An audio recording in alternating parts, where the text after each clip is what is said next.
The haunting and tragic story of Susan Eigen and her son, Richard, highlights how darkness can intrude even in seemingly perfect environments.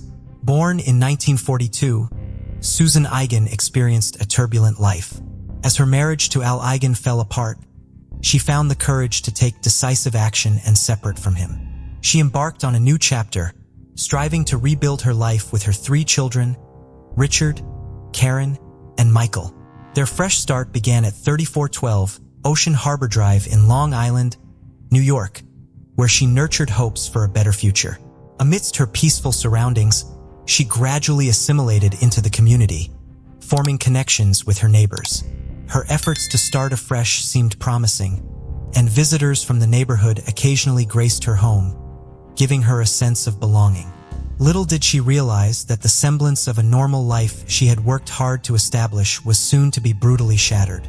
It was February 26, 1984, and the innocence of a typical Sunday was soon to be turned into a nightmare for 11-year-old Michael Eigen as he returned home from a neighborhood hockey game. Instead of the warmth of his mother's presence, he was met with a chilling and gruesome scene. Susan Eigen, his mother, lay lifeless in the hallway, her body savagely beaten and strangled, an unimaginable sight that would haunt the young boy for years to come. He immediately ran to a neighbor's house begging for help. Upon receiving the distress call from Susan's downstairs neighbor, whose name was not made public, the Nassau County Police Department arrived at the scene. As they entered the house, their eyes were met with the lifeless body of Susan lying in the second-floor hallway right in front of the master bedroom. The police knew from their first glance that she had been a victim of assault. However, the darkest revelations were yet to come as the officers ventured into the master bedroom. When the police stepped inside the bedroom, they found Susan's 17-year-old son, Richard, also dead. After ensuring the area was secure, Officers Otto Kallmeyer and Ed Carter of the Nassau County Police Department requested backup. Detective Herb Daub arrived at the crime scene and commenced a comprehensive investigation of the crime scene. The forensic team recovered a white bedsheet stained with blood found in close proximity to Susan's body. Additionally, they collected hair strands from the bandana that had been used to strangle her. Bodily fluids were also found inside the home and collected as evidence. The bedroom exhibited signs of being ransacked, resembling a typical scene from a botched robbery. Dresser drawers were left open, and the contents of a pocketbook were scattered across the bed. During the crime scene investigation, the forensic team discovered 2 latent fingerprints. The first one was lifted from a bank receipt found amidst the scattered items on the bed, and the second one was recovered from the plastic bag used to suffocate Richard Eigen, which was still covering his face. Subsequently, the collective evidence was sent to the laboratory for further analysis and processing. With this theory in mind, investigators speculated that Richard had unexpectedly arrived home during the attack on his mother. Having witnessed the crime, he was murdered to prevent him from talking. While the initial evidence seemed to support this theory, actually proving it would be another challenging task. In 1984, the field of forensic analysis lacked the advanced and sophisticated techniques available today. This limitation made it significantly more challenging to obtain definitive and conclusive results from the collected evidence. Investigators had to rely on conventional methods and technologies which might not have provided as precise and detailed information as modern forensic techniques do. In August 1984, Detective Charlie Costello from the Fingerprint Division of the Crime Lab was performing tests on the latent fingerprints that were collected from the bag used to suffocate Richard and another from the bankruptcy collected from Susan's purse.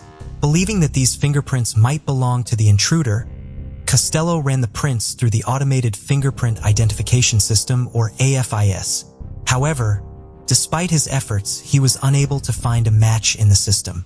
Since the murderer had no previous criminal records on file, the detectives decided to broaden their search by collecting fingerprints from individuals in the local area with a history or background in burglary. The idea was to compare these fingerprints with the ones found at the crime scene, hoping to identify a potential match or lead that could help them narrow down their suspect list. This method, though time-consuming, aimed to cast a wider net in their investigation and increase the chances of finding a connection to the perpetrator. Despite their diligent efforts and months of testing numerous fingerprint samples from potential suspects, the investigators were unable to match the fingerprints found at the crime scene. As time passed, they brought in as many samples as possible, but none of them yielded any results. Sadly, after nearly a year of exhaustive investigation, they had run out of new fingerprints to test, and without any viable suspects or leads, the case eventually went cold. After 18 years, on January 22, 2002, Detective Charlie Costello decided to try his luck once more and ran another fingerprint through AFIS, hoping for a breakthrough. To his immense relief, this time he obtained a positive result. Costello successfully matched the fingerprint found on the evidence to a fingerprint submitted on a school bus driver application. The applicant's name was Louis Tulisai. Upon discovering this match to Louis Tulisai, investigators learned that he was 42 years old at the time of the crime and had a history of drug possession. With Louis Tulisai identified as the prime suspect, the cold case detectives exercised caution and patience, deciding to gather more concrete evidence before making an arrest. In February 2002, DNA analysis McCarthy employed an ultraviolet beam to detect bodily fluid stains on the evidence that were collected from the crime scene, which were otherwise invisible to the human eye. Successfully collecting the fluid, McCarthy extracted a partial DNA profile from it. Armed with this partial DNA profile, the detectives knew they were getting closer to solving this case definitively. The only missing piece now was a sample of Louis Tullis' DNA to compare with the extracted profile and confirm the match. It was finally time for them to find Louis Tulisai. On May 10, 2002, the task of securing Louis Tulisai's DNA fell to Detective Tony Graziano, a skilled and well-organized undercover agent from the Nassau County Police Department. His mission was to discreetly obtain a covert DNA sample from the suspect without alerting Tulisai to the ongoing investigation. At 11 a.m. on May 10, 2002, Detectives Graziano and Sergeant Guido initiated their operation by conducting a walkthrough of Louis Tulisai's residence. The purpose of this walkthrough was to familiarize themselves with the layout of the house and gather any potential information that might be useful during their interaction with Tulisai. Following the walkthrough, Detective Graziano took the lead in establishing a rapport with Tulisai. Building rapport is a crucial skill in undercover work as it helps gain the trust and confidence of the suspect. Over the course of their interaction, Graziano engaged Tulisai in casual conversation, discussing various topics to create a comfortable and friendly atmosphere. The detectives knew that they had to approach the situation delicately, ensuring that Tulisai remained unaware of their true purpose. Their goal was to gain Tulisai's trust enough to obtain a covert DNA sample without raising any suspicion. As Detective Graziano and Sergeant Guido continued their walk through of Tulisai's home, they maintained a casual atmosphere with Tulisai smoking a cigarette during the conversation. Subsequently, they stepped outside onto the street, where Tulisai eventually discarded the cigarette but without suspecting anything amiss. Their orchestrated plan was progressing as intended. After Tulisai left the area, Sergeant Guido discreetly collected the discarded cigarette butt. Detective Graziano and Guido wasted no time and immediately made their way to the crime lab. In the crime lab, the analysis carefully isolated the saliva and epithelial cells from the filter of the cigarette butt. The DNA present in the sample was extracted and purified, ensuring the removal of any potential contaminants. With the DNA profile from the cigarette butt now prepared, it was time to compare it to the previously extracted partial DNA profile obtained from the crime scene evidence. As expected, the moment of truth arrived, and the comparison revealed an undeniable match between the two DNA samples. The results confirmed that Louis Tulisai was indeed the killer, linking him conclusively to the crime scene and the murders of Susan and Richard Eigen. After building a solid case with concrete evidence against him, Louis Tulisai was finally arrested on June 5, 2002. Law enforcement officers took him downtown for questioning. In the Nassau County interviewing room, Louis Tulisai was confronted with the evidence collected by the detectives, including the crucial fluid sample that linked him to the crime scene. Tulisai, displaying his cunning nature, quickly latched on to a potential defense strategy. He acknowledged knowing Susan and cunningly claimed that he had a physical relationship with her. According to his statement, this explained the presence of his bodily fluid inside Susan's home, suggesting that it was not related to the murders. Tulisai further stated that at the time of the murders, He lived in Brooklyn and had been introduced to the Eigans by friends who lived next door to them. Subsequently, Tulasai had met the Eigans on several occasions in the past. However, the detectives asserted that on the day of the murder, he was not an invited guest. The cold case detectives didn't believe Talisi's statement, but they knew the potential complication Talisi's statement might introduce during the court proceedings. They understood that handling it with precision was crucial. Nonetheless, they held one last decisive piece of evidence, a trump card that if presented skillfully would leave Tulasai with no escape route. On July 3, 2002, DNA analyst Terry Melton took possession of 2 strands of hair that were recovered from the bandana used to strangle Susan Eigen. Melton then extracted a DNA profile from the hair samples. The crucial step was to compare this newly obtained DNA profile with Louis Tullis' existing DNA profile and with DNA analysis of the hair strands from the bandana matching Louis Tullis' DNA profile. The final piece of the puzzle was completed for the cold case detectives. After the completion of the investigation and the compilation of a strong case against Louis Tulasai, the Eigen double murder case was handed over to the Nassau County District Attorney's Office. The District Attorney's team reviewed the evidence and prepared for the trial. The case was put on the court docket and trial proceedings began. Assistant DA Robert Biancavilla painted a picture of death Talisi fashioned for Susan and Richard Eigen. Despite the mounting evidence against him, Louis Tulasai remained unwilling to confess to the murders. His defense attorney, Michael Washer, put forth a defense strategy to create reasonable doubt in the jury's minds.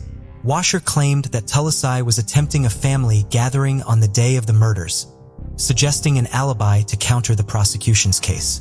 In an effort to cast doubt on Tulasai's involvement, Washer also proposed the possibility that other individuals who knew the Eigens may have been responsible for the crimes.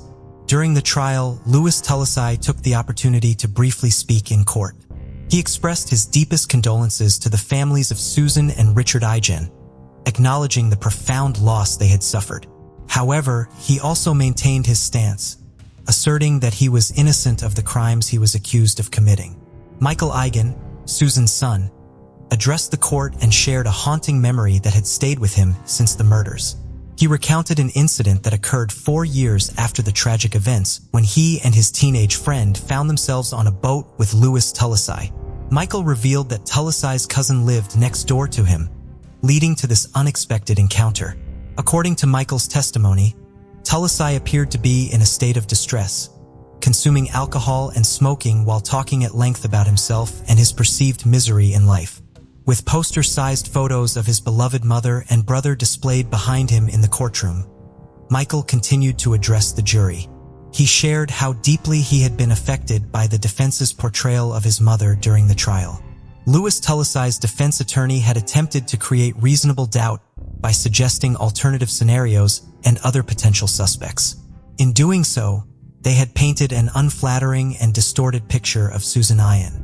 In a powerful and emotional courtroom scene, 3 other relatives of the victim also addressed the court during the sentencing phase of the trial.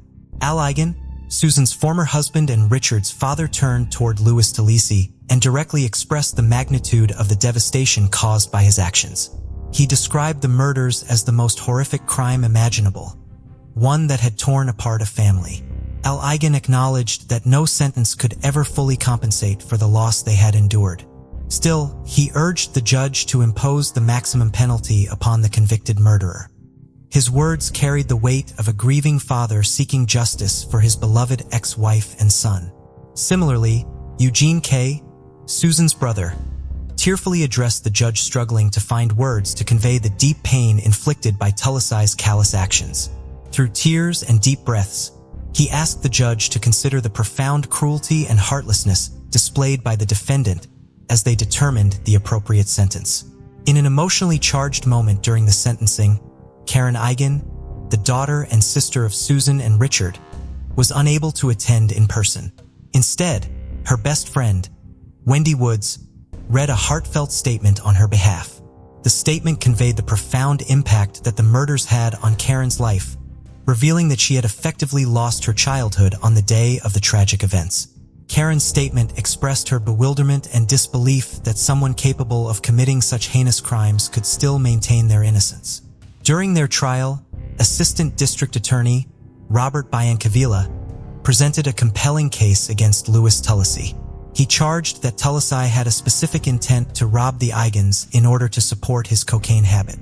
According to the prosecution's theory, Tulisi broke into the Eigans' home with the intent to steal valuable items and money. However, the burglary took a horrifying turn when he encountered Susan Eigan inside the house. In the course of the robbery, Tullis assaulted and ultimately murdered Susan in a brutal act of violence. The situation escalated further when Richard Eigan unexpectedly entered the home during the burglary. The prosecution contended that fearing his crime would be exposed and unwilling to leave behind any witnesses, Tulisi made the chilling decision to kill Richard as well. With the overwhelming evidence gathered by the cold case detectives and the prosecutor's compelling case during the trial, Louis Tulisi had no viable defense. The evidence pointed unequivocally towards his involvement in the brutal crimes, leaving him with no way out of the situation. Tulisi was finally charged with second-degree murder, kidnapping, burglary, and aggravated assault. During the sentencing hearing on June 2, 2004, Michael Eigan, the son and brother of the victims, addressed the court once again. In an emotional statement, he expressed the profound impact that the murders had on his life. Michael shared that the loss of his home, his mother and his brother were among the many things stolen from him by Tulisi. In recognition of the devastating losses suffered by the Eigan family and the heinous nature of the crimes, Nassau County Court Judge Joseph Calabrese handed down the sentence to Louis Tulisi. The judge sentenced him to 2 consecutive 25 years to life prison terms for the 1984 murders of Susan and Richard Eigan, the Oceanside mother and son. Judge Joseph Calabrese made it clear to Tulisi that he saw no reason to show any leniency or mercy towards him. The judge emphasized that the method by which Tulisi had murdered his victims was deliberate and intended to cause maximum pain and suffering. Furthermore, Calabrese pointed out that Tulisi had demonstrated no remorse for his actions throughout the entire trial process. Michael Eigan, after the sentencing, spoke to reporters and expressed his thoughts on Louis Tulisi's continued insistence on his innocence. He stated that Tullis' refusal to admit guilt was consistent with a pattern of behavior in his life. Michael implied that his behavior might be indicative of Tullis' unwillingness to take responsibility for his actions. With the knowledge that Tulisi would be behind bars for at least 50 years due to consecutive life sentences, Michael acknowledged that a certain portion of his mind found ease in knowing that the perpetrator would face the consequences of his crimes for a significant portion of his life. Michael was ready to begin the process of moving beyond the tragedy that had haunted them for so many years. In 2005, a year after being sentenced for the murders of Susan and Richard Eigan, Louis Tulisi passed away while serving his prison sentence. His death marked the end of his life behind bars, cutting short this sentence imposed upon him by the court. Discover the chilling world of secret crime mysteries, where we delve into the most perplexing cold cases and unsolved crimes. Join us as we unravel hidden clues and explore haunting mysteries. Subscribe now and be part of the journey to bring these cases to light. One of Mandy Steingasser's favorite pastimes was spending time outdoors with her father, Richard. They enjoyed going fishing and camping together. During one of their camping trips, Mandy discovered a ground squirrel and picked it up to cuddle. Instead of complying with Mandy's intentions, the ground squirrel bit her.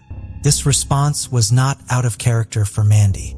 When she came across snakes on other camping trips, she would pick them up and pet them, rather than run away from them. These incidents reflected Mandy's personality very well. She was brave, loved animals, and did not let their perceived dangers or flaws influence how she treated others, both animals and people. She had a wide variety of friends and was very loyal to all of them.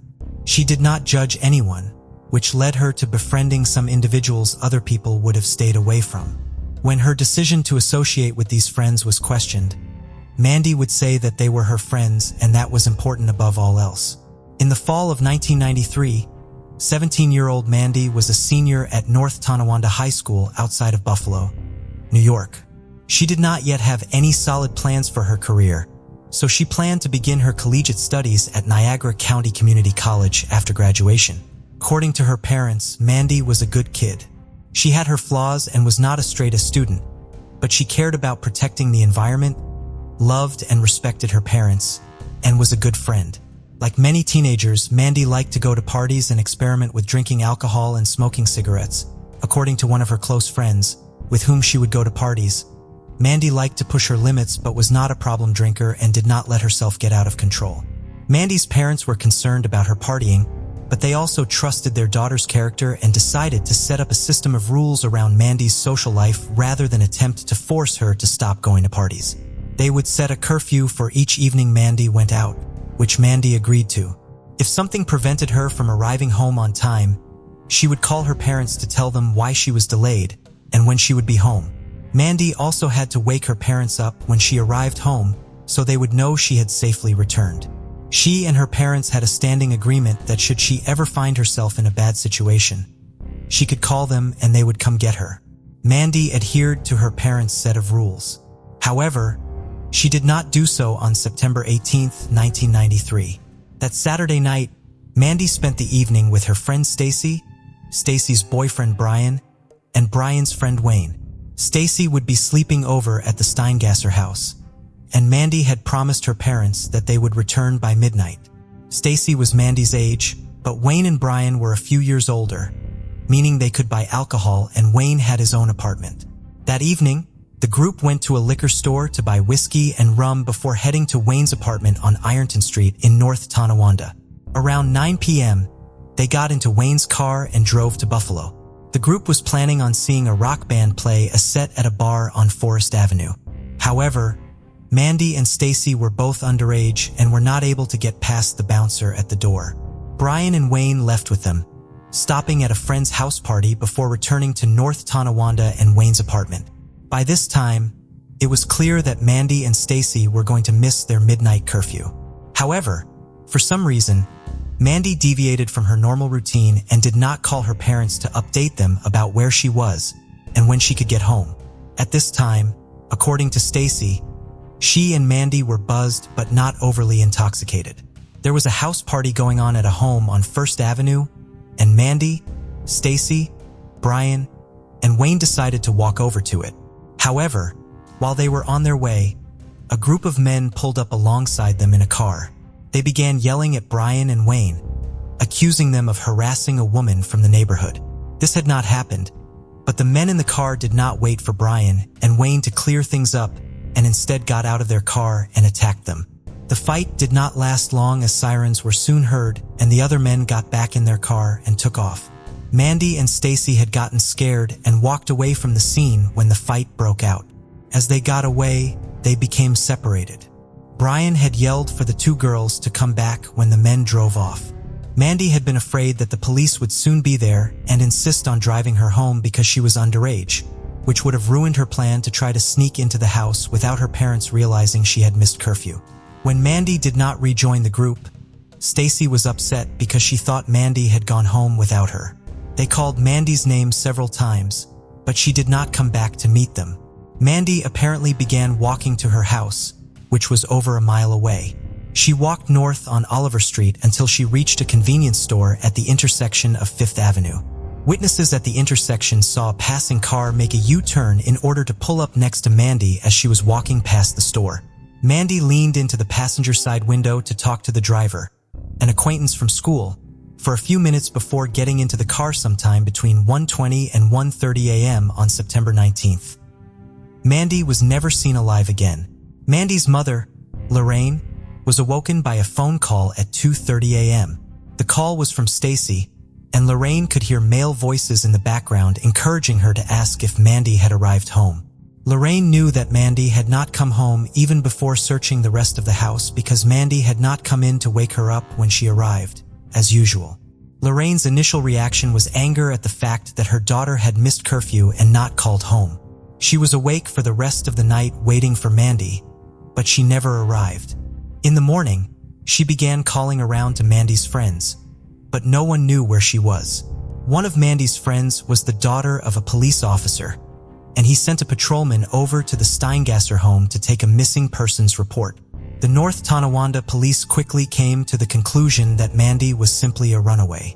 This frustrated Mandy's parents, who knew her well enough to know that even if she had run away on her own accord, she still would have called home to tell them so.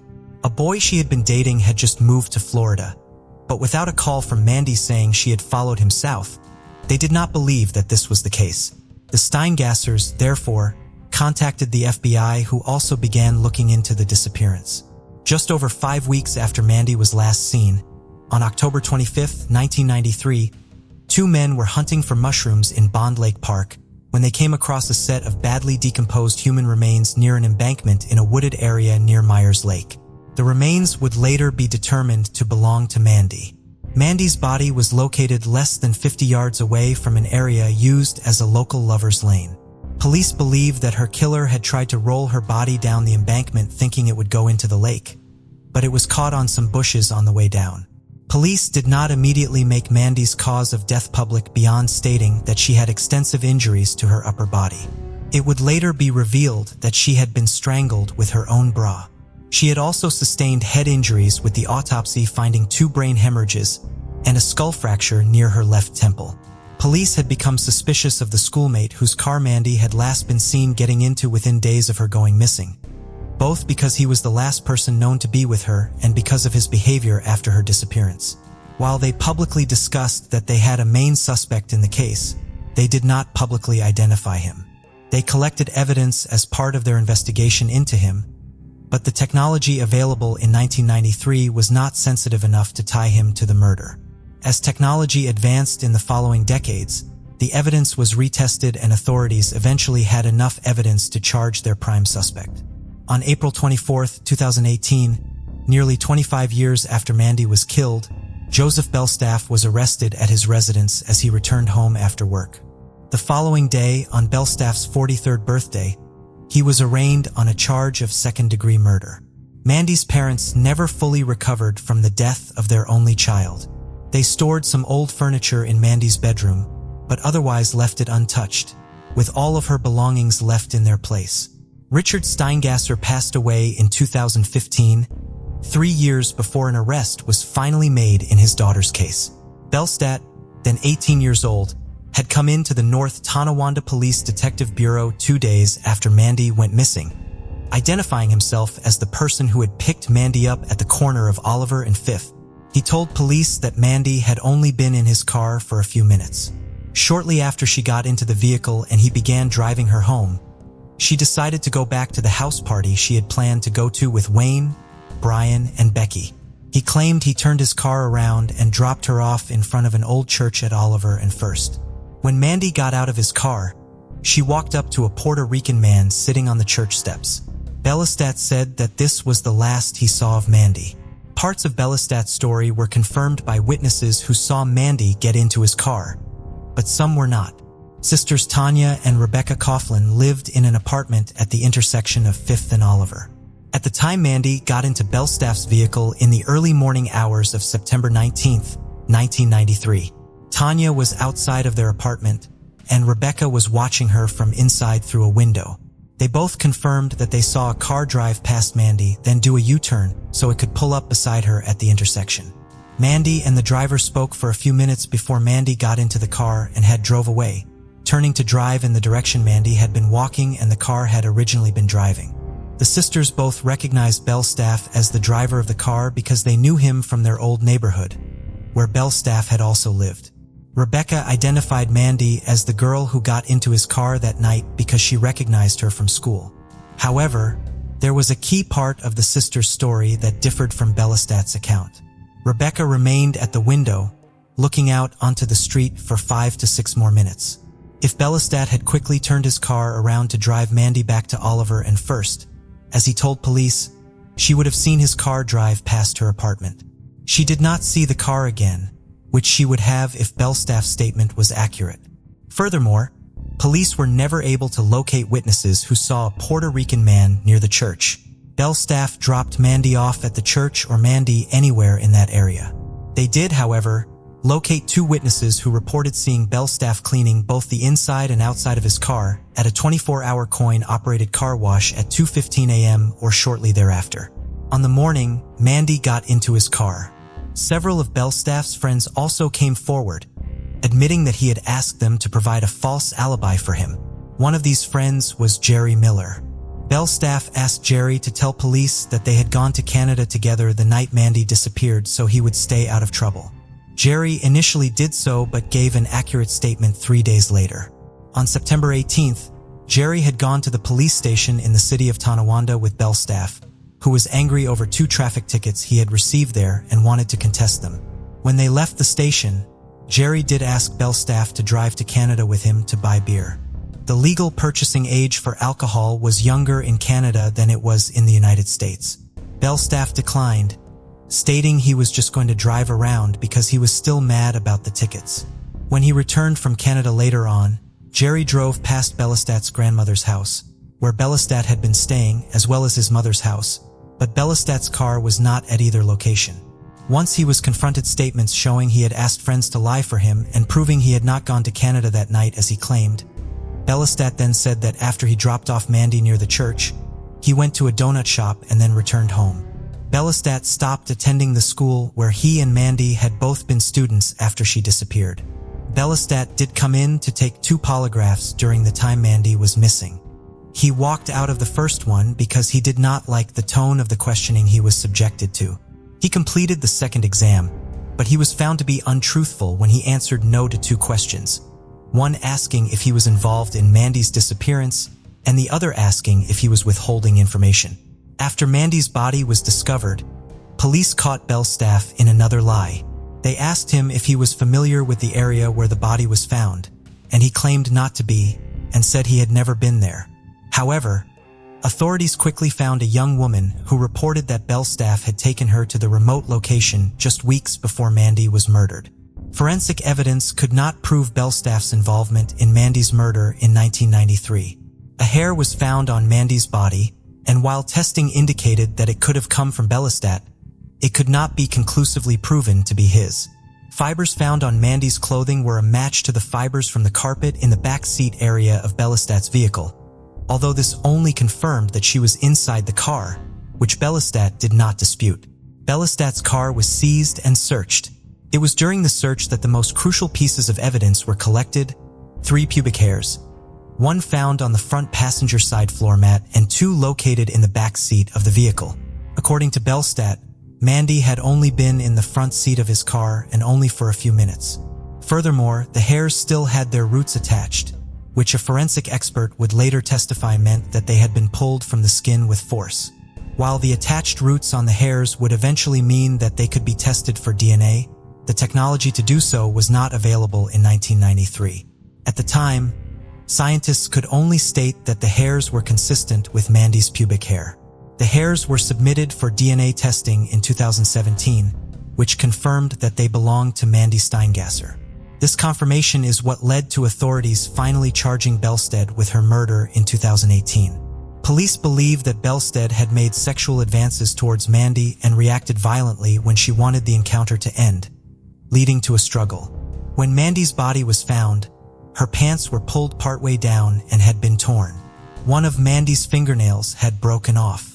Based on the results of the autopsy, investigators argued that Belstaff struck Mandy in the head at some point during the struggle, and when he realized what he had done, he ripped off her bra, tearing out all of its hooks in the process, and strangled her with it.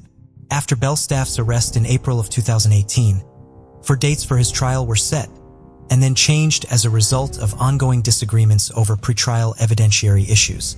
On March 9, 2020, the process of jury selection for the trial finally began, and the selected jury heard opening statements and 1 day of testimony before Niagara County Judge Sarah Sheldon declared a mistrial on March 16th due to concerns that the COVID-19 pandemic would prevent the trial from successfully being completed. The trial finally began on October 25, 2021, 28 years to the day after Mandy's body was found. Belstaff's defense team relied heavily on the fact that traces of another man's DNA were found in Mandy's underwear during further testing in 2019.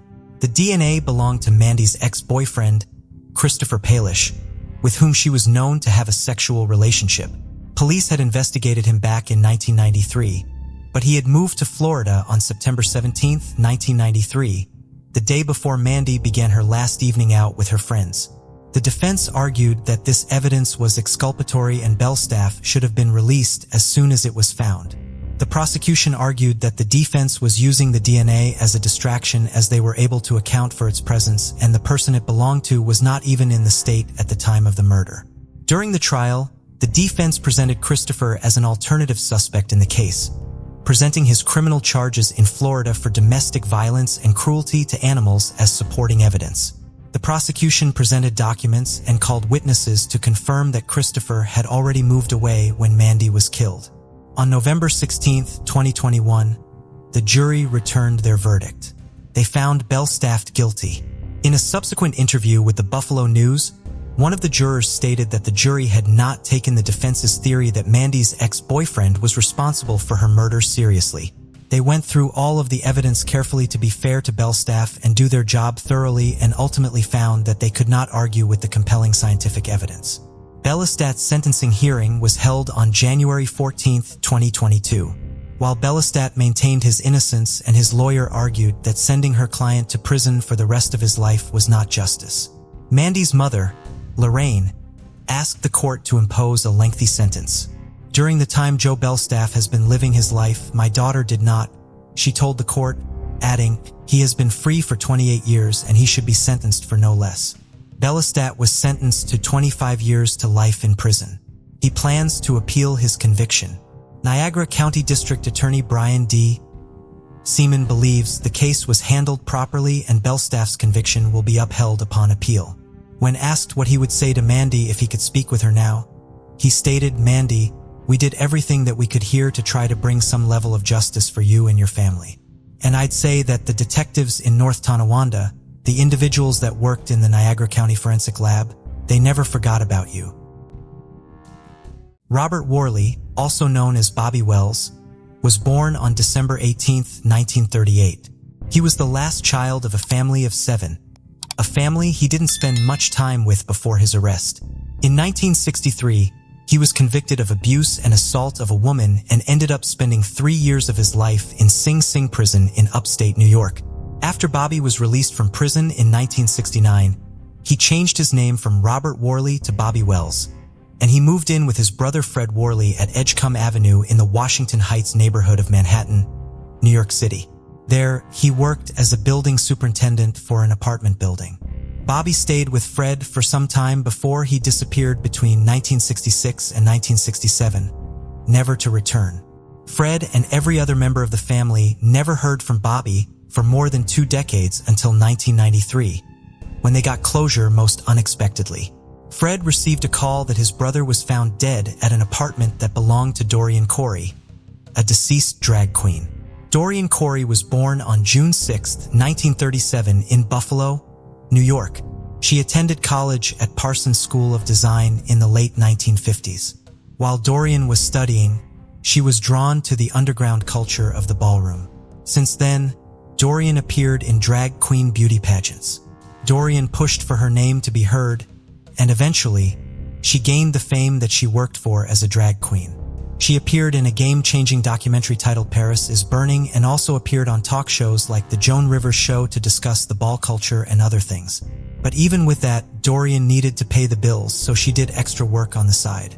She worked out of her apartment as a seamstress, and at the same time, Dorian made her house a safe space for those in need of a home. Folks who came out with their true identity and were rejected by their family found comfort and love in Dorian's home named House of Corey. In August 1993, Dorian was working with Pepper LaBeija, an American drag queen and fashion designer, on a ball at Webster Hall. Unknown to them, the ball would never take place. On August 29, 1993, 56-year-old Dorian died of AIDS. The 1980s were particularly horrendous for people with AIDS. There were no treatments, and everyone who had AIDS back then died pretty quickly. In the 90s, there were improvements, but there were not enough to cure the likes of Dorian. The whole neighborhood mourned Dorian, as she was one of the people they looked up to in the community. But no one knew the drag queen had a skeleton in her closet. After Dorian died, her belongings were left for her caregiver and friend, Lois Taylor, who sold Dorian's dresses as costumes and made money off them. Taylor would visit Dorian's home with her clients to look at the costume they needed every time there was a business deal. Dorian's apartment was the go-to for any kind of jaw-dropping costume at the time, and as she had worked as a dress and costume designer, It was not a large apartment, and in addition to her belongings, she had a lot of things stored that belonged to her brother. On October 19, 1993, almost 2 months after Dorian's death, Taylor was at her apartment on West 140th Street in Harlem with one of her customers as usual for business. They were there in hopes of finding a good costume for Halloween. The apartment was filled with lots of fabrics, sequins and beads, tailpieces, and elaborate gowns. A place so jam-packed that you could lose a small child in there. The search took them to a large closet space, which was the size of a small bedroom, but they found nothing to their taste when they got to the closet. But among the dresses and costumes, a large musty garment bag caught their eyes. In hopes to get something better from the garment bag, Taylor moved closer to it but discovered the bag was too heavy for her to move. After pulling it with the help of her customer, she saw that the bag was tightly sewn, and so she decided to loosen it.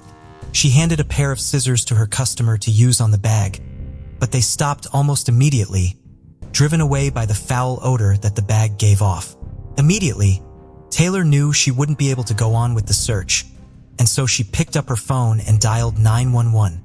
The early 90s were busy years for the NYPD as they were working tirelessly to curb crimes in the city, especially in Manhattan. But as busy as they were, the call from Dorian's apartment was one they would never forget. The police arrived at the apartment and walked to the closet. They noticed the foul odor coming from the garment bag, an odor that was very common to what police called a DOA or dead on arrival. The garment bag was transported to the medical examiner's office for examination. The police department also involved an anthropologist. The content of the bag was tightly wrapped in thick fabrics and sewn closed with precision, leaving no air to enter. Once the wrappings were undone, everyone cringed at the gruesome sight. Before them was the mummified body of a man bound up and wrapped in plastic. He was folded into the fetal position with a bullet hole in his head. The body was in a dried and shriveled state, so it was difficult to know who he was or when he died.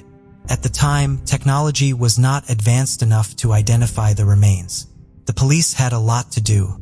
They needed to find out the identity of the mummy, how he died, who or what killed and kept him there, the motive behind the murder, and the time it happened.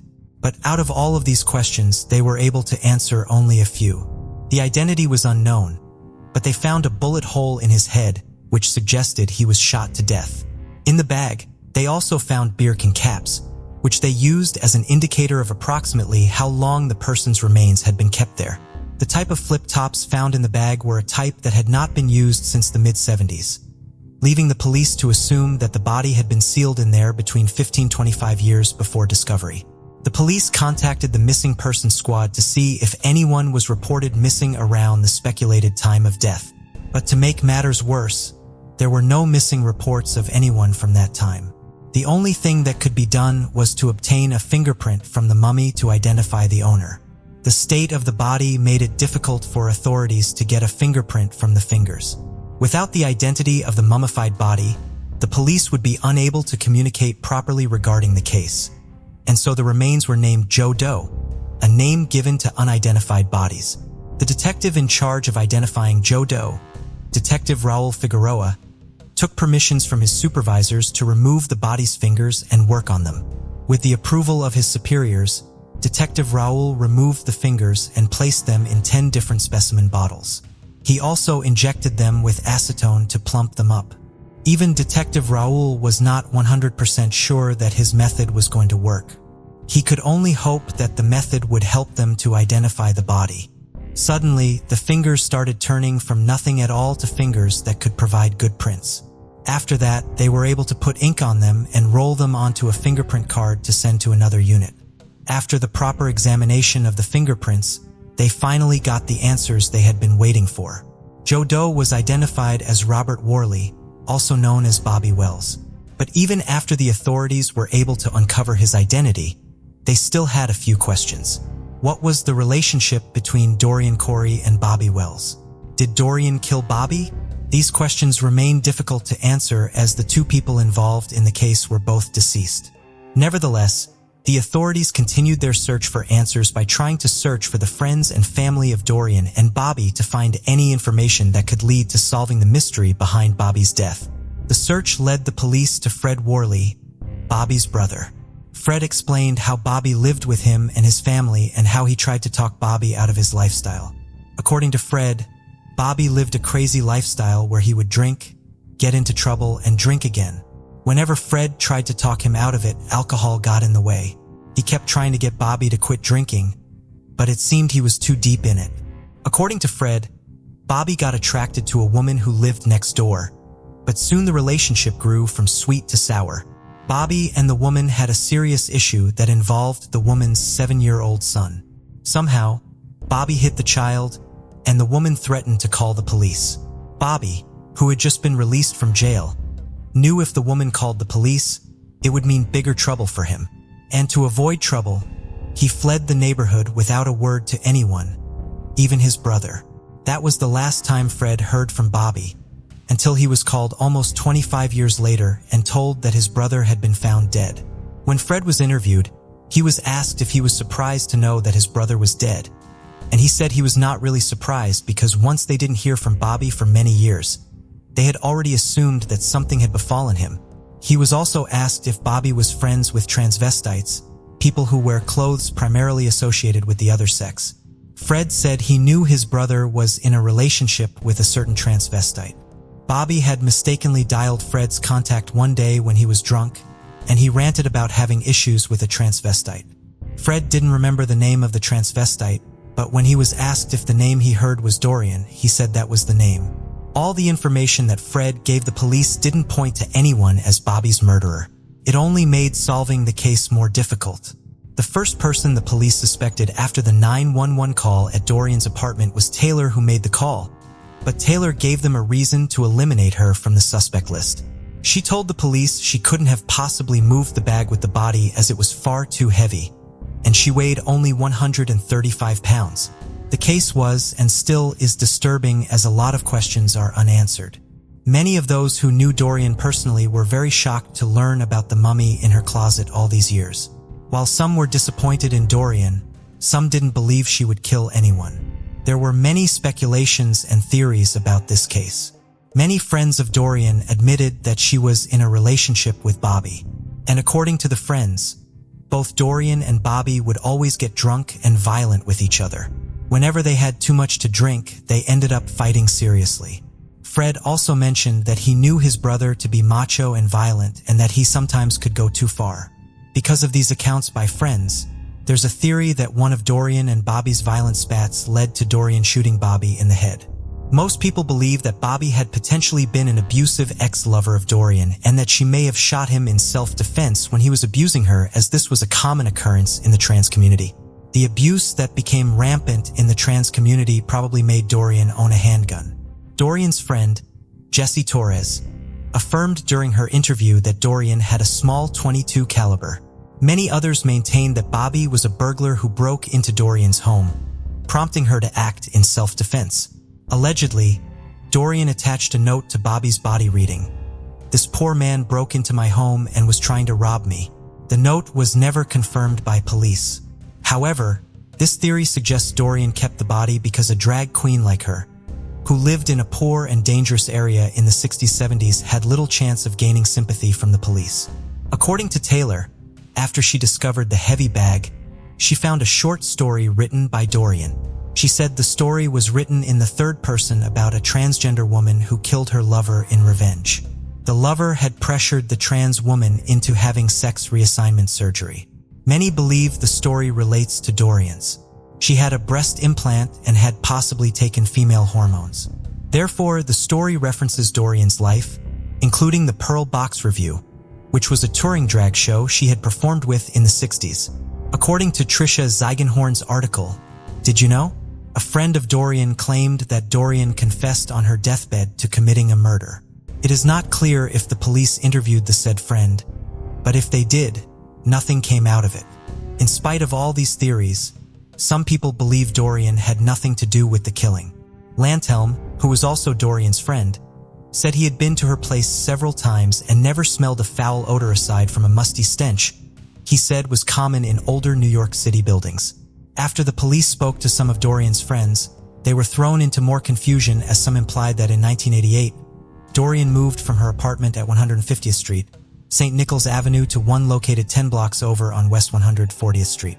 With this information, some posited that the body was in the closet of the apartment before Dorian moved in. Therefore, some believed that Dorian was probably hiding the body in her closet to protect the actual murderer. None of these theories were confirmed true by the police, as there was no valid evidence to back these claims and stories. However, the most accepted version was that Bobby was an abusive ex-lover who got shot in self-defense. Bobby's family didn't claim his body. He was buried on Hart Island off the coast of the Bronx in November 1993 in an area called Potter's Field. No funeral was held for Bobby. Dorian's ashes were also spread on City Island. And that's how the case of Bobby Wells remains a mystery today. All that Bobby's family knows is that he was murdered, but they are not sure who killed him or what led to his death. No one knows what happened except for Bobby and Dorian, who are both dead. Without any type of first-hand testimony from either of the two or both of them, we can agree that the mystery of how Bobby died and how he ended up mummified in a famous drag queen's closet will never be solved. But if Dorian truly killed Bobby, we could say she got away with murder. What do you think about this case? Let us know in the comments section. Before we proceed, I've got an exciting surprise for you. We've launched a brand new channel dedicated to intriguing content such as old historical mysteries, cold cases, and particularly chilling horror stories perfect for bedtime. Drop a comment letting us know if you're a fan of horror stories or not. You can find the link in the description below. Let's find out who will be the first to explore it. Alright, let's dive back into the video. Jody Loomis was free-spirited and passionate, quick to speak her mind, and, like many young adults in the early 1970s, was somewhat of a hippie. She was a talented artist and had painted her bedroom walls with a mural of running horses. She rescued and cared for injured animals. She loved horseback riding and her horse, Sadi, and was devoted to taking care of him. In 1972, 20-year-old Jody was living in a house on Winesap Road between Mill Creek and Bothell, Washington, with her parents, John and Rosemary, her 12-year-old sister Jana, and her fiancé, Jim Roberts. On the afternoon of August 23rd, she left home to go to the stable where her horse was boarded, 6 miles away. One of her parents would normally drive her to the stable, but today she decided to ride her white 10-speed bike there. Before Jody left home, her mother reminded her to take a dime with her so that she could call home from a payphone if she would be late returning. While Jody was an adult, Rosemary was obviously still concerned with her daughter's safety and preferred for her to return home before dark. Jody took the dime with her but never called home and did not arrive home as expected either. Rosemary began to worry, and that worry had turned to panic by 11 p.m. when there was a knock on her door. It was a detective who was there to notify the family that Jody had been sexually assaulted and murdered. Rosemary collapsed at the news, and John Loomis was too shocked to catch his wife before she fell to the floor. Jody had never arrived at her intended destination. After leaving home, she went to ask her friend and neighbor, Linda Hook, if she wanted to go riding with her. But Linda could not go because she was in the process of packing for an upcoming move to California. The last known person to see Jody before she was attacked was a 14-year-old girl selling apples at a fruit stand at the end of her family's driveway near Bothell Everett Highway in 164th Street Southeast, approximately halfway between Jody's home and the stable. The girl remembered seeing Jody because she was riding her bike while wearing boots and had stopped for an unusually long time before passing through the intersection at Bothell Everett Highway and onto what was at the time called Penny Creek Road and is today known as Mill Creek Road. Jody would later be found on a dirt road off of Penny Creek Road. Around 5:30 p.m., 18-year-old Kathy Gogol and 33-year-old Walter Morris were driving through that wooded area trying to find somewhere to go target shooting when they came across a fallen tree that blocked their way. When Walter got out of the car, he discovered a young woman lying near the tree. She was mostly nude and had a serious head injury, which would later be determined to be from a gunshot wound. She was unable to talk but was still breathing. Walter was driving a small 2-seater Saab Sonnet and did not think he and Kathy could fit the woman in the car with them. So he initially suggested that Kathy stay with the woman while he went for help. However, Kathy, concerned both that whoever had harmed the young woman was still in the area and that the young woman's injuries were too severe to wait for him to leave and come back, insisted that they take the young woman to the hospital right then. they were somehow able to fit the young woman in the car with them. They did not take the time to try to redress the young woman given the serious nature of her injuries and their desire to get her to the hospital quickly. So Kathy did her best to cover up the young woman in the car so that other drivers on the road could not see her in her state of undress through the window. Kathy and Walter were able to get the young woman, later identified as Jody Loomis, to the hospital by 5:45. Despite their efforts to her help as quickly as possible, Jody was pronounced dead upon her arrival at the hospital. Jody had been killed by a .22 caliber shot to the right side of her head just above her right ear. A subsequent medical review of her autopsy file theorized, based on the bullet's path, that Jody had been on the ground, trying to get her clothes back on after being raped when her killer had stood over her and shot her. Jody's bicycle was found in a ravine 180 feet away from where she was found, but the horse bridle she had taken with her that day was never located. Police performed interviews and followed up on leads for years after the murder, but ultimately the case went cold. In 2008, there was a new push to close the decades-old case. Jody was featured on the 10 of Hearts card in a deck of cold case playing cards.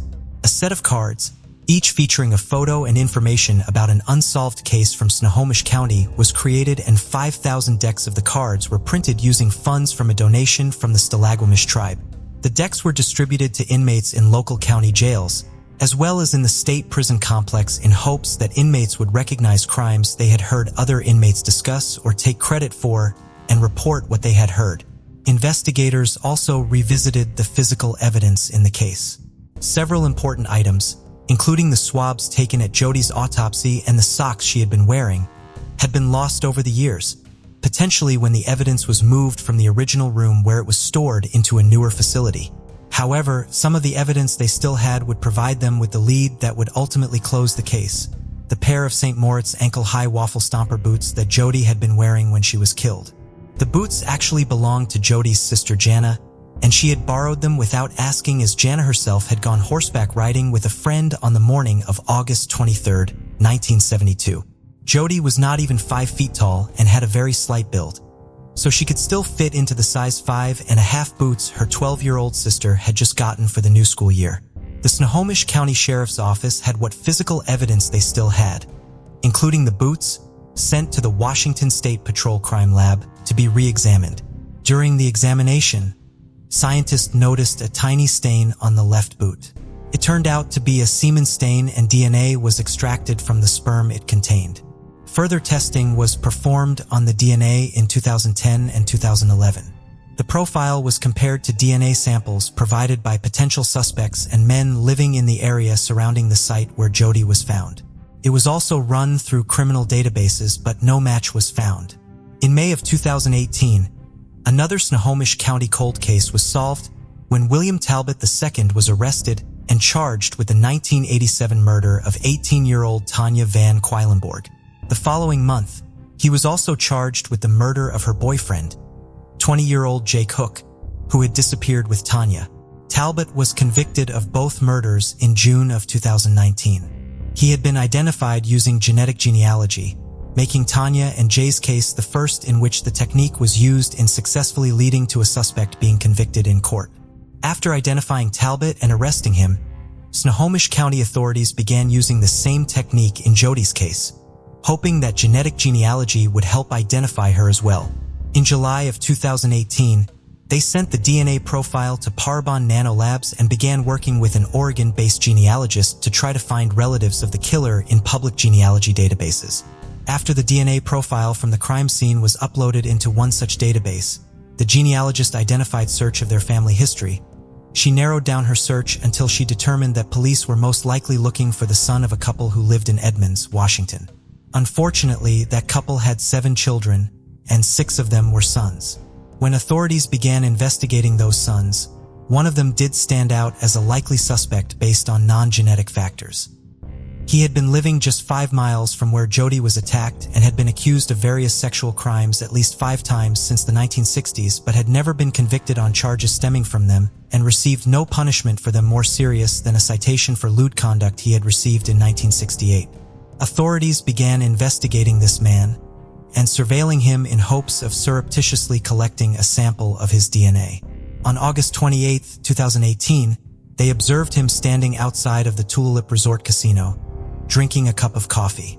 When he threw the cup in the trash, they collected it and had it sent to the lab. The DNA extracted from that cup was a match to the DNA from the semen stain on the boot Jodi had been wearing on the day she was killed.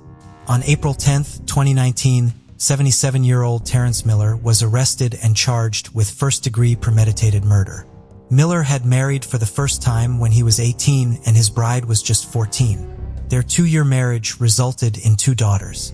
Miller quickly remarried and had another daughter after their divorce. After his second marriage ended in divorce in 1967, he had married for a third time and had 2 more daughters. His third wife filed for divorce in 1974. He married his fourth wife in 1976, and this marriage finally lasted for more than a handful of years. They were still married when Miller was arrested, selling ceramics out of the garage of their home in Edmonds. Miller previously worked as a heavy machine operator. Authorities could find no connection between Miller and Jodi Loomis. Miller's bail was set at $1 million. On June 14, 2019, he was able to post it and was released. He worked with a bail company, which he paid $100,000, which he would never receive back to secure his release. According to Snohomish County Sheriff's Office Detective Jim Scharf, this was the only time he could remember a defendant charged with first-degree murder being released in his 42-year career. Miller did have to wear an electronic monitoring device and was only allowed to leave his house for specific reasons like grocery shopping and doctor's appointments. Jodi's loved ones were still horrified that the community would be put at risk by his release, that he was allowed to be comfortable at home with his wife while awaiting trial when he had already had 47 years of freedom following the crime. Miller's trial had originally been set for June of 2019, but his attorneys had applied for and been granted a series of continuances so that they would have more time to prepare their case.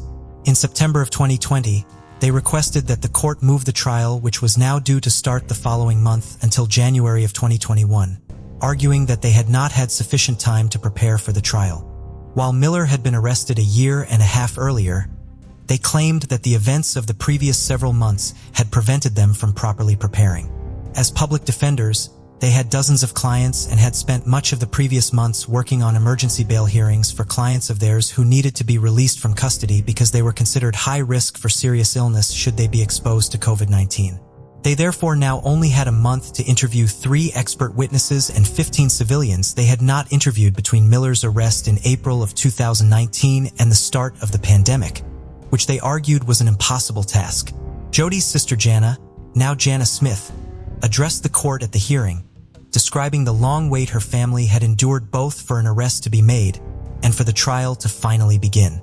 Given the fact that Jodi's case has the longest amount of time between the commission of the crime and a trial in Snohomish County history, Snohomish County Superior Court Judge David Kurtz was not inclined to further delay the trial.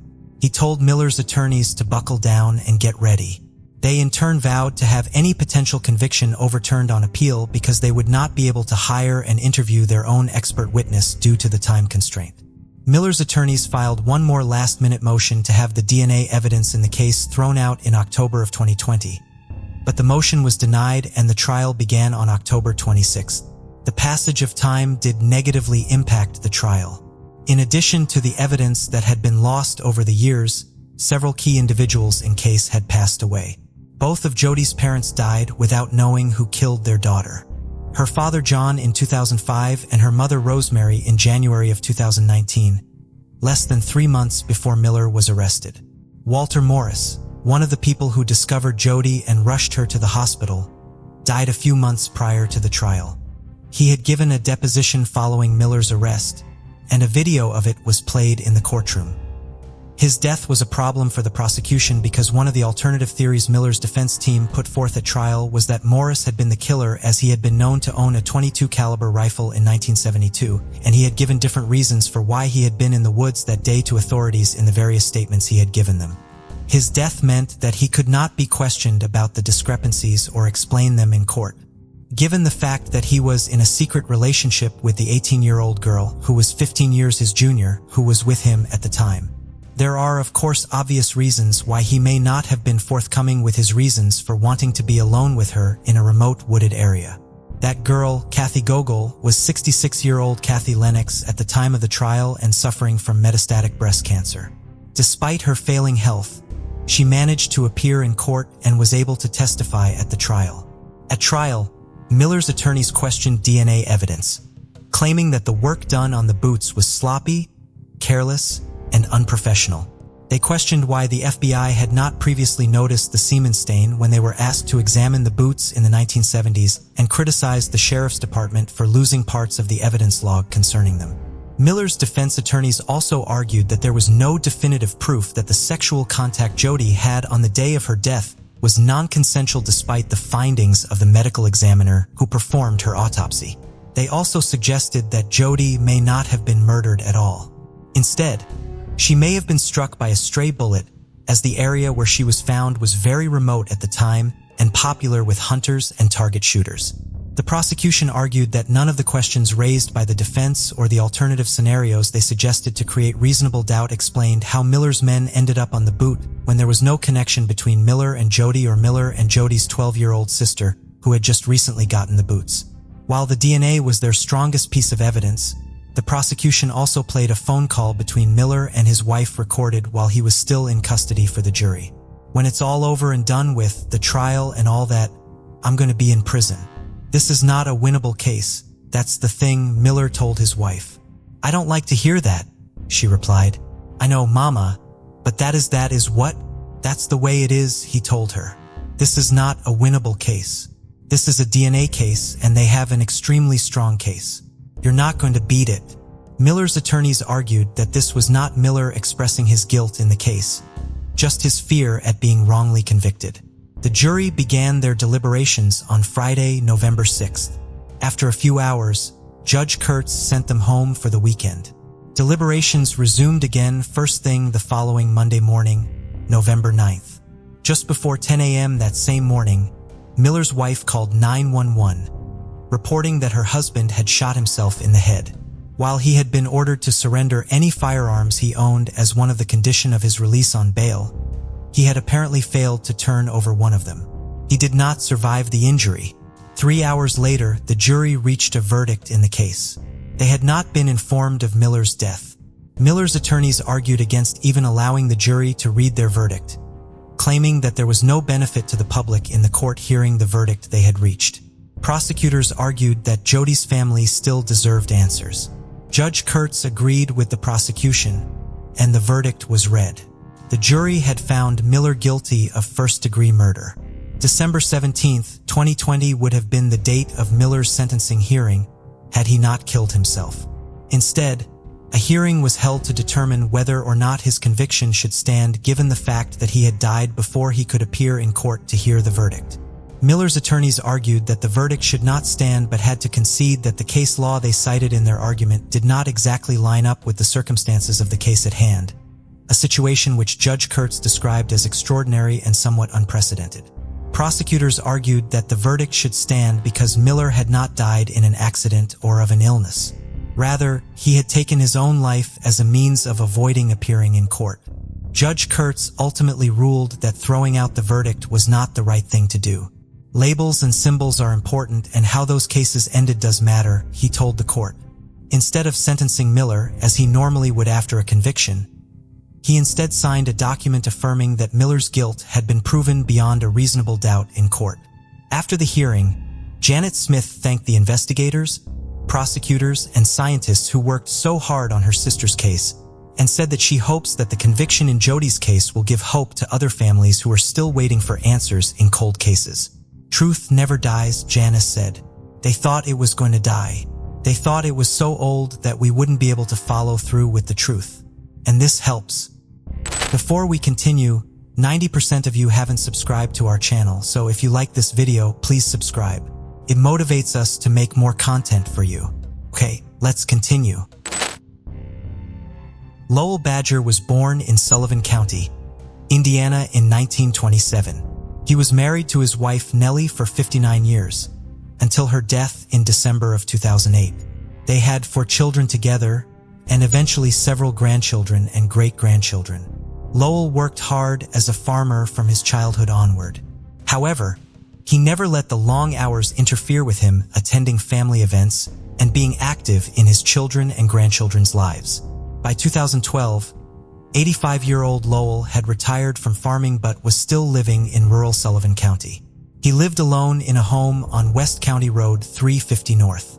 Lowell's son, Alan, and his wife went to the home on the morning of December 8, 2012. There they found Lowell's body on the floor of his bedroom, dead from a single gunshot wound. Lowell's time of death was placed sometime between 8 p.m. on December 7th and 9:23 a.m. on 8th when his body was discovered. He had apparently interrupted a robbery as his safe and television were missing from his house. The TV was a 46-inch Sony Bravia LCD television and the safe was gray, measuring 23.5 inches tall, 17 inches deep, and 17 inches wide. It was manufactured by John D. Brush. Police would eventually release a photo of the same kind of safe to the public in hopes that someone would come forward reporting someone who had recently acquired that kind of safe. They did clarify that while the safe they found for the example photograph was somewhat weathered, Lowell's safe had been in perfect condition. The area surrounding Lowell's home was searched by air, on the ground, and in local bodies of water for potential clues in the case. Properties in both Indiana and Illinois have been searched. No physical evidence connected to the case was found during these extensive searches. More than 250 leads have been followed up on in the ensuing 8 years, and more than 150 interviews have been conducted. Both the Indiana State Police and the Sullivan County Sheriff's Department are working on the case, and the investigators assigned to the case full-time are also assisted by 2 retired investigators. The Badger family's dedication to finding Lowell's killer has not diminished in the years following his murder, both out of a desire to finally have answers and to prevent another family from experiencing the loss they have suffered at the hands of the same culprit or culprits. The surrounding community has also not given up on Lowell and his case. His son, Alan, regularly gets questions about the status of the case at his job at First Bank in Sullivan, Indiana. In 2019, an effort was launched to get members of the community involved in the search for answers in the case. The minister at Kingsley Memorial Church, where Lowell had been a member from 1960 until his death, suggested that yard signs be designed and distributed throughout the community to remind people about the case and solicit tips. According to Alan Badger, these signs are just an option to put out there to remind folks that you can make a difference, and we ask if you would to step up and make that difference. It is the opinion of both the Badger family and law enforcement that there are people in the community who have information about Lowell's murder. We believe someone in the area has credible information that can bring closure to this case. The entire community pleads with that person to step forward. It is past time for closure for the family. It is past time to allow Mr. Badger to rest in peace, Sullivan County Sheriff Clark Cottom said in 2018. In December of 2020, leading up to the 8th anniversary of Lowell's murder, authorities released surveillance video and stills from surveillance footage taken at a gas station in Graysville, Indiana, just a few minutes' drive from Lowell's home, around the time of his murder. They believe that since Graysville is such a small town and the vehicles were out in the middle of the night, one of them may be connected to the murder. They are asking anyone who recognizes the vehicles or 2 men seen in the footage at the gas station to come forward. A $30,000 reward is currently being offered for information that leads to the arrest and conviction of Lowell's killer or killers. We do have faith this will be solved at some point in time, Alan Badger said in 2017. People are good and good will win. It just takes time. God works in his own time. Eric Lee Franks was born in North Carolina in September of 1972 and spent much of his childhood in East Tennessee, where his father was a pastor. He was an active and popular child who had many friends throughout his years in school. When he was 19, Eric met a woman named Kendra Framingham who worked with his mother at a mall in Nashville, Tennessee. They began dating and Eric fell deeply in love with her. He was therefore heartbroken when Kendra later left him to move to Michigan to get back together with an old boyfriend. She cut off all communication with Eric, and he would tell friends for years that he blamed himself for the relationship ending and considered Kendra to be the one that got away. Eric did eventually move on, marrying a woman named Gail while he was living in Tupelo, Mississippi. Gail had a young son when Eric met her, and Eric loved the little boy like he was his own son. Eric was happy to have a family of his own and the stability it provided him. Unfortunately, this happy period of his life would not last long, and several areas of his life would soon begin to fall apart. In 2006, Eric's father passed away, and Eric was devastated by the loss. Then in 2008, following the economic recession, Eric lost his job as a maintenance worker at a shopping mall and could not find new employment anywhere in Tupelo. He decided to move his family to Ohio, where his mother and sister were living, both to be able to spend more time with him and to find new opportunities for work. Eric was able to work in Ohio, but not consistently. The financial stress this caused created more tension in his marriage, which was already strained by this point. Unhappy with his romantic relationship, Eric began focusing on finding comfort in old friendships. He began using Facebook to locate and reconnect with friends he had lost contact with. In addition to old friends, Eric also tried to locate his former girlfriend, Kendra, whom he had not seen in over 15 years. He initially could not find her on Facebook, later learning she used an alias for her Facebook profile, but did find John, the old boyfriend she had moved to Michigan to be with. Eric sent him a message, asking him if he knew how to get in contact with Kendra. When John wrote back, he informed Eric that he and Kendra were married and had 2 daughters. He said he would let his wife know that Eric wanted to catch up with her and let her decide if she wanted to speak with him. Kendra ultimately did choose to begin speaking with Eric. Then one day, Eric saw a post about Kendra's 2 daughters that included their dates of birth. He noticed that Kendra's older daughter, Emily, had been born less than 9 months after he and Kendra had broken up. When he asked Kendra about Emily's parentage, she confirmed that Emily was his daughter.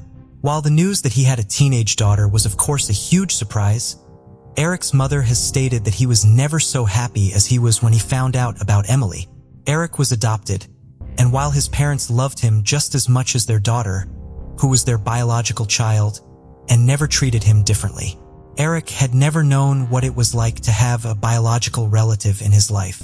Furthermore, he and his wife had separated within weeks of him learning about Emily, meaning he no longer had his stepson in his life. He felt lonely following his separation and was excited to create a relationship with his newly discovered daughter. On October 25, 2010, 38-year-old Eric made the drive from Ohio to Saginaw, Michigan in a bronze 2001 Chevrolet Malibu owned by his mother that she had given him permission to use. He initially planned to just be making an extended visit to Michigan and rented a room in Miller's Motel in Bridgeport Township. To support himself, he would use a temp agency to find work every day and perform odd jobs for the owner of the motel. Kendra did allow Eric to meet Emily and spend time with her once a week, but Emily was not immediately told that Eric was her father. Eric was just happy to be able to see her. Things gradually became even better for Eric in Michigan, and he wanted to make his visit there more permanent. Eventually, Emily was told who he really was. Furthermore, Eric told his loved ones that he and Kendra were rekindling their relationship and that she would be leaving her husband so that she, Eric, and Emily could all move into a home together as a family. On March 10, 2011, Eric spoke with his mother, Joanne, on the phone. He told her that he was moving into a house across town where cell phone reception was poor, so it would be more difficult for him to keep touch with her. He also told her to look forward to July when he had to return to Ohio for an important dentist appointment that he had already paid for because he was going to bring Emily with him so that she could meet her. This would be the last time Joanne would speak with her son. Over the following few months, Joanne could not reach Eric by phone.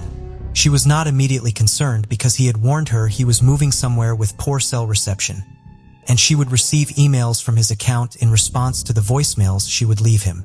However, she became concerned when Eric failed to make his planned trip to Ohio in July and missed his dentist appointment. By this point, she was also more concerned by the fact that her son was Kendra online to ask her about Eric's whereabouts. Kendra online to ask her about Eric's whereabouts. Kendra claimed to have not seen Eric since the middle of April. They had gotten into an argument, and Eric had spent several days waiting outside of her home, calling and texting her in an effort to get her to come out and speak with him. When she refused to have a conversation with him, he eventually told her that he was leaving to go to California to find another one of his former girlfriends. Eric moving to California did make some degree of sense. Ever since he was a child, Eric had dreamed of working in film production, either as a director or a screenwriter. As an adult, he had tried to live in California and break into the industry 4 separate times. However, he could not afford the high cost of living there and would eventually have to leave the state. However, if Eric had left the area with poor cell reception, he would have been able to call his family. And his mother had been receiving emails from his account, but none of them mentioned this major move. By November, even the suspicious emails stopped coming, and Joanne reported Eric missing to her local police department, who coordinated with authorities in Michigan. 6 days later, Joanne received an email from Eric's account, but it made her even more convinced that they were not actually from her son. It included a new phone number, but the number was from a prepaid cell that was never set up. The efforts would show that the email had been sent using the public Wi-Fi at a Burger King in Michigan.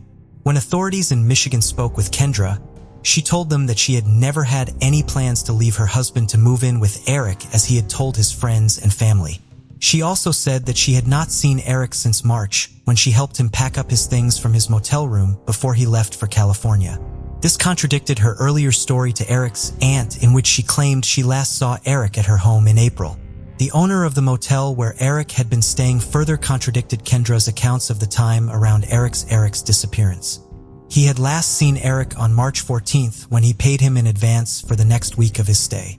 A week later, he had seen Kendra emptying Eric's belongings out of his room and putting them into her own car.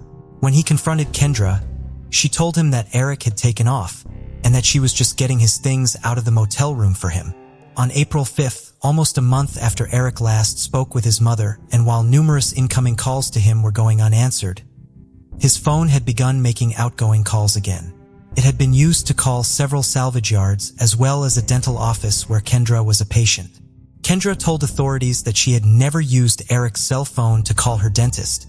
The records on the phone show that the phone left the Saginaw area in the months after Eric's family last heard from him, contradicting Kendra's claims that he had taken off for California.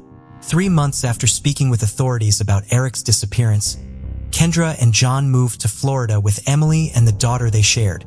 However, while they were physically removed from the investigation, they would continue to be tied to it. Eric's family remained dedicated to searching for him and kept focus on his case through social media, missing person flyers, media appearances, and conferences. Their efforts did result in in 2012, they were able to reach a man who had stayed next door to Eric at the motel. After hearing details about the disappearance from Eric's family, he went to the police to report an incident in which Kendra's husband John, who had told authorities he had never met Eric in person, drove up to motel and screamed violent threats at Eric. The case was eventually transferred to the Michigan State Police, who searched the property surrounding the home Kendra and John had lived in with cadaver dogs in May of 2013. They did not locate anything during the search. Kendra died of breast cancer in 2016. Following her death, John provided authorities with the names of 2 men she had known back in Michigan to investigate. In 2018, a criminal justice student in California had seen Eric's story featured in an episode of the investigation Discovery series Disappeared that had been released the year before and began following the case. She worked at an automotive repair shop and had the idea to track the car Eric had been driving through Carfax. The vehicle also went missing around the time of Eric's disappearance and had never been found. Investigators and Eric's family had assumed that the car had most likely been scrapped, driven into a body of water, or somehow otherwise been hidden or destroyed. Authorities had run previous checks on the car's vehicle identification number, but without success. When the student initially looked up the vehicle using its vehicle identification number, she also initially found no new information.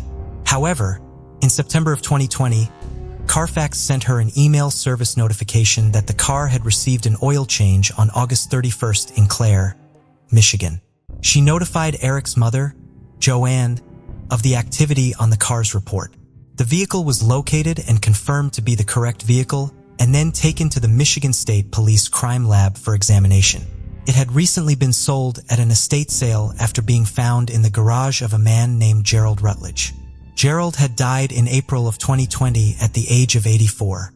He worked as an hourly worker at General Motors, but presumably because he had no children and lived frugally in his modest West Side Saginaw home. He left behind an estate worth $2,700,000 per his will. Following his death, the money was to be split between the Saginaw chapter of the Red Cross, the Saginaw Police Department, and the Saginaw Fire Department. Gerald suffered from dementia later in life, which left him legally he required a caretaker, and at one time, his caretaker had been Kendra Framingham. In the weeks before Eric disappeared, concerns were raised about Gerald's finances. He had paid the home healthcare service Kendra owned a full year in advance for his care, which was not standard practice. Gerald's assets were frozen for a time following this discovery. Based on the condition of the exterior of the car, it appears as though it had been stored inside of the garage for some time. Gerald's neighbors do not believe that he was aware that the car was in his garage and furthermore claim that he would be upset had he known it was there. After Eric's brother-in-law, Chad Boss, went to Michigan to inspect the car, he told MLiv that there had been stains on the passenger side seat and floorboard that could have been from blood. The man who had purchased the car at the estate sale was in the business of purchasing inexpensive vehicles to help low-income clients and had previous experience with vehicles which were known to have contained a deceased person. He told Chad Boss that the car had the characteristic smell such cars had when he purchased it, and he believed that the stains had been from blood. Part of the concrete floor in the garage where the car had been stored looked as though it had been disturbed, so a portion of the floor was cut up and cadaver dogs were brought into the scene, but Eric's remains were not found. The inside of the home was also searched. The new owner of Gerald's home discovered a brochure on his property that indicated that a high-powered incinerator had previously been installed in his basement but removed from the property for the estate sale, and notified the state police of that information. While the discovery of the car appears to strengthen the connection between Kendra Framingham and Eric's disappearance, there are still many unanswered questions in the case. Most importantly, where Eric is. His family believes that he was murdered at the time of his disappearance, but they still hope to be able to one day locate his remains and give him a proper burial. I have prayed for answers for years, but I didn't know if they were going to get answered. Chad Boss told ABC 12 News following the discovery of the car. I was getting used to the idea that we might never know. This certainly gives us a lot of hope that we might get to know what happened for real, what happened to Eric, instead of our theories on what happened to Eric. Donna D.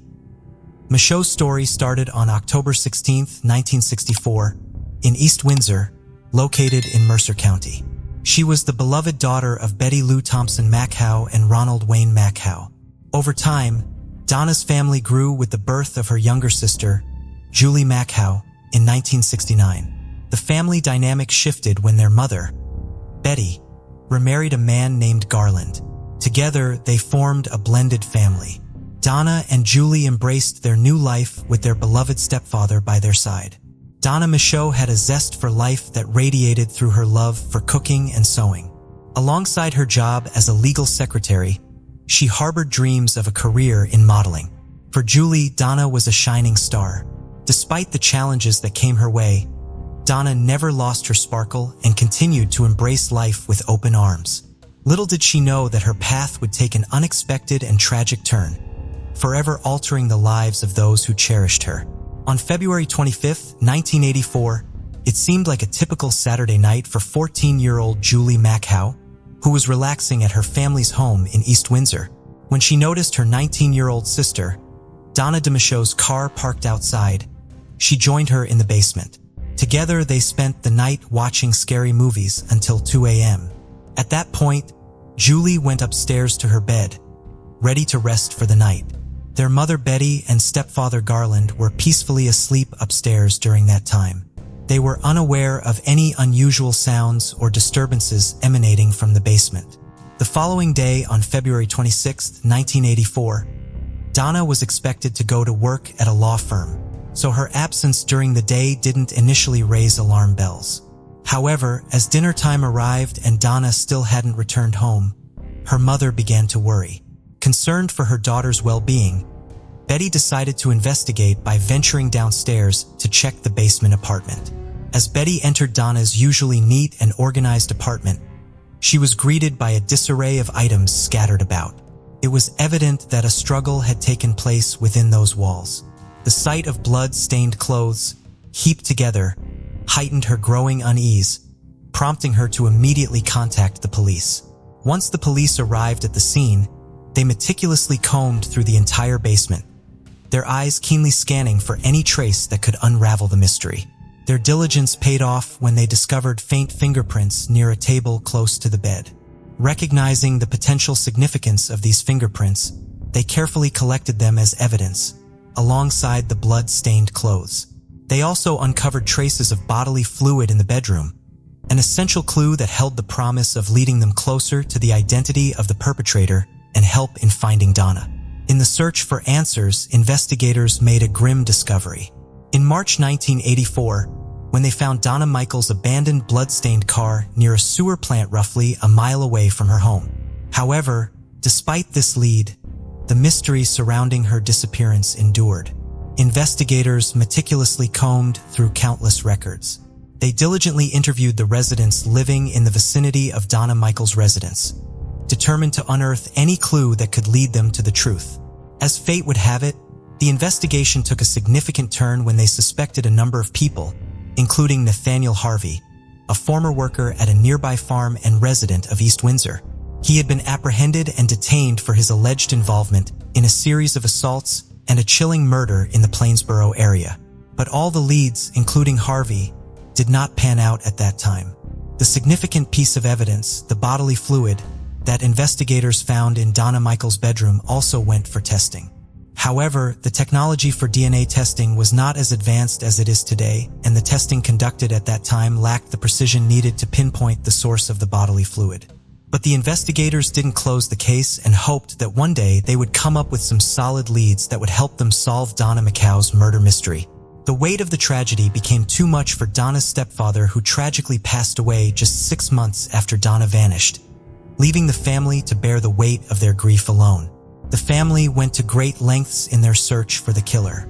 They hired private investigators, trackers, and even sought the help of psychics. They poured all their resources into the effort, spending every last penny they had. Their hope never wavered.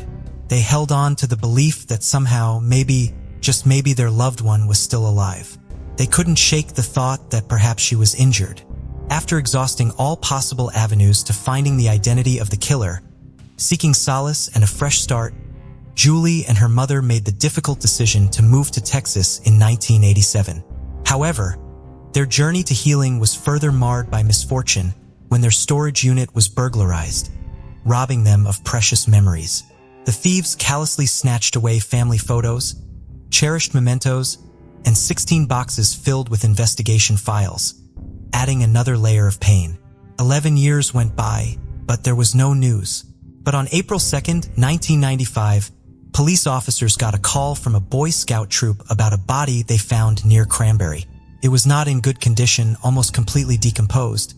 But when they got the dental records back, they couldn't believe they had found the most important part of the puzzle they had been searching for the last decade. It was the body of Donna DiMichaud concealed within a carpet in a wooded area near a cranberry farm, not far from where her car had been recovered. After her remains were sent for an autopsy, initial findings indicated that Donna had tragically suffered a gunshot wound to the head. However, as the case investigation progressed, the dedicated experts at the Middle Assault Regional Medical Examiner's Office delved deeper into her remains. Through careful examination, they discovered that her cause of death was indeed a head injury, although it couldn't be definitively determined as a gunshot wound. Nevertheless, the cause of death was amended to evidence of homicidal violence, and her death continued to be classified as a homicide. With this crucial lead unable to yield conclusive results, the investigation gradually reached a standstill, and the case eventually fell into the abyss of unsolved mysteries. In February 2022, Mercer County prosecutor Angelo Onofre directed the reopening of the Donna Michael case. The case was handed over to the Office of Public Integrity and Accountability Central Regional Cold Case Task Force, a dedicated group within the statewide cold case network established by the New Jersey Attorney General in 2019. As part of the reopened investigation, all relevant physical evidence, including DNA samples, was carefully resubmitted to the state police's Central Regional Laboratory. This step aimed to leverage advanced forensic techniques and technology in the pursuit of truth and justice. Modern DNA technology played a crucial role in shedding new light on the case. The evidence, the bodily fluid which was found from Donna Michaud's bedroom, was carefully re-examined and it conclusively matched the DNA profile to Nathaniel Harvey. Astonishingly, his DNA was the only genetic material found in the room that should not have been present, according to the Attorney General's office. It was a breakthrough that provided clarity and closure to the long-standing mystery. Nathaniel Harvey, born in 1942 in East Windsor, had a troubled past right from the beginning. He had a knack for trouble and found himself behind bars for most of his life. In 1968, he got married, but the identity of his wife is not known. Living in East Windsor, Harvey had a long list of crimes to his name. He was also described as a daring intruder by the West Windsor police, and he had been convicted of assault. It was said that during his crimes, Harvey would sneak into unlocked homes where he would take young women hostage and commit acts of violence. The authorities always had their eyes on him, considering him a potential suspect in their search for justice. One such case was of Irene Schnaps, who was also a resident of East Windsor. During the years of 1984-1985, the local authorities were faced with the growing concern as a series of burglaries rattled Plainsboro, West Windsor, and nearby neighborhoods. The authorities were also grappling with the unsolved murder of Irene Schnaps and the perplexing disappearance of Donna Michaud, who vanished from her family's East Windsor home. 16 months after Donna Michael's disappearance, tragedy struck again in East Windsor when Irene Schnaps, a 37-year-old woman who had recently lost her husband to cancer, was killed. The incident occurred overnight on Saturday, June 15, 1985, or in the early hours of the following day. Concerned for her well-being, one of Irene's colleagues at RCA Americom went to her apartment the next morning on June 16, 1985 on Research Way after she failed to show up for work. With trembling hands, he informed the police about the tragic scene that he had encountered. Inside the apartment, a heart-wrenching sight awaited the investigators. Irene Schnapp suffered a barrage of over 15 vicious blows to her head inflicted by an axe or hatchet. The room bore gruesome evidence of the tragedy, with Irene's lifeless body lying unclothed in her blood-soaked bedroom. Amidst the chilling scene, a crimson-stained footprint on a pillowcase was discovered, becoming a vital clue that held the potential to unlock the mystery behind her tragic demise. Peter Stowesser, a 41-year-old man, stepped forward to share his account with the investigators. As a friendly acquaintance of Irene Schnapp's, he revealed that he may have been the last person to have seen her alive. Shortly after sharing his connection to Irene Schnapp's, Stowesser's life took an unexpected turn. The police began frequent visits to his doorstep, and one Saturday, June 17, 1985, Stowesser found himself taken to the Middle Assault Prosecutor's office, where he spent the entire day under intense scrutiny, facing a barrage of questions regarding Irene's tragic murder. He confessed to developing feelings of attraction towards her, envisioning a potential romantic connection. However, Irene, still grieving the loss of her husband, expressed the need for time and space before considering any new relationships. As Stoddard eagerly anticipated the right moment to express his romantic feelings, he maintained a friendly connection with Irene. He extended invitations to his lively gatherings, posting barbecues for neighbors and friends, in an effort to ensure she didn't feel alone. However, their potential relationship was abruptly shattered when Irene met her tragic end. Casting suspicion upon Stoddard as the primary suspect, law enforcement also obtained a search warrant for Stowesser's residence. During the search, they discovered a quilt that bore suspicious-looking stains, possibly blood-related. Additionally, from his car, investigators seized a pair of white work gloves and a metal strip exhibiting reddish spots. Upon conducting tests on the quilt, it was revealed to contain human blood, accompanied by hairs that seemed to match those of the victim. Stowesser, however, maintained that the stains on the quilt originated from menstrual blood belonging to another woman he was involved with. As the investigation progressed, Stowesser underwent a lie detector test, which he did not pass, although the results of such tests were not considered admissible in court. Additionally, it came to light that he had a history of serving time in jail for stalking a former girlfriend. However, the police eventually eliminated Stowesser as a primary suspect, largely due to a significant discrepancy in shoe sizes. Stowesser wore size 12 shoes, whereas a bloody footprint at the crime scene indicated a size 6 shoe. This unexpected mismatch in foot size shifted the focus of the investigation elsewhere. However, on October 28, 1985, the breakthrough in the case occurred. On that very day, Nathaniel Harvey embarked on a rampage through the southern part of West Windsor, ultimately leading to a significant turning point in the investigation. The initial call that reached the dispatch center reported an alarming incident in Dutch Neck Estates. It was a chilling account of a 13-year-old girl who had narrowly escaped an attempted abduction from her own home, and the man covered her mouth in an attempt to take her away. However, her bravery prevailed as she managed to free herself and let out a piercing scream, alerting her parents to the danger. Startled by the commotion, he fled the scene. After fleeing the home in Dutch Neck Estates, that man broke into another house, probably to hide from the police. He was confronted by the homeowner. He turned on the light and saw Nathaniel Harvey standing there threatening him with an axe.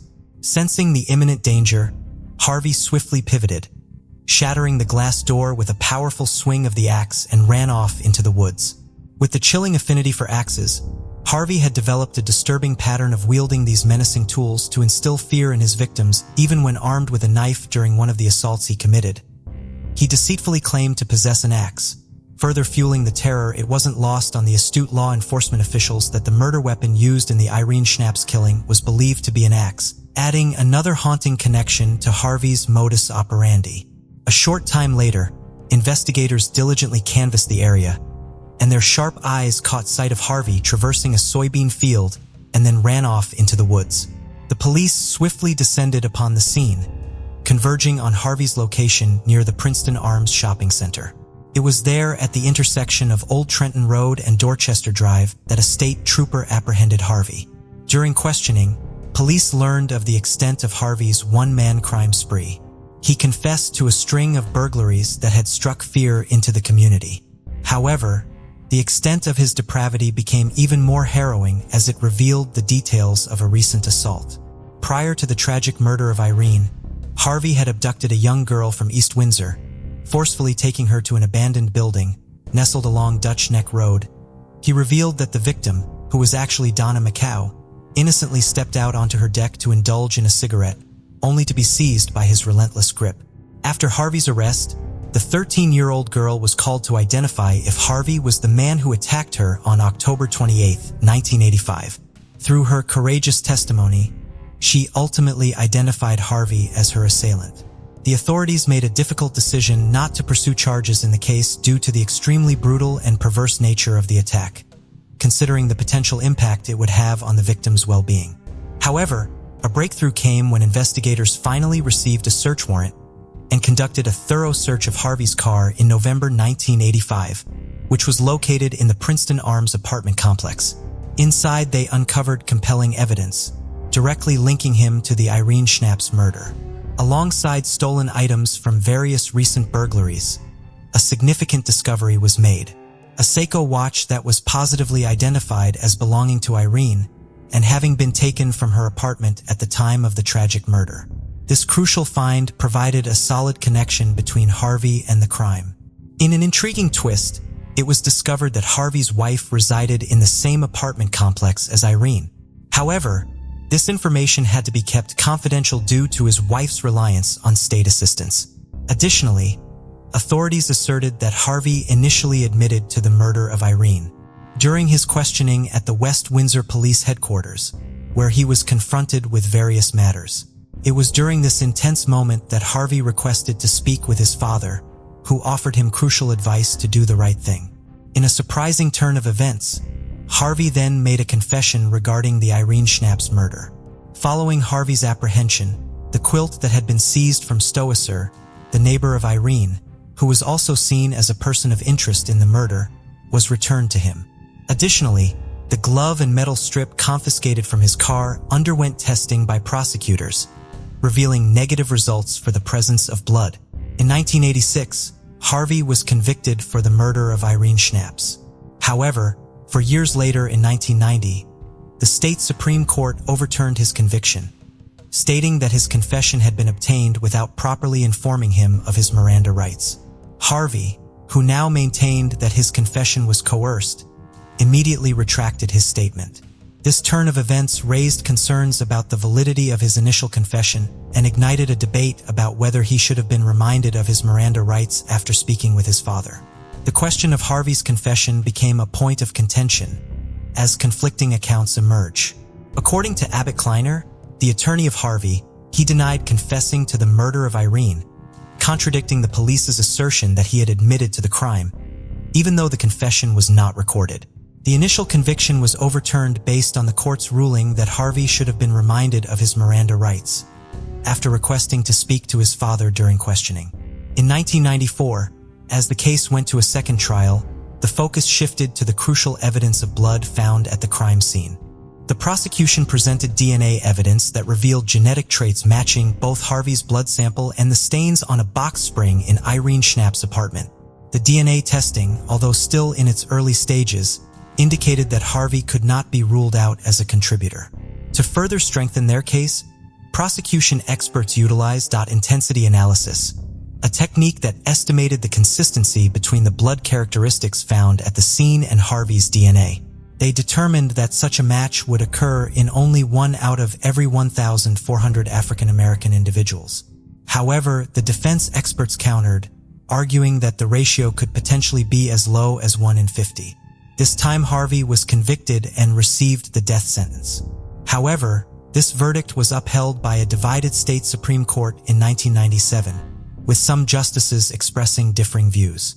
Justice Allen B. Handler, in his dissenting opinion, carefully scrutinized the 64-page analysis of the DNA testing presented in the case. He voiced his doubts and expressed confidence that at some point in the future, either the state or federal court would likely reverse the decision. In a surprising turn of events, according to an article in the New York Times, on May 15, 2005, Kleiner, the attorney of Harvey, pointed a finger of accusation at Peter Stoesser, a former neighbor of Irene. Although Stoesser was once considered a possible suspect by the police, he was subsequently ruled out. Kleiner implicated Stoesser, who was now 61 years old and residing in Hightstown, in both the Irene case and the murder of Donna Mackhow from East Windsor, who went missing in 1984 and whose body was discovered in 1995. These claims made by Kleiner garnered significant attention, making headlines in the New Jersey section of the Sunday New York Times. He also strongly disputed the accuracy of the blood DNA evidence presented during Harvey's second trial, claiming it to be flawed and contaminated. Additionally, he demanded further DNA testing on other pieces of evidence collected in the case, suggesting that they could have implicated Stoesser instead. Kleiner raised concerns about missing evidence, including the absence of hair from the quilt. He expressed suspicion regarding the classification of the retrieved hair, noting that it was initially labeled as Caucasian and later had the phrase, "and 1 microid hair." Kleiner alleged that all the hair evidence, technicians' notes, and microfilm have mysteriously vanished, leading him to believe that the hair evidence never actually existed. Capsack, who continued to serve as a prosecutor in Middle Assault County, expressed unwavering confidence in Harvey's conviction, firmly asserting that Stoesser played no part in the crime. According to Capsack, Stoesser was initially considered as a possible suspect in the case, but he was ultimately eliminated as a prime suspect. The decisive factor was the discovery of a size 6 bloody sneaker print on the victim's pillow, which contradicted Stoesser's size 12 foot. Interestingly, the article failed to mention that Harvey himself wore a size 6 sneaker. However, he clarified that Stoddard's involvement was merely circumstantial and not indicative of his guilt. In April 2007, Judge John F. Malone of the State Superior Court made a decision that dashed Harvey's hopes for a new evidentiary hearing and dismissed his habeas corpus challenge. He overturned Harvey's 1994 conviction, originally a death sentence, due to inadequate legal assistance provided to him during the early 1990s. Despite this development, Harvey, 65 years old, would still serve a 70-year sentence for a separate charge. The death sentence he received in 1994 had been reduced to life in prison without parole when New Jersey abolished capital punishment in 2007. Prior to this abolition, Harvey had spent 20 years on death row, although the state had not carried out an execution since 1963. However, late in November 2020, Harvey died in the State Woods State Prison in Bridgeton, which eventually closed all the doors of any further investigation. Peter Stowesser was considered a suspect in the murder of Donna Mackhow. The remains of Mackhow were found in 1995, approximately a mile away from the location of the Irene crime scene. It was claimed that Michaud and Stowesser were both enrolled in classes at Mercer County College during the fall of 1983. It was pointed out that after Michaud went missing, Stowesser did not attend the spring session classes that he had previously registered for. However, Stowesser maintains that although he attended Mercer County College, he had no knowledge of Michaud or any connection to her. Harvey also was connected to Donna Michaud, as the discovery of Donna's remains was in a wooded area near the farm, where Harvey had briefly been employed, which raised suspicion. Adding to the puzzle was the finding of her abandoned car near a sewer plant, conveniently within walking distance of Harvey's residence. These curious circumstances were enough for authorities to focus their attention on Harvey, exploring the possibility of his involvement in the case. Finally, in the last week of April 2023, New Jersey Attorney General Matthew J. Platkin announced that the conclusive identification as the person responsible for the assault and murder of Donna Mackhow.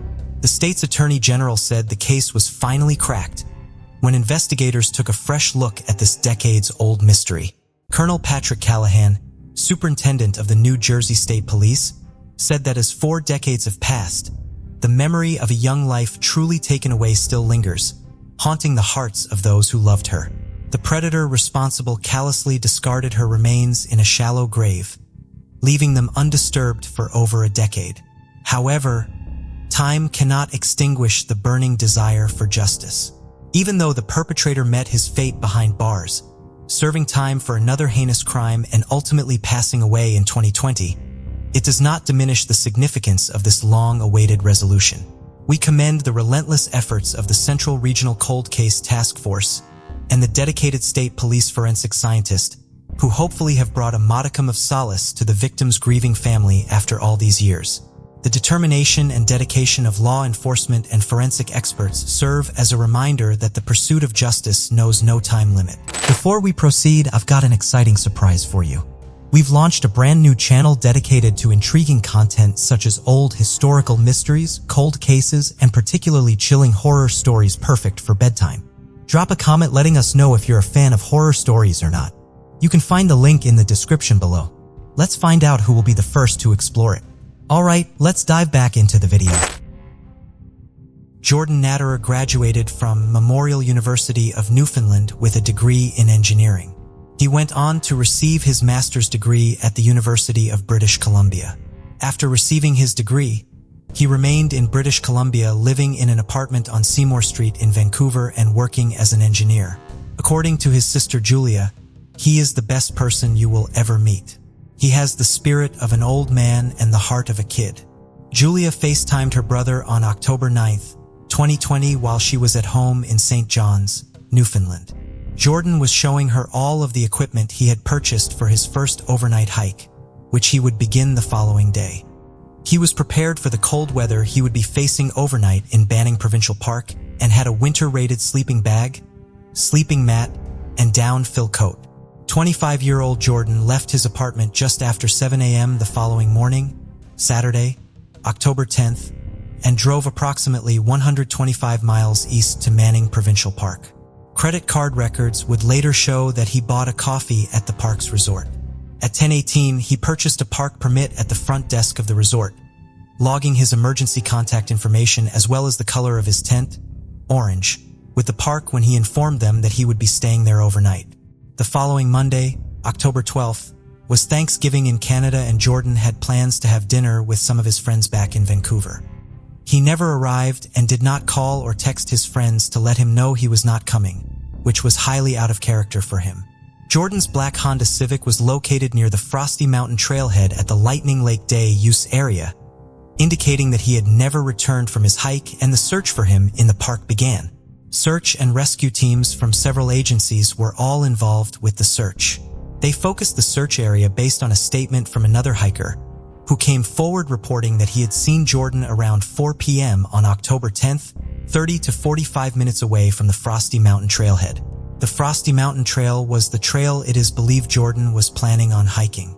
Despite the extensive effort, Jordan was not found and the search was suspended on October 17th, with authorities claiming they had exhausted all avenues of investigation and needed new clues to follow in order to continue with the search effort. Cases such as Mr. Natterer's are very rare. It's always our goal to locate missing persons as soon as possible, and their files are never closed. Our investigators will continue to investigate any additional information that becomes available, but at this time, we have followed up on all leads. Vancouver Police Department Constable Tanya Vicentine wrote in an email to CBC News after the search was called off. Jordan's family was upset by this decision and continued looking for him on their own. Jordan's parents, Josie and Greg, had flown to British Columbia from Newfoundland to aid in the search effort. Once the official search was called off, they had to figure out how to keep the effort going on their own. They set up a GoFundMe to raise funds for a private search, which costs $1,000 a day to perform. A large early donation to the effort came from Jordan's employer, and members of the community also began donating to the effort. Helicopters were hired, as was a drone company, which flew over areas of interest in the park taking footage. The images the drones captured were then meticulously inspected by a network of volunteers looking for any signs of Jordan or his belongings. The Nader family did believe the official search should also continue. The day after it was called off, a bag with a hat and sunglasses, believed to belong to Jordan, was discovered by another hiker, and the Natterers argued that these items constituted new clues that needed to be followed up on by the authorities. The official search had covered an area to the lower right side of the trail, but based on the location where the items were found, the search should have been more towards the left of the trail. Pieces of synthetic down filler, consistent with the type found in Jordan's apartment, which he used in craft projects, was also found in the park outside of the area that had been officially searched. This led to speculation that Jordan perhaps was injured and throwing away small items in hopes that they will be taken down the trail and lead people to him. When Jordan's family was finally able to his cell phone records, they further supported the notion that the official search had been in the wrong area. Jordan's cell phone pinged at 12:30 on the afternoon of October 10th, roughly 2.5 miles southeast of the Manning Resort on the Windy Joe mountainside of the trail loop. Jordan's family believes that he may have hiked the trail in reverse in order to get to two trails near the bottom of Windy Joe Mountain that would get him to the campground where he would be spending the night earlier. It had started snowing around 3 p.m. on October 10th, and if the terrain off of those trails is very steep and rugged, the terrain off of those trails is very steep and rugged. If Jordan became disoriented and went off trail, he could have been injured trying to traverse the terrain. Jordan's family believed that in this scenario, Jordan would have tried to maneuver himself to be near a source of water, if possible, but then would have stayed there, relying on his equipment to keep him warm until someone came and found him. The search did briefly resume, but was called off again due to poor weather. The private ground search continued until November 7th, when the weather was to leave British Columbia without finding Jordan, stating that it was important for them to be with their two daughters. Their efforts to find Jordan have continued even though they are no longer in the area, with new aerial searches and review of their footage continuing even after they returned home. Greg and Josie have expressed their immense gratitude to the numerous individuals who have donated their time and money to the search effort, and to everyone who has supported them through this difficult time for their family. We're just overwhelmed by how many people out there care about our well-being, Greg told The Telegram, a daily newspaper in St. John's. For that, we are profoundly grateful. Esther Dingley and Dan Colgate had been together for almost the entirety of their adult lives and lived together in Durham in the northeast of England. In 2014, the couple was just weeks away from their wedding when Dan underwent surgery for a congenital condition that affected his digestive system. Following the operation, he developed necrotizing macchiatis and nearly died. Dan survived, and while he was recovering, he and Esther began reevaluating what they wanted out of life. Ultimately, rather than making arrangements to reschedule their wedding, the couple decided to make the necessary arrangements to dramatically change their lifestyle, stepping away from their successful careers to travel throughout Europe. They sold their car, bought a motorhome, and rented out their flat. Between their savings and the rental income, they estimated that they could spend a full year traveling, hiking and biking extensively throughout Europe. That 1 year eventually turned into 6, with the couple spent 80 days on a 1,000-mile hike in the Alps, which took them spent 80 days on a 1,000-mile hike in the Alps, which took them into 5 different countries. They spent most of the trip camping in a tent and were largely self-sufficient during it, carrying up to 5 days' worth of food with them in between opportunities to replenish their supplies. On an average day, they would cover more than 13 miles and ascend more than 1,400 meters. After they completed this hike on October 4, 2020, Dan and Esther spent 10 days traveling in France in their motorhome together before arriving in the Roxer-Lewis, where they would be house-sitting. They remained there together until October 22nd, when 37-year-old Esther left in the couple's motorhome alone. Due to his lingering, Esther had just completed. Esther already wanted to continue on with more outdoor adventures, so the couple decided to spend some time physically apart, pursuing the activities they wanted to engage in while remaining in regular contact with one another.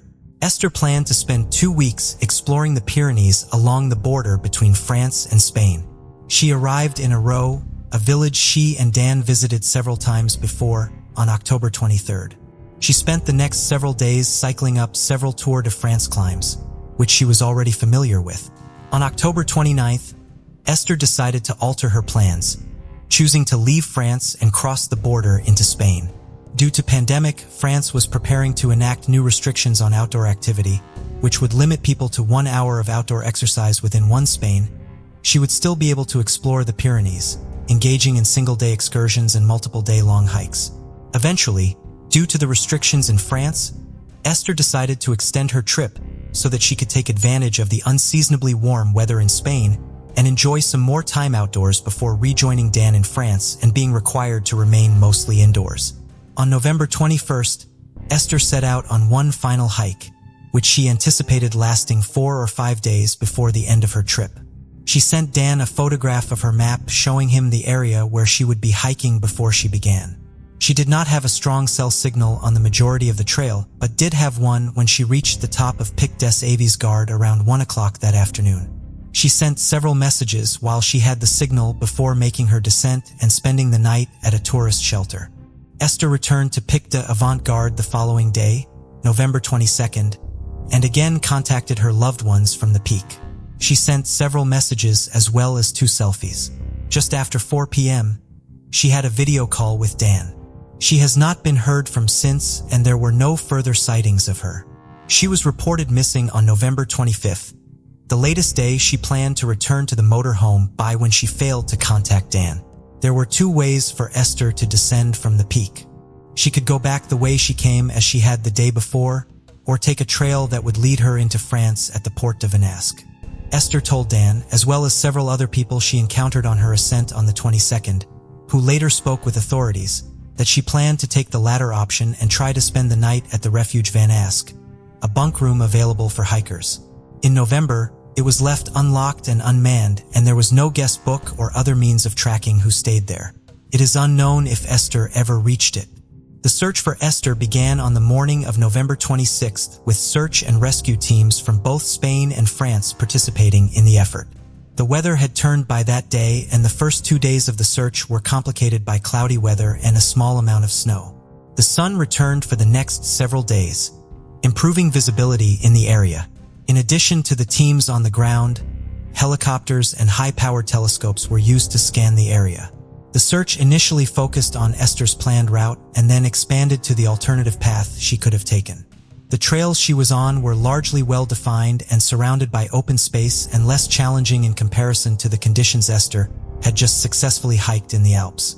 There were some small sections that were more challenging, the use of a handrail drilled into the rock, and the areas below them were also early areas of interest in the search.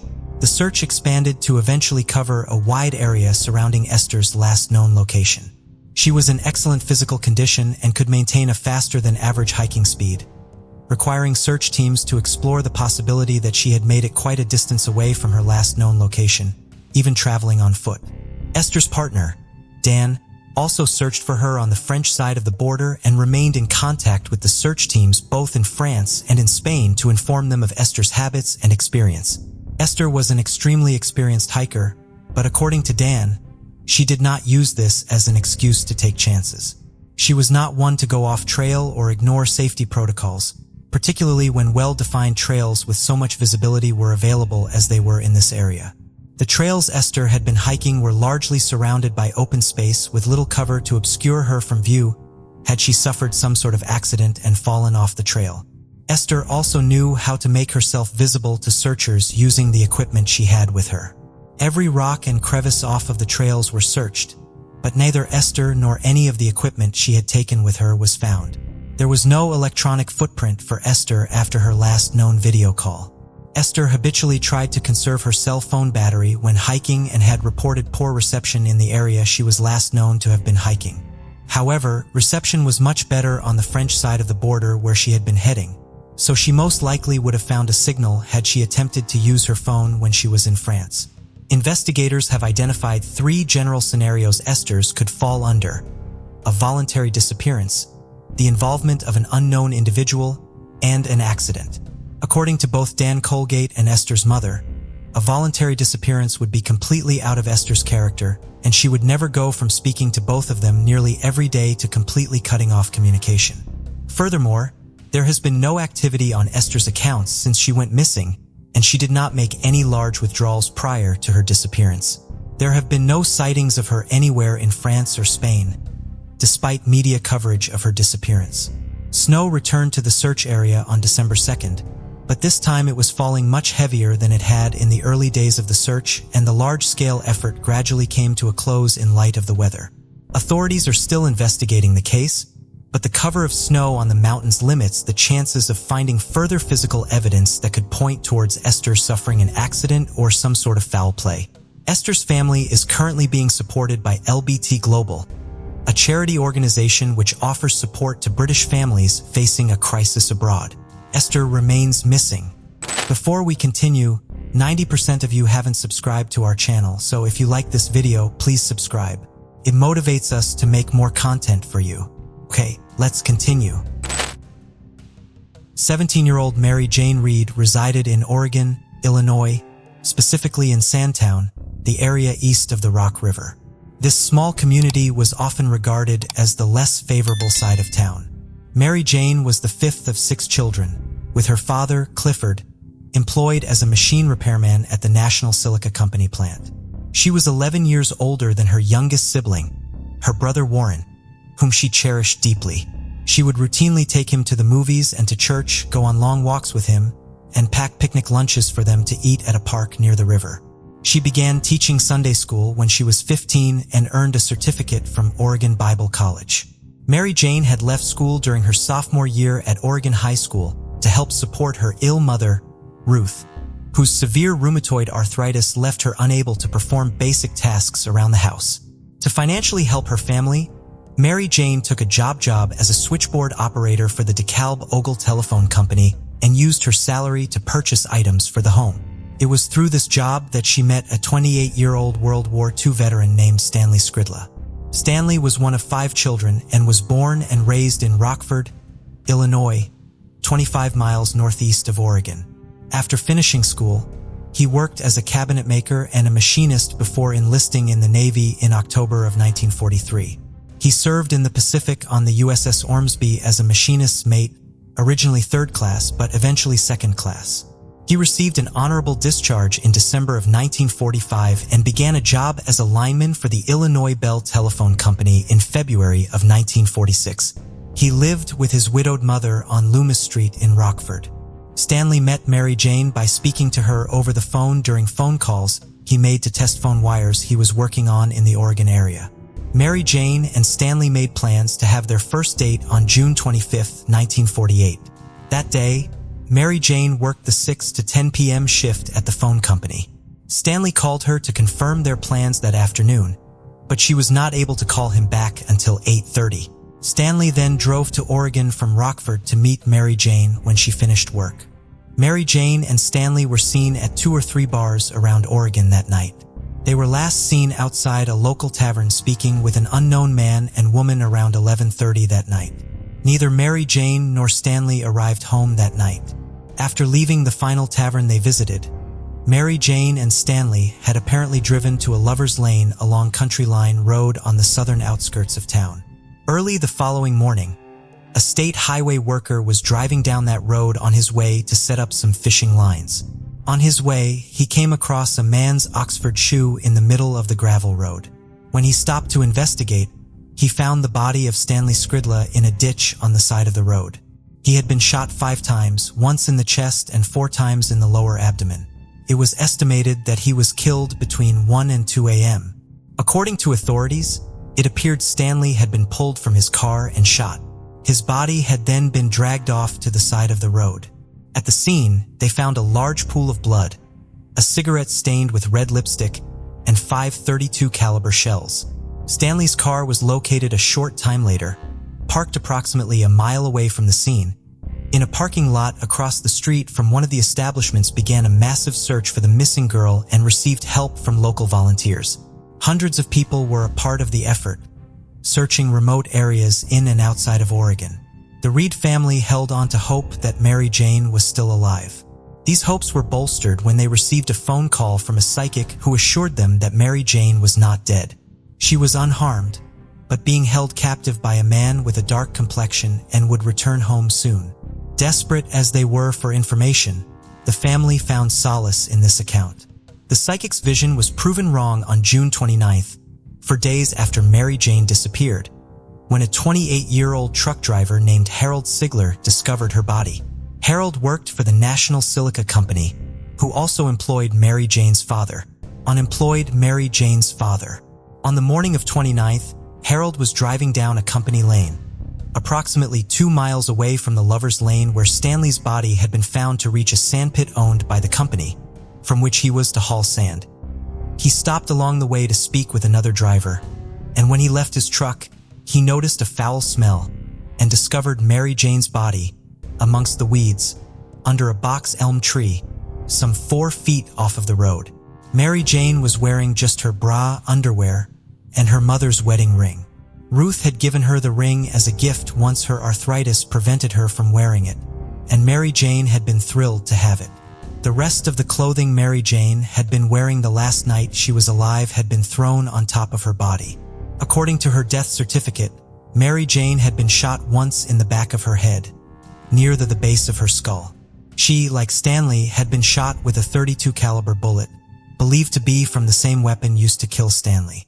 Authorities believed that she had not been held captive when she was taken from the Lover's Lane, but had rather been killed not long after Stanley's death. Ruth Reed was so distraught over the death of her daughter and fearful that the same fate would befall another member of her family, that she refused to allow her son Warren to attend school for months. Clifford Reed ultimately made the decision to place her in a state mental institution a year after Mary Jane died. Ruth returned home after a year, but was never the same. Investigators spoke to dozens of people to try to find leads in the case. Mary Jane had been very popular, regularly going on dates, so authorities spoke to other young men she had socialized with. They also interviewed 4 women in Rockford Stanley had previously dated. Rumors circulated that the murders were the result of a love triangle gone wrong or a payback from some sort of gambling debt Stanley had accrued. The theory in the case that became perhaps the most popular and persistent was that Mary Jane and Stanley had been killed by a local chief deputy sheriff. He and Mary Jane had a brief relationship, but Mary Jane no longer wanted to be involved with the older married man. On the afternoon before Mary Jane went missing, he showed up at her home to try to convince her to continue seeing him. He grabbed her by the arm as she struggled to get away from him. He struck her several times before throwing her to the ground and finally leaving. The deputy reportedly also ran into Mary Jane at one of the bars she and Stanley visited while out on their date, meaning that he had known she was out with another man. According to a police report at the time, the deputy had reported to work the day after Stanley's body was discovered without his service weapon, claiming he had sold it to someone in a bar. This led to whispers around town that police had not solved the case because they were covering up for one of their own.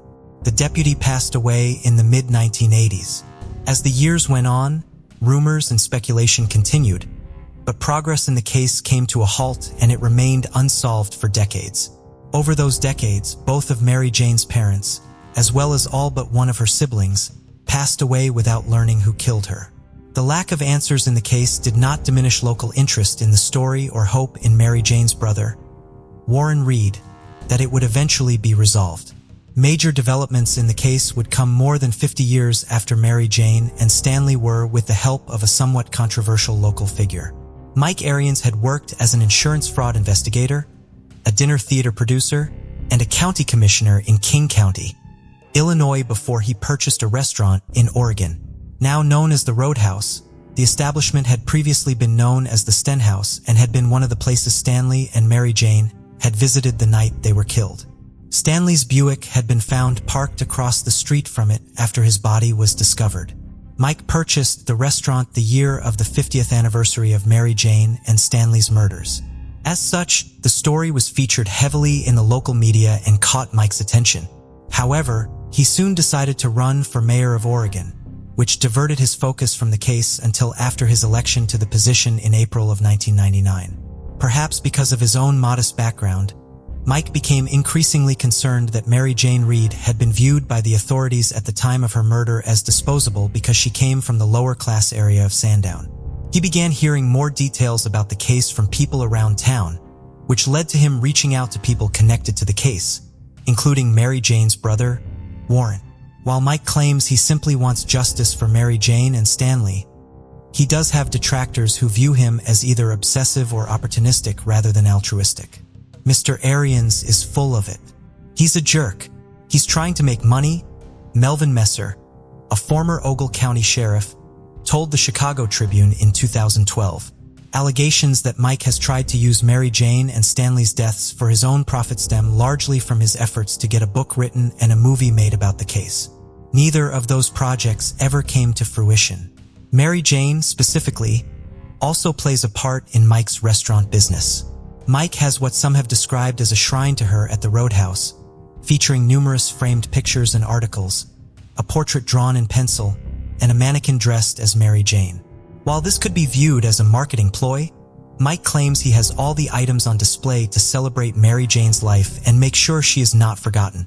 Mary Jane did visit what is now the Roadhouse just hours before her death, and Mike believes that visit continues to tie her to his restaurant.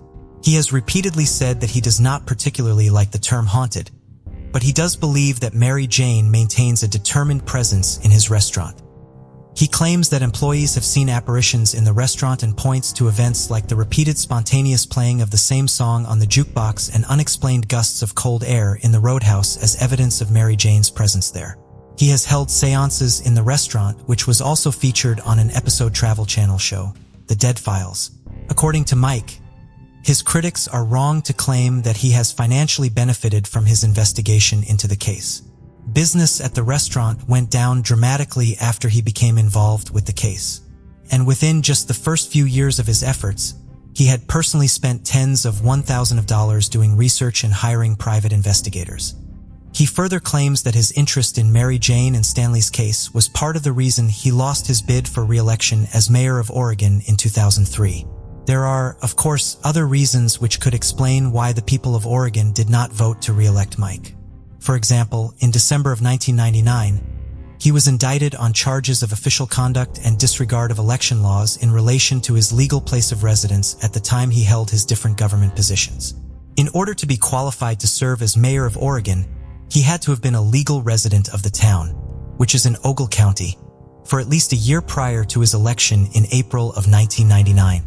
However, he had been a county commissioner in Kane County, a position which required him to be a legal resident of that county until the end of 1998. Mike subsequently filed a civil lawsuit against the Kane County State's attorney, alleging prosecutorial misconduct. Proceedings dragged on for almost 2 years. In October of 2001, Mike ultimately dropped his suit and paid a fine to settle the matter. But the legal case could also be viewed as a potential reason for why Mike was not re-elected, rather than his investigation into Mary Jane and Stanley's death. Regardless of the criticisms that have been made of him, Mike did play a major part in the significant developments in the case made decades after Mary Jane and Stanley were killed. In January of 2004, Mike filed court documents requesting that Mary Jane's body be exhumed from her grave in Daysville Cemetery, a process he was willing to pay for himself. Mike hoped that DNA could be found and used to identify a suspect. Furthermore, he argued that there were several problems with the original investigation that could only be resolved by exhuming Mary Jane's remains. No formal autopsy was performed on Mary Jane's body in 1948. Neither her nor Stanley's death certificates had been signed by the coroner, and his name had simply been typewritten onto the line where his signature should have been made. Mike also claimed that his investigation had raised concerns that Mary Jane's skull had not been buried with the rest of her body. A judge signed off on the exhumation in July of 2005, and it took place the following month. On the morning of August 23, 2005, Mary Jane's remains were exhumed and x-rayed at Brochelle Community Hospital before being examined by forensic pathologists at the Ogle County Morgue. The 6-hour examination was videotaped and photographed. Several of Mary Jane's fingernails and a femur were not sent back to the cemetery, but the rest of the remains, so that further forensic testing and examination could be performed on them. Mary Jane had been buried still wearing her mother's gold wedding ring, which was given to her brother Warren after the examination. Warren felt the process his with a Bible signed by Warren Reed, his son, his daughter, and Mike Arians tucked inside the casket with her. While there was a skull buried in Mary Jane's casket, it proved to be one of the most confusing and controversial pieces of evidence in the case. Warren Reed had struggled to obtain the bones that had not been reinterred after the exhumation following their initial review by the Illinois State Police. He wanted other experts to examine the bones, but authorities wanted to cremate them before returning them to him. He eventually received custody of them, and Mike Arians had the skull and vertebrae examined by forensic experts. Those experts determined that the skull found in Mary Jane's casket was not Mary Jane's. This realization was made by examining the C1 and C2 vertebrae, the cervical vertebrae closest to the skull. The C1 vertebra belonged with the skull, and the C2 vertebrae belonged with the vertebrae below it, but the C1 and C2 vertebrae did not fit together as they should have, instead forming what the experts described as an impossible articulation. The experts determined the skull and C1 vertebra came from a girl around the same age Mary Jane had been at the time of her death, but the bones they had been given to examine came from 2 different individuals. Furthermore, the skull did show signs that the person it belonged to had been shot in the head. However, the bullet hole showed that the owner of the skull had been shot in the face to the left of her nose. Mary Jane's death certificate indicates that she had been shot in the back of her head, near the base of her skull. In late 2005, following the exhumation, the Ogle County Sheriff's Office opened a new investigation into Mary Jane and Stanley's case. Based on the results of that investigation, the Sheriff's Office announced that they had come to the conclusion that a man from Waterloo, Iowa had killed Stanley during a botched robbery, while his brother, a resident of Oregon, looked on. They took Mary Jane with them, ultimately deciding to kill her to eliminate her as a witness. Both of the brothers had since passed away. The sheriff's office could not formally close the case or conclusively tie the brothers to the crime, however, and only classified them as persons of interest in the case. The report also specifically stated that the investigation had found no evidence supporting the popular local theory that the deputy sheriff had been involved in the murders. Ogle County Sheriff's Captain Rich Wilkinson did note in his report that his investigation indicated that social and political considerations may have influenced the original investigation, and that important evidence went undocumented or unshared with the proper agencies. This investigation, in my opinion, was corrupt and mishandled from the start, and nothing I am aware of can possibly change those facts, he wrote. Examining Mary Jane's remains raised more questions than it answered, but Mike Arians did eventually contact Stanley's remaining family members to secure their support for him petitioning the court to allow for the exhumation of Stanley's remains as well. The request for the exhumation was ultimately granted, and it occurred on May 28, 2015 at Capillary Catholic Cemetery in Winnebago, Illinois. Stanley's remains were x-rayed and examined. 232 caliber bullets were located and submitted to the Illinois State Crime Lab for analysis. 7 months later, the sheriff's office released a statement about the lab's findings. Only one of the bullets had been in good enough condition to be used for comparison, and it had been compared to a .32 caliber handgun that had been identified during the course of the investigation. The gun had not fired the bullet. The statement concluded by stating that the sheriff's office believed that everyone involved in Mary Jane and Stanley's murders had since passed away. While disinterring Stanley did not provide evidence that solved the case, it did ultimately have a positive result. Stanley's wooden casket had been found submerged in a foot of water inside of his burial vault and was in poor shape. When his remains were reinterred on the afternoon of 28th, they were in a new casket. A Catholic priest presided over a graveside service, and an honor guard from the local VFW chapter fired a salute. These signs of respect for Stanley and his memory were all appreciated by his nephew. Following Stanley's exhumation examination and the subsequent testing, Mike Arians took a step back from actively investigating the case, having spent countless hours and more than $100,000 on the case. "I've done all that I can do," he told Ted Gregory of the Chicago Tribune. "Hopefully my efforts over the past 17 years haven't been in vain, and that enough of the dots that I've created can be connected that law enforcement can color in the picture. That would be a perfect world for me." Mike continued speaking with Ted Gregory for his 2017 book on the case and maintains a website dedicated to it. Well, recent efforts to use modern technology to solve the decades-old mystery of who killed Mary Jane Reed and Stanley Skrzydla have so far not been successful in that objective. They have ensured that Mary Jane and Stanley's memories live on more than 70 years after their deaths. Ramon Sosa, a fighter from a young age, hailed originally from Carolina, Puerto Rico. He began boxing with his father and aspired to achieve greatness. As a young man, he relocated to Houston, Texas, but returned to Puerto Rico at 17 to pursue a career as a professional boxer. He achieved success and gained fame as the Puerto Rican Express during his career. After several years, he yearned for a life beyond the boxing ring. He went back to Houston, Texas, and began training professional fighters instead. He then met his first wife, had 3 kids, and opened up his first boxing gym. By 2000, his marriage had ended, but his business was thriving. Then in 2007, he met Lulu. He was out at a salsa club when Maria Lourdes aka Lulu stepped on his foot. They instantly connected, and that night they danced the night away. Ramon said in an interview, "I was under her spell." Ramon proposed to Lulu after 1 year of dating, and they married on March 15, 2009. Ramon recalls a moment at their wedding when Lulu's mother came up to him and whispered in his ear, "Now she's your trouble." Ramon's children felt that Lulu was cold to them. It seemed like she didn't want to do anything with them and didn't like him spending money on them. Animosity grew between Ramon's children and Lulu, so much so that they didn't attend the wedding. Ramon opened a second gym with Lulu in 2010, where she became a personal trainer and kept the books. But after a few years, cracks started to emerge in their marriage. Lulu told friends that Ramon had become lazy and that she was working more than he was. She also claimed that he had been physical with her, grabbing or pushing her and forcing her into sex. Ramon was never charged with those claims. Over time, Ramon grew more and more concerned. Lulu had been in the US on a visitor's visa, but when she got her American citizenship, Ramon worried she wouldn't need him anymore around the same time. Money started to go missing from the business.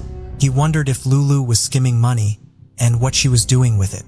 Then he found out in 2015 when Lulu hired a divorce attorney, Julio Hoglar. Lulu had brought Hoglar photos of scratches on her arms that she claimed were from Ramon forcing himself on her. Ramon claimed it was fabricated. She also had a photo of a hole in a door which Ramon admitted he caused by punching the door out of frustration with Lulu's accusations. During all of this, Lulu and Ramon lived on different floors of the same home. Lulu continued to confide in friends that she feared Ramon would seriously hurt her. Then, in June 2015, a man named Mundo was working out at the gym and overheard a conversation between Lulu and her 16-year-old daughter.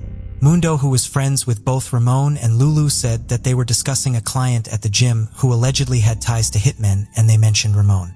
The next day, Mundo confronted Lulu and she told him that she was tired of Ramon and wished he'd disappear. He knew his friend was in danger, so he acted fast. He convinced Lulu that he believed her abuse claims and that he had trusted connections to a hitman she could use. He then told Ramon everything. They called the police and they were told nothing could be done based on the conversations alone. They needed hard evidence, and so Ramon and Mundo decided to launch their own undercover investigation. First, Mundo would pretend to hire a hitman for Lulu named Paco. Using burner phones, he would text details of the murder for hire to the hitman so he could show Lulu it was legit. But the person on the other end of the text would be Ramon.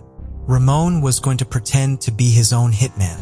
At the same time, Mundo started recording his conversations with Lulu to gather evidence, including a conversation where she was explicitly saying she wanted Ramon killed. But they started worrying about Lulu. What if she had someone else hired as a backup? What if she ran out of patience and had the job completed herself? Ramon started carrying a gun, even keeping it under his pillow at night, and becoming increasingly paranoid. Then, the police showed up at the house Lulu and Ramon shared.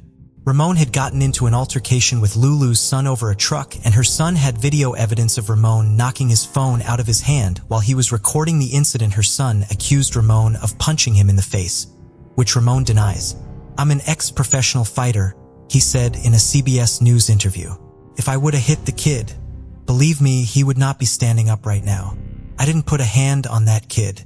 Lulu and Ramon attended a court hearing. Lulu wanted a restraining order against Ramon, but instead he was ordered to move out and stay away from their Woodlands gym location, the one they had together. Ramon also got a restraining order against Lulu, so she couldn't enter his other gym, which he owned before they met. 10 days later, Paco the hitman, aka Ramon, texted Mundo that he needed $200 for a 9mm gun he would use in the hit. Lulu paid the deposit, and that's when Ramon and Mundo decided it was time to go to the police. Lieutenant Micah Trix at the Precinct 3 Constable's office in Montgomery County, Texas, got the call. He said getting a call from a man claiming there was a murder-for-hire plot against him was extremely rare. In fact, it was the first one of his career. The police took over the case from there, using Mundo as their inside source. He scheduled a meeting on July 20th between Lulu and an undercover agent acting as Paco. Lulu agreed and met with Paco in a parking lot near the gym. She brought with her jewelry, watches, and $500 as payment. Though this exchange gave police enough evidence to arrest Lulu then and there, they were still concerned about her abuse allegations against Ramon, and so they hatched a plan. The police said Ramon would have to fake his own death. They'd take a photo of him dead in a grave with a fake gunshot wound to the head to show Lulu the hit was completed. They discussed their plan with Ramon and he agreed to it. They watched YouTube videos on how to apply makeup to make the wound look as realistic as possible and reference real crime scene photos as they staged Ramon's murder.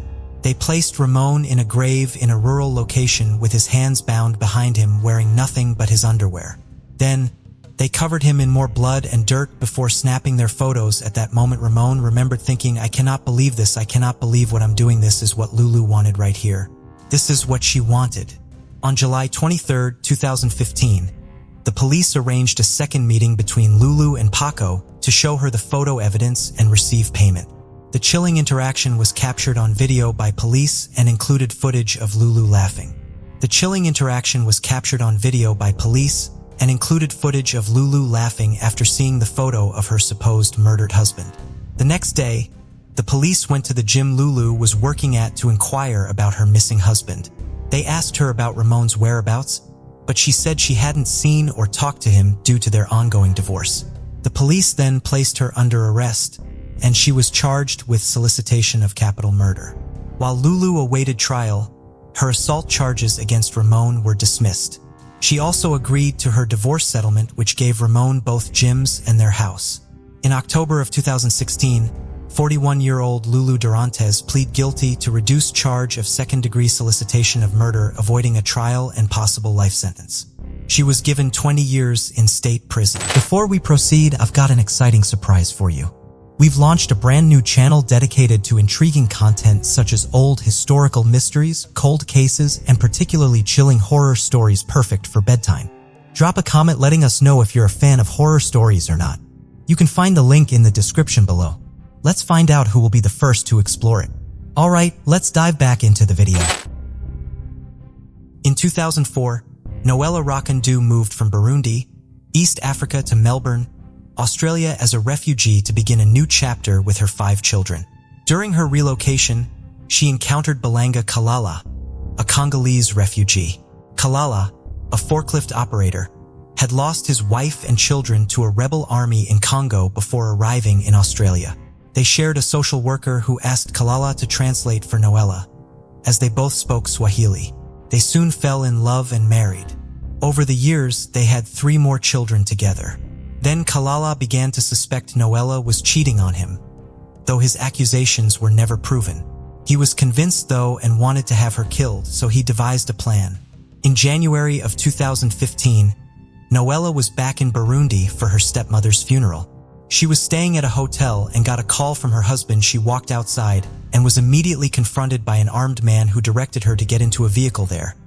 There were two other armed men who were waiting for her inside. She was blindfolded and taken to a warehouse where they tied her to a chair, but instead of her, they told her everything. Her husband had paid them nearly $7,000 to kill her, but since they didn't murder women or children, they refused to follow through with it instead.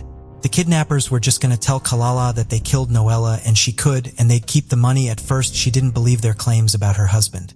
To prove it, they called Kalala and put him on the speakerphone to confirm what they should do next. He simply said, "Kill her." Noella fainted when she heard his reply. Noella didn't make it to the funeral and she was considered missing. Her brother started to worry. He called Kalala and asked him to send money over so the police could look into her disappearance, which he did on February 19, 2015. The kidnappers dropped Noella off on the side of the road with the evidence she'd needed to convict her husband of his crimes, including a memory card with phone conversations and payments of receipts. The kidnappers left Noella with one final message: "You have 80 hours to leave the country. Other people may not spare your life like we did." She immediately contacted the Kenyan and Belgian embassies to get her back to Australia. She also called her pastor, explaining that she was indeed alive and that she needed his help. Back in Melbourne, Kalala told Noella's relatives that she died in an accident. He held her funeral at their home on February 22, 2015. That same day, Noella watched as her loved ones left her very own funeral. Then, she stepped out of the car. Kalala, shocked, asked if she was a ghost. He touched her shoulder to see if she was real, and Noella exclaimed, "Surprise, I'm alive." Kalala began apologizing for everything he'd done, but it was too late, and Noella called the police.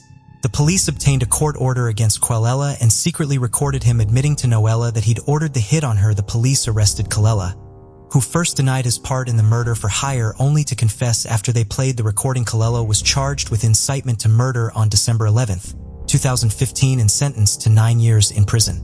At a sentencing, Chief Justice Marilyn Warren said had Miss Rukundo's kidnappers completed the job, 8 children would have lost their mother. It was premeditated and motivated by unfounded jealousy, anger, and a desire to punish Miss Rukundo. On the hot summer night of August 6, 2017, in Lafayette, Louisiana, Chandra Hanley was at home with her 14-year-old daughter and a visiting neighbor. When the doorbell rang, Chandra answered to find 2 men in blue uniforms claiming to demonstrate a carpet steamer. Chandra declined their offer, but the men forcibly entered her home with semi-automatic handguns. They quickly placed a hood over Chandra's head, handcuffed her, and also handcuffed her daughter and the visiting neighbor. They pulled Chandra out of the house and pushed her into a van, leaving her daughter and neighbor behind. The men driving the van were Sylvester Bracey and Arsenio Haynes, both 27 years old, and they've been hired by her estranged husband to kidnap her.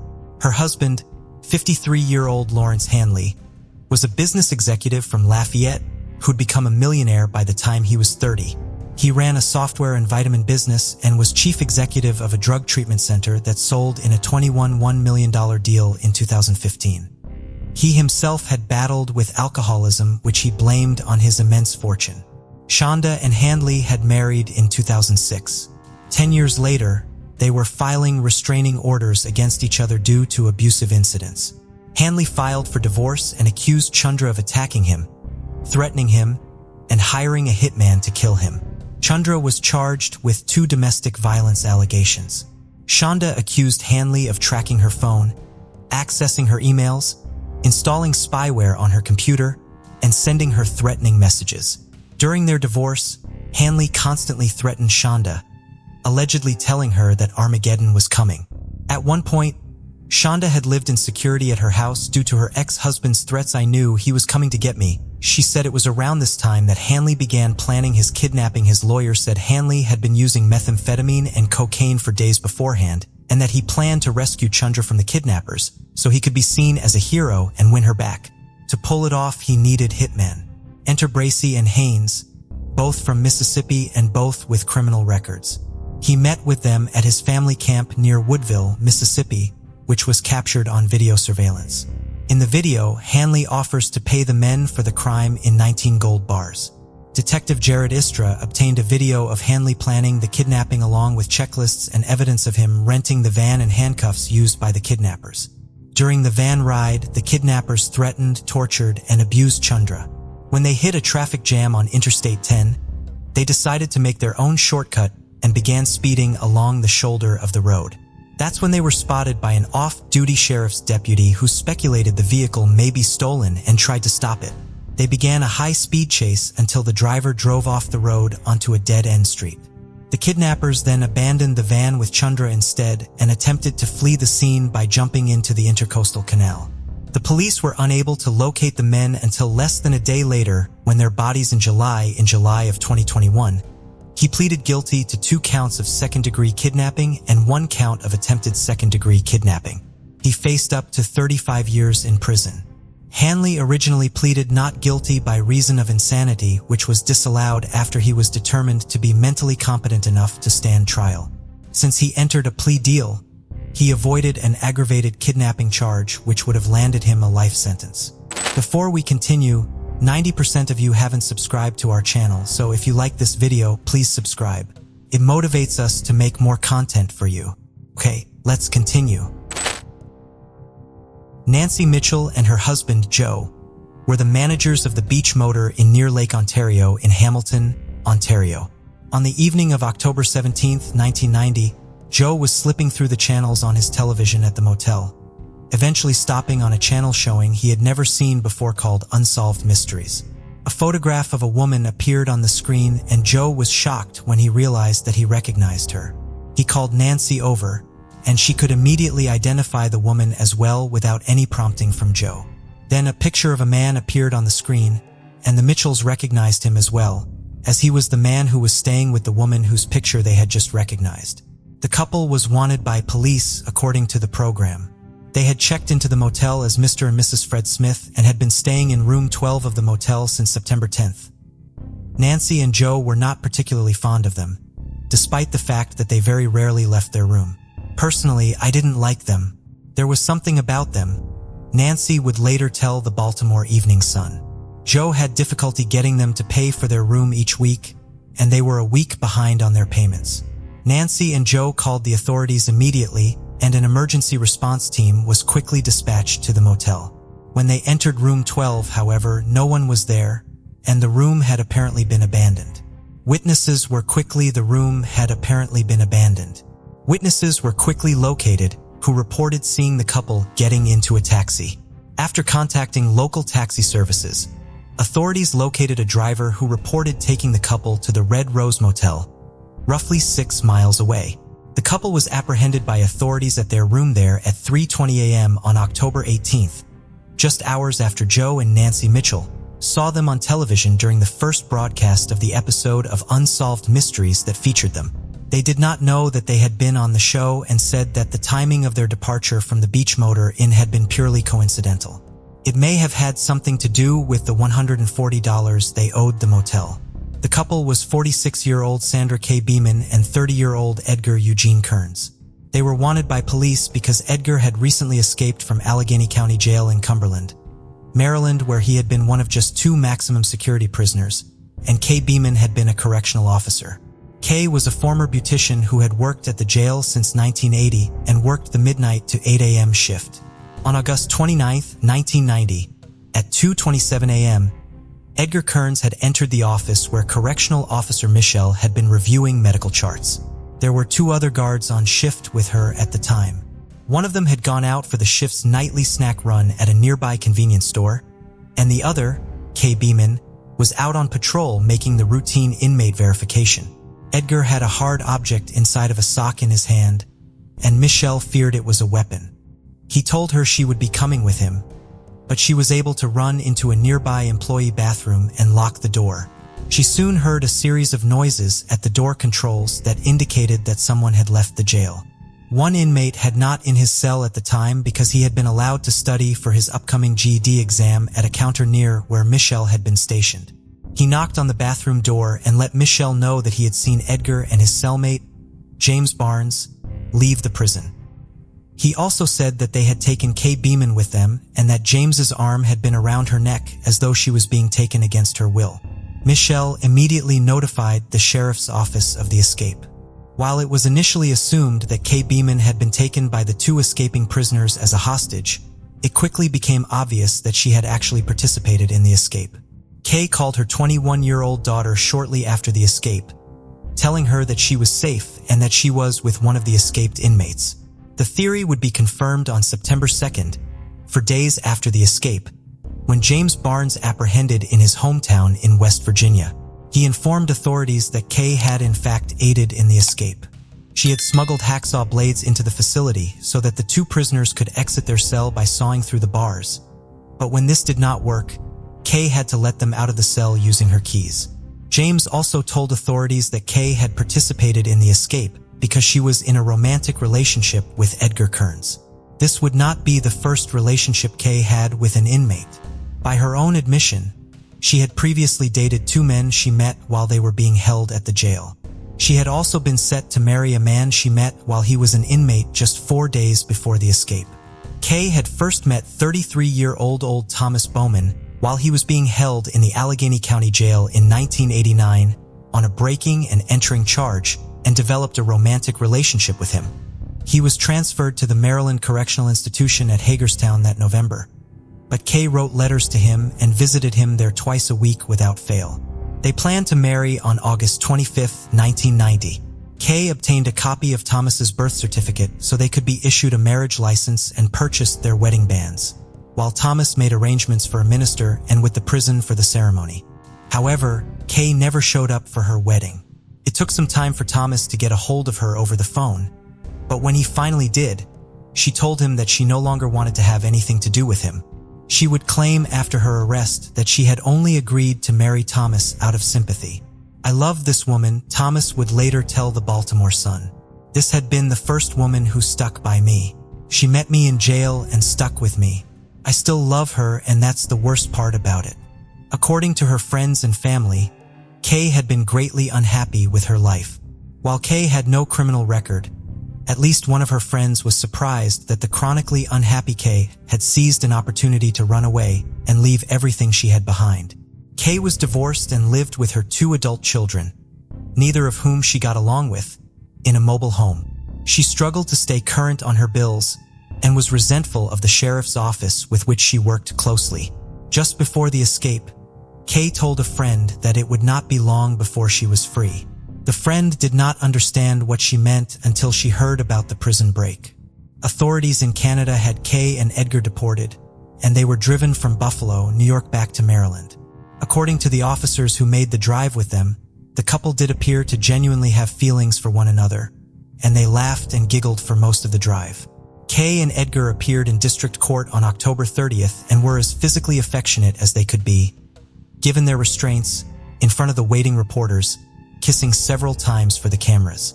In an interview with the Cumberland Times-News, Kay claimed that she and Edgar were working to obtain license and that they were hoping to have a child together. Given the fact that neither of them had any qualms about running away, both Kay and Edgar were denied bail. Following a bail review hearing, Kay was granted bail, but it was set at half a $1 million, which she could not post.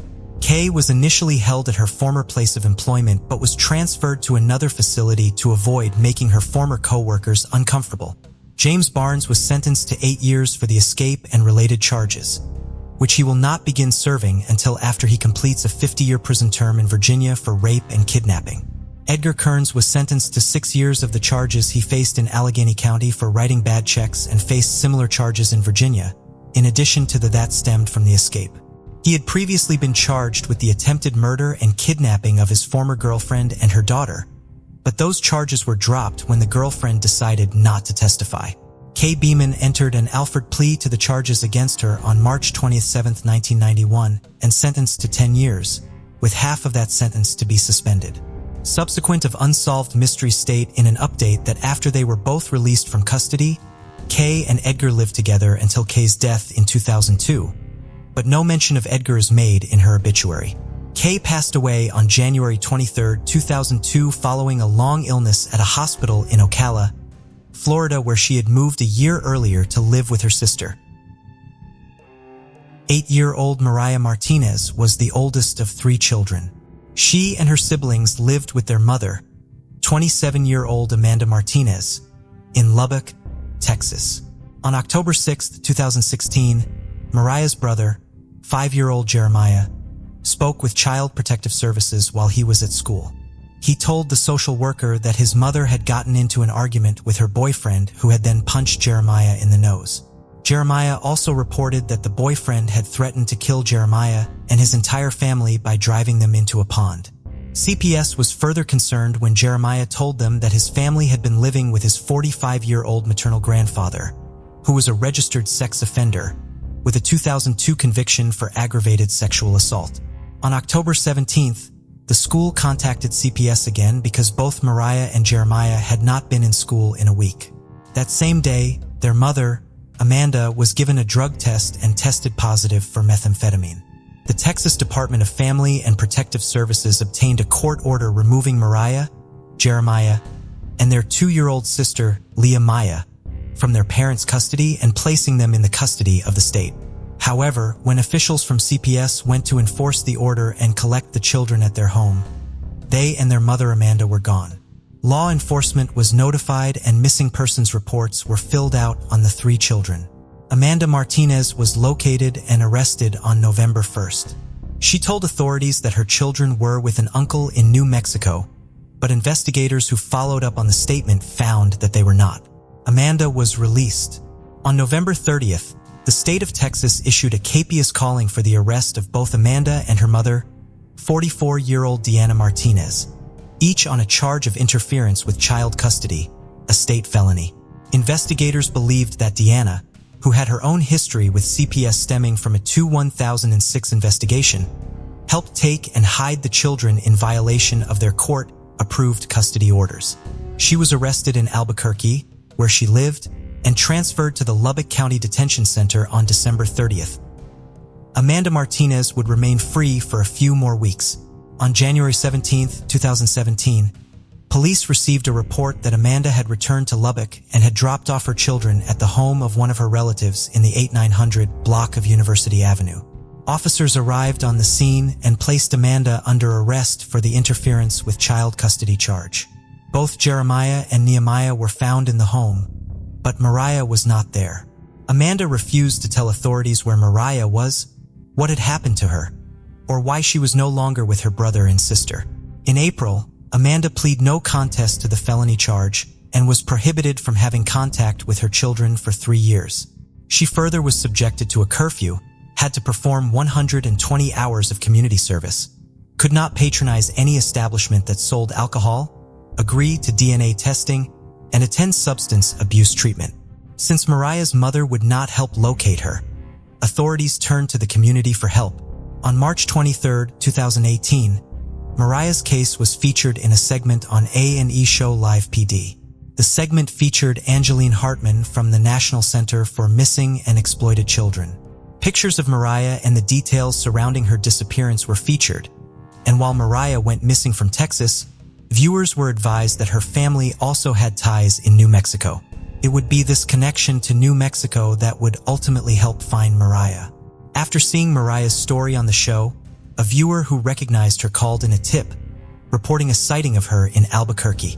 The New Mexico State Police began following up on the information provided by the person who called in the tip, conducting several interviews and surveillance as a part of their investigation. On Monday night, March 26th, just 3 days after her story was featured on television, Mariah was located at an apartment in Albuquerque. It appeared she had been taken care of during the time she was missing. The now 9-year-old was placed in the care of the New Mexico Children, Youth, and Families Department. The apartment where Mariah was found belonged to members of her extended family. They were aware that Mariah had been reported missing, but opted not to report her whereabouts to authorities. The New Mexico State Police did not charge them with any offense related to interference with the custody order in place in Texas. They did perform a follow-up investigation that did not reveal any signs of abuse or neglect of Mariah while she was with these relatives. The fact that she is in good health is a relief to the people who hear about these stories, New Mexico State Police Elizabeth Armijo said after Mariah was located, "This is the whole point of having segments on these kids and putting faces on the news. There are success stories." Catherine Gennaro grew up in a loving home in the North York section of Toronto. She was the only child of Denora and Fernando Gennaro, who had immigrated to Canada from Portugal. She was a happy, intelligent, and active child. In school, she was a straight-A student who won spelling bees, ran track and field, and sang in talent shows. Things started to change for Catherine when she was 16 and ran away from home with a boyfriend. The couple moved to Barrie, Ontario, a little over an hour's drive away from Catherine's family home. A little over a year later, Catherine gave birth to their daughter, Dawn.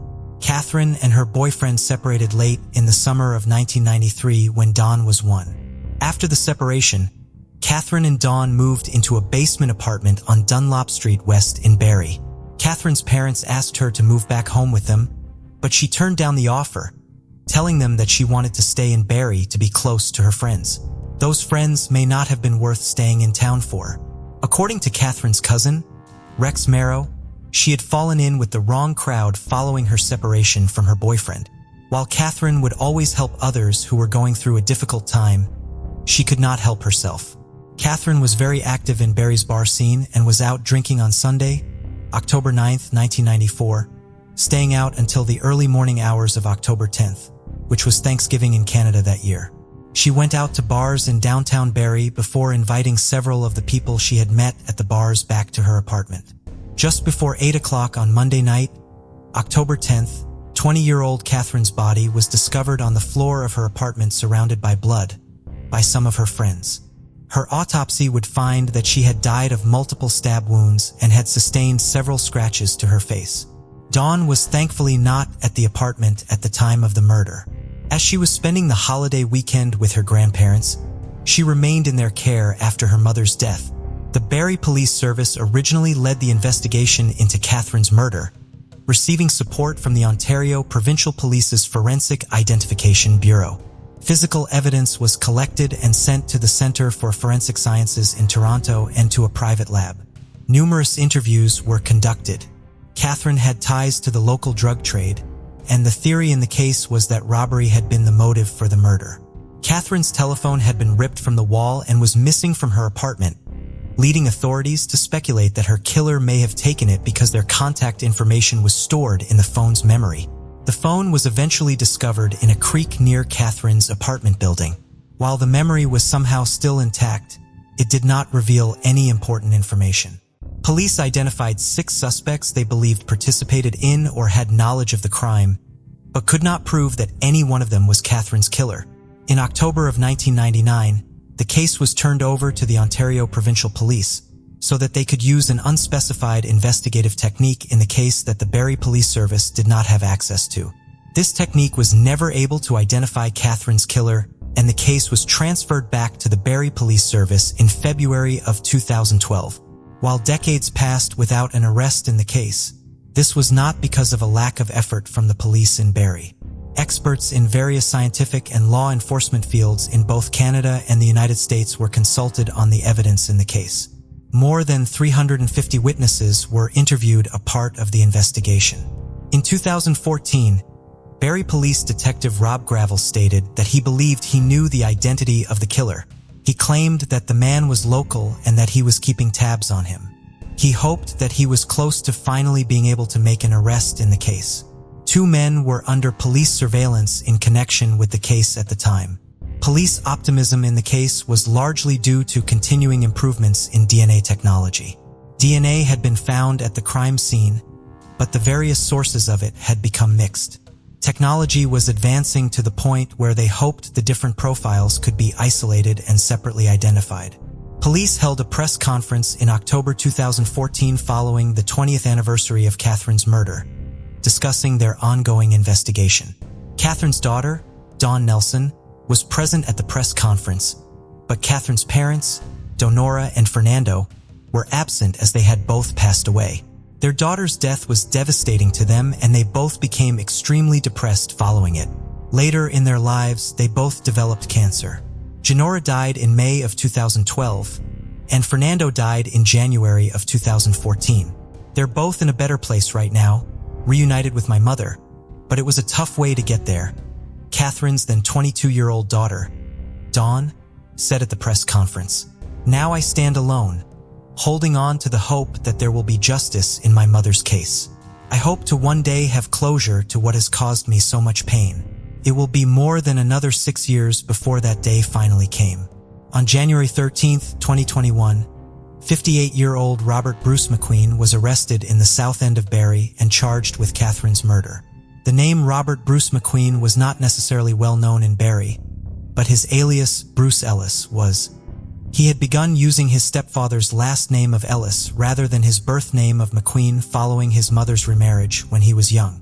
According to individuals who grew up with McQueen and spoke to the press following his arrest, the person they knew as Bruce Ellis had a reputation as someone you did not want to mess around with.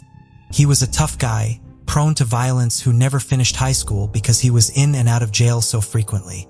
As an adult, he worked various odd jobs, mainly in construction.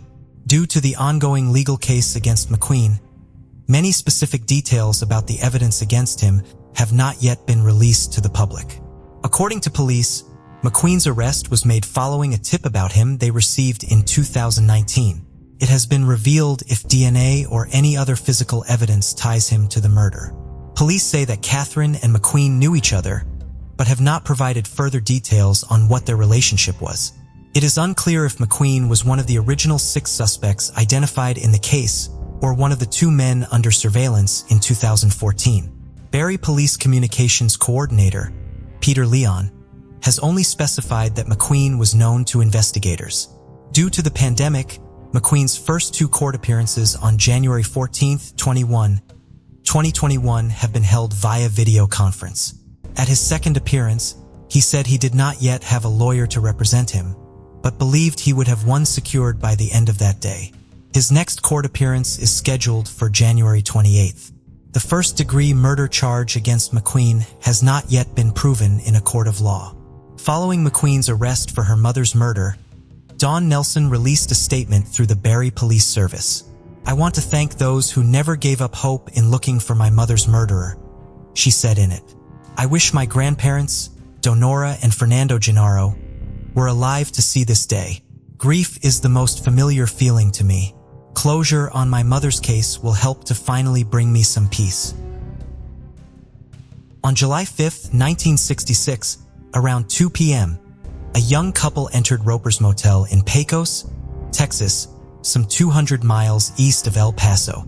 The girl was believed to be between 17 and 20 years old with an olive complexion and dark hair. She was approximately 5 feet 4 inches tall and 120 pounds. She was dressed in a flower-patterned shirt and dark-colored shorts. The man with her was slightly older, approximately 25 years old, with blonde hair and an average build. He was estimated to be around 5 feet 7 inches tall. The couple registered at the motel as Mr. and Mrs. Russell Battoon. 3 hours after they checked into their room, while the man was taking a nap in the room, the young woman went out to go swimming in the motel's pool. No one else was swimming at the time. The 16-year-old granddaughter of the motel's owner then heard screaming coming from the pool area. When she reached it, she saw the young woman unconscious in the pool. She pulled her from the water and began attempting to resuscitate her. An ambulance was called and the young woman was taken to the hospital, but she was declared dead when she arrived. Her death certificate would list her cause of death as drowning. After the man who had been traveling with the young woman was informed of what happened, he left the motel. He convinced motel staff to let him take the registration card for the room with him, claiming he had no other form of identification to use when he reached the hospital. However, he never went to the hospital to inquire about the young woman he had been traveling with and had told motel staff was his wife. He was last seen driving a late model sedan, but left town and was never seen again after he left the motel. He took all of his and the young woman's belongings with him. Authorities had no means of identifying the man, who had not used his real name to register at the motel. Russell Battoon was a real person, but he was a Marine stationed in North Carolina, and no connection between him and the unidentified couple using his name could be made. Without any of her belongings, Authorities had no clues to follow to try to identify the young woman. Unable to determine her identity or locate her family, the citizens of Pecos collected money to pay for a funeral and burial for her. She was buried in Fairview Cemetery, her grave marker simply reading "Unknown girl drowned July 5, 1966. Local citizens and law enforcement officials working on her case have continued to bring flowers to her grave throughout the years. The Pecos Police Department's commitment to identifying their Jane Doe did not diminish over the years, and eventually they began searching for new resources in their effort. On August 27, 2019, Jane Doe's remains were exhumed so that new forensic techniques could be utilized in her identification. Authorities worked with the University of North Texas Center for Human Identification to record her dental information in NAMUS and perform initial DNA testing. In 2019, police also partnered with the National Center for Missing and Exploited Children, who released a new artistic rendering of what the young woman looked like when she was alive. They hoped that someone would recognize the young woman in the image after it was disseminated to the public through the media. The image was created using Polaroids of the young woman's body that had been found in the archives of the funeral home that had handled her funeral. In August of 2020, the young woman's remains were taken to Othram, a private DNA lab in the Woodlands, Texas. They extracted DNA from one of the bones and developed a DNA profile. The National Center for Missing and Exploited Children then began coordinating an effort to try to identify the young woman using genetic genealogy. Innovative Forensic, a genetic genealogy firm based in Virginia, donated their service to the investigation. After uploading the DNA profile to Family Tree DNA and GEDmatch, they were eventually able to find potential distant relatives of Jane Doe. Authorities then visited someone they believed to be a close relative of Jane Doe based on this information, who provided them with a DNA sample, comparing their to that of the unidentified young woman who had drowned in Texas more than 5 decades earlier. They were finally able to identify her. On January 19, 2021, Pecos City Police Department Police Chief Lisa Tarango held a press conference and announced that the young woman had been identified as Jolene Hem. Authorities had visited one of her sisters in Kansas the week before to inform her of the identification. Jolene was one of 15 children and grew up outside of Salina, Kansas. "We had wonderful parents and lived on a little farm just east of town. Not extremely rich people, but we were rich with our family," according to her brother Paul. She was 17 years old and working at a drive-in diner when she abruptly disappeared in early July 1966 without even collecting her most recent paycheck. According to the Hem family, a young man had been paying extra attention to Jolene just prior to her disappearance, but they did not know his identity or have any evidence that she had left town with him. Jolene's family worked extensively with law enforcement, trying to find her, but never located her. 5 of Jolene's siblings, as well both of her parents, died without knowing what became of her. Her mother never gave up hope that Jolene was still alive and spent every Mother's Day waiting for Jolene to call her. Jolene's remains are going to be sent to Kansas so that she can be laid to rest next to her parents. While the mystery of the identity of the Pecos Jane Doe has finally been solved, the investigation into her death is still open and active.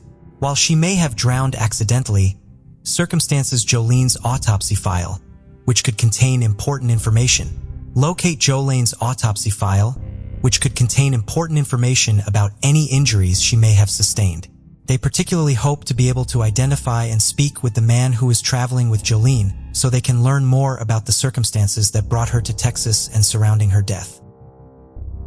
67-year-old Leslie Ann Jones lived in Oak Park, Illinois with her husband, 69-year-old Thomas Johnson. The couple had met in 1975 while they were working at the nonprofit the Legal Assistance Foundation, now known as Legal Aid Chicago.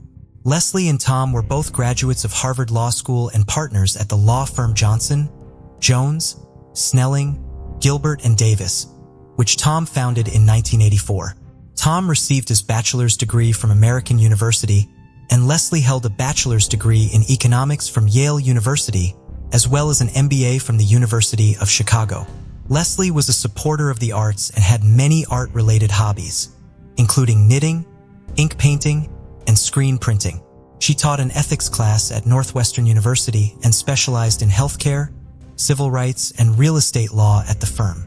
In his legal career, Tom worked on a variety of cases important to him because of his sense of justice and ethics.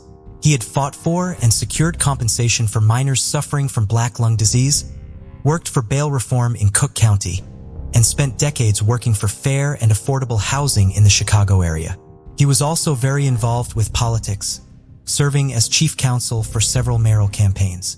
Beginning in 1991, Tom served as a hearing officer for the Chicago Police Board, ultimately which of the cases he oversaw were high-profile and controversial. In 2019, he had overseen hearings for 4 officers who had lied during the course of the investigation into the fatal police shooting of teenager Laquan McDonald in 2014. The officers were ultimately fired from the department as a result of the hearings.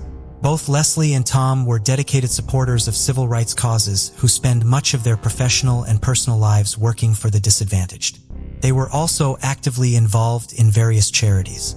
Leslie worked with the Oak Park Area Arts Council and Hephzibah Children's Association, and Tom was active as a coach with local youth baseball programs, frequently providing support and guidance to children from single-parent households. Tom and Leslie took in numerous foster children over the years. In April of 2020, relatives of the couple began to worry when they could not get a hold of Tom and Leslie for a period of 4 days. The last time they had heard from either of them was around 7 p.m. on April 9th. They did not live in the area, however, so they could not go to Tom and Leslie's home to look for them. They therefore contacted the couple's 20-year-old godson, who lived nearby, and asked him to go over to the house to check on them. He arrived at the home around 7:30 p.m. on April 13th. When he arrived, he found the front door closed but unlocked. When he went inside, he saw Leslie's body, face down and dressed in a nightgown on the stairs. Tom's body would be found upstairs in the couple's bedroom. Their godson immediately called the police and paramedics were sent straight to the scene. Unfortunately, a doctor from Loyola University Medical Center both Leslie and Tom dead at 7:47.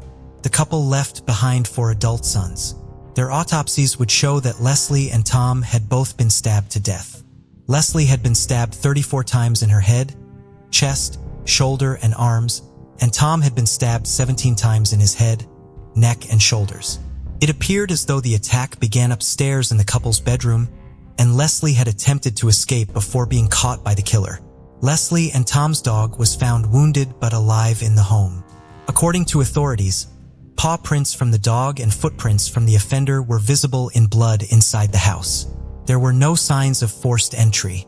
Police asked for anyone in the neighborhood with surveillance cameras to turn over their footage. Robbery did not appear to be a motive in the crime as the house was not ransacked and nothing appeared to be missing. Tom's wallet was found on the floor of the bedroom, its contents scattered around it. Since both Leslie and Tom were so active in so many areas and with so many organizations in both their personal and professional lives, there were countless associations authorities had to investigate looking for potential motives in the crime. On October 9, 2020, 2 local activists, Raul Montes Jr. and Firing Cocknade, announced that they were offering a $5,000 reward for information leading to the identification and conviction of Tom and Leslie's killer or killers. They also called for the Cook County State's Attorney to become involved in the case and for local law enforcement to work with federal agencies to further the investigation. On February 2, 2021, Oak Park Police Chief, LaDawn Reynolds, released a video statement assuring the community that the investigation into Leslie and Tom's murders was a top priority to his department and was receiving support from the West Suburban Major Crimes Task Force, the Illinois State Police, the FBI, and the Cook County State's Attorney's Office. Because the couple lived in a large 3-story house, they had an extensive crime scene that needed to be meticulously examined. There was a large amount of evidence from the scene that the Illinois State Police Crime Lab was still processing. Because discussing specific details about evidence or leads could compromise the investigation, detailed information about the ongoing investigative efforts could not be released to the public. The case remains unsolved, but the investigation is ongoing. 19-year-old Lisa Greery was a graduate of Mesa High School who sang at her church and worked for Salt River Project Power in Water. She had a cheerful and energetic personality and hoped to one day use those qualities in her dream career as a wedding planner. Lisa lived in an apartment in Scottsdale, Arizona with her boyfriend, Brandon Rumbaugh. 20-year-old Brandon was a student at Arizona State University and worked as a personal trumpet, trombone, and saxophone, and had performed as a Latin and swing dancer. He joined the United States Marine Corps Reserves in July of 2001, but was discharged after a year due to knee problems. Once they began dating, after meeting in a nightclub, Lisa and Brandon were inseparable. According to Lisa's mother, Paula, Brandon treated Lisa like a queen. In October of 2003, the couple was preparing to celebrate their one-year anniversary. They had originally hoped to go on a trip to Disneyland but could not afford it. Instead, they decided to go on a one-night camping trip so that they could recreate their first date and go stargazing. Lisa asked her mother, Paula, if she could borrow her 2000 white Ford F-150 pickup for the trip. The truck was due for an oil change, and Paula was concerned about Lisa and Brandon using it when it was not in perfect working order.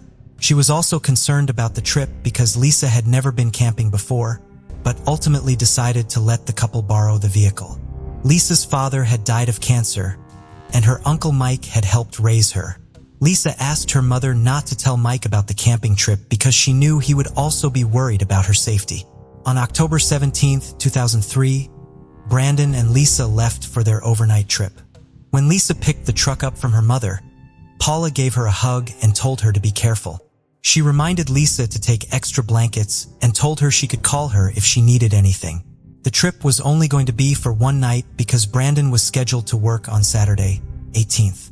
He never arrived as scheduled, which immediately raised concerns.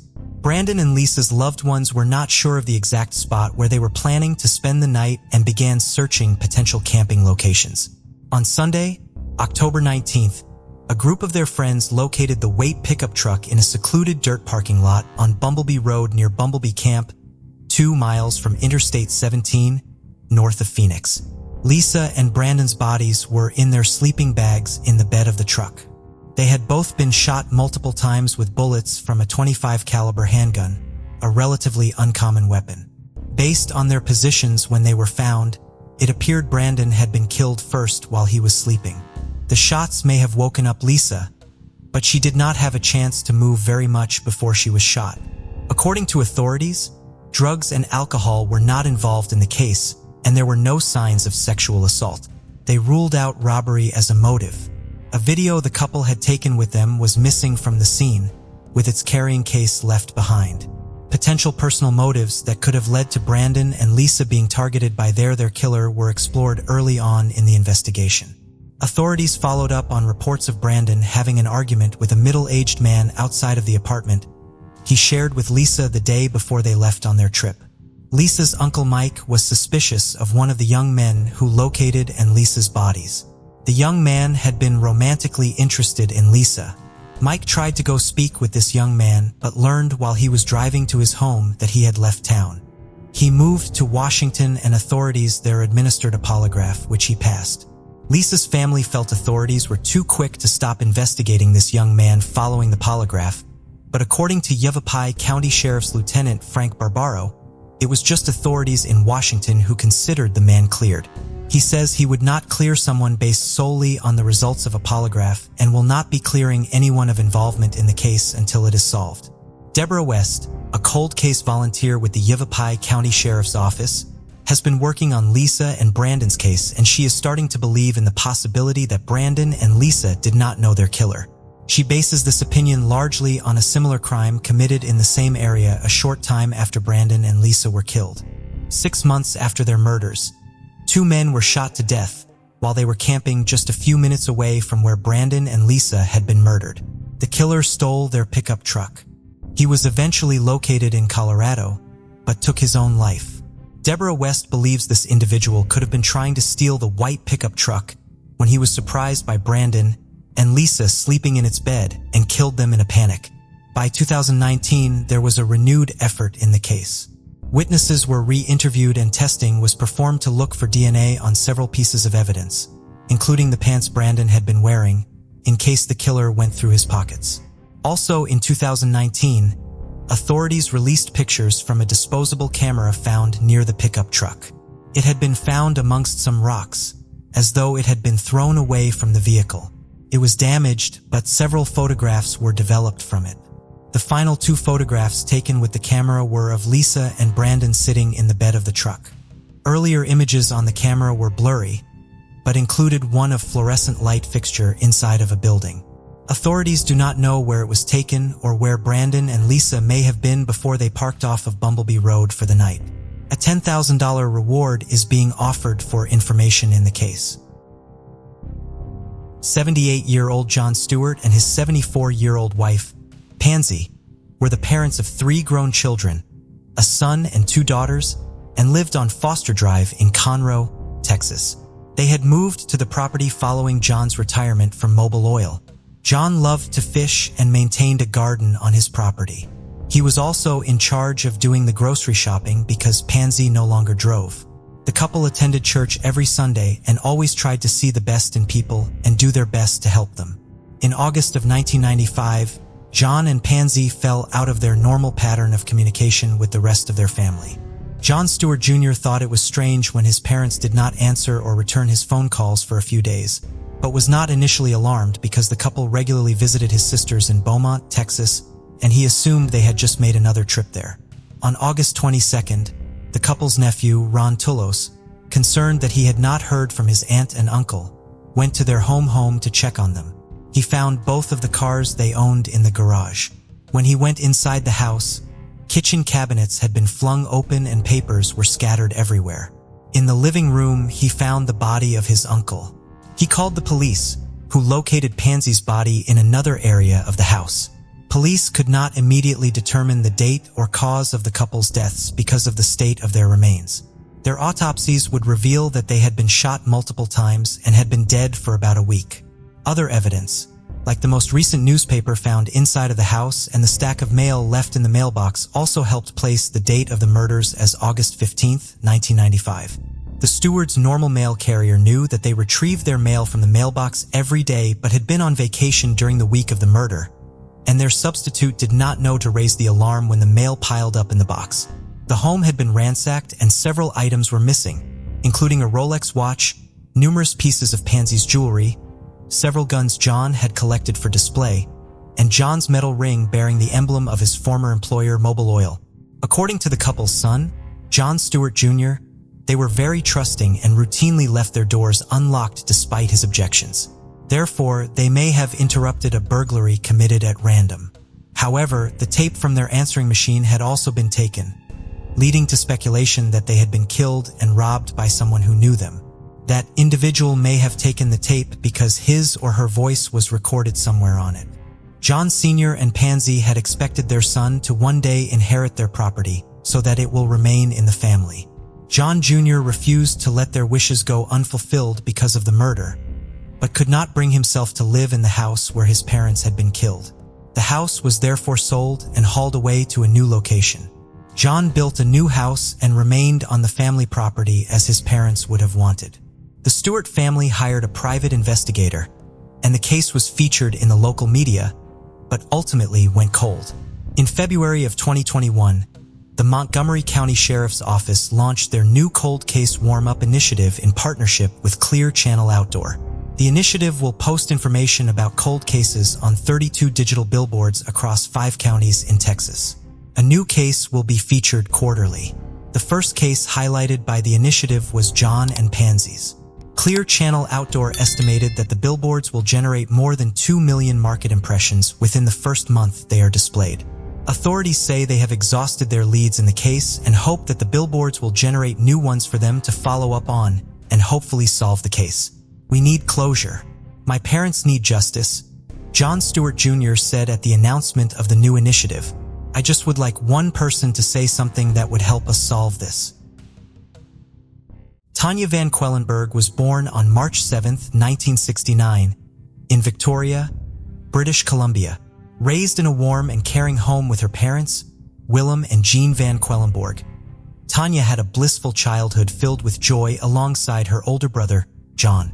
The family shared a passion for adventure, frequently embarking on lengthy boating excursions across the stunning Salish Sea, creating treasured memories. Tanya particularly enjoyed sailing and playing melodies on her guitar, and she also loved hitting tennis balls on their expansive Woodacre property. She was a determined student who advocated for a girls' basketball team at her high school, showing her passion for equality and sports. Tanya had a soft spot for animals and longed for a furry companion. Finally, in 1982, her mother gave in and a golden retriever named Tessa joined the family, becoming Tanya's faithful and beloved pet. Tanya dreamed of working with animals, possibly as a veterinarian. J. Rollincook was born in December 16, 1966 in Saanich, British Columbia. He grew up in a warm, close-knit family with two loving sisters, Laura Lee and Kelly, and their parents Gordon and Leona Cook. Standing at an impressive height of 6'4", Jay possessed a lanky frame at 20 and had yet to fully develop into his adult physique. Jay was not just an ordinary young man from Vancouver Island. He had a passion for music and had mastered playing the bass guitar, rocking out with his friends. He was working at a pizza parlor and was known for his dedication. Once, he biked through rain and darkness for 3 long hours while balancing a whole pizza just to surprise his friends staying at a cabin. However, Jay had a peculiar quirk of misplacing his clothes and often returned home without his jacket, feeling puzzled about its whereabouts. He possessed a heart of gold and frequently treated his younger sister to special outings, like dinners and high tea, using the hard-earned money he made at the pizza parlor. He aspired to become a marine biologist. Jay and Tanya's paths crossed in the halls of Oak Bay High School, igniting a connection that would shape their lives. Despite being 2 years older than her, Jay was captivated by Tanya's charm. By May 1987, with Tanya on the brink of graduation, their friendship blossomed into a romance. Although their future plans were not set in stone, their dreams held the promise of a meaningful and exciting future. Through it all, the young couple radiated happiness, earning the admiration of their family who saw the love they shared. Their relationship had spanned only 6 beautiful months when tragedy befell and snatched away the young couple's promising future together. On the chilly morning of November 18, 1987, Jay woke up excited about picking up his girlfriend, Tanya, and embarking on a road trip from British Columbia to Seattle in his father's shiny copper-brown 1977 Ford Club van. Jay's father, Gordon, who ran his own business, required furnace parts worth $750 from Genesco Heating in Seattle. He asked Jay to collect the parcel from Seattle as it was already going there with Tanya. The couple got ready for their cross-border road trip, excited about the long hours they would spend in each other's company. Tanya also packed her camera, a Minolta X700 with a 35mm lens, hoping to capture some memorable photos of their time together. After a smooth ferry ride on the MV Coho from Victoria to Port Angeles on the Washington coast, Jay and Tanya continued their journey along Route 101 toward Bremerton. However, they accidentally missed the exit of the Hood Canal floating bridge and found themselves in the charming town of Hoodsport by 8 p.m. Seeking guidance, they entered Hoodsport Grocery where they encountered a friendly store clerk named Judith Stone who helped them with directions. As the evening unfolded, Jay and Tanya continued their journey and arrived at the peaceful town of Align. They stopped at Ben's Deli Mart for some food at 9:29 p.m. The friendly clerk at the deli noted that the couple appeared calm and relaxed, traveling without any companions. It was late in the evening, well past 10 p.m., when Jay and Tanya finally reached Bremerton and purchased a ferry ticket to Seattle for the next day. Their plan was to find a suitable spot to park their van and spend the night before continuing their journey the next morning to collect the parcel. The next day, November 19, 1987, they boarded the ferry from Bremerton to Seattle, ready to continue their adventure. However, destiny had something unexpected in store for them, as this was the last time they were seen. They never reached Genesco Heating to pick up the parcel. They were scheduled to return home that same evening, but to the dismay of their families, they never arrived. Tanya's older brother, John Van Queilenborg, was away at college when he received an alarming phone call from their concerned father, Willem. Tanya and Jay had not returned home and had not called to inform of any change in plans. This unusual silence worried both families, who knew Tanya and Jay were responsible young people and would always call if they were going to be late. Despite their growing concern, their parents clung to the hope that the van had broken down and left the couple stranded without access to a phone. As the morning of November 20th arrived without any word from Tanya and Jay, a wave of panic washed over their families. The unsettling silence drove them to report their beloved children as missing. This sparked a massive search operation, as the Royal Canadian Mounted Police contacted the Seattle Police Department about the missing couple. Determined families went to great lengths and even hired a plane to soar above the area where Tanya and Jay had last been seen, hoping for a glimpse of their van amid the vast expanse. For the investigators, the search for Jay and Tanya was like unraveling a complex puzzle. With no trace of the couple and no clues to guide them, the police faced a challenging task. Step by step, they retraced the path Jay and Tanya had taken, reconstructing their trip to try and unlock the secrets behind their sudden disappearance. After nearly a week of uncertainty, fate dealt a devastating blow. On November 24, 1987, a passerby gathering cans in Skagit County stumbled upon a heart-wrenching scene. Beside a weathered culvert along Parson Creek Road, some 80 miles north of Seattle, laid the lifeless body of Tanya Van Quillenborn. She was found unclothed from the waist down. The shocking cause of death was soon uncovered. A single gunshot to the back of her head, inflicted with a .38 caliber bullet. That evening, with a heavy heart, John took the somber responsibility of identifying his sister's lifeless form. As Chief Deputy Ron Panzaro of the Skagit County Sheriff's Office described, Tanya's body was found with the distressing signs of a violent attack. A trace of another person's DNA was recovered from inside her body. During the investigation, a dedicated volunteer named Jennifer Sheehan Lee discovered a shell casing from a .38 caliber bullet not far from Prairie Road. Along the road, the officers found plastic ties, commonly used for bundling wires, which they believed were used to restrain Tanya in the van. As the investigation deepened, the detectives couldn't ignore the puzzling absence of Jay in the van. Their suspicion immediately turned toward Jay as a potential suspect in Tanya's tragic murder.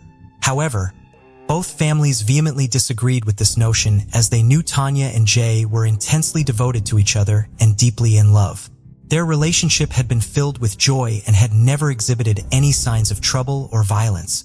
On November 25, 1987, a day after Tanya's body was found, a perplexing discovery shed new light on the case.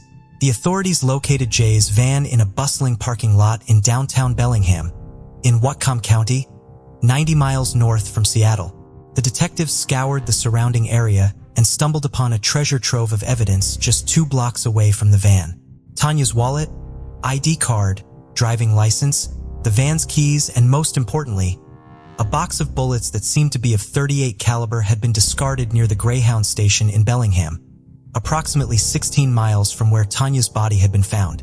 Curiously, these items were found hidden beneath the porch of a local tavern named Essie's, adjacent to the busy Greyhound bus station. Inside the van, they made a series of unsettling discoveries. They found zip ties and Tanya's black pants, which raised their suspicions. The money order for Genesco was still inside, unused. A stained comforter and a used tampon were evidence of a distressing struggle. The presence of orange Camel cigarette butts in an ashtray hinted at a connection to a third person and possible killer in the van, since Tanya and Jay never smoked. Authorities also found a pair of surgical gloves that they believed the killer had donned to avoid leaving behind any telltale fingerprints. Also in the van were various receipts, including the ferry ticket from Bremerton to Seattle, confirming that Jay and Tanya had indeed taken the second ferry as a part of their journey. There was a fuel receipt indicating that the couple had stopped to purchase fuel along the road between Port Angeles and Bremerton.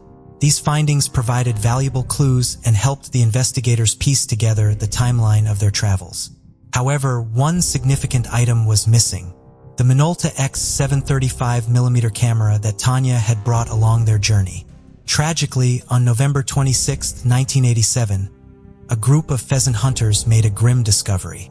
The lifeless body of Jay Cook concealed under the majestic high bridge, overlooking the Snoqualmie River in Snohomish County. His head and torso were carefully covered with a blue blanket, and investigators who gently unveiled the blanket were met by a horrifying sight.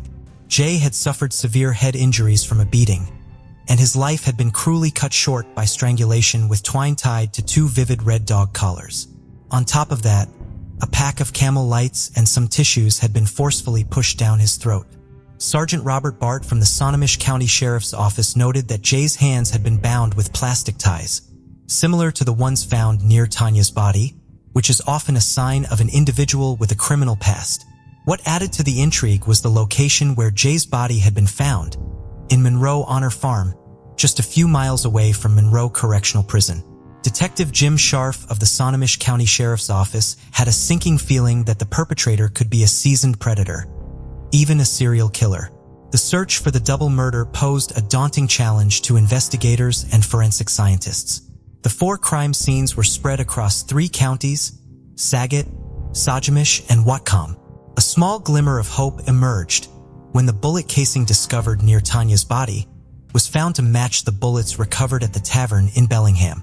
Unfortunately, the murder weapon used to shoot Tanya remained elusive.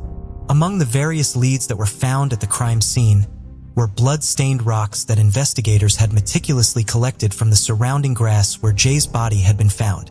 Forensics also discovered a palm print on the back of the van, which they hoped belonged to the killer. In their search for clues, the police focused on the black pants found in the van. They sent the pants to the medical examiner's office for analysis, hoping to uncover a new lead. Upon examination, forensic experts found traces of bodily fluid on the pants. More significantly, the DNA profile obtained from the bodily fluid did not match Jay's, but it did match the unknown DNA recovered from inside Tanya's body. Investigators believe that this mysterious DNA sample was their link to the murderer. Referred to as Individual A, the investigation faced a significant challenge as the only evidence leaking all 4 crime scenes were the plastic zip ties discovered near Tanya's and Jay's bodies, as well as under the porch and inside the van. Detective Scharf believed these zip ties were part of the killer's sinister toolkit for committing his heinous acts. Tanya and Jay, described as a mild-mannered and soft-spoken, were not seeking conflict with anyone. The devastating impact of their loss was felt deeply by both families. In a desperate attempt to bring the killer to justice, Tanya's family offered a reward of $50,000 for any valuable information. Although tips poured in from far and wide, none of them yielded the breakthrough they were hoping for. On December 5, 1987, a heartfelt memorial service took place at the University of Victoria's Interfaith Chapel, honoring the memory of Jay and Tanya. Just 4 weeks after the murders, during the Christmas holidays in December 1987, Jay and Tanya's families received the first of a series of chilling greeting cards by an anonymous writer. These cards were filled with disturbing descriptions of the murders and signed by someone claiming to be their killer. Some of these cards were even signed with the names of the victims as Tanya and Jay. Even more unsettling was that the cards were sent from different cities across the United States, including New York, Los Angeles, and Seattle. The writer of these cards went to the extent of sending letters to the Royal Canadian Mounted Police and a British Columbia newspaper, seemingly finding joy in causing distress and chaos. The already grieving families were further shattered by this terrifying turn of events. Detectives suspected that the author might be a transient traveling along the West Coast, but the grammar and punctuation in the letters hinted at a Canadian education.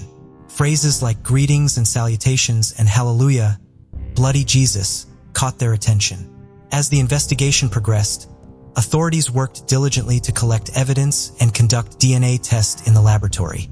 They also made a public plea to the letter writer, urging him to provide information about the whereabouts of the Lay, where he claimed to have left his car during the crimes. While there was a possibility that the letter writer could be the killer, detectives believed it was more likely the work of a misguided individual. This was confirmed when the DNA extracted from one such letter failed to match the individual DNA from the crime scene. In 1995, a dedicated cold case team led by Snohomish County Detective Jim Scharf was formed with a mission to provide long-awaited justice for grieving families. One of these cases that caught their attention was the double murder of Tanya and Jay. It was then that a new name emerged for a potential suspect, Charles Thurman Sinclair. Charles Sinclair was a notorious figure in western United States, earning the chilling nickname of the coin shop killer. His criminal activities were not typically thefts, but rather the calculated actions of a serial killer, who targeted coin dealers and shop owners. Throughout the 1980s-1990s, Sinclair terrorized the region, leaving a trail of fear in his wake. The complexity of his crimes initially led investigators to treat them as separate incidents in different states. However, a survivor's description eventually connected the crimes, prompting investigators from multiple states to collaborate and bring the coin shop killer to justice. Sinclair was finally arrested in Alaska in 1990, prompted by a survivor's description, but passed away later that year from a heart attack. Sinclair was suspected of being involved in 11 homicides, but his sudden death meant that the true extent of his crimes could never be revealed. The detectives working on Jay and Tanya's cold case initially believed he might be connected to the double murder, given the circumstances of the killing in 1987. However, unlike other serial killers, Sinclair's motive was primarily financial gain by targeting coin shops and dealers for money. In Tanya and Jay's case, all the money they had been carrying, including Tanya's wallet and the money order in the van, had been left untouched. The detectives then dismissed this theory and began looking elsewhere for clues. For more than 20 years, the murder of the Canadian couple remained a puzzle. In 2003, forensic scientist Lisa Collins from the Washington State Patrol joined the investigation and decided to use modern technology to uncover new leads. She focused on analyzing the DNA profile known as Individual A, which was obtained from bodily fluid found at the crime scene. Collins uploaded this profile to CODIS, the FBI's National Offender Database, hoping to find a match. Despite her thorough analysis in the efforts, the database did not provide any matches at that time. Despite the DNA mismatch between Individual A and the letter writer, the police considered the writer as a suspect and wanted him to come forward in case he had some information. A breakthrough occurred when a Canadian resident recognized the handwriting while watching the TV show Washington's Most Wanted and contacted the police anonymously. The tipster provided the suspect's name, which was found in the case files through a database search. Detectives tracked down the transient suspect on October 20th, 2010, who apologized and cited mental illness and years of homelessness as reasons for his erratic behavior. Years passed with no breakthrough in the case, leaving the detectives frustrated. Then in 2018, Detective Jim Scharf learned about snapshot phenotyping, a new tool that used DNA evidence to predict a suspect's physical appearance. Working with Parabon Nanolabs, they analyzed the DNA samples from Individual A and created composite sketches of the suspect at the ages of 25, 45, and 65. Despite releasing the sketches to the public and receiving almost 70 leads, none provided a solid clue or name, but a surprising arrest in California that same year offered a glimmer of hope for law enforcement. A dangerous criminal who went by various names, such as the Visala Ransacker, the original Night Stalker, and the Diamond Knot Killer, had been causing fear and terror in California for a long time. Spread across 15 different areas, his crimes amounted to more than 50 assaults and 13 murders. He became known as the Golden State Killer and haunted people like an invisible phantom for over 4 decades. The detectives considered the possibility that Tanya and Jay might have been victims of this notorious killer, but the evidence from the crime scene and the killer's methods were different from those linked to the Golden State Killer. In 2018, the Golden State Killer finally ran out of luck in evading capture. Using a genetic database called GED-Match, investigators identified Joseph James D'Angelo Jr. as the Golden State Killer, even though he had previously been ruled out as a suspect. This arrest inspired Detective Jim Scharf to consider using the same technology in his investigation. In 2013, Chelsea Rustad, a 31-year-old resident of Tumwater in Washington, began exploring her family history and connected with distant relatives on social media. She identified the Talbot siblings from Snohomish County as her second cousins and got in touch with the 2 sisters online. But their brother was absent from social media. In 2015, she entered an Ancestry DNA contest by submitting a photo of herself at age 5, dressed as a ballerina on Halloween. That photo must have been a lucky charm because out of 100 of entries, Chelsea won a free DNA test kit and posted her results on GED-Match, a DNA database website. Little did she know, a new story was unfolding in the police forensic department as she spent time on the site. In 2018, Parabon Nano Labs uploaded individual A's DNA to GED match, seeking answers in Jay and Tanya's case. C.C. Moore, a genetic genealogist, took on the challenge. The case held personal significance for her, as she was born the same year as Tanya and felt determined to bring closure to their murder mystery. After a tense night on April 27, 2018, C.C. found two individuals in the DNA database who shared enough DNA with individual A to qualify as second cousins. However, they were related to him on different branches of his family tree. C.C. had to trace those branches back to identify the common ancestor and uncover individual A's identity. Her determination increasing with every second, C.C. uncovered a web of connections and found a unique name among the cousins. Within 2 hours, she built the family tree and discovered the suspect's name. When the police arrived at the cousin's address, they knew they were in the right place. The door opened to reveal Chelsea Rustad, and the suspect was none other than her mysterious second cousin, William Earl Talbot II, who had no presence on social media. William Earl Talbot II was born in 1969 to William Earl Talbot Sr. and Patricia Peters. William had a regular job as a trucker and enjoyed riding motorcycles and socializing with friends. He lived in a pleasant home near Seattle-Tacoma Airport and had a clean record except for a few minor arrests. From a young age, he displayed anger issues and aggressive behavior. Talbot's younger sister, Melina Grail, recalled incidents where he had kicked her with boots on and exhibited entitled behavior. She also mentioned an incident from when Talbot was 11 years old and had allegedly pushed their disabled father. Despite counseling, his behavior did not improve. As Talbot grew older, his behavior became increasingly violent. At 16 years old, he expressed his intention to run over his father with a car. He assaulted his sister Inga multiple times, once when she was 11 and again when she turned 15, causing serious injuries, including a broken tailbone. Talbot also dropped the family cat into a well, requiring his father to retrieve it and clean the well. Due to his violent actions, Talbot became estranged from his family for nearly 2 decades. Ignoring their attempts to reach out to him, he even neglected important events, such as his mother's funeral, and only sporadically contacted his family on special occasions.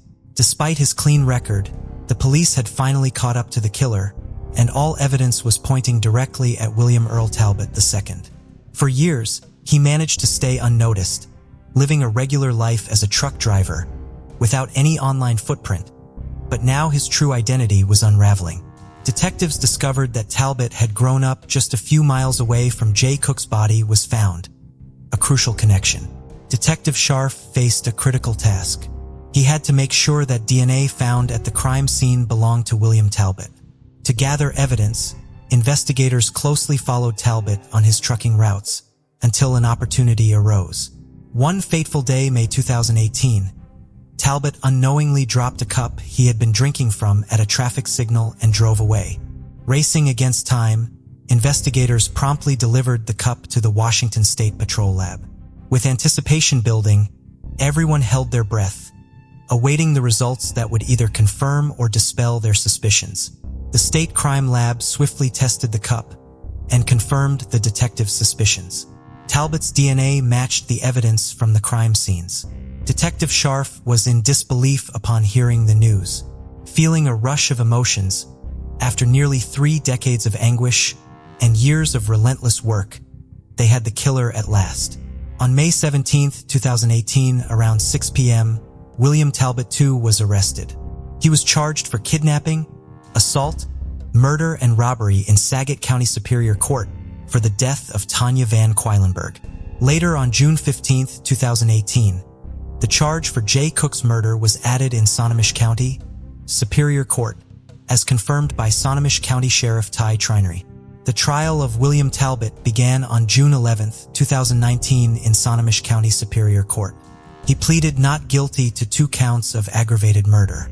Deputy Prosecutor Matt Baldock presented DNA evidence, Talbot's proximity to the crime scene, and the presence of zip ties as evidence against him. However, Talbot's defense attorneys, Rachel Ford and John Scott, worked to challenge the DNA evidence and create doubt in the jury's minds. They argue that the DNA evidence was not strong enough to prove Talbot's guilt. During the trial, Dr. Eric Kiesel, a former medical examiner, showed autopsy photos of Jay Cook highlighting his suffering. However, the defense pointed out that Kiesel had previously estimated a longer time of death, raising questions about the timeline. Kiesel clarified that the estimate was not based on solid evidence. Talbot's former roommate, Michael Seat, testified about their friendship and shared memories of snorkeling and doing photography together. As the trial unfolded, another former roommate, Timothy McPherson, came forward and described Talbot as heavy and strong, mentioning that they used to go bowling together. McPherson also stated that he had never seen Talbot with guns, blue blankets, dog collars, or zip ties, and had never seen him smoke. These testimonies conflicted with the prosecution's evidence of Talbot's history of aggressive behavior. The trial grew tense when Talbot's defense team claimed that the detectives had tunnel vision and had overlooked the possibility of another person leaving the DNA evidence at the crime scene. Prosecutor Mark Baldock countered by questioning the plausibility of certain scenarios presented by the defense.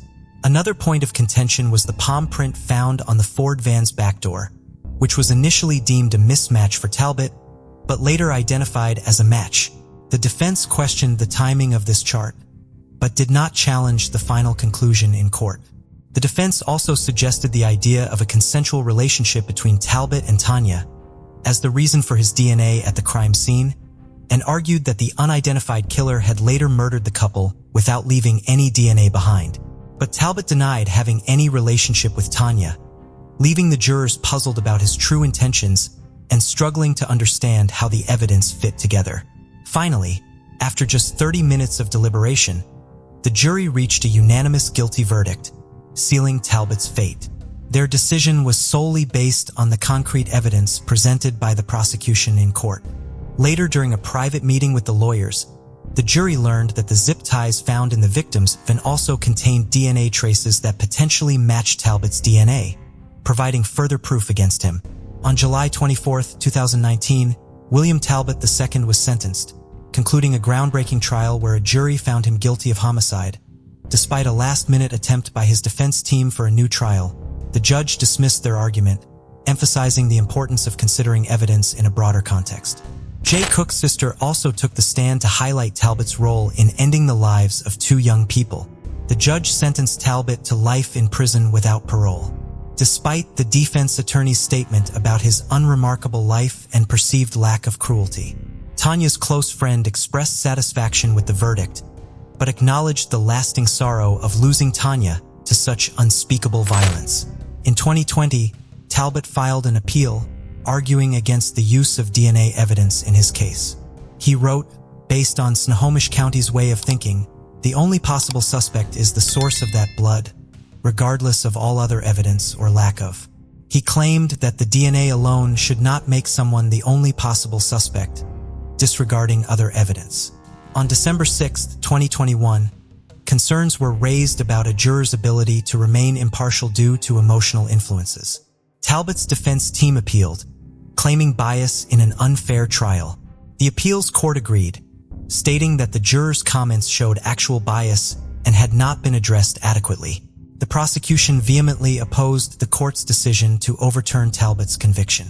As their argument was unsuccessful, the case was taken to the Supreme Court, which upheld the original decision and reinstated Talbot's conviction on December 22, 2022. As a result, Talbot will serve his life sentence without parole at the Washington State Penitentiary in Walla Walla. Chelsea Rustad, Talbot's second cousin, found closure as she connected with the families of Jay Cook and Tanya Van Quellenberg. Attending the sentencing, she offered support to the families and noted the absence of Talbot's relatives. Rustad wrote a book titled Inherited Secrets about the experience of discovering her relation to a cold-blooded killer. Talbot's conviction brought a sense of closure to the families, providing them with peace after decades of pain and uncertainty. The double murder of Tanya Van Quellenberg and Jay Cook was a case that tested boundaries of forensic science. What are your thoughts on this case? Before we proceed, I've got an exciting surprise for you. We've launched a brand new channel dedicated to intriguing content such as old historical mysteries, cold cases, and particularly chilling horror stories perfect for bedtime. Drop a comment letting us know if you're a fan of horror stories or not. You can find the link in the description below. Let's find out who will be the first to explore it. Alright, let's dive back into the video. On December 20th, 1976, 14-year-old Kenneth Jumper Jr. was walking along the Lehigh River in East Side, Pennsylvania, Carbon County, around 4:30 p.m. He was accustomed to this area from his trapping activities. This time, however, he noticed something he hadn't seen the previous week: a suitcase. Nearby, he saw something horrifying: a human head with dark hair. He rushed home to inform his 19-year-old brother, Richard, and together they contacted the Pennsylvania police. A total of 3 suitcases, all spray-painted black, were found at the scene. They had contained the remains of a young woman and the nearly full-term female fetus she had been carrying. Investigators believed that the woman's killer had thrown the suitcases from the bridge that carried Interstate 80 over the river. He or she may have intended for them to go into the river, but they instead hit the ground, causing at least one of them to open up. The young woman had been strangled and shot once in the neck. She had been with the pieces, some of which were badly mutilated, then placed into the luggage. Her unborn child had been removed from her womb and also placed in one of the suitcases. The young woman's initial autopsy estimated that she had died sometime between December 17th to December 20th, but police would later say that they believed she was killed within 24 hours of her discovery on 20th. Pages from the Northern New Jersey edition of the September 26, 1976 Sunday Daily News were found inside of the suitcases, as was a piece of chenille fabric that could have come from a robe or a blanket. The young woman was believed to be Caucasian and in her late teens or early 20s. She was estimated to have been approximately 5 feet 4 inches tall and 150 pounds. Her killer had cut off her nose and ears, but a sketch of what she may have looked like in life was developed and circulated. Authorities could not match her with a missing persons report or find anyone who recognized the sketch, and without an identity for their victim, their investigation into her murder stalled. The unidentified remains were preserved at the city morgue in Philadelphia for almost 7 years until August of 1983, when they were returned to Carbon County. A local pastor over the interment of the unknown woman and her child in the Carbon County Potter's Field, now known as the Lorrytown Road Cemetery near Weatherly, Pennsylvania. Their simple grave marker read simply Beth Doe. Since the young woman's identity was unknown and her family could not be informed of her final resting place, local residents took up the responsibility of visiting the grave and leaving flowers there in their place. In addition to becoming an adopted member of the Carbon County community, the young woman known only as Beth Doe also garnered national attention, with individuals from all over the country following the case and suggesting possible identities of the young woman. Police remained dedicated to the case even as years went on without an identification, utilizing new technologies to try to give Beth Doe back her name as they became available. In the decades that followed her death, isotope analysis, more advanced facial reconstructions, and DNA were all used to try to identify her. Her remains were exhumed in 2007 to collect more forensic evidence for testing. Missing women were investigated to see if they could be Beth Doe, but they were all ultimately excluded. More than 4 decades would pass before answers were found in the case, but when they finally came, the identities of both Beth Doe and her killer would be discovered. On March 31st, 2021, 63-year-old Luis Sierra, a married father of 2, was arrested at his home in the Ozark Park neighborhood of Queens, New York, and charged with 1 count of criminal homicide. He was arraigned in Queens Criminal Court and held without bail, pending his extradition back to Pennsylvania. Sierra's arrest came as a shock to his neighbors, who could not imagine him committing such a crime. They spoke to the New York Daily News about how kind he was and how they felt as though he were a part of their families. Sierra had been 19 years old when Beth Doe was killed. Pennsylvania State Police announced that they had also been able to finally identify her. She was Evelyn Cologne of Jersey City, New Jersey, who had been just 15 years old at the time of her murder. Evelyn was one of 5 children, described by one of her brothers as a sweetheart who was somewhat of a mama's girl. She became pregnant around the time she turned 15 and moved into an apartment with his father, Luis Sierra, who had been her family's neighbor. Sierra was abusive and jealous and sometimes locked Evelyn inside of their apartment. Evelyn told her mother that if anything happened to her, Sierra was involved. Evelyn remained in close contact with her family after she moved out.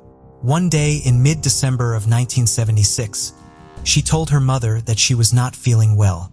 When her mother went to the apartment shared with her boyfriend to bring her soup, Evelyn was not there, and she was told by neighbors that the couple had moved out. In January of 1977, Evelyn's family received a letter stating that she had given birth to a 9-pound baby boy she named after his father and was living in Connecticut, which was where the letter had been postmarked. The letter further stated that she would reach out to her family should she need anything. It is widely reported in the media that Cologne family did not report her missing because of this letter.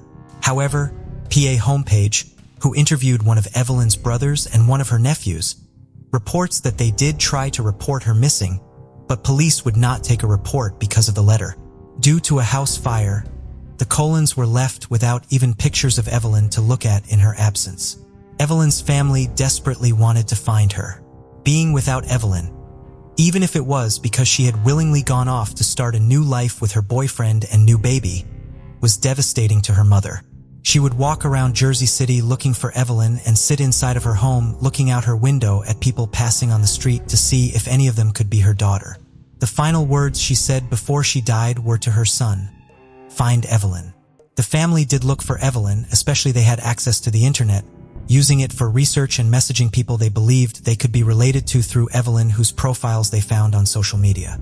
Evelyn's nephew, Luis Cologne Jr., was not born until 7 years after his aunt went missing. He grew up hearing stories about her and hoping that she really had built a happy life with her child somewhere outside of Jersey City. Around 2017, he decided to try to use his DNA to try to reconnect with his long-lost aunt and cousin. He ordered DNA test kits from several commercial DNA companies, believing his chances of success would be greater if he used multiple services and their respective databases. He hoped that either Evelyn or her child had their DNA tested and put in one of these databases and that the family could be reunited with them. When he received his results, however, he was only matched to very distant cousins in the various databases. In March of 2021, however, he was and found him as a close familial match. The Cologne and found him as a close familial match. The Colons knew that Evelyn was the only person it could be, which authorities confirmed with their cooperation. Luis was disappointed with this outcome as his goal in uploading his DNA was to be reunited with his aunt and cousin. He and the rest of Evelyn's family were horrified to learn that both she and her daughter were dead and that they had been killed in such a brutal fashion. They are trying to find some peace in finally having answers and knowing that Evelyn had not vanished from their lives willingly. Evelyn's family has named her daughter Emily Grace Cologne. Evelyn's two sisters believe she had planned during pregnancy to use the name Emily if her baby was a girl, and they felt the name Grace would honor the grace of God. The Colons view the timing of Evelyn's identification as fortuitous in light of her life and their faith. Evelyn's identification was announced just weeks before what would have been her 60th birthday on April 17th and just days before Easter, which was on April 4th. I think that, in light of the whole Easter season with the Christ's resurrection, her identity, her case, her life, the justice for her murder, is being truly resurrected from her grave, right? And it's a powerful season for us as a family, said Evelyn's niece Miriam Cologne Beltman. Evelyn's family now lives throughout the country and are working to travel to Pennsylvania in spite of financial constraints and travel restrictions. They have started a GoFundMe so that they can all visit Evelyn and Emily's grave and further memorialize them. The Colons also went to visit the area so that they can meet the community that has embraced Evelyn and Emily while they were lost to them. Carbon County adopted her. It's incredible. You all kept her memory alive, knowing about her and praying for her. That's so powerful, that this county was praying for my family and how you loved someone you didn't know. We're so thankful for all of you. You're all family now, too, said Evelyn's niece, Miriam. While Luis Sierra has been charged and arrested, authorities are still building their case against him and hope that there are witnesses who can provide more details about the case. The Pennsylvania State Police, along with the Carbon County District Attorney's Office, have set up a tip line in conjunction with Crime Stoppers and ask anyone with information to come forward. Authorities had gone to Sierra's home the week before his arrest, and he had claimed to not know Evelyn at all. When they continued to press the issue, He eventually admitted to dating her and getting her pregnant. He said she had threatened to leave him in the past, so when he came home to their apartment in Jersey City one day and she was gone, he had assumed she went to live with her mother and moved back in with his father shortly thereafter. He eventually admitted to mailing the letter received by Evelyn's family while he and Evelyn were on a day trip in Connecticut to look at apartments, but had no explanation as to why the letter was not mailed until well after Evelyn's death. He is next due in court in New York on May 17th. While they are grateful for the answers they now have and for Sierra's arrest, Evelyn's family is aware that there is still a lot of work to be done to get them the full story of what happened to Evelyn and to get Evelyn justice. Let me tell you something. I can't wait for him to come to Pennsylvania because I want to look at his eyes and ask him why. Evelyn's brother, Luis Colon Sr., said of Sierra after his arrest. While the family is grateful he is in custody, they know he is not considered guilty until he pleads guilty or is convicted. Until then, I'm not going to rest because, to me, the mission is not done, Evelyn's nephew, Luis Colon Jr. said. We got her name. That's important. And we got the word out. But now we have to get some justice here. 32-year-old Lauren Colvin Thompson was the single mother of 3 children, ages 3, 5, and 9, at the beginning of 2019. On the afternoon of January 10th, she was spending time with a group of friends in Panola County, Texas, after reportedly going fishing earlier in the day. Just before 2 p.m. that afternoon, Lauren called her mother, Tori Colvin, sounding anxious. She asked to speak to her children, but they could not come to the phone at that time. Tori believed she heard someone arguing with her daughter in the background. Lauren apologized for previous behavior and told her mother that if she ever got out of this, she would never do drugs again. Tori asked Lauren if she was in trouble and advised her to call the local authorities if she were. Lauren told her mother she loved her, asked her to tell her father that she loved him and that she was sorry before hanging up. The 7-minute-long phone call ended right at 2 o'clock. 8 minutes later, Lauren called 911. She sounded panicked and told the dispatcher that she was being chased. The call lasted for more than 20 minutes before abruptly ending. Authorities could not get Lauren back on the phone despite repeated efforts and believed that her cell phone must have run out of battery. Lauren had provided the dispatcher with her location and authorities were quick to respond to the scene. They found Lauren's vehicle along an oil and gas lease road off of County Road 267 at FM 1794, just west of the Rock Creek community, stuck in a muddy ditch. When they arrived at the nearby home of the man who had been driving in the vehicle with Lauren, he was there, getting his own vehicle to bring back to the scene to pull Lauren's car out of the ditch. He told them that they had been driven off the road by another car. Paint transfer on Lauren's vehicle supported this claim. He had told Lauren to stay with her car while he walked home to get his vehicle and some chains to pull her car out of the ditch. Later that evening, authorities also located one of Lauren's shoes. Between the location of the vehicle, where they found the shoe, and the pings from Lauren's cell phone during her 911 call, they were able to approximate the path Lauren took as she ran away from her car. The initial search for her lasted all night, but Lauren was not found. In the months following Lauren's disappearance, authorities searched more than 2,000 acres of land on the ground and 9,000 acres from the air with helicopters and drones over the course of multiple searches. Large sections of the search area were wooded, making them difficult to search. Furthermore, there was extensive flooding in the area at the time Lauren disappeared, making certain places impossible to search until months after she went missing. All-terrain vehicles and search dogs were brought in to help with the searches, which received Texas Rangers and the FBI have provided resources to the investigation. The 3 individuals Lauren was known to be with on the day she disappeared have been interviewed and taken polygraph examinations. One of them passed away in the months after Lauren went missing. In the first few months following Lauren's disappearance, there were some disagreements between her family and law enforcement. Lauren's parents, Tori and G.W. Colvin, have been very active in looking for their daughter and had hoped to organize further searches for her. However, so far, only members of law enforcement have participated in searches, and the Colvins were told at one point that this was in part because the area surrounding where Lauren vanished was all private property and the owners wanted to control who had access to their land.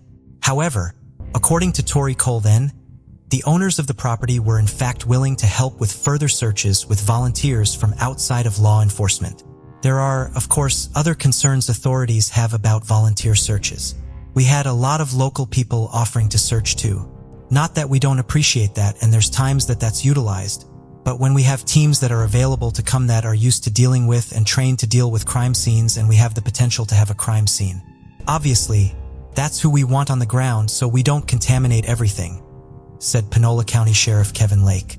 The Panola County Sheriff's Office has denied requests from the media to release the recording of the 911 call Lauren made, as they believe it contains information important to their investigation.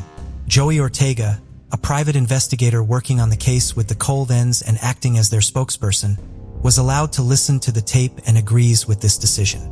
Lauren's parents were also allowed to listen to the recording.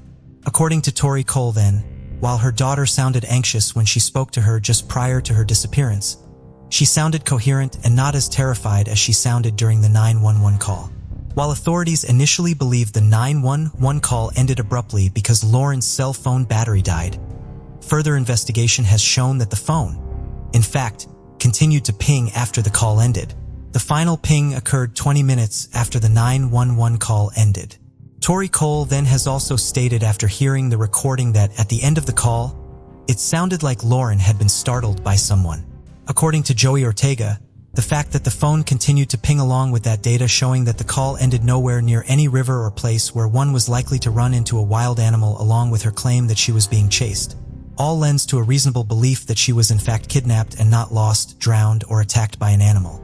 Sheriff Leake says his office has not yet found solid evidence confirming that foul play is involved in Lauren's disappearance and will not rule that foul play is involved until such evidence is found. We can speculate, but it's not our job to speculate.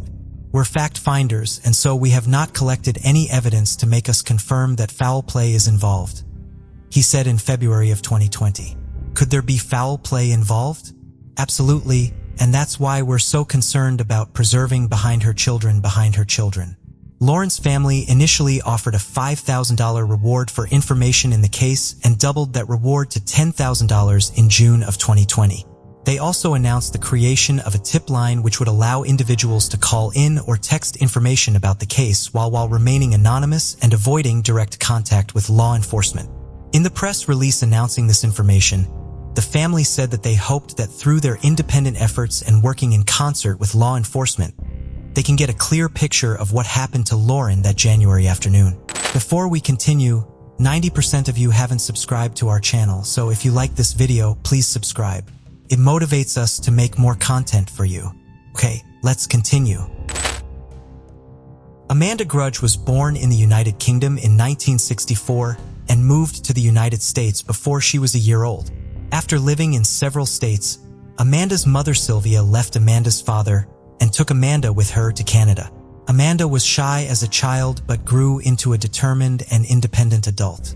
On the evening of August 21, 1991, 27-year-old Amanda was at the apartment she shared with her mother on Enfield Place in Mississauga, Ontario.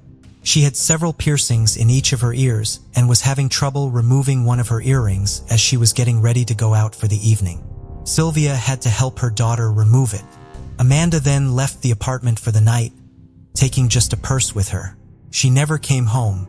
Amanda would sometimes spend a night or two at a friend's home, so Sylvia did not immediately panic when she was not home the following morning. Once several days went by with no sign of Amanda, however, she knew something was wrong and went to the police. The police did not take the disappearance seriously and may not have investigated it at all.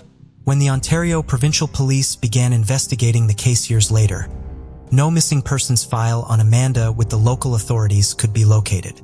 Sylvia was told that Amanda was an adult who could make decisions without informing her mother. Sylvia believes that Amanda's lifestyle may have played a role in how the authorities viewed her disappearance.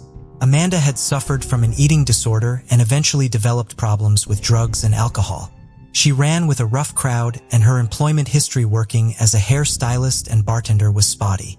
Amanda was known to police, having previously spent a few days in jail on minor charges.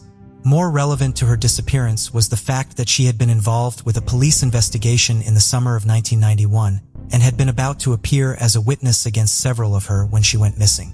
Just a few days before Amanda disappeared, her mother had received a phone call from a man with Caribbean accent. He did not identify himself, but told Sylvia that if Amanda testified in court, she would never be seen again. Sylvia believes that it is possible Amanda left home to protect both herself and her mother from retribution from the people she was due to testify against. It is of course also possible that she disappeared because she met with foul play at the hands of one or more of those people. Without assistance from the police, Sylvia looked for her daughter on her own. In the months following Amanda's disappearance, she regularly traveled to downtown Toronto looking for her or anyone who knew her. She ran ads in the Toronto Star asking for information for years.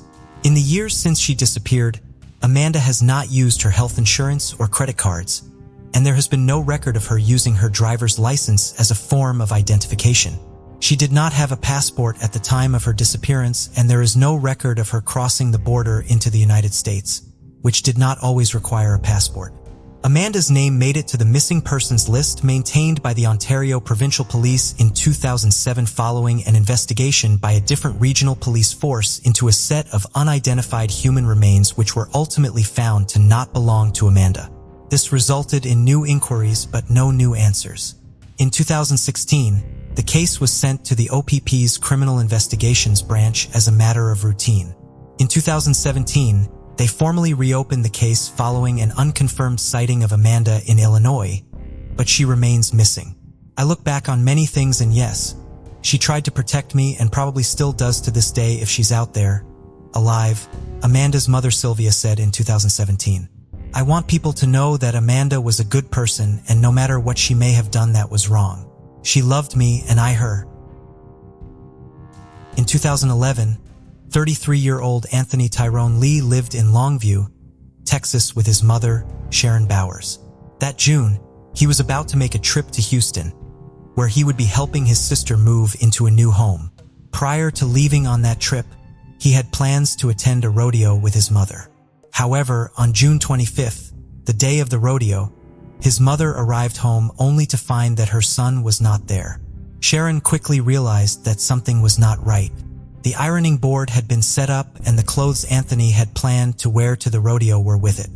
However, one of the pant legs was still hanging off of the side of the board as though Anthony had been in the middle of ironing the pants and was somehow interrupted. Anthony's clothing and shoes were still the home and as best as Sharon could determine. Her son had left home wearing his house shoes, which was out of character for him. Anthony's mood had recently changed and he had been acting nervous in the weeks before he went missing. He had $600 in the bank which remained in his account untouched. 3 weeks after Anthony's disappearance, Sharon began receiving disturbing phone calls. At first, the caller would play what Sharon described as some of Death's song. Then came calls from someone telling Sharon, that's what he gets for snitching. The last person Anthony saw prior to his disappearance, as far as his mother knows, was a known local drug dealer who had wrecked Anthony's car a week before he went missing. Sharon feared that Anthony may have gotten himself into a situation where either he felt like he needed to go into hiding or someone else was holding him somewhere. However, since Anthony left behind his belongings and his money and because of the phone calls, Sharon is not optimistic that he will return home. I don't feel like my child is still living, she told the Longview News Journal. After all the flyers and all the friends he has, it's just not like him to not call and talk to anybody. The Longview Police Department ran out of leads to follow by the first anniversary of Anthony's disappearance, but has not given up on his case. Anthony is listed in state and national missing persons databases. There's somebody that knows what happened to my son, and all we want is to know too, Sharon Bowers said in 2012. According to numerous surveys, Wellington's crime rate was below the national average, and it was recognized as one of Florida's safest cities. However, during Memorial Day weekend in May 1990, while others were celebrating with parades, barbecues, and picnics, a tragic event occurred involving the Warren family. Marlene Warren, born on April 15, 1950, grew up in Michigan and cherished her time with her sisters on their grandfather's farm. She had a passion for baking, creating art, and painting, with a particular fondness for clowns. The whole family shared her love for clowns, and her parents even had a room dedicated to them. Marlene had her first child in 1965 at the tender age of 15 and named him after her husband, John Aarons. Later, in 1969, she had another child named Julie. Sadly, Marlene became a single mother of two after her first husband, John Aarons, died in a car accident. She'd later marry Mike or Michael Warren in 1972. Michael Warren was just 19 and younger than 22-year-old Marlene. They moved from Michigan to South Florida where Michael's family lived. Michael got a job as a meat inspector, but they also started investing in rental properties, which eventually brought in a lot of money. Marlene managed the rental properties, and Michael quit his job to open a used car lot called Bargain Motors. He sold cars to people who had no credit and couldn't buy them elsewhere. In the late 1980s, Mike and Marlene bought their dream home in Wellington, Florida. However, in 1983, Michael was arrested for tampering with the odometers on his used cars. He pleaded guilty and received probation, but kept his business for a few more years. Mike and Marlene led separate lives, with Mike focused on his business and spending time at the racetrack, while Marlene managed their rental properties. In 1988, tragedy struck again when Marlene's oldest son, John Jr., died in a car accident at just 22 years old. His death caused tension in Michael and Marlene's relationship. During this time, Michael Warren met Sheila King, the wife of one of his employees, Richard Spudkeen. There was an instant connection between Michael and Sheila. However, initially, they kept their relationship a secret, even though it was obvious to those around them. On a rainy Saturday morning of May 26, 1990, Michael went to the racetrack, while 40-year-old Marlene stayed at home. She was cooking breakfast for her son, 21-year-old Joey, who had some of his friends over. At around 10:45 a.m., there was a knock on the door. When Marlene opened it, she saw a clown holding flowers and balloons, and she assumed it was a gift. She was pretty excited to see a clown at her door, having loved them ever since she was a child. But behind the balloons in the clown costume, the clown held a gun. The clown pulled out the gun and shot her in the face. Joey heard the gunshot, ran to the door and saw the clown driving away in a Chrysler LeBaron. Marlene was dying on the ground, and a neighbor named Bill Kramer had heard the shot, too.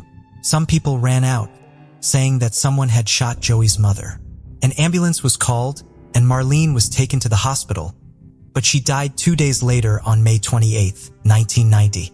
Marlene was an outstanding human, friendly, loving, kind, always courteous, and always respectful, but her end was unfortunate.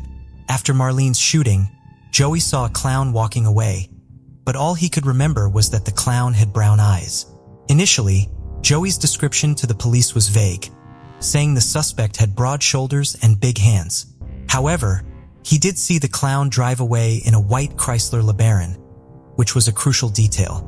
At first, Michael Warren was a suspect, but he had an alibi as he was at the racetrack. As a result, the police turned their attention to his girlfriend, Sheila King, and the more they investigated, the more evidence pointed toward her involvement.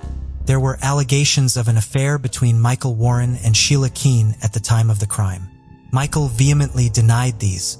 However, investigators were scrutinizing the relationship to identify the motive and opportunity for Marlene's murder. Sheila also went by Sheila Skeltra, her maiden name, and had a criminal record dating back to her upbringing in Central Florida. Sheila was known to be headstrong, some say wild, and very attractive. Her long hair was often described as similar to Crystal Gale's. Sheila had a criminal record from a young age, including a shoplifting charge and a theft charge a few years later. Her mugshot showed her smiling, seemingly unbothered by the arrest. People who knew her revealed that Sheila had associated herself with older men and bad influences from a young age. She was married to Richard Spudkeen, a former Ku Klux Klan member who had served time for drug trafficking. Richard was 20 years older than Sheila. Sheila even moved to Georgia to be close to him while he was in prison. After Sheila's husband was released from prison in Georgia, they moved back to Florida, where Richard started working with Michael Warren. Soon the three ex-felons began to spend a lot of time together, engaging in sketchy activities. One such incident involves Sheila dressing up as a prostitute to meet someone who had purchased a car in a motel room. While she was in there, Richard and Michael, who were armed, repossessed the car. Sheila was also spotted holding the buyer at gunpoint, and the trio fled the scene. As time passed, Michael and Sheila grew closer and Richard faded into the background. Sheila rented an apartment in Pine Ridge, and the residents assumed that she was married to Michael because of the amount of time he spent there.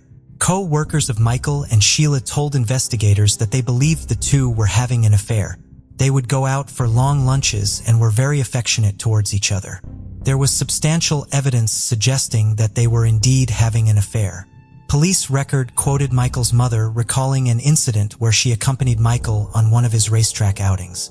She sensed something between Michael and Sheila and asked her if she loved him. Sheila confirmed that she did, but Michael responded by saying that he loved himself. During this period, Michael's marriage with Marlene was falling apart. An employee at the car dealership claimed that Michael would come in furious after fighting with Marlene and offer $10,000 to anyone who would kill her.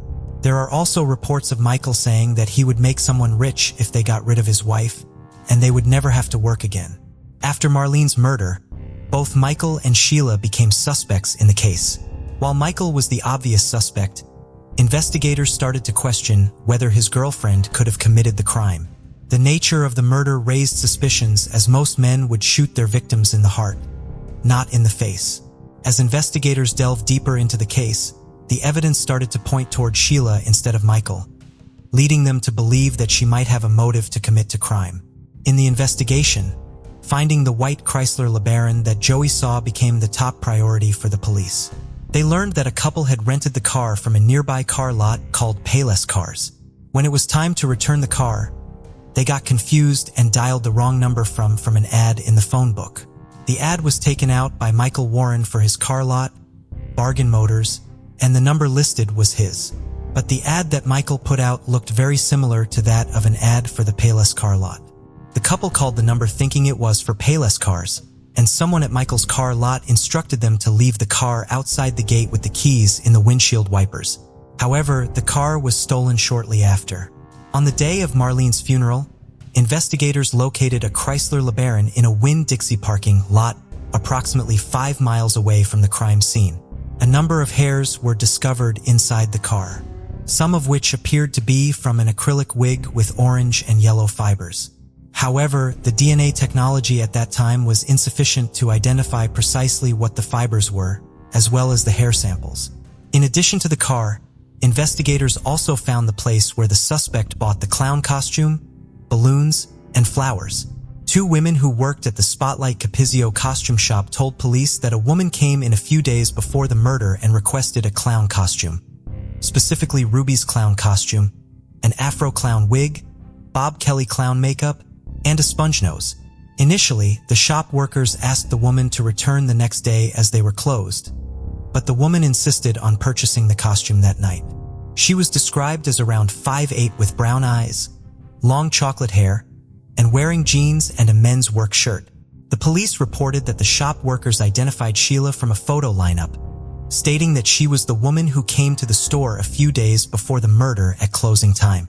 Sheila's potential involvement in Marlene's murder continued to be investigated, and more evidence started to pile up against her.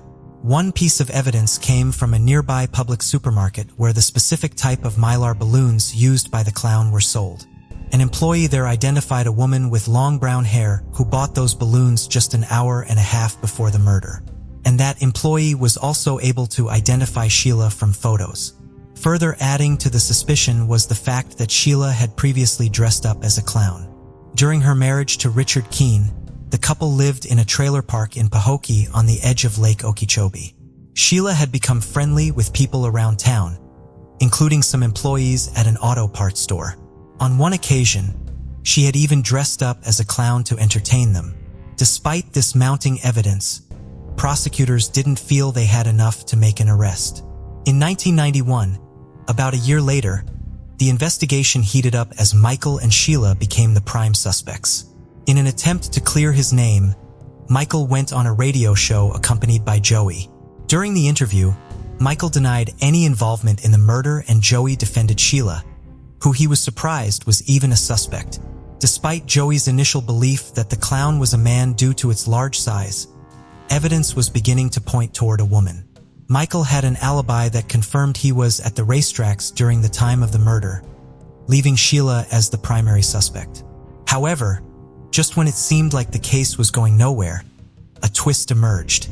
Backtracking in time, in 1987, when Joey was around 18 years old, he was charged with attempted murder.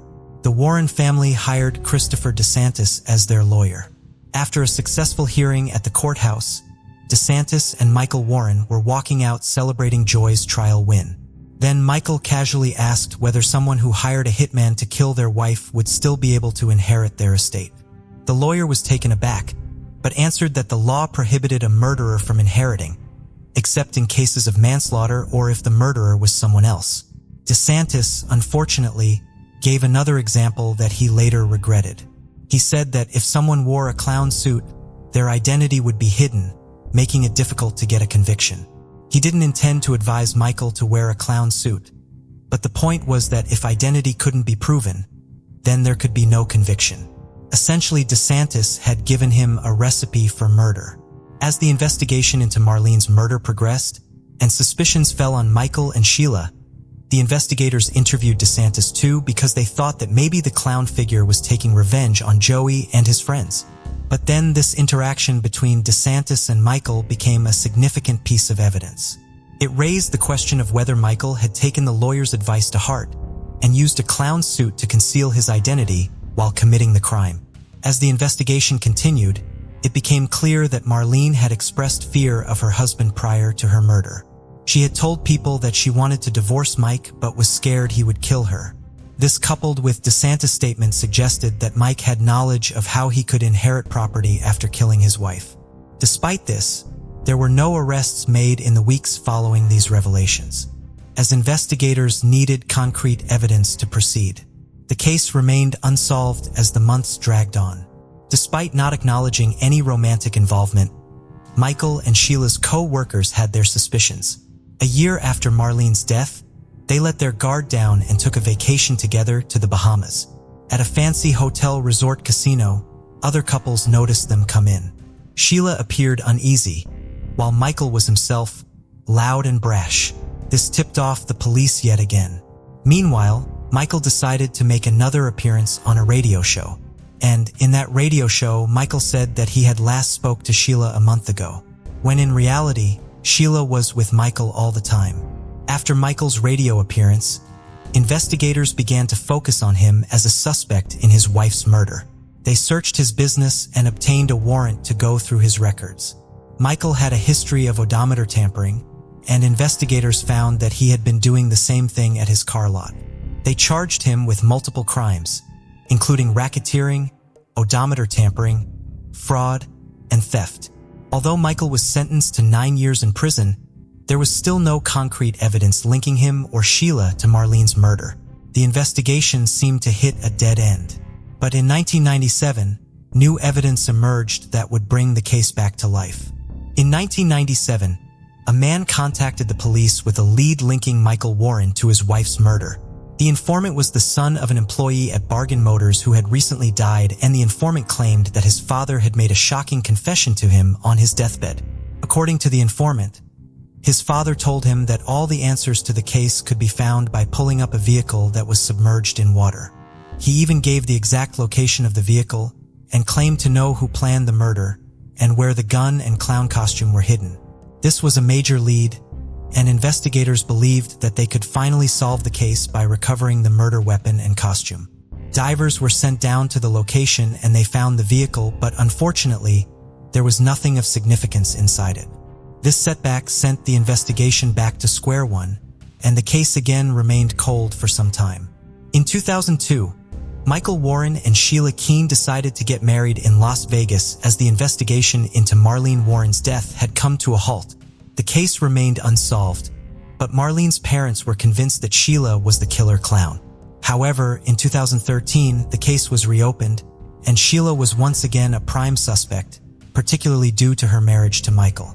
The Palm Beach County Sheriff's Office received a grant to investigate cold cases, including the Wellington clown murder. They formed a task force with members from the state attorney's office and the FBI to review the evidence and interview witnesses. The task force submitted new evidence for DNA analysis, which helped them get the indictment. This included DNA samples from different people who were suspects in the case, including Michael and Sheila. It also included the possible DNA samples found in the clown wig and other hair strands that were inside the Chrysler LeBaron. The evidence gathered from interviews and analysis allowed investigators to take a fresh look at the case. Mike and Sheila had started a new life in Abington, a small town in Virginia where they had reinvented themselves. Sheila had even changed her name to Debbie, and they were living a seemingly happy life, with neighbors describing them as friendly and in love. They had even opened up a popular fast food restaurant called the Purple Cow in Tennessee, just across the border. Investigators eventually tracked down Michael and Sheila at the restaurant. Despite being prime suspects, they were not on the run or trying to hide, and they were still working and living their lives openly. It seemed that they had finally moved on from their past and were doing well. Although Michael Warren was generally described as a laid-back and happy individual, not everyone had a favorable impression of him, especially after an encounter with one of his neighbors that showed another side of him. Apparently, Michael decided to take some rocks from his neighbor's property without permission, but when confronted about it, he suggested that they should be neighborly about the situation. The neighbor replied that the neighborly thing to do would have been to ask for permission first. Michael then responded with insults, calling the neighbor scrawny and using a derogatory term. The neighbor stood his ground and called Michael a bully. As Michael and Sheila lived their seemingly idyllic life in Abington, Virginia, a dark secret lingered in the shadows. One night during a party, a drunken Sheila, known to her co-workers as Debbie, revealed a chilling tale of how she had gotten away with murder in Florida. Meanwhile, in Florida, detectives relentlessly pursued the case, utilizing the latest DNA technology to uncover a potential suspect in the murder of Marlene Warren. The evidence pointed to one person, the very same Sheila Keene Warren, or Debbie, who had casually shared her deadly secret with her unsuspecting colleagues. On December 26, 2017, Mike and Sheila were driving back to their hometown of Abington from Vermont in their Cadillac SUV when they were pulled over by the police. Sheila was arrested but didn't ask why. Instead, she asked if her husband was also being arrested. The reason for her arrest: Sheila had been indicted for first-degree murder with a firearm. This same crime that had been unsolved for 27 years. Despite being a prime suspect from the beginning of the investigation, Sheila had managed to evade arrest until that day. Now she faced the potential penalty of life in prison. As Sheila was being brought into the police station, a video captured the moment, followed by a mugshot. In the mugshot, she is seen smiling, reminiscent of her teenage mugshot when she was first arrested. The contrast between the heinousness of the crime she was being accused of and the nonchalant expression on her face was unsettling. Sheila Keene Warren's lawyer stated that she strongly denied any involvement in the murder. During her time in prison, she wrote numerous letters that showed her belief in her own innocence. Despite the passage of 27 years and the initial description of the clown being that of a man, the state of Florida was confident that they would secure a conviction, even though the murder weapon was still missing. Sheila had been awaiting trial in jail after her arrest in 2017, while investigators continued to build their case against her. Finally, on April 25, 2023, 59-year-old Sheila pleaded guilty to the crime of dressing up as a clown and shooting Marlene Warren. Although her lawyer still maintained her innocence, he believed that her guilty plea helped her case. If the jury had found her guilty, she could have faced a minimum sentence of 25 years in prison. However, by pleading guilty, she received a reduced sentence of only 12 years. Remarkably, her lawyer even suggested that Sheila could be released as early as 2024 due to her good behavior in prison. With Sheila's confession, the investigators finally solved the case. But do you think that Sheila meant her confession, or was she just really looking for a deal to cut her sentence? 37-year-old Erica Lloyd, a devoted mother to her 12-year-old son, lived in Walnut Creek, California. The year 2020 was challenging for her, as she couldn't work due to salon closures from the pandemic and faced the difficulties of supporting her son with distance learning. To alleviate the stress, She planned a camping trip to Joshua Tree National Park, 7 hours from home, in June, hoping that the solitude of nature would provide some relief. Erica set out for her trip on Sunday, June 14th, and it was confirmed she arrived at the park. However, on June 16th, she suddenly stopped communicating with her family. That same day, California Highway Patrol found Erica's vehicle near the intersection of Shelton Road and Highway 62, near 29 Palms. It appeared Erica had last been driving back to the nearby national park. As it was facing south, the car had been vandalized with its radio and front and back windshields found smashed in. In addition to the vandalism, there were indications that the disabled vehicle had been in an accident. Its airbag had deployed, and it had damage to its undercarriage. The owners of the company that towed away the car believed it had hit a large object, potentially the berm of the road, due to the fact that car's radiator in the AC condenser had been smashed backwards. The San Bernardino County Sheriff's Department did not believe that there were any signs of foul play at the scene where the car was found. A massive air and ground search was launched for Erica, with volunteers, park rangers, and members of the Bernardino County Sheriff's Department participating in the effort. Altering vehicles and search dogs were also brought in. Erica's camping equipment was located at a campsite at the Jumbo Rocks campground. Caves and mines in the area were searched for any sign of Erica.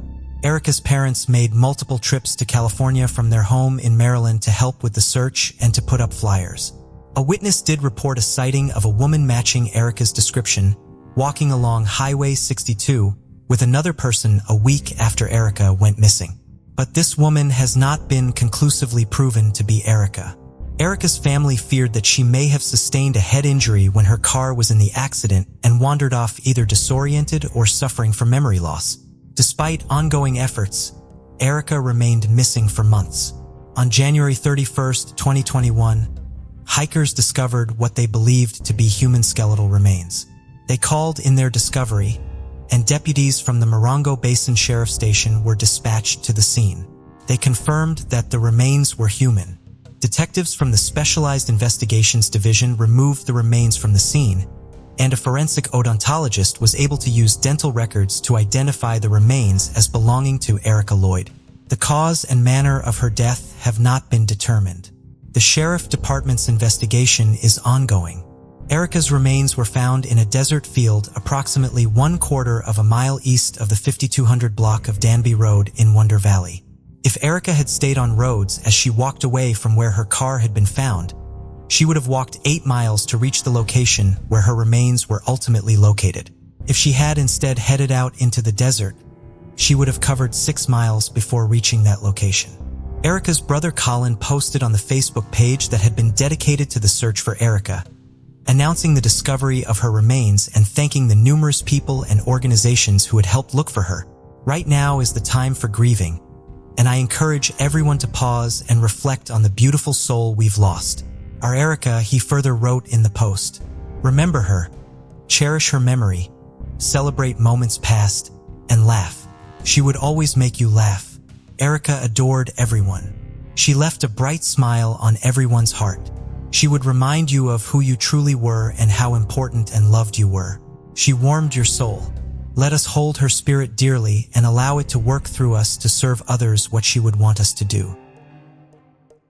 Between 1991-26, a string of violent rapes was committed across 6 counties in Northern California. Believed, based on details consistent across all the attacks, that all of them were committed by the same man, who came to be known as the NorCal Rapist. He would break into the home of young women, usually of Asian descent, and spend hours assaulting them. He often used either a knife or a gun, or promises that he had such a weapon to subdue them and would then bind them with handcuffs, rope, or zip ties and put tape over their eyes. Several of his victims managed to injure him as they fought to get away. One victim briefly broke free of her restraints and stabbed him in the arm with a pair of scissors. He took her bedding with him in an effort to not leave evidence behind, but he failed to take a pillowcase which had his blood on it. Another victim grabbed the knife he had with him, cutting her hand in the process, but breaking off its tip, which she used to stab him just above his right eye. The rapist would sometimes kidnap his victims, taking them to ATMs and forcing them to withdraw cash. He would also ransack his victims' homes looking for valuables, sometimes taking their bank cards to withdraw cash from ATMs himself.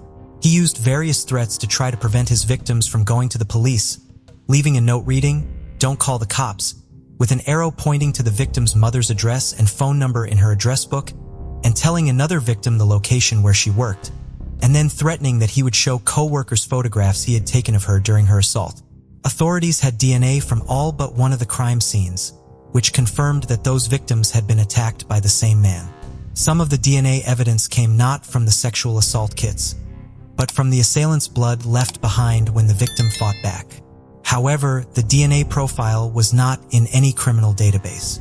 In 2018, therefore, authorities used genetic genealogy to try to use the DNA to identify their suspect. The DNA profile was uploaded into GEDmatch, a genealogy database, and familial matches were identified. By constructing family trees of the individuals who shared DNA with the rapist, authorities were eventually able to identify match. They collected a drinking straw that suspect threw away and compared the DNA found on it to the profile found at the crime scenes. It was a match. On September 20th, 2018, 58-year-old Roy Charles Waller of Benicia, California was arrested as he came into work at UC Berkeley, where he had worked since 1992, employed as a safety specialist. He was married and a father. At the time of his arrest, Waller was initially only charged with 12 counts of forced sexual assault in connection to the final attack attributed to the NorCal rapist. By the time his trial began in October of 2020, however, he was charged with a total of 46 felonies. While he went to trial for raping 9 women, DNA also linked him to a further 8 cases throughout Northern California. All 9 of the women Waller was accused of raping and attacking testified at his trial, as did numerous members of law enforcement and sexual assault forensic nurse examiners who had worked on the case. Many of them were now retired, and several of them had traveled from out of state to testify. In addition to the DNA, prosecutors also presented further evidence discovered after Waller's arrest. In a storage unit he rented, they found a ski mask, zip ties, 2 tasers, condoms, duct tape, and handcuffs. There was also a duffel bag containing more than 20 pairs of women's underwear, including 1 pair that matched a pair that had been taken from the home of a victim during a NorCal rapist attack. Waller testified on his own behalf and claimed that he had some of the items in the storage unit because he was a collector of odd things, and others because of a relationship he previously had with a particularly wild girlfriend. Waller had also posted several Craigslist ads over the years looking for young, female Asian roommates. On the stand, he claimed he had done so as favors for the daughters of various former girlfriends, although he claimed to not remember any of their names. While he said he had met those women through profiles they had posted on dating sites, he claimed that they had needed his help posting housing ads online. When questioned as to why he had compiled a database on his computer listing the physical descriptions of various women, the vehicles they drove, their addresses, and notations about whether or not they lived in ground floor apartments, Waller said he had simply kept a list of people he hoped to introduce himself to. The prosecution maintained that Waller had a faint scar above his right eye, where one victim had stabbed her attacker, but Waller's defense maintained that there was no such scar. Waller rolled up his sleeve during his testimony to show that he had only a round scar from a pain-falling accident on his arm and no signs that he had been stabbed there with scissors by one of the victims. When asked to explain how his DNA ended up at almost all of the crime scenes, Waller said he had never been to any of them and that he was not a DNA expert. Other testimony given during the trial detailed how Waller had ties to other evidence in the case and how he had come to talk to authorities about the case more than a decade before his arrest. Following the last attack attributed to the NorCal rapist, in which he assaulted and raped 2 female roommates for hours in their North Natomas apartment in 2006, police were able to locate security camera footage in the neighborhood, which showed a white Toyota 4Runner they believed may have been involved in the attack. They then visited numerous Toyota dealerships, and salespeople helped them narrow down the vehicle in the footage as being a higher-end model made between 1999 and 2002. Then police searched vehicle registrations in Northern California to identify owners of white 4Runners from those model years. Members of various departments in the area began the ambitious task of speaking with thousands of people who owned such vehicles. They conducted thousands of interviews, distributed thousands of questionnaires, and took voluntary DNA samples from over 100 men. On February 11, 2007, Sacramento Police Detective Jimmy Vigan and his partner went to the home of a nurse in Fairfield to speak with her about her forerunner. Her boyfriend at the time, who lived with her part-time, was also at the home. He was Roy Charles Waller. They did not ask for a DNA cheek swab from him, however. One of the two victims in the final attack had briefly caught a glimpse of the perpetrator when her blindfold slipped and helped develop a composite sketch. The gun and his partner did not think Waller resembled the sketch and believed him to be too old and too heavy to be the man in it. They left a questionnaire for the nurse to fill out after their conversation and left. Following his testimony about this interaction, Detective Egan told the Sacramento Bee that he wishes he had asked for a DNA swab from Waller at that time. He hoped, however, that his meeting with Waller was not without benefit, even though it did not lead to an arrest at the time.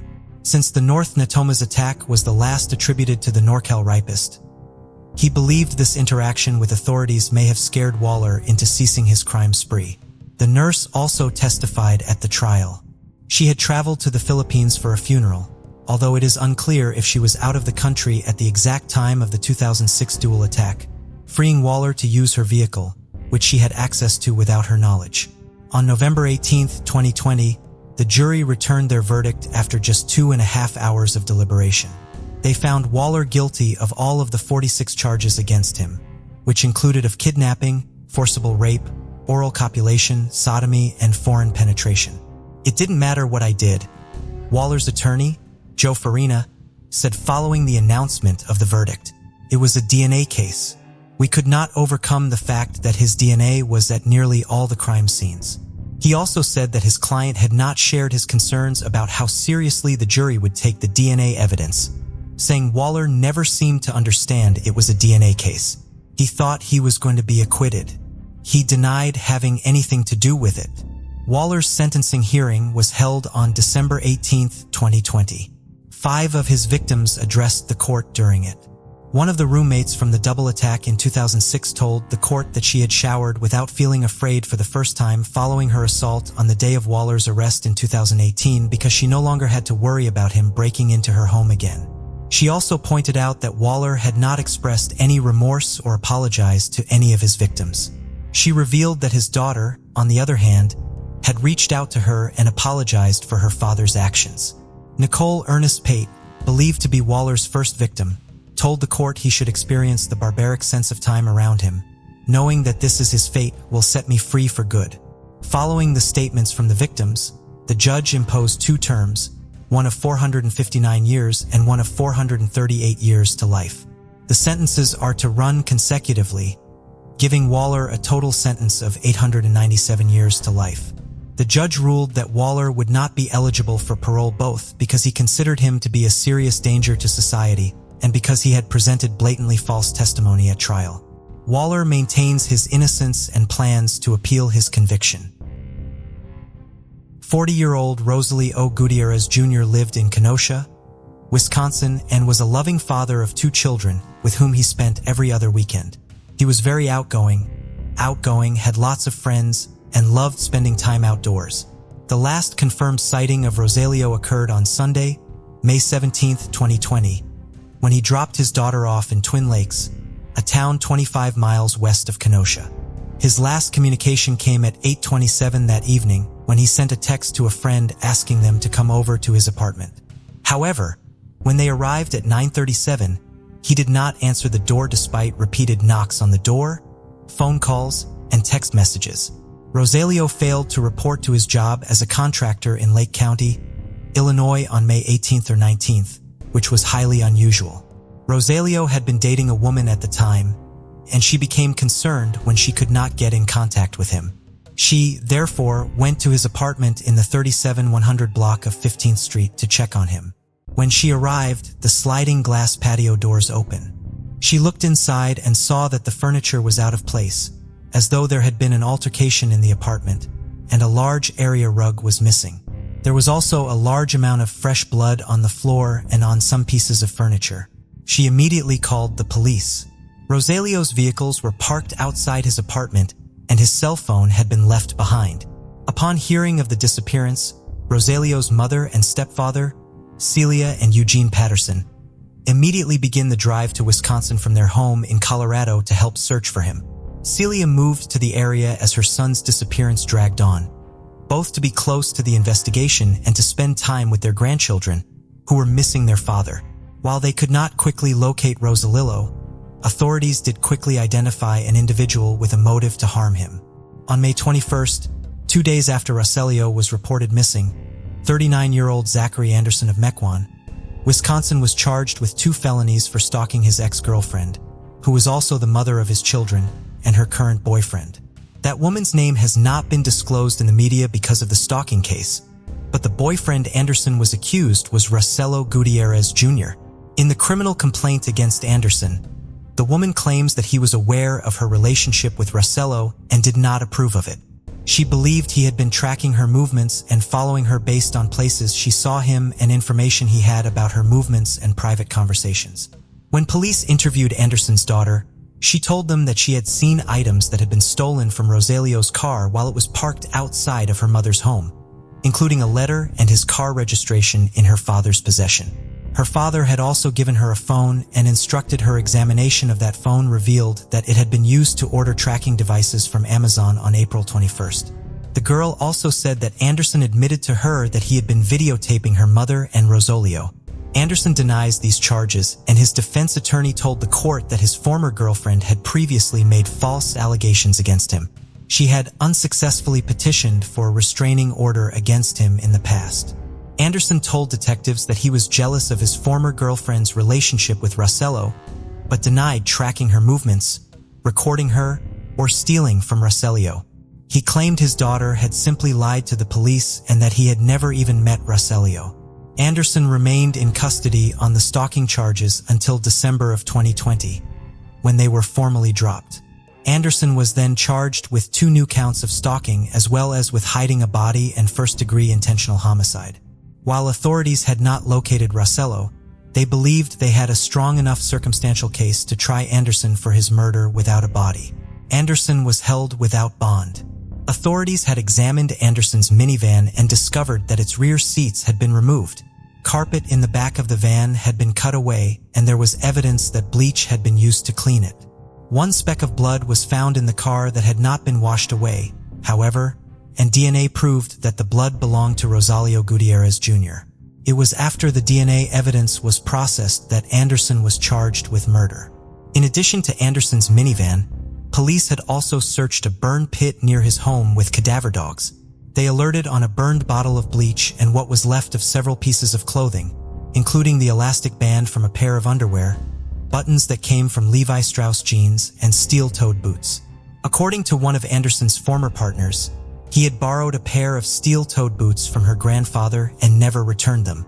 Authorities found another burn pit during a search of a tree farm Anderson's family owned in Saukville and found in it remnants of fabric that matched the color and pattern of a shirt Anderson had been witnessed wearing as he left home on May 17th, the day Rosalillo witnessing.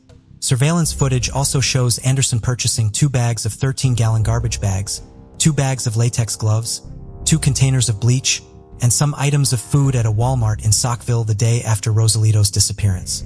His cell phone records from that day place him in the area of Cedar Beach Road from 8:45 a.m. to 11:41 p.m. This location is approximately 10 miles from his family tree farm and within half a mile of both Lake Michigan and a deep water-filled quarry. Despite all the circumstantial evidence that Anderson murdered Rosalillo and potential clues as to where he may have disposed of his body, it has still not been found. While they believe they know what happened to Rosalillo, his family is distressed by the fact that they still do not know where he is. No one deserves this, Rosalillo's mother told the Kenosha News after the homicide charge was filed against Anderson. No one deserves for a life to be taken, and then, to make matters worse, not to be able to mourn over his body and give him a decent and Christian burial. Lisa Marie Ziegert, born in March 1968, spent most of her life in Agawam, Massachusetts. As one of 4 children in a tight-knit family, she had a deep passion for music, playing several instruments, including the flute and saxophone, in the Agawam High School band. She also served as the drum major for 2 years. During high school, Lisa was an active member of the National Honor Society and the American Field Service, and she contributed to both the school newspaper and the literary magazine. After graduating from Agawam High in 1986, she went on to Westfield State College. She graduated cum laude with a degree in elementary education in 1990. Her dream was to be a teacher, and her love of children had led her to work for several summers at a summer camp and to teach Sunday school at her parish. Children loved Lisa as well, in large part because she remained willing to see and enjoy the silly things in life, even as an adult. Lisa did not find a teaching position straight out of college, but did get hired as a teacher's aide at Agawam Middle School, working largely with students in the special education program. Lisa still loved music, and if a song she loved came on the radio when she was driving, she would pull into a parking lot so she could turn up the radio and get out of the car to dance. She loved to draw and often gave pieces of her artwork as gifts to friends and family. Lisa remained close with her family as a young adult and had a close group of friends. Many of these friends were close with the entire Ziegert family. Lisa's boyfriend, Blair, co-owned a house with one of the friends he had in common with Lisa, and they had several other members of their friend group as roommates, including Lisa's sister Lynn. In addition to working at the middle school during the day, 24-year-old Lisa also worked in the evenings as a clerk at Brittany's card and gift shop, where she had been employed since 1989. When one of Lisa's co-workers, named Sophia, arrived at the card shop on the morning of April 16, 1992, she was surprised to see Lisa's car still in the parking lot, as Lisa should have been at her job at the middle school at that time. When she went to the front door, she found it unlocked. The lights were still on, and the music was still playing when she went inside. Lisa would normally turn both of them off before leaving for the night and never forgot to lock up at the end of her shift. Sophia did not immediately panic, thinking perhaps Lisa had forgotten something at the store the night before and had returned on a break between classes, maybe turning on all of the lights and the music to help her open the store while she was there. Sophia called out Lisa's name but got no answer. She walked up and down the aisle's cash register. At this point, Sophia knew that something was wrong, and her fears only increased when she found a back room in disarray. She ran out of the store and to another business across the street to call the police. Lisa had not reported to work at Agawam Middle School on 16th, which was unusual enough that the school called her mother, inquiring about her. Lisa's mother, Dee, did not immediately panic, assuming there was an innocent explanation for Lisa not going to work, like her oversleeping, which was unusual but not impossible. Word of the scene at the card store and Lisa's disappearance community quickly, however, reaching Lisa's sister Lynn shortly after Sophia called the police. Lynn went to her mother's job to tell her that Lisa was missing, and at that point Dee realized that something truly was wrong. At the card store, police found a dent in the door that looked like a heel mark and boxes in the back that were crushed, as though someone had been on top of them. There was also a small amount of blood splatter on several boxes. It appeared that Lisa had somehow been lured to the back of the store, where there had been a struggle. Police theorized that she had been taken out of the back entrance on the side of the building and into an alley. 2 doors and a card rack were removed by police as evidence. No money was found to be missing from the cash register. Lisa's shift on 15th had started at 4 p.m. and she was supposed to close the store at 9. She was the only employee at the store for her shift. A police officer had noticed that the lights at the card shop had still been on at 3 a.m. and put it in his notes but could not follow up on it because he was then called to transport a prisoner. Lisa had spoken with the owner of the carpet store next door for about 15 minutes before he left to go home at 7:35 after closing his store. They commiserated over the parking problems at the shopping center caused by people using its lot when going to the nearby bowling alley instead of the stores in the center. Before he left, he told Lisa he wouldn't be challenging any of the drivers because, in his words, there are a lot of crazy people out there. Authorities were eventually able to narrow down the time of Lisa's disappearance to a short window of time. The last transaction on the cash register occurred at 8:20 p.m. Another customer arrived at the store at 9:0:5 but found it empty. She thought she heard a noise from the back of the store but left without investigating it. This meant Lisa vanished sometime between ringing out the purchase at 8:20 and when the customer arrived just after 9 on April 15th. Scent tracking dogs were brought in and nearby drains and sewers were searched. Officers searched the surrounding area on foot, and helicopters were used to search the area from above. Both the state police and the FBI were brought into the investigation. The Westfield River was not far from the shop, so its banks were also searched. Numerous people who knew Lisa, both in Massachusetts and in Connecticut, were interviewed. For most of the day on 16th, the case was treated as a missing persons case, but on 17th Agawam Police Lieutenant Robert Campbell told the press that the chances of Lisa simply walking away from the store were slim, and the following morning, he formally announced that the case was considered a kidnapping as their investigation had ruled out other possibilities. April 19th was Easter Sunday in 1992. With Lisa still missing, all 12 churches in Agawam passed out white ribbons for their congregants to wear as a sign of hope that Lisa would soon be found and of support for her family at their services that morning. Later that day, around 2 p.m., a man was walking his dog just a few miles away from the card shop. Looking into a wooded area off of Route 75, he saw what appeared to be a partially clothed woman's body and called the police. Based off of the clothing with the body and a charm bracelet on her wrist, the woman was quickly identified as Lisa Ziegert.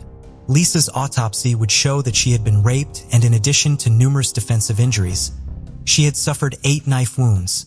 The fatal wound had been to her neck. Lisa's disappearance had been followed by 3 days of snow and sleet, so when investigators responded to the scene, they were up to their ankles in mud. They followed in each other's tracks so as to preserve evidence, such as the tire tracks that were visible in the area. After visiting the crime scene, Agawam Police Detective Wayne Massey sped to the Ziegert house, fearing that if he slowed down at all, he would lose his nerve and leave the difficult task of informing Lisa's family of her death to someone else. He tried to think of the least offensive word he could use for dead. He did not have to make such a determination, however, as when he arrived at the Ziegert family home, Lisa's mother, Dee, knew by the fact that he had come to her home that Lisa had been found and asked him if she was dead, leaving him only the task of confirming it. Dee would say, nearly 3 decades later, that she still admired him for the bravery he showed by coming to tell her in person. Lisa's funeral mass was set at Sacred Heart Church, where Lisa had been a Sunday school teacher. More than 900 people were in attendance. In early May, Joseph O'Neill, the owner of Brittany's card and gift shop, made the decision to permanently close the store. He had been considering doing so for some time, but the dismay he felt knowing Lisa had been taken from the store and the grief he felt over his employee's death finalized his decision. The store closed for the final time on May 30th. Lisa's murder was devastating not only to her family and friends, but to her community as well. Agawam previously had a very small town feel to it, and its residents felt safe there. That all changed after Lisa was abducted and killed. Some parents refused to let their daughters go to work for a time, and large numbers of women signed up for self-defense classes. Within 2 days of the discovery of Lisa's body, more than 300 women had filed for permits to carry firearms or mace. Local businesses began escorting employees to their cars when they left at night and eliminating single clerk shifts. Police also began offering to perform check-ins at businesses that were open late to ensure the safety of the people working there. All 8 members of the Detective Bureau at the Agawam Police Department were put on the case, and 8 other investigators from other agencies joined them. The FBI provided resources for the investigation, and the Connecticut State Police were brought in because the proximity of the site where Lisa's body was found to the state border. Lisa's case was being worked on nearly constantly, with investigators working shifts of 18 hours or longer, spanning every day of the week for several months. Community organizations and local businesses donated a total $5,000 for a reward for information that led to the arrest of Lisa's killer. A single source had been identified from the crime scene. While DNA science was still a relatively new tool in law enforcement, it played an important role in the investigation. While no one in the Seeger family or Lisa's circle of friends ever suspected Lisa's boyfriend, Blair, of being the perpetrator, he was investigated thoroughly by police because of his relationship with Lisa. He had an alibi for the time of the murder, and his DNA was not a match to that found at the crime scene. Numerous other friends and associates of Lisa's were investigated and had their DNA tested as well. No DNA match was found, and no other clues tying any of them to the crime could be identified. Investigators were flooded with tips. They investigated and rolled out owners of trucks similar to a suspicious vehicle seen in the area the night of Lisa's death. A man who threw out some carpet and a t-shirt at a local car wash, and a man who had allegedly gone to the snack bar at Lisa's only health club so that he could stare at women while they exercised. A large number of calls were from people who were certain that they knew who killed Lisa based on a baseless rumor and subsequent conspiracy theory. One of Lisa's male friends, who was the other owner of the home Lisa's boyfriend Blair co-owned, worked at his father's restaurant near the card shop. Word spread around town that he and Blair were in a relationship and that Lisa had walked in on them, thus giving him a motive to kill her. While that would have been a potential motive had the story been true, it was a total fabrication with no evidence to support it. The friend was the son of a retired police detective, which led to allegations that Lisa's case remained unsolved because police were covering up the involvement of a son of one of their own. Since this friend was connected both to the police and to Lisa, he may have been an early topic of speculation, which subsequently gave rise to the false love triangle rumors. This friend's DNA was not a match to the sample from the scene, and he had a restaurant full of customers and co-workers who could attest to his presence at the restaurant on the night of April 15th, most importantly during the window of time when Lisa was abducted. It was the policy of the police to not publicly exclude suspects prior to the solving of a case, however, so while they had evidence supporting his innocence, they could not announce any of it.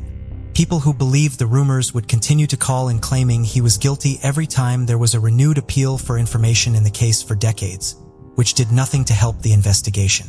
Despite ongoing investigative efforts, police eventually ran out of leads. It's like you hope the hand of God is going to come down and tap you on the shoulder, Detective Macy told the Union News on the first anniversary of Lisa's murder. But it turns out to be just rehashing old leads and trying to come up with new angles. Investigators were therefore optimistic when the national television program, Unsolved Mysteries, featured Lisa's case in October of 1993. Detective Macy went to California so that he could be at the show's phone bank when the segment first aired and receive any tips as soon as they came in. Within an hour of the broadcast, more than 100 tips related to the case were called in from throughout the Northeast. One of these tips was from the customer who had entered the card shop just after 9 p.m. on the day of the crime, which allowed authorities to identify such a narrow window of time during which Lisa was abducted. A few other tips worth following up on were received as well, but the case remained unsolved. While Lisa's time teaching children in Agawam was cut short, her family made sure she still made a major impact on education in the area. In 1995, Lisa's parents donated $1,100 to Agawam High School's science department for the purchase of equipment that would allow them to hold classes on genetics, a subject that remained close to their hearts as they still hoped it would help solve their daughter's case. They also established the Lisa M.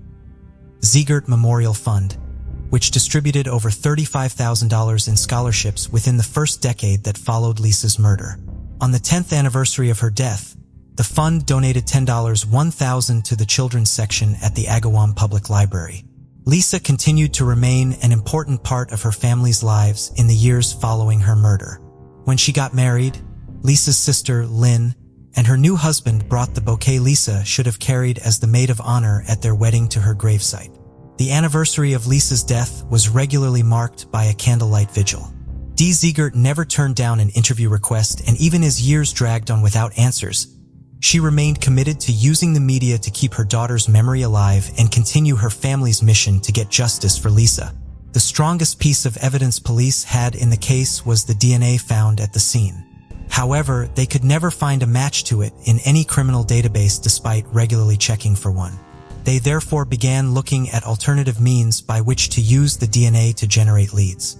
In September of 2016, Hampton District Attorney Anthony Gallooni released 2 images developed following more than a year's worth of work by Parabon Nanolabs.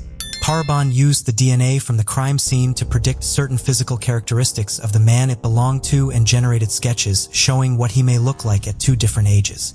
More than 170 tips were called in after the sketches were released.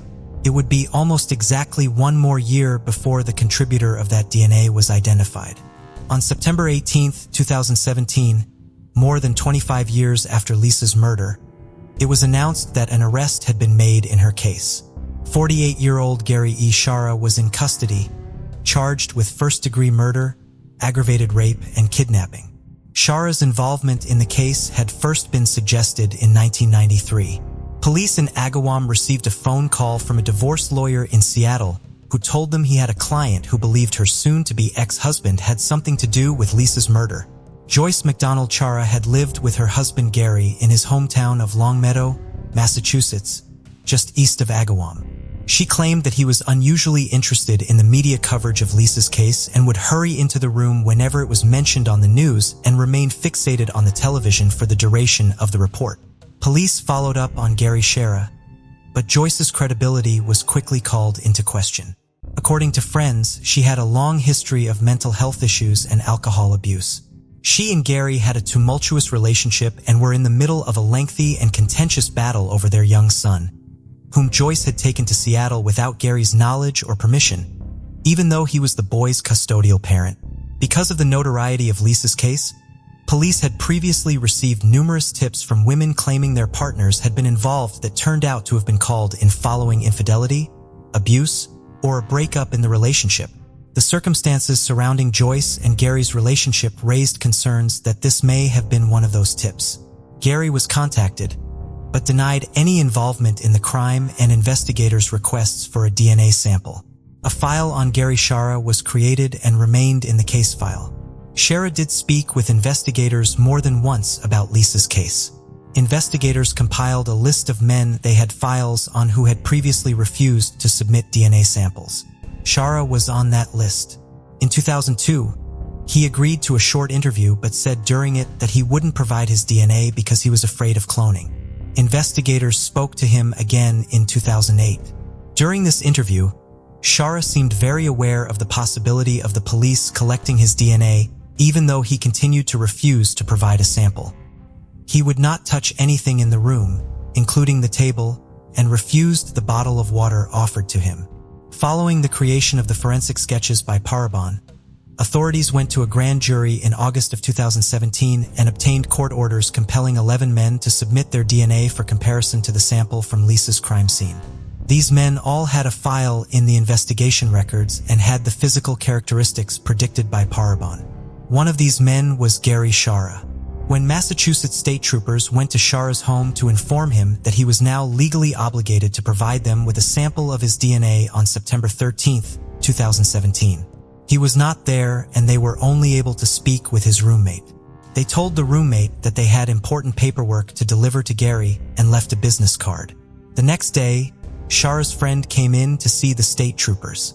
She had discovered 3 handwritten documents Shara had left for her in her apartment. One was a last will and testament, one was a brief note of apology to the Ziegert family, and the third and longest was an extensive confession to the rape and murder of Lisa Ziegert. I've never really been or even felt normal. From a very young age, I was fascinated by abduction and bondage. I could never keep it too far from my mind for long. On that fateful day, I let myself do something terrible, he wrote in the letter. I had no intention of killing her when I grabbed her, but events spun out of my control, and in the eyes of the law, it is all the same. I had never regretted anything so much. I was young and headstrong and foolish. Emphasis on that last part. While he admitted to Lisa's murder and to his lengthy fascination with abduction, he said that Lisa was his only victim. I also never did anything of the like again. I hated what happened. I despised myself. I thought of turning myself in 100 of times over the years, but I truly am a coward. He wrote, "Today it will end. I will take my own life or face the music as it were." Jara was still not sure which of these options he would take. He indicated that he knew that once his DNA was analyzed, he would be sent to prison for the rest of his life. As of the writing of the letter, he was unsure if he was strong enough to finally take responsibility for his actions or if he would take what he described as the coward's way out. Authorities immediately began searching for Chara, both because he was trying to evade them and because they believed he would take his own life rather than face prosecution. Chara's black Honda Civic was ultimately found in the parking lot of Johnson Memorial Medical Center in Stafford Springs, Connecticut, with what appeared to be a suicide note on its dashboard. "To whomever finds my body, I apologize for any psychological trauma incurred. Paul Mass State Police, thank you," it read. Shara had attempted to take his own life by overdosing on Motrin, but had then driven himself to the emergency room. He was taken into custody on September 16th and arraigned as a fugitive from justice prior to his extradition back to Massachusetts. Search warrants for both Shara's apartment and his girlfriend's apartment had been issued and were executed on September 15th. Several items that could be a source of Shara's DNA, including his toothbrush, were collected and tested. His DNA was in fact a match to the DNA from the crime scene. Jara's ex-wife Joyce could not provide further information about why she had initially believed Gary was involved in Lisa's murder because she had passed away in 2014. In court documents related to her divorce from Gary, however, authorities found an allegation by her that Gary had told her he could only have sex with her if he were in control and had a knife to her throat. Speaking to her family members, investigators also learned that Joyce had called her sister the day after Lisa's abduction, concerned by the fact that her husband had come home very late the night before, full of nervous energy and covered in scratches. Shara had also given Joyce a music box featuring a blue carousel horse and told her he had purchased it from Brittany's card shop. He told her a little old lady with gray hair had sold it to him, but the store did not employ anyone matching that description. By the time Chara was arrested, there was no way to confirm if the exact music box had been sold at Brittany's, but former employees did say that it was consistent with the kind of items they sold at the time. Even without Joyce's testimony, prosecutors believed they had a very strong case against Shara thanks to the confession letter and the DNA found at the crime scene. Despite this strong evidence, including his own confession to the crime, Chara still pleaded not guilty to the charges he was facing. Prosecutors and Chara's defense team began preparing for trial. 2 years later, however, Chara appeared in court to make a change in plea. On September 25, 2019, he confirmed to a judge that he was the individual who had murdered Lisa Ziegert and that he was forever giving up his right to a jury trial.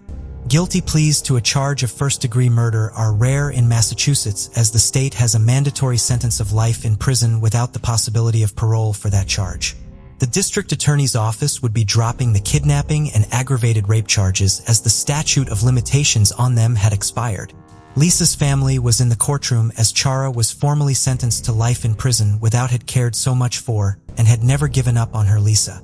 Had cared so much for and had never given up on her Lisa and her relief that her family would not have to go through the further stress of a jury trial.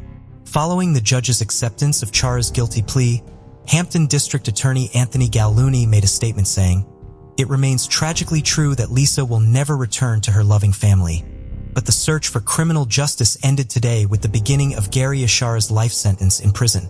The Ziegert family's unbroken faith, strength, and grace over these many years encouraged and inspired me, the many investigators who worked this case, and the public to relentlessly search for the truth.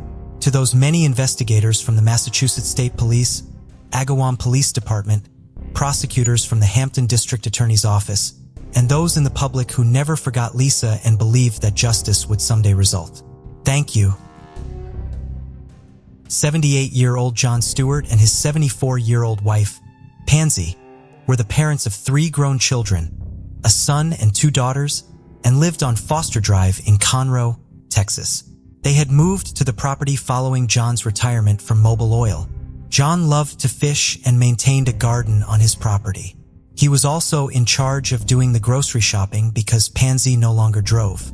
The couple attended church every Sunday and always tried to see the best in people and do their best to help them. In August of 1995, John and Pansy fell out of their normal pattern of communication with the rest of their family. John Stewart Jr. thought it was strange when his parents did not answer or return his phone calls for a few days, but was not initially alarmed because the couple regularly visited his sisters in Beaumont, Texas, and he assumed they had just made another trip there. On August 22nd, the couple's nephew, Ron Tullos, concerned that he had not heard from his aunt and uncle, went to their home to check on them. He found both of the cars they owned in the garage. When he went inside the house, kitchen cabinets had been flung open and papers were scattered everywhere. In the living room, he found the body of his uncle. He called the police, who located Pansy's body in another area of the house. Police could not immediately determine the date or cause of the couple's deaths because of the state of their remains. Their autopsies would reveal that they had been shot multiple times and had been dead for about a week. Other evidence, like the most recent newspaper found inside of the house and the stack of mail left in the mailbox, also helped place the date of the murders as August 15, 1995. The steward's normal mail carrier knew that they retrieved their mail from the mailbox every day but had been on vacation during the week of the murder, and their substitute did not know to raise the alarm when the mail piled up in the box.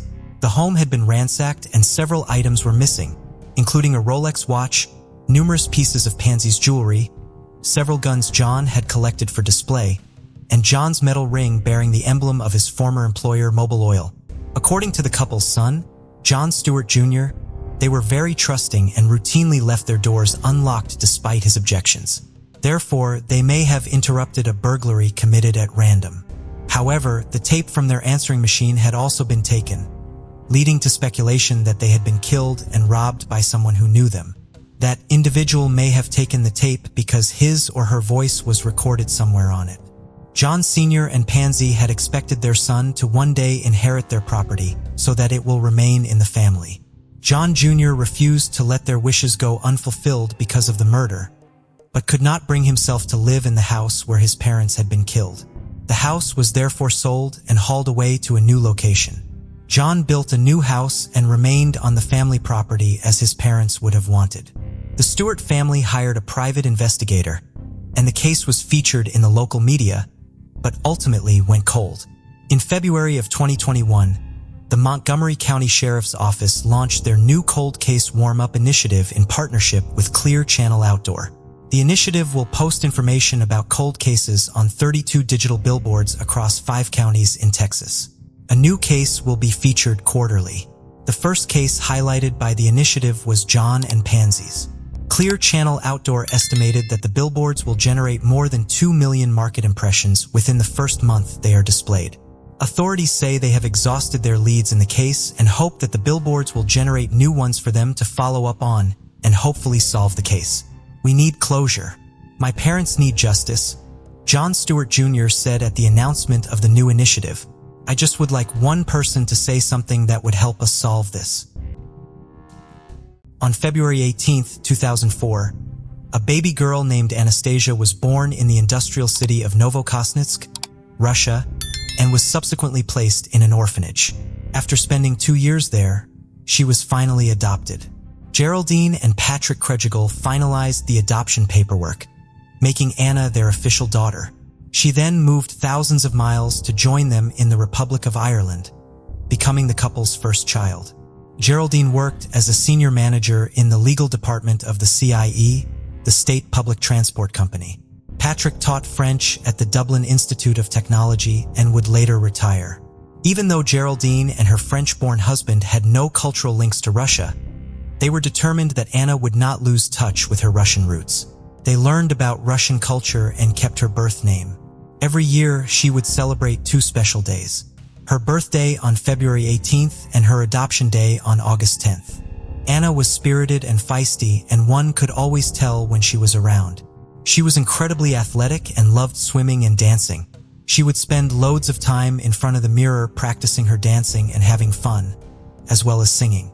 Anna was described as very sensitive and innocent, and during her early years, while she was happy, she did have several health problems. She was left almost deaf in her right ear after a tumor was removed, in an operation lasting almost 6 hours. She would also have problems with her sight. As she entered her teens, she suffered from a painful condition, sometimes seen in adolescence, that occurs when the bones grow faster than the muscles. Emotional problems began to appear as primary school started to come to an end. On one occasion, her parents were alerted that Anna had told a teacher that she was feeling suicidal. Anna's resource teacher told Geraldine and Patrick that was terrified for her to make the move and go to secondary school because she was so innocent. She feared other students would take advantage of this. Her mother and father met early with the senior staff of the secondary school to highlight their concerns about Anna being a potential target for bullies. Much of the bullying was about her height. By the time she was 13, she was already 5'8" and looked older than she actually was. The bullies also mocked her for being adopted, telling her she didn't have real parents. Geraldine and Patrick took screenshots of some of the messages and showed them to the school. But even after she started there, the situation didn't improve. That October, Anna came home hysterical and incredibly shaken. She had been walking back after supervising a disco for young children when 4 boys approached her. One continuously asked her for sex before he touched her. They filed a complaint with the Garda Síochána, the Irish police, and the boy was cautioned for his actions. After painting a black eye on herself, she was suspended from school. Geraldine believed that her painting the black eye was an expression of her internal pain and turmoil. There were also fights at the school, one of which resulted in a suspension. All she wanted were friends her own age that she could be with, but she had few. As Anna's inner pain continued to mount, she began to set up fake social media accounts to send bullying messages to herself. Following this, Geraldine demanded that Anna gave her access to all of her apps so that she could check them. On Sunday, May 13, 2018, with exams the following week, Geraldine and Anna had plans to sit down and study. But as there was a family gathering in a few hours, they decided to relax instead. They decided to watch films and eat popcorn. As the party was due to start soon, Geraldine ordered a pizza and Anna walked into Leak Slip to go to the Chinese takeaway instead. During that evening, Anna and her cousin went to her bedroom to make a YouTube video. Anna loved YouTube and it was her favorite of the social media apps. Her videos were about clothes, makeup, and dancing, and she had accumulated around 100 subscribers. While most of the comments were positive, some of them were threatening and abusive. One told her to go die, and another said they would have her executed. As the party wound down at around 10:30 p.m., Anna headed to bed. May 14, 2018. Geraldine was usually the first one up in the morning. Anna reminded her that she would be leaving school at 2:30 to attend her weekly counseling session with Kildare Youth Services and would need a note to get out of school. After writing the note and giving her a kiss goodbye, Geraldine left to catch the train to go to her meeting in Dublin. The plan had been for Anna to eat lunch at school before walking to her counseling appointments, but she decided to head home to eat before going to her session. After finishing her counseling, she came home and headed to her room. At 4:02 p.m., Anna rang her mother, but as she was in a meeting, she couldn't answer and sent a text replying to say that she would call her shortly. Geraldine and Anna regularly called and texted each other throughout the day and always made time to talk to each other. Her father, Patrick, was in the garden relaxing when he heard the doorbell at 4:55 p.m. Opening the door, it was a boy that Anna vaguely knew. As this boy is a child, he will be referred to throughout the rest of this episode as Boy B. When Patrick told her he was at the door for her, she was confused. While she knew who he was, they weren't friends. Despite this, she went down to speak to him. Patrick saw the pair standing in the hallway whispering, thinking it wasn't unusual, and he would later remark, "I think a lot of teens do it." She ran back to her bedroom to fetch her hoodie that her mother had bought for her. The hoodie was a distinctive black and white one. Beatrice reminded her about her exams and told her she needed to study. Anna said she wouldn't be long, gave him a big smile and left. Patrick had forgot to ask her where she was going, and after opening the door, he saw the pair walking towards St. Catherine's Park. They didn't appear to be talking, and Boy B, who was carrying a small backpack, was walking ahead of her. At 5:10, Geraldine was back on the train and heading home and was free to call Anna back. Anna didn't answer, and her mom didn't leave a message because she would soon be at home and able to see Anna. When she got home, Patrick was in the garden and told her that Anna had gone out with Boy B, who had called for her. Geraldine was immediately worried as, in her words, nobody calls for Anna. Shortly after 5:30 p.m., Geraldine texted her daughter a 2-word message. "Home now. Answer me now or I'm calling the police." Geraldine decided to walk to the park to see if she could see her, but her search turned up nothing. After dinner, she headed back out in the car and drove around. Anna loved going on long walks while she listened to music, but she still couldn't be found. Once she returned home, she and Patrick headed on to Facebook to try and find Boy B. They did vaguely know him, but not at all well. They didn't know who his parents were or whereabouts he lived. Geraldine rang around but could find nothing. Anna had now been gone hours. Patrick and Geraldine visited a friend of theirs, John Cribben, who was a retired detective who could advise them on what to do. He told them to go straight to the Garter. The parents went to Leixlip Garter Station, where Geraldine explained that it was highly unusual for Anna to not get in touch with me. But for the Garter, there was no reason to be immediately concerned. The first job of the investigators was to find out who Boy B was. They found his address on their computer system and headed over to his house. Garter Khanum Aldoon asked the boy about the day's events. He said that he had called for Anna and the pair had walked over to the park, but he had left her there at 5:40 p.m. The following day, the search for Anna continued. Her parents, joined by family and friends, combed the local area on foot, speaking to anybody they could think of who may have known where their daughter was or where she could have gone. A family liaison officer had been appointed to support Anna's devastated family and help them through the investigation. Anna's parents gave them photos of her, including her wearing the black and white hoodie. On May 15th in the late afternoon, a press release was issued requesting the help of the public. Guardia seeking the public's help in tracing 14-year-old Anastasia Kriasiel, who was last seen at her home in Leixlip, County Kildare at 5 p.m. on Monday, May 14, 2018. Anastasia is described as 5'8", black shoulder-length hair, sallow skin, and slim build. Sergeant John Donne had the task of going back to Boy B's house to ask him more questions. This time, the boy explained that he had called for Anna on behalf of another boy, his friend, who will be referred to throughout the rest of this episode as Boy A. Anna had a crush on Boy A, but he wasn't interested in her. He said they had walked to the park where he had left her with Boy A before returning home to do his homework. Sergeant Dunn decided to take him back to the park. He showed the officers where they had entered the park and where he had left. The Garter marked all of these locations using the GPS on his radio before he took the boy home. As Dunn was walking back, he was stopped by a man and his son. The man had heard about Anna going missing and suggested the Garter check the back of the local sewage treatment plant as teenagers tended to hang around there. Later that day, he realized this was the father of Boy A and the boy with him was Boy A. The statements of the boys were incredibly important to investigators. Officers had no reason to believe that Anna had been hurt, and as the boys were the last ones to see her, any information they could give them was vital. On Tuesday afternoon, both boys were brought back to the park. They led the way with Dunn, Sergeant Hussey, and Boy A's father following behind. As they walked, Dunn noticed Boy B was leading them on a different route from the one he had shown them earlier. The boys came to a stop on the path near the BMX track. Dunn and Hussey both saw them exchange what they would later describe as a glance or a look. The decision was made that formal statements needed to be taken so they could clarify their exact movements. Boy A and Boy B were taken to Luke and Garda Station with their parents. Boy B was sticking to his story. He said that the first indication he had that anything had been wrong was when the Gardaí had been at his front door the day before. "I have no clue what happened to her," he said. The statement Boy A gave was detailed. He explained that Boy B was one of his best friends.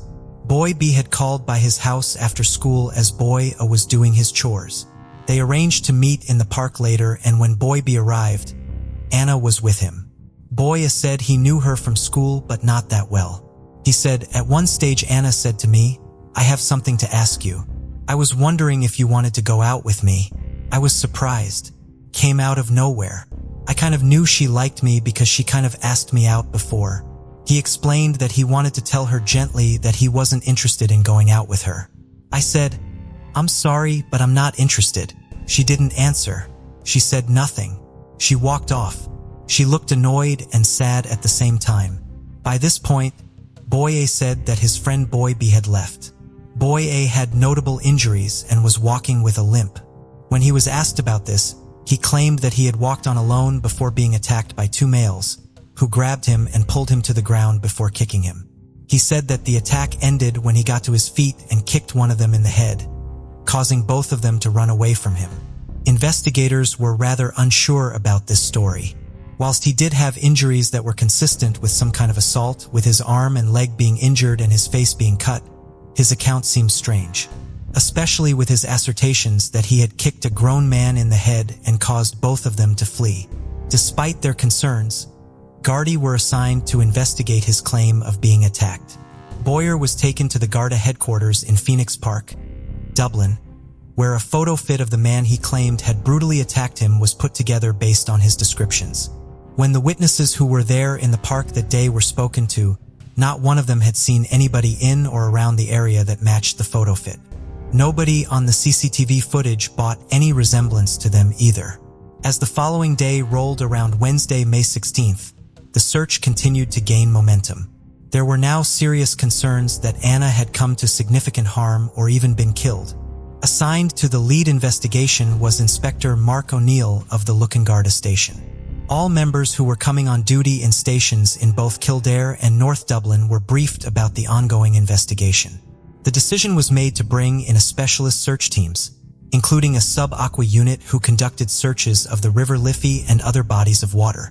The Garda Crime and Security Branch were tasked with analyzing mobile phone data to try and trace Anna's movements, and the Civil Defense provided 60 people to help in the investigation. Thursday, May 17, 2018.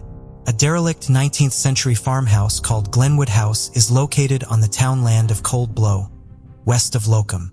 Built in around 1800, it sits on just over 100 acres of farmland on the edge of St. Catherine's Park. It was inhabited up until the 1990s before it was left abandoned. By the summer of 2018, the house was effectively in ruin. It was a popular spot with teenagers who wanted to smoke and drink, and parts of the house had been gutted by a fire and the roof had collapsed in several places. That morning, Sergeant Declan Burkhill and his specially trained 4-person team were deployed to search the areas that included Glenwood House and a portion of St. Catherine's Park. After searching hedgerows and ditches and using maps and the methodical grid system, they made it to Glenwood House.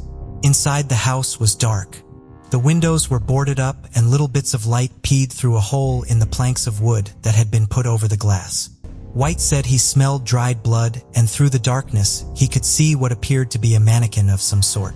He called out into the darkness but was met with silence. As he had been trained, he stepped into the room, confirmed what he'd seen before leaving to call for the assistance of his colleagues. Upon hearing White shout, "Find," indicating he had found something of significance, Virgil ran into the house. As the search team later headed into room 1 to confirm what White thought he had seen, a horrifying discovery was made. A naked body wearing only black socks was discovered. They had found the body of Anna Creasel. Her face was covered by her hair as if she had been thrashing it around. Scattered about the room of the abandoned building were pieces of her iPhone and items of her clothing. Near the body was a large stick and also a cement block that had bloodstains on them. The cement block also had knotted hair on it. Blood was on the walls and the carpet. After sealing off the crime scene, the search team awaited the arrival of Inspector John Gordon from the Luke and Garda station. A local doctor was called to formally pronounce the death. Within an hour, Anna's family were told that her body had been found and that they would have to go to the morgue to formally identify her. The missing persons case was now a major murder inquiry. It was the job of the state pathologist, Professor Marie Cassidy, to oversee the transport of Anna's body via a hearse to the state laboratory in Whitehall in North Dublin, in order for a full autopsy to be carried out that evening. The number of injuries that Anna had sustained was horrifying. There were 50 different injury sites, and listing where they all were took Professor Cassidy 40 minutes. The most serious injuries were to her neck, face, and head, and lacerations and bruises covered her entire body. She had died as a result of blunt force trauma. Following the pathology and forensic evidence, the guard suspected that the stick had been used to beat her to the ground shortly after she had entered the room. They then suspected that she had been hit 4 times with a heavy object, such as the cement block that had been found. Blue building tape was found around her neck, which she had 3 fingers inside of, appearing as if she had been trying to get it off. Although Professor Cassidy said there was evidence of compression to her neck, it didn't appear that this had been caused by the tape. There was also evidence that there had been penetration or attempted penetration, but Professor Cassidy could not determine what had been used to do this. She was also unable to determine whether or not Anna had been conscious at the time. After being beaten, it's believed that she was dragged over towards the window where the small amount of light was able to get through. It was likely here that the sexual assault was carried out.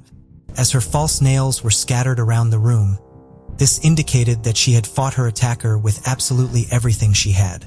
They also believed that it was likely that she knew her killer. Inspector John Gordon gave a statement. This news left the community shattered. People began leaving flowers in tribute to Anna, shocked that a crime this brutal could happen. In spite of the huge amount of forensic evidence that had been found at the scene, none of it pointed immediately towards a suspect, as all the fingerprints and blood belonged to Anna. But this wouldn't last long. At the Forensic Science Ireland lab, scientists had a breakthrough. Analysis of her top showed semen stains. A few days later, scientists reported that Anna's blood had been found on a pair of boots that had belonged to Boy A. His shoes had been taken away as part of the investigation into the alleged attack committed by two men. The blood pattern on the boots led the experts examining them to believe that Boyer had either been in close proximity when Anna was attacked or he had attacked her himself. Those investigating already had reason to suspect Boy A and Boy B. Their discrepancies and inconsistencies in the stories they had told set off alarm bells with investigators. Now they had the forensic that linked at least one of them to the scene of the crime. Both boys were from respectable backgrounds, and there was no history of disturbing behavior or difficulty in school, as one may expect to find in young offenders, especially ones who commit serious offenses. Boyer's phone had also been taken away for analysis of part of the alleged assault investigation. What was found on it only pointed the finger further in his direction.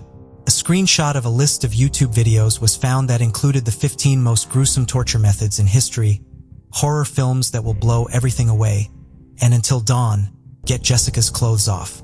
Until Dawn appeared to be a reference to a popular horror video game.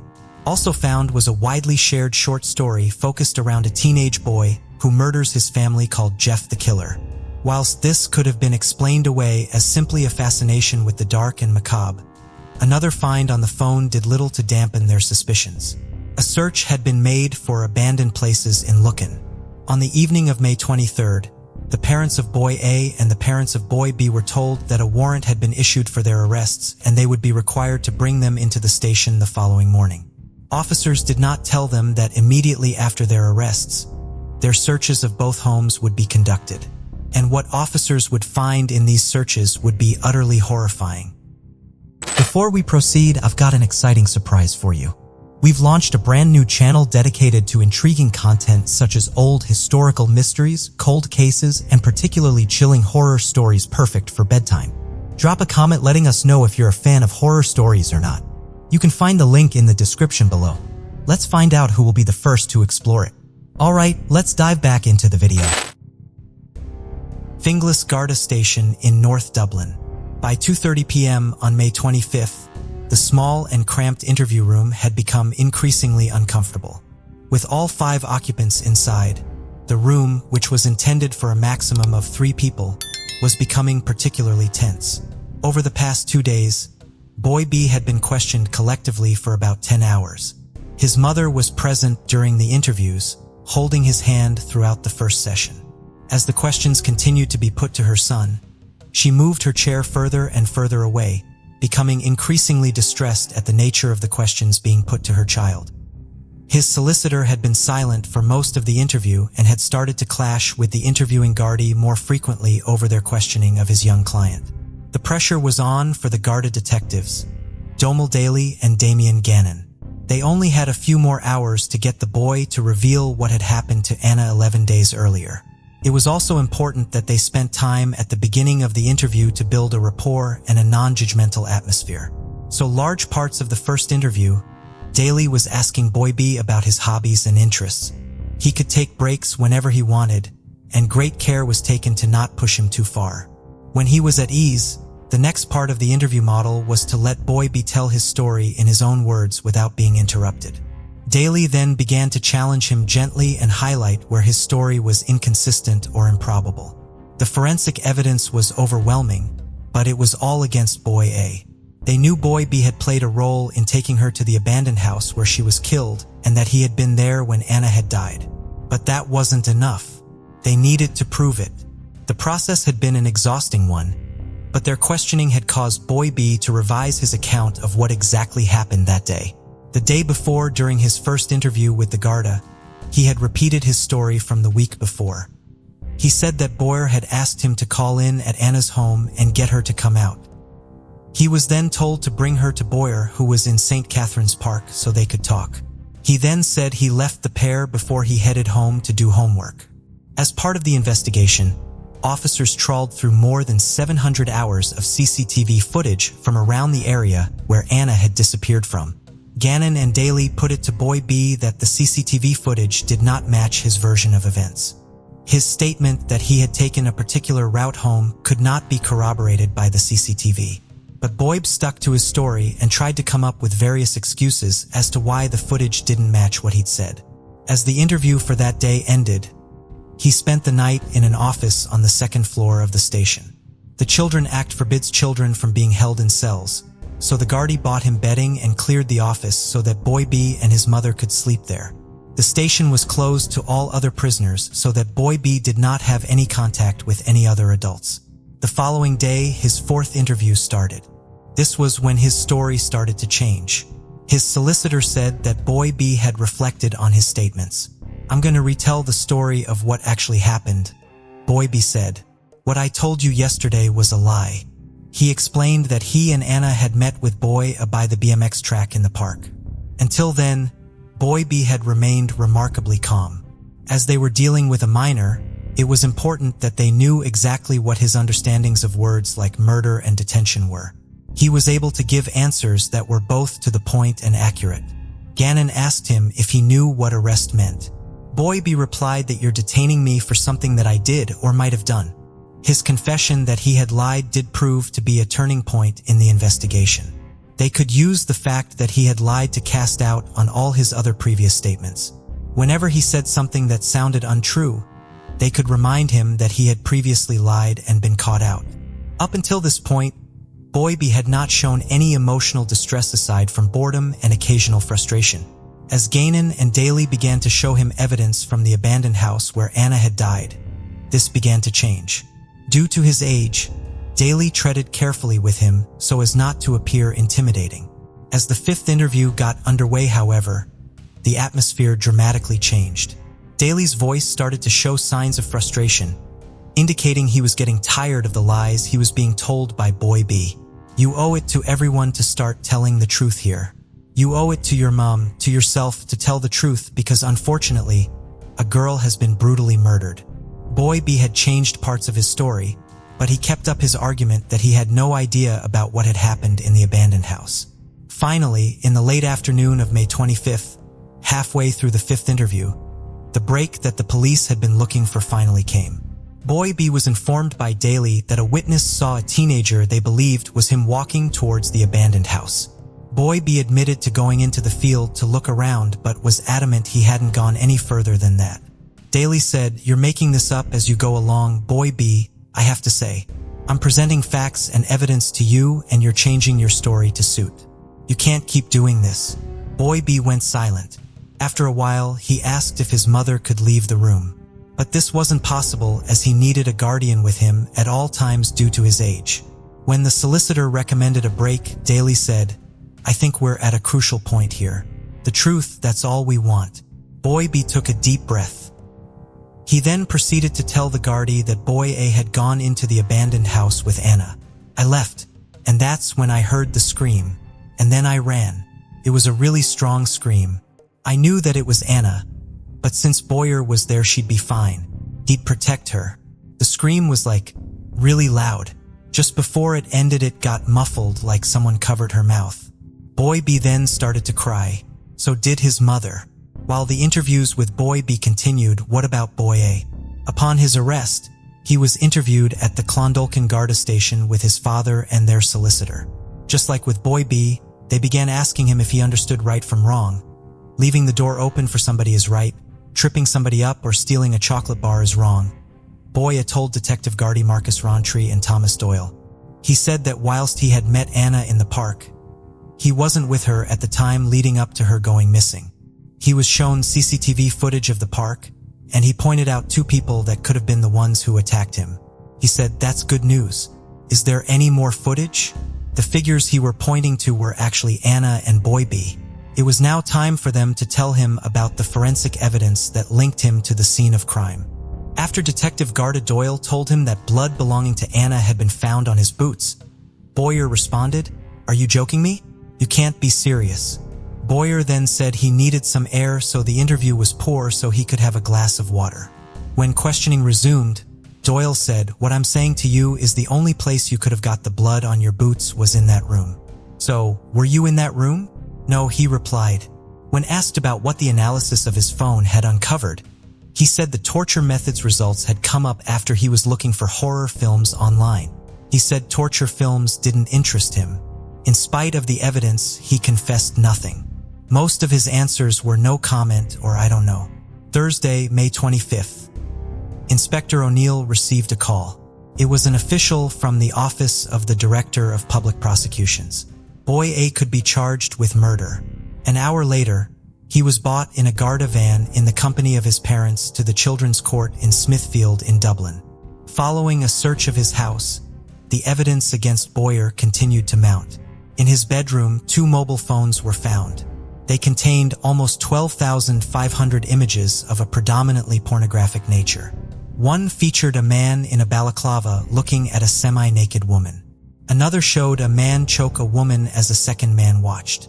When a search of the memories of the phones was conducted, more disturbing evidence would come to light.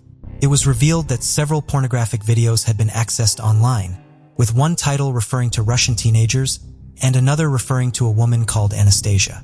Evidence of searches for child porn, horse porn, and dead boy prank in abandoned haunted school were also found. During the trial, however, this evidence would not be heard by the jury. Also in his bedroom, they found a backpack containing knee pads, shin guards, gloves, a snood, and a homemade mask. This would soon become known among investigators as the murder kit. The gloves explained why his fingerprints hadn't been found anywhere at the scene. The skull-like mask was particularly important. It was skin-colored and covered only half the top of the face. Eye and nose holes had been cut out and sharp teeth had been cut into the upper jaw and painted red. On the inside and outside of the mask, the knee pads, the gloves, and the backpack, Anna's blood was found. When the analysis of the semen found on her top had been completed, it was confirmed that the DNA had belonged to Boyer. He was then charged with aggravated sexual assault. The aggravated part refers to the extreme level of violence that had been used. However, the clothes he had worn that day yielded no forensic evidence. It later came to light that when he arrived home that day, he appeared shaken and upset, and he again repeated the story about being attacked.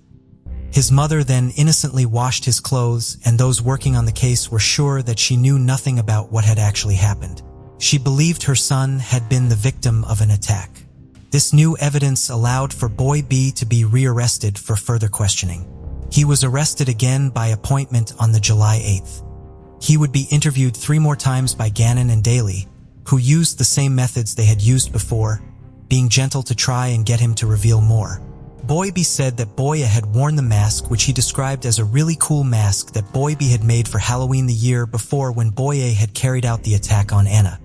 He said that he had gone into the house by himself before picking up a stick there.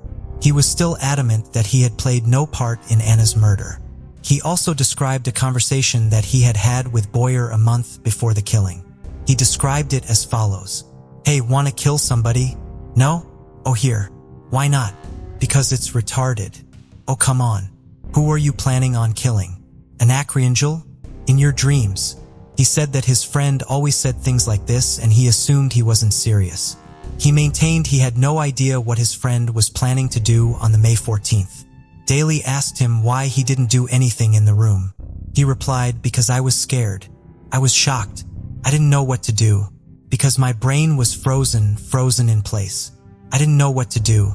He said that the day Anna had gone missing, he lied when questioned because he was just trying to forget about it and pretend nothing happened. He said he was ashamed that he had failed to help Anna and that he was scared of being framed by Boyer. "But you could have saved her," the detective said. "I know. Why didn't you try and save her?" "I don't know." Daly accused the boy of telling lie after lie after lie, saying, "You go and collect a girl that boy wants to kill. and you bring her to an abandoned house and you, in your words, hand over that girl to Boy, the girl he said he wanted to kill, and then you were deceptive afterwards. You lie to everybody. Lie, lie, lie. You're in a corner and you try to wriggle out of it by telling a story to suit. Do you see how this looks for you? I didn't know he would murder her, Boy B said. I kept thinking to myself, this isn't real. This isn't happening. I kept thinking Boy wouldn't do this. It's not like him.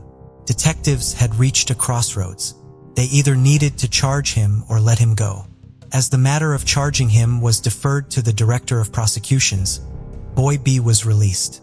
After 4 days, officers were given permission to charge him. He was rearrested and charged with the murder of Anna Creasel. He didn't give a reply. On the May 31st, 2018, at Newlands Cross Crematorium, the funeral for Anna Creasel was held. Her family requested that those in attendance wore sparkle and color in memory of Anna. As she was part of a dance troupe, Dance Allez, members wearing silver sequins and red headscarves formed a guard of honor at her funeral. A request was also made that any donations may be given to the Russian-Irish adoption group.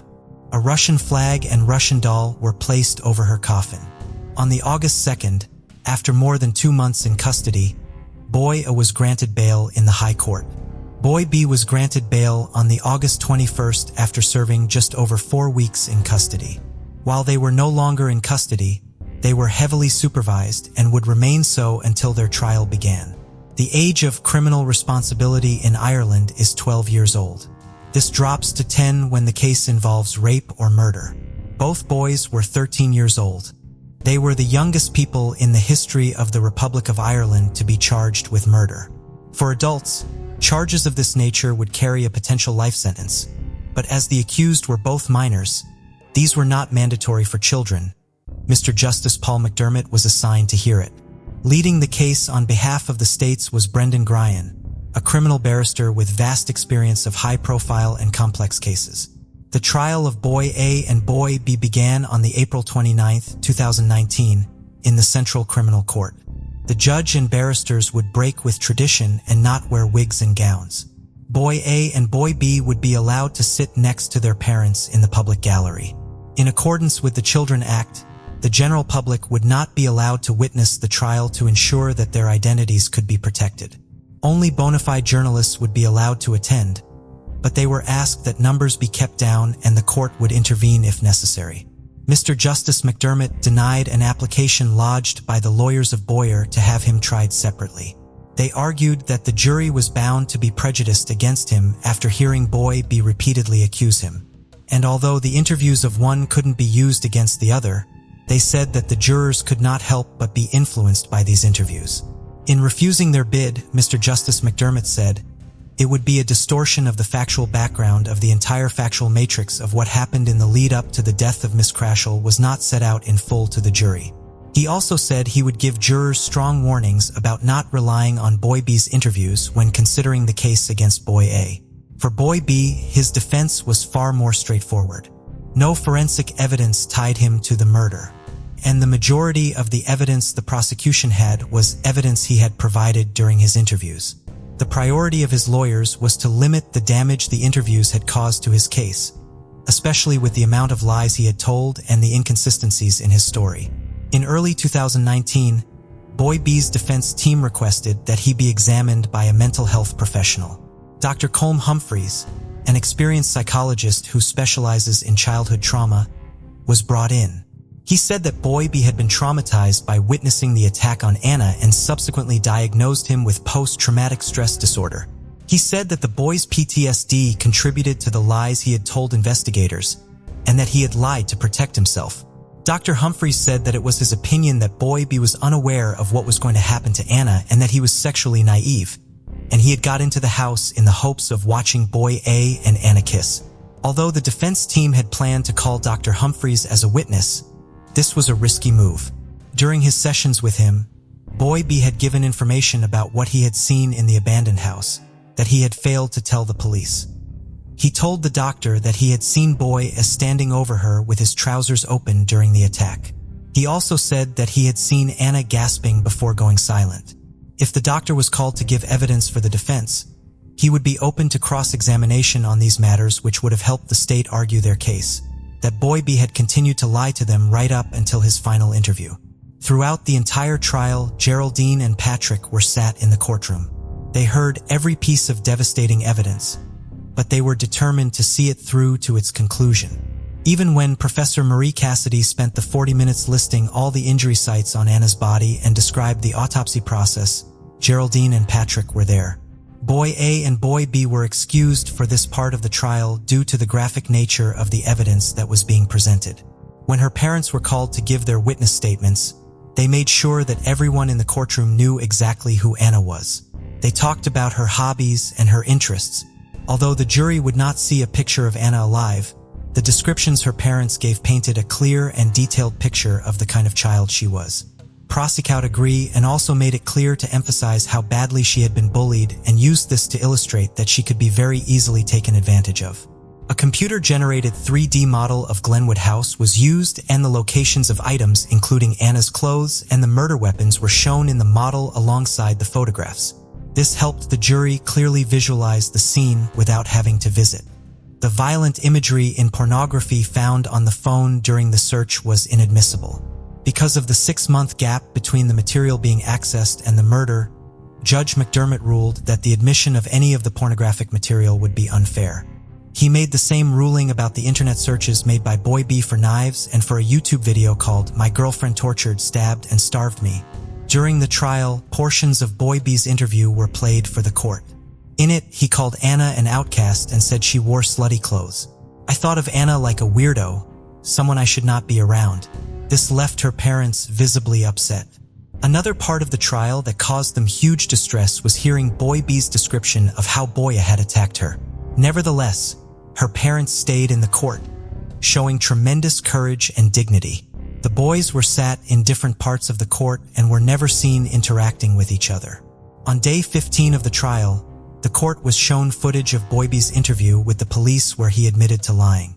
During this, a note was handed to the lawyers saying that Boy B had become overwhelmed with anxiety and was suffering a panic attack. Court was adjourned for the day and an ambulance was called.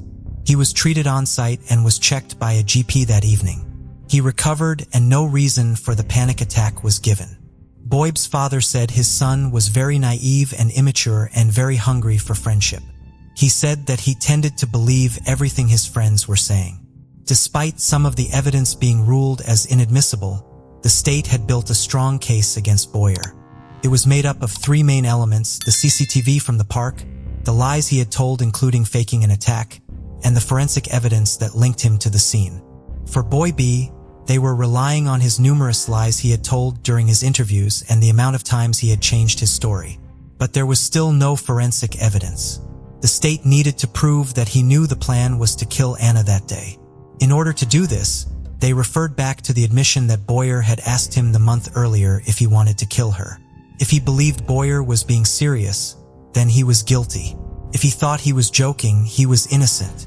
The jury would be repeatedly told that being at the scene of a murder is not a crime, nor is failing to intervene to stop a murder.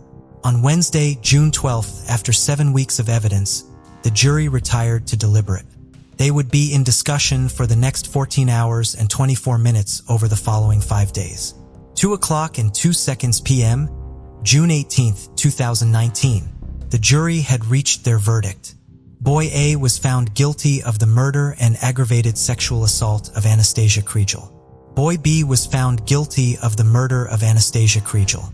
The 4 women confirmed that the verdicts were unanimous. Sat at the back of the courtroom, Boy B turned to his mother and asked, "I'm guilty." The mother hugged her son while his father became noticeably upset. Geraldine and Patrick were silent as the verdict was read, again demonstrating the tremendous dignity they had shown throughout the trial. Following the verdict, Mr. Justice Paul McDermott thanked the members of the jury for their service and relieved them of jury duty for the rest of their lives. "This has been a very difficult trial. I can't offer you anything apart from, of course, sincere gratitude." The prosecuting counsel said that places were available at the Obestown Children Detention Campus.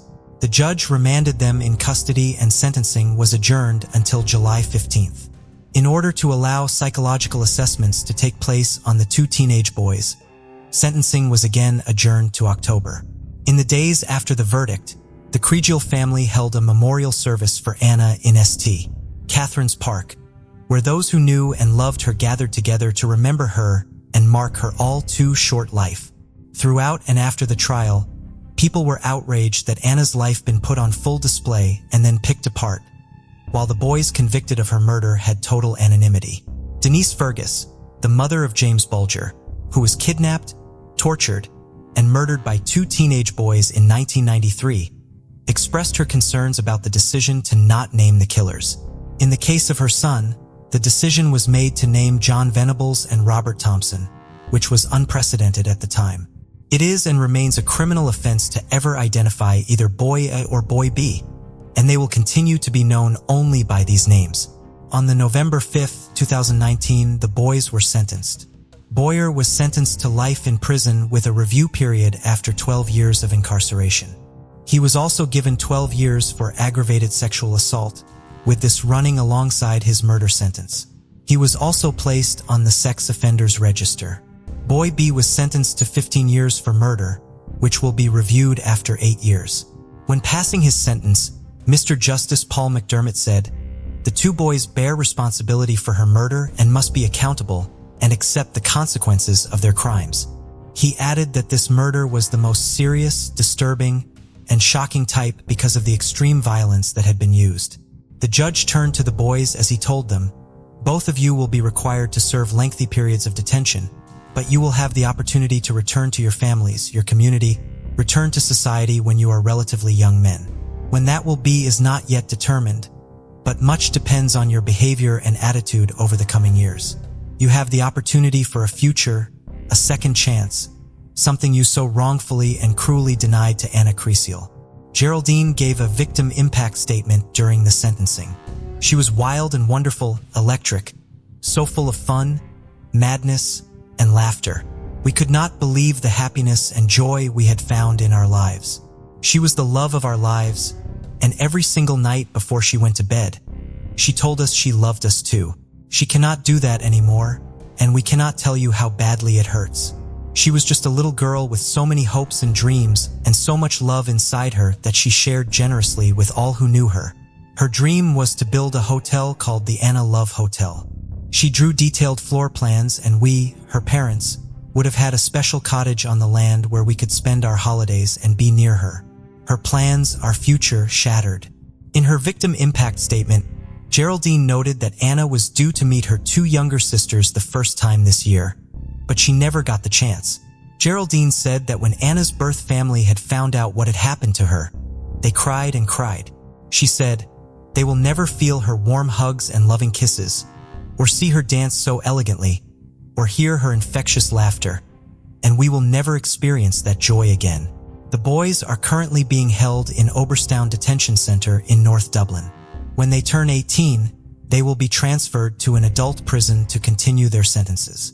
In May 2020, it was reported that Boy A, aged 15 at the time, was assaulted by fellow inmates and had suffered minor injuries as a result. Boy A and Boy B will be offered new identities if they are released. During the sentencing, it emerged that in his psychiatric evaluations, Boy A admitted to causing Anna's death, but denied the sexual assault. Boy B continues to maintain his innocence and rejects the verdict of the jury. Following her murder, her family were determined to turn the horrific into something positive, and so set up a charity in her honor, ANA. It was set up with a Russian-Irish adoption group to help other teenagers. Whilst we may never know the motivations for her murder, we know for sure that Anna was deeply loved and someone who loved deeply in return, and despite all that she had been through, showed an incredible strength. The following words were written by Anna at the start of secondary school when asked what her hopes were for her future. "My hopes for the future. I hoped I would get into secondary school, and I did. That is one goal down. My second hope is to go to Paris University like my dad, the hardest one to get into.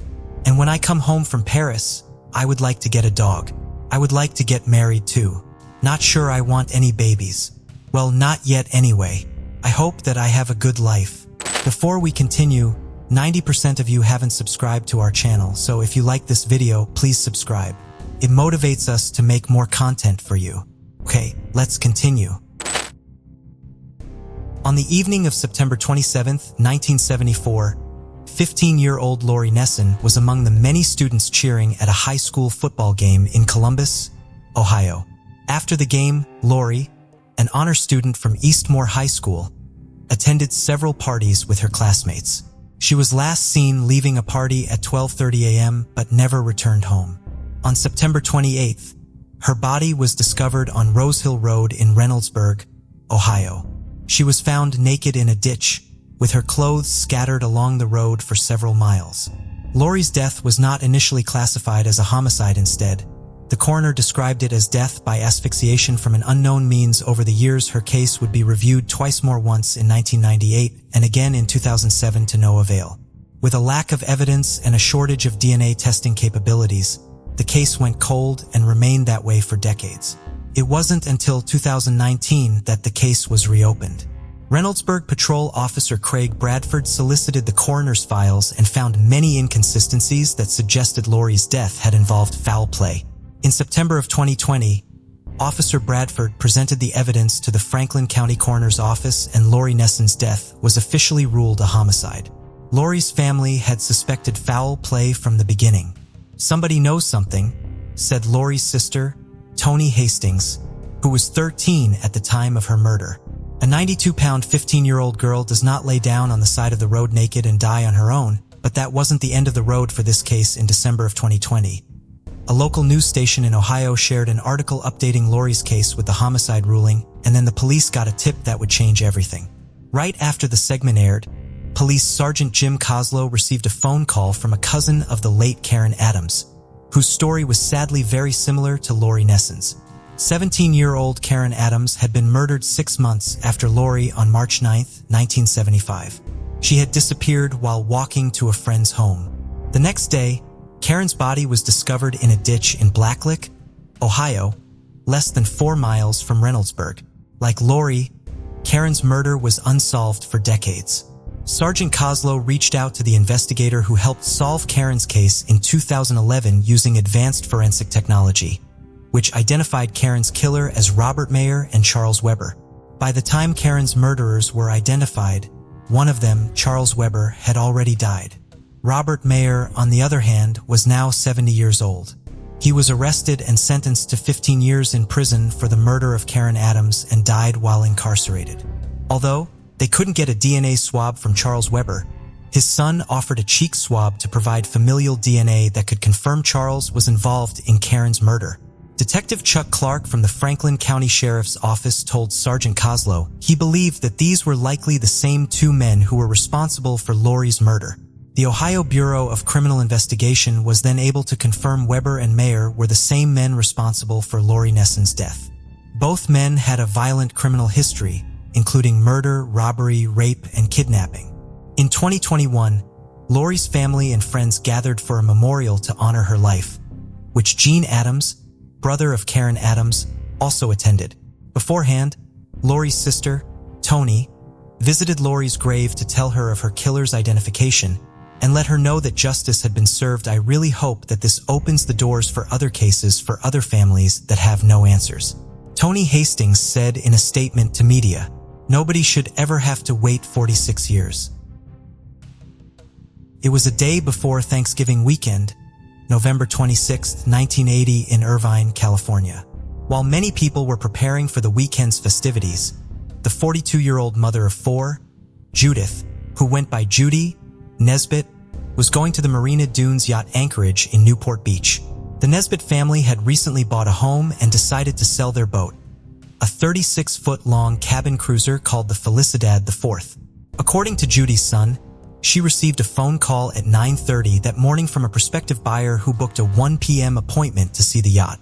Judy obliged and left to meet the potential buyer, but then hours passed by without a word from her. By 7 p.m., her husband Fred was worried and decided to head down to the marina to check on her. Upon entering the cabin of the boat, he discovered the body of his wife. Scene investigators found signs of a violent struggle, which they suggested culminated in Judy's death. she had been shot once in the head. While the boat had not been ransacked, cash, credit cards, hairs from an unknown person were extracted from the crime scene and kept as evidence. But since this was 1980, DNA testing had yet to come into the picture. Even though the Marina Dunes yacht anchorage was identified as private property, there were no security gates or security personnel on site. A fellow boater's cruiser had been stolen several days prior to the murder, but it was soon recovered by harbor police. After talking with local boaters and witnesses, police put together a description of a man who was seen inspecting the boat on the day of the murder. The man was described as 30 to 35, medium weight, and between 5'7" and 5'10". He had brown hair and aviator glasses. According to a Los Angeles Times article, witnesses also saw a man leaving the boat after they heard screams and a gunshot. This information was not immediately reported to police. Newport Beach police worked over the weekend in an effort to solve the case. But aside from the suspect description, they had few clues to go off of, and so the case went cold. In 2002, investigators were able to build out a limited DNA profile based on the roots of the hairs found at the crime scene. The profile was entered into the FBI's Combined DNA Index System, or CODIS, which analogs DNA information gathered and used by law enforcement agencies, but unfortunately, they couldn't find a match within the database. Years passed, and although the police department never gave up on their search for Judy's killer, they had no further leads. Then, in 2018, there was a break in the case. Green Laboratories, an independent testing lab, was able to produce a more detailed DNA profile extracted from the remaining hair shafts found at the crime scene.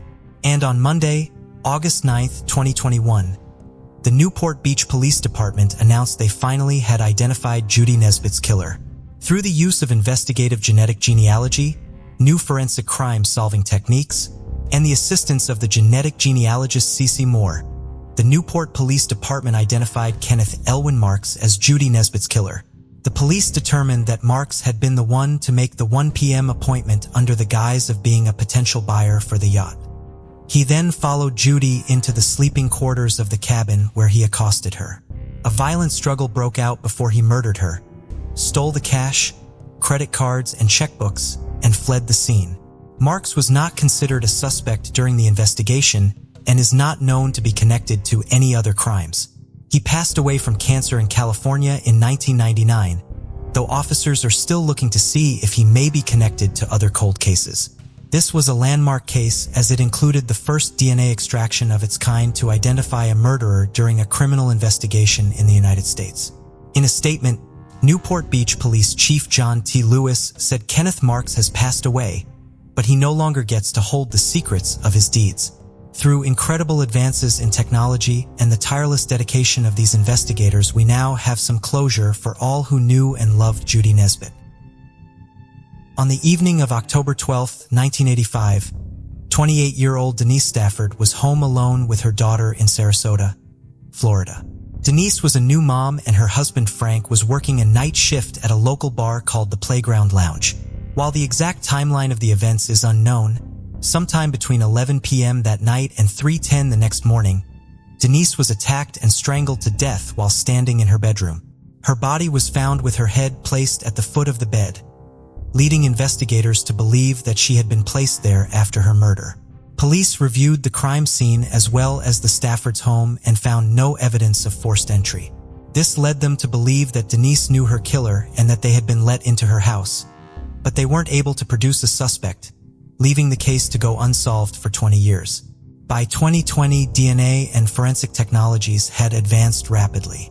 Investigators remained convinced that Denise had been placed on her bed by her killer and that her clothing would contain traces of the killer's DNA from where they had to have touched her to move her. So in March of 2020, the clothes that Denise was wearing at the time of her murder was sent to be re-examined, and they found something. Foreign DNA had been discovered underneath the knees and around the ankles of the pants Denise had been wearing at the time of the murder, confirming the investigators' theory. Then in August of 2021, 35 years after Denise's murder, the Sarasota Police Department announced they had found her killer. The foreign DNA found on her pants belonged to convicted killer Joseph Megaletti. So who was Joseph Megaletti? Megaletti was a co-worker of Denise's husband Frank at the playground lounge. Over time, Megaletti had come to know Frank's work schedule and had met Denise and had visited them at their home. Denise had also received seat covers for her car from Megaletti. Wally was considered a person of interest in the case at the time. Along with a few other people, he was never officially developed as a suspect. Megaletti died in prison in 2015 at the age of 64 while serving a life sentence for the 1995 murder of former neighbor Kathleen Leonard. He had been arrested in 1999 and had been convicted in June 2001. Much like Denise's murder, there had been no sign of forced entry at Kathleen's home, and she too had been found lying on her bed. So why did Megaletti kill Denise Stafford? Civilian investigator Jeff Bergwalt said while there's no clear motive, Megaletti was a known drug user and had a record of committing crimes to support his drug use. Maybe the motive was robbery. Maybe he knew the family had something, an item that he could utilize. I don't know the motive that brought him into their house in October of 1985. I just know the results. While no official motive may ever be known, Denise Stafford's case was officially closed thanks to the decades-long work of the Sarasota Police Department and the many advances in forensic technology. Denise's mother, Dora Nipper, described her daughter as a loving person who is missed by the entire family. She says, finding that Mr. Megaletti was the perpetrator and that he's gone, that he's not going to harm anyone else, that has been my healing cry from the beginning. I didn't want to see another mother go through what our family has. Investigator Birdwell issued a warning to criminals who think they've gotten away with their crimes, saying, "It's important for every suspect out there who hasn't been arrested to understand you haven't gotten away with it. We're still coming. You still need to look over your shoulder with some effort on our part and with technology. Your day is coming." In late 2013, 75-year-old Isaiah Kakihi and 67-year-old Jessico Kakihi were at the altar exchanging vows. Both had been married previously. This was Isaiah's second marriage and Jessico's fourth. They had met on a matchmaking website and married shortly thereafter. In an email to Isao, Jessico wrote, "I will stay with you for the rest of my life."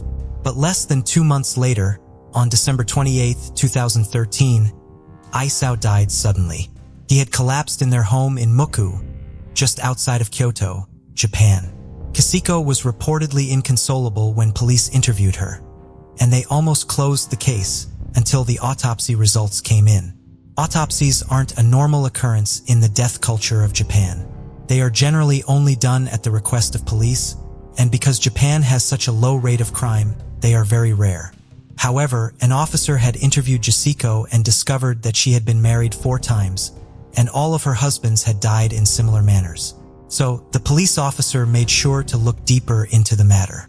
The post-mortem examination had uncovered a lethal dose of hydrochloric acid, also known as cyanide, in Mr. Kakihi's blood and stomach.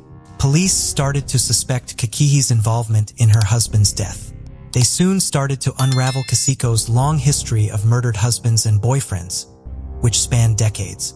Jessico Yamamoto was born on November 28, 1946, and was raised in Fukuoka, Japan. She had been a bright student and wanted to go to university, but her father wouldn't allow her due to his belief that women didn't need a higher education. She was a bank teller for many years and enjoyed working, but was forced to leave in 1969 when she met and married her first husband.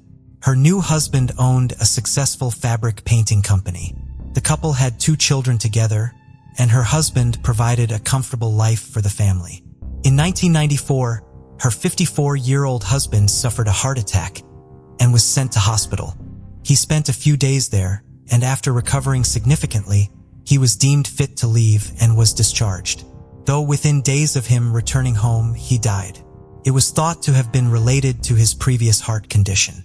After her husband's death, Jessico took over her husband's company, but under her inexperienced leadership, the company collapsed. Less than a year later, Jessico lost all of the wealth that her husband had accumulated and declared bankruptcy.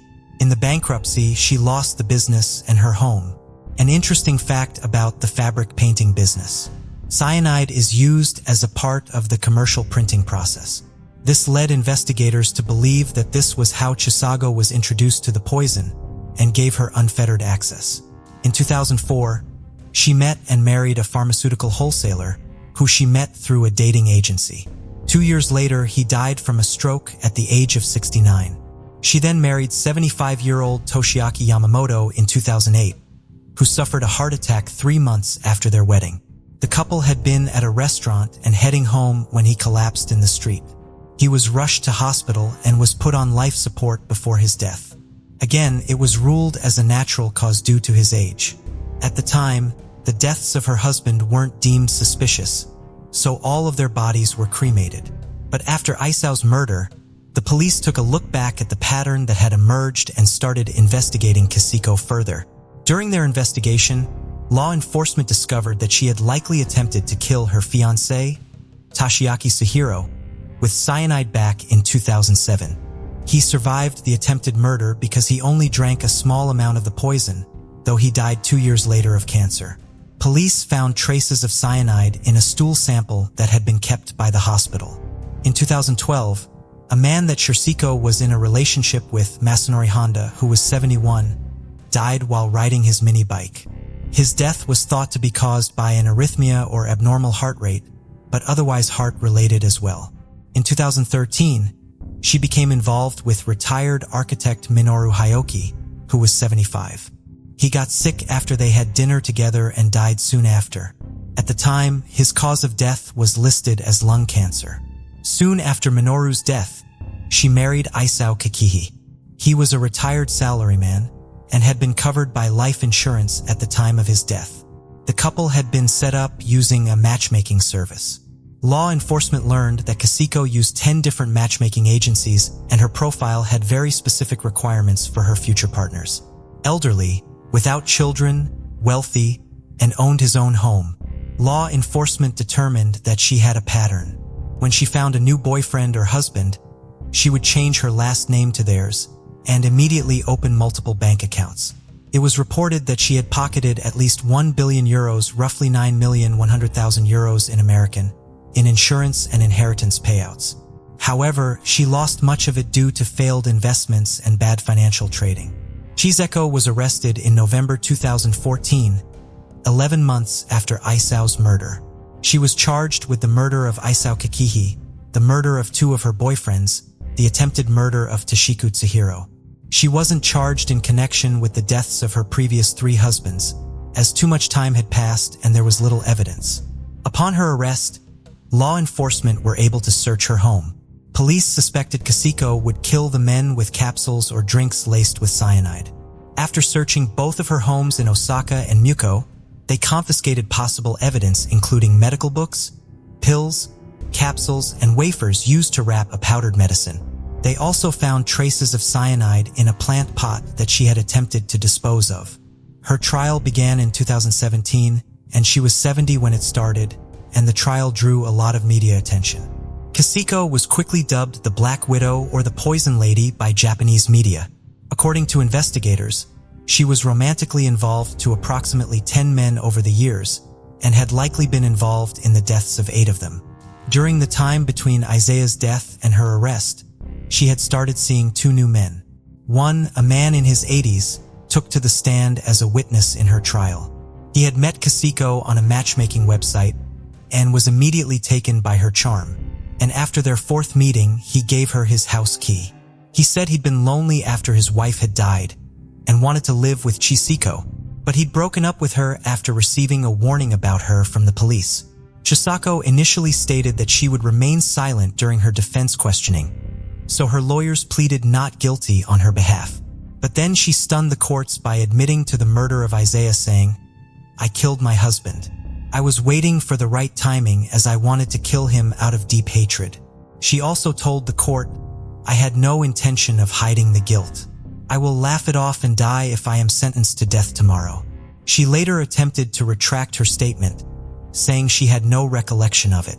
Her lawyer said that Kisiko was suffering from dementia and that her statements could not be considered credible. Kisiko was found guilty on 3 murder charges and on 1 count of attempted murder, and was sentenced to hang by the Kyoto district courts. Her lawyer appealed the sentence, calling it unjust, as she had early-stage dementia, and the prosecution failed to prove how she had obtained and stored the cyanide. The court acknowledged she had developed dementia sometime around 2015, but was determined that she was competent to stand trial, as the disease was progressing slowly and her symptoms weren't serious. The judge rejected her lawyer's claims that she couldn't be held responsible for her crimes due to her dementia, stating that her crimes were premeditated and she properly understood the situation. After her arrest, Japan's criminal justice system was scrutinized for not investigating several of her previous partner's deaths as suspicious. Autopsies weren't performed for many of the victims when they had died, but if they had, the police could have stopped Kaseko from killing more men, and in June of 2021, the Supreme Court of Japan upheld Kaseko's death sentence ruling. The judge stated she used a matchmaking agency to get acquainted with elderly victims, one after another, and poison them after making them trust her. It is a ruthless crime based on planned and strong murderous intention. The judge also stated that even taking into consideration her age, the death penalty was unavoidable. The date of her death sentence has not been released, as in Japan, inmates on death row do not know their sentence is being carried out until hours before it happens. Pamela Millam was a 19-year-old student at Indiana State University, pursuing her goal of becoming an English teacher, inspired by her educators. On September 15, 1972, during ISU's Rush Week, Pamela was a member of the Sigma Kappa sorority. She mentioned to some friends that she needed to move her car and then left the Homestead Hall. Pamela said she would be back in a few minutes but never returned. Pamela didn't live on campus, and she commuted to school daily from her childhood home. She shared with her younger sister and parents. No one at the sorority party thought anything was suspicious when Pamela didn't return. They had assumed she had gone home. The next morning, Pamela didn't show up for work, and this concerned her family. It was very unlike Pam to be so irresponsible. On September 16th, two of Pam's friends spotted her 1964 Pontiac Lumans in a parking lot about a block away from where it had been the previous day. They could see Pam's glasses in the vehicle. The girls called Pam's house, and her father and sister, Sheila, decided to bring a spare set of keys to check out the car. When her father popped the trunk, what he saw would haunt him for the rest of his life. Pamela had been stuffed inside the trunk of her vehicle. Her hands were tied behind her back and she had been gagged, and there was tape over her mouth. She had rope around her neck, which was the same product used to bind her hands. The thin white rope appeared to be clothing line. She had leaves and dirt on her body and caught in the layers of her pantyhose and pants. There were no witnesses, but the police did a thorough investigation. The lead investigator insisted on the collection of soil and trace evidence that at the time there had been no way of testing, but he believed that science would one day catch up and it may be useful. DNA was collected from Pam's blouse with no witnesses or enemies. The case went cold. Authorities believed that a man who had been arrested 7 weeks after Pamela's murder had been responsible. He had been arrested in connection to several assaults on campus. However, police were never able to link Robert Austin to Pamela. No one knew at the time that all that evidence that had been collected from the initial crime scene would come to light, but at the time it would be tucked away in the back of a storage room waiting. In 2000, newly appointed Terre Haute Police Chief Sean Keane handed out cold cases to each of his detectives. Keane felt it was unfair that he didn't have a case, so he assigned himself the unsolved murder of Pamela Millam. Keane said that as soon as he opened the file, he couldn't put it down. He brought it home and irritated his wife by spreading the crime scene photos in their living room. He tested the DNA found at the scene and tested against the lead suspect, Robert Wayne Austin, but was quickly able to eliminate him. It wasn't a match. He worked the case for 11 years, manually removing 100 of suspects. Pamela's parents mourned differently. They passed before any breaks in the case were ever discovered. In 2018, Keane made a decision that would either make or keep the case cold forever. He had sent the last usable sample of DNA to Parbon Nanolabs, the Virginia-based lab that was known for using DNA from companies like 23andMe and Ancestry.com to reverse engineer family trees. This company was most notable in identifying the Golden State Killer, John D. Miller, who murdered April Marie Tinsley, and William Talbot, who was arrested in connection to the murders of Jay Cook and Tanya Von Kullenberg. Parbon was able to connect the DNA to a distant female cousin.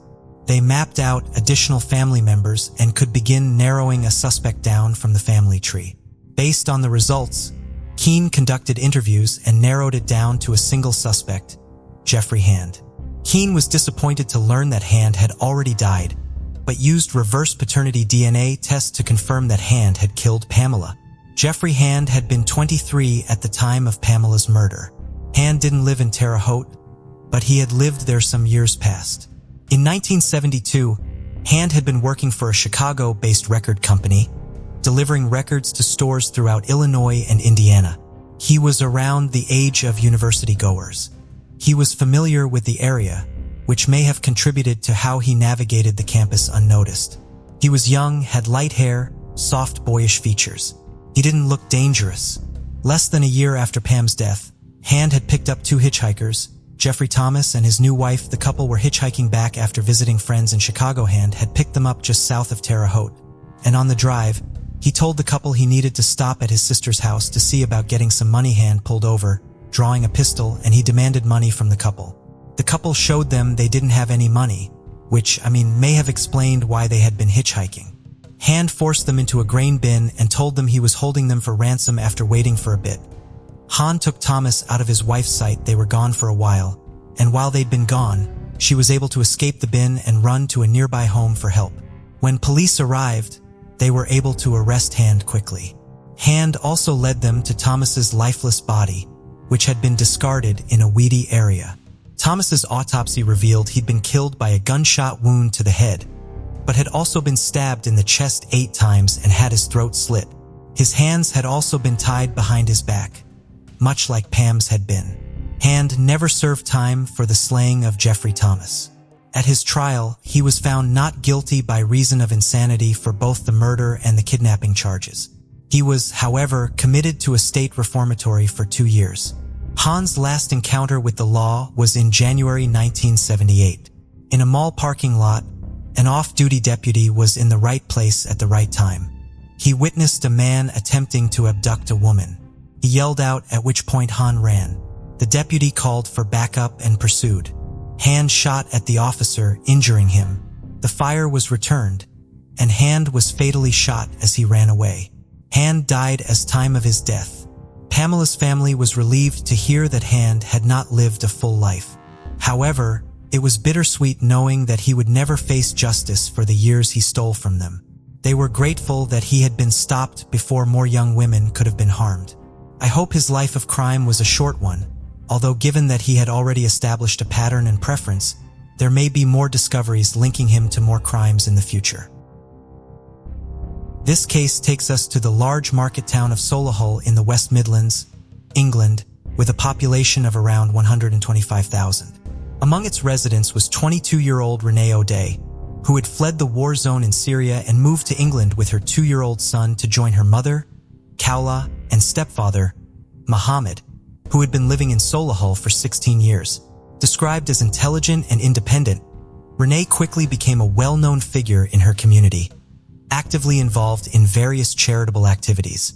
Her Aunt Nora noted that she had a beautiful singing voice and harbored dreams of releasing her own music someday.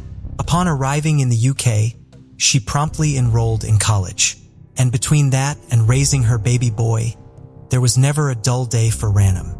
Her aunt recalled how excited she was to be attending college. It was a fresh start for her and her son, and she couldn't wait for what was to come. While studying at Solihull College, she met Jan Baztarin. He too had recently moved to the UK, but had actually lied about his age in order to move over.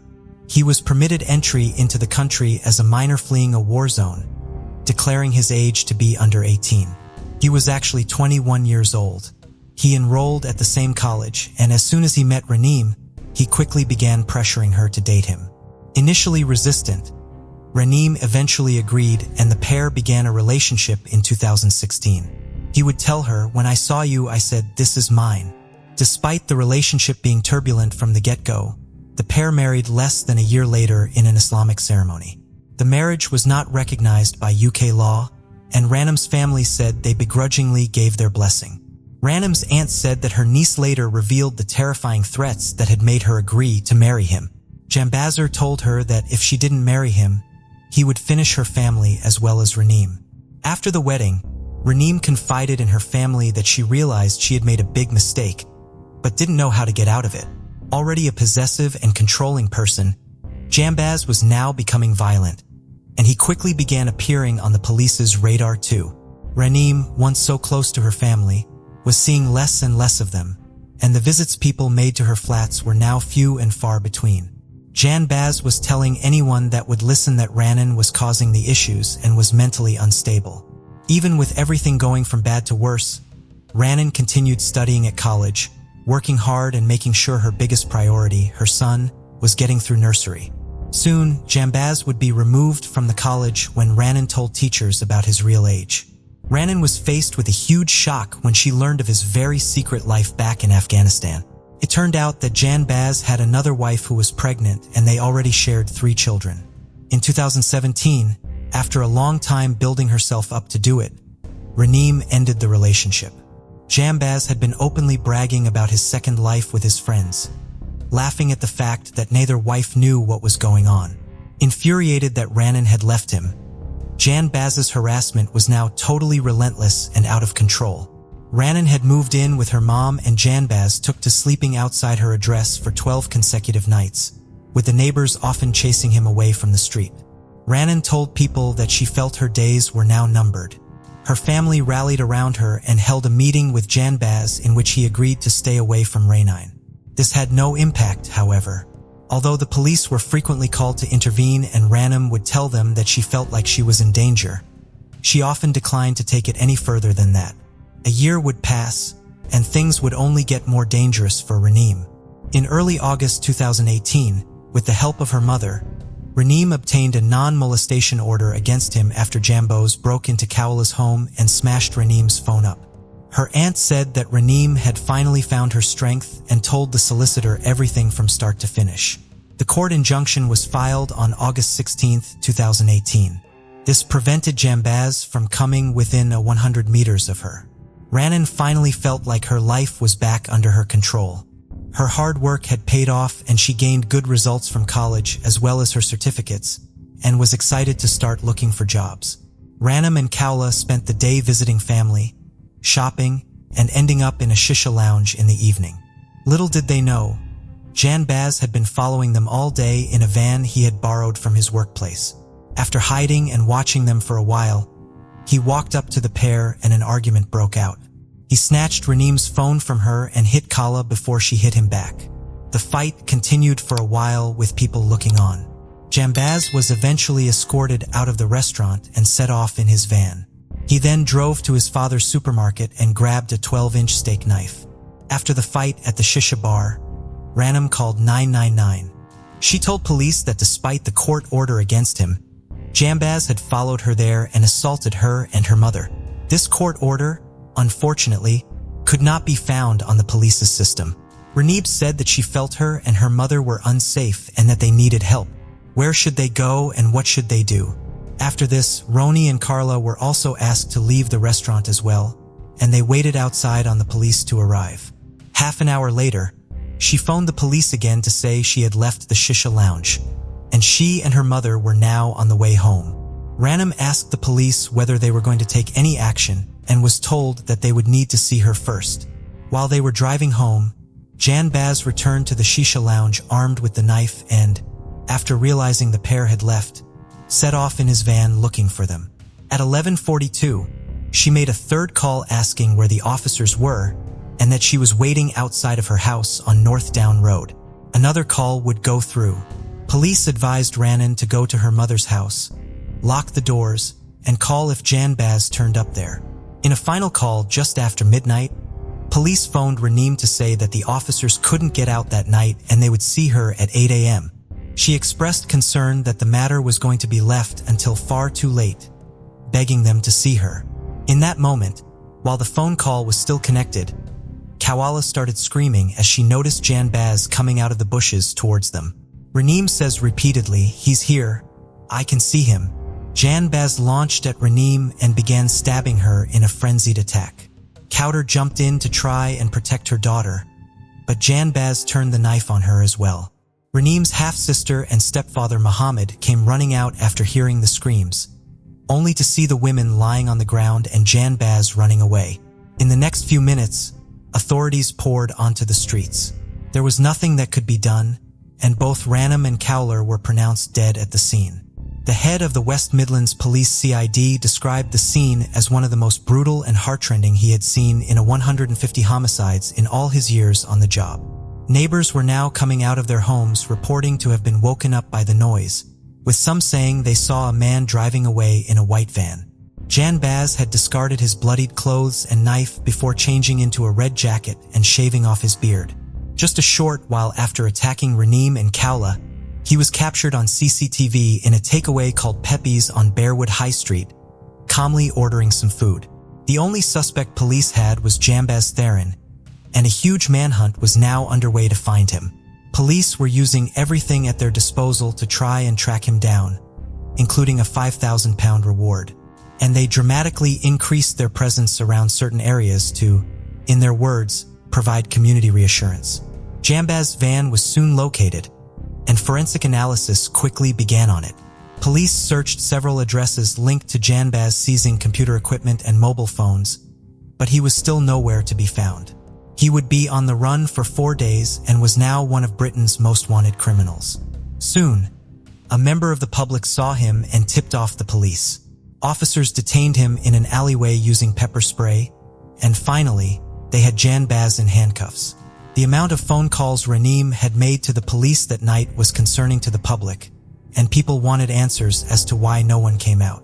The police said they had done their absolute best. On the September 8, 2018, Ranham and Cowler were laid to rest in a joint service attended by 100. Following brief submissions by prosecutors Annabelle Darlow QC and Jody Anderson, Judge Paul Farah QC told Jambaz, "You will be back here before the court on October 30th for a plea and trial preparation hearing. Your trial has been fixed for March 4th next year." But in December 2018, Jambaz appeared at Birmingham Crown Court. He pleaded guilty to both murders. The judge described the murders as significantly premeditated and sentenced him to life in prison with a minimum term of 32 years that he must serve before he can even be considered for parole. The Independent Office on Police Conduct started an investigation into the actions of the West Midlands Police on that night, after the police referred themselves to them. Muhammad Salim said his wife was a wonderful woman, who worked hard to make the home a welcoming, happy place filled with love and good memories. Renee Maudet came to England looking for a better life for her and her baby boy. She was met with an awful end after fighting for her freedom and life for so long. Nora said of her niece, "Just by looking at her, people forget their bad day. She was always smiling, full of life and socializing." Noor now cares for her son and talks to him about Renee all the time. She is determined to not let her niece and sister's death be in vain and works hard to raise awareness for domestic violence and abusive and coercive relationships. Tara Calico's story is one you're likely familiar with in some form. Her disappearance sparked significant media attention and speculation, becoming a cautionary tale for young women everywhere. Now missing for 33 years, her cold case continues to trouble law enforcement. Evidence suggests that her disappearance is shrouded in many secrets, with more than one person likely knowing what happened to Tara. Tara Lee Calico was born on February 28, 1969, in New Mexico to parents David and Patty Calico. With 5 siblings, her parents separated when she was young.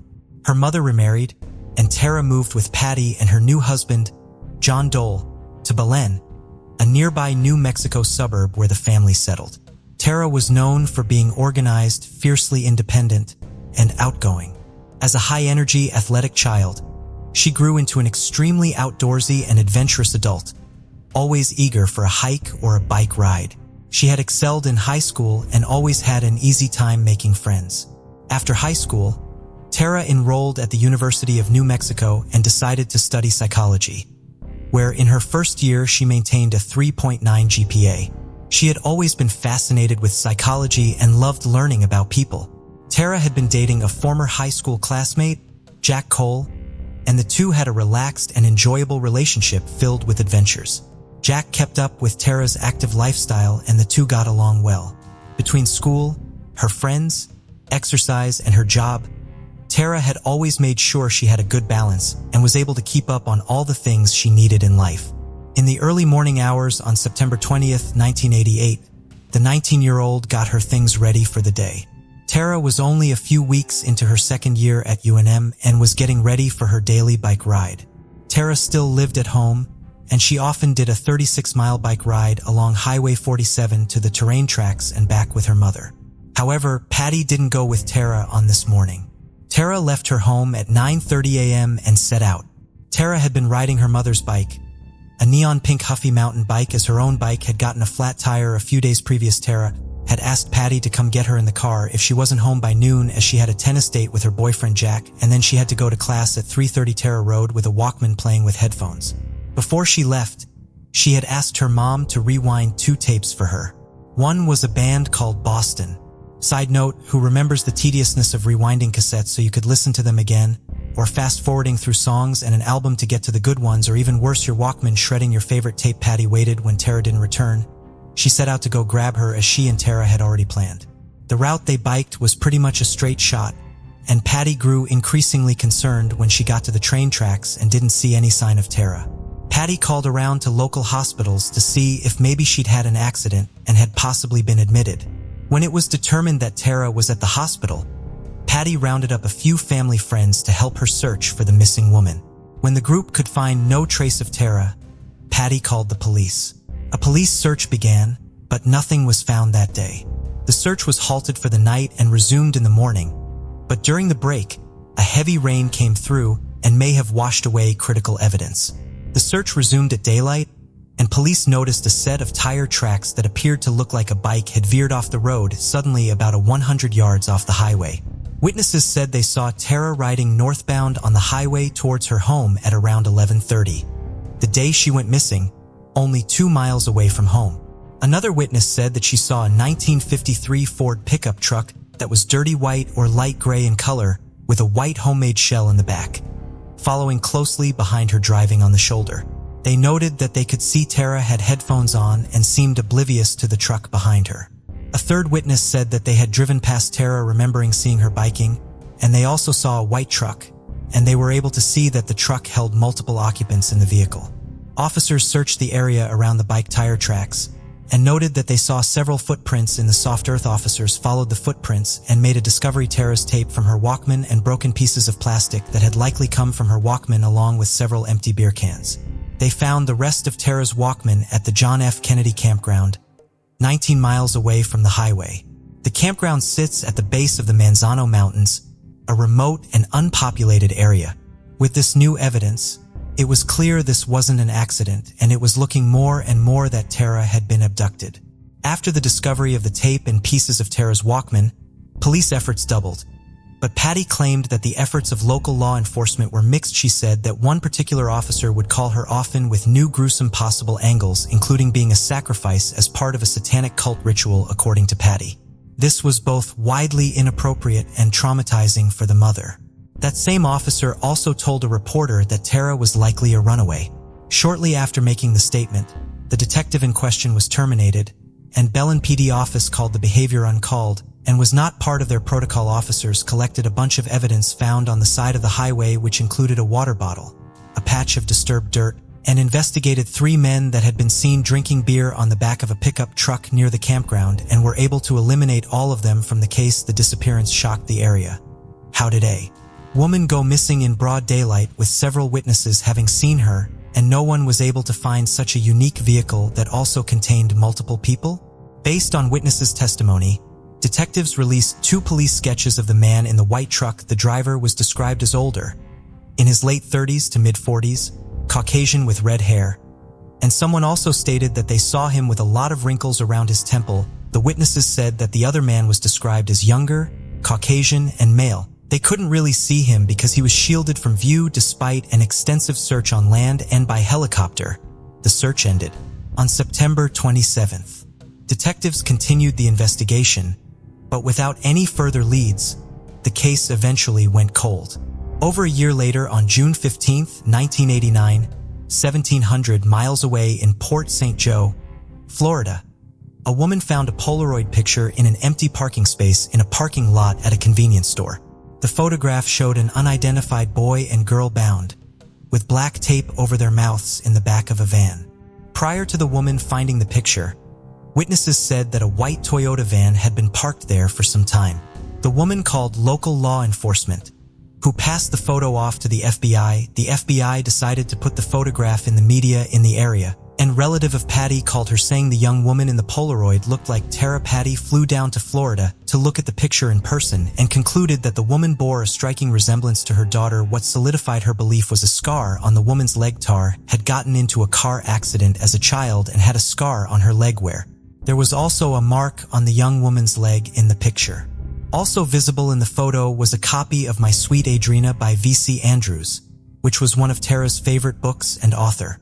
The photograph was examined by multiple agencies, but none of them definitively concluded the woman was Tara. There was a partial phone number seen on the spine of the novel, but some of the numbers were unreadable, and it didn't lead to any leads. The Los Alamos National Laboratory didn't believe it was her, where Yard determined it was her. After this, Patty lost hope in the FBI and law enforcement in general. Patty expressed disappointment and lack of trust with various law enforcement agencies responsible for investigating Tara's disappearance.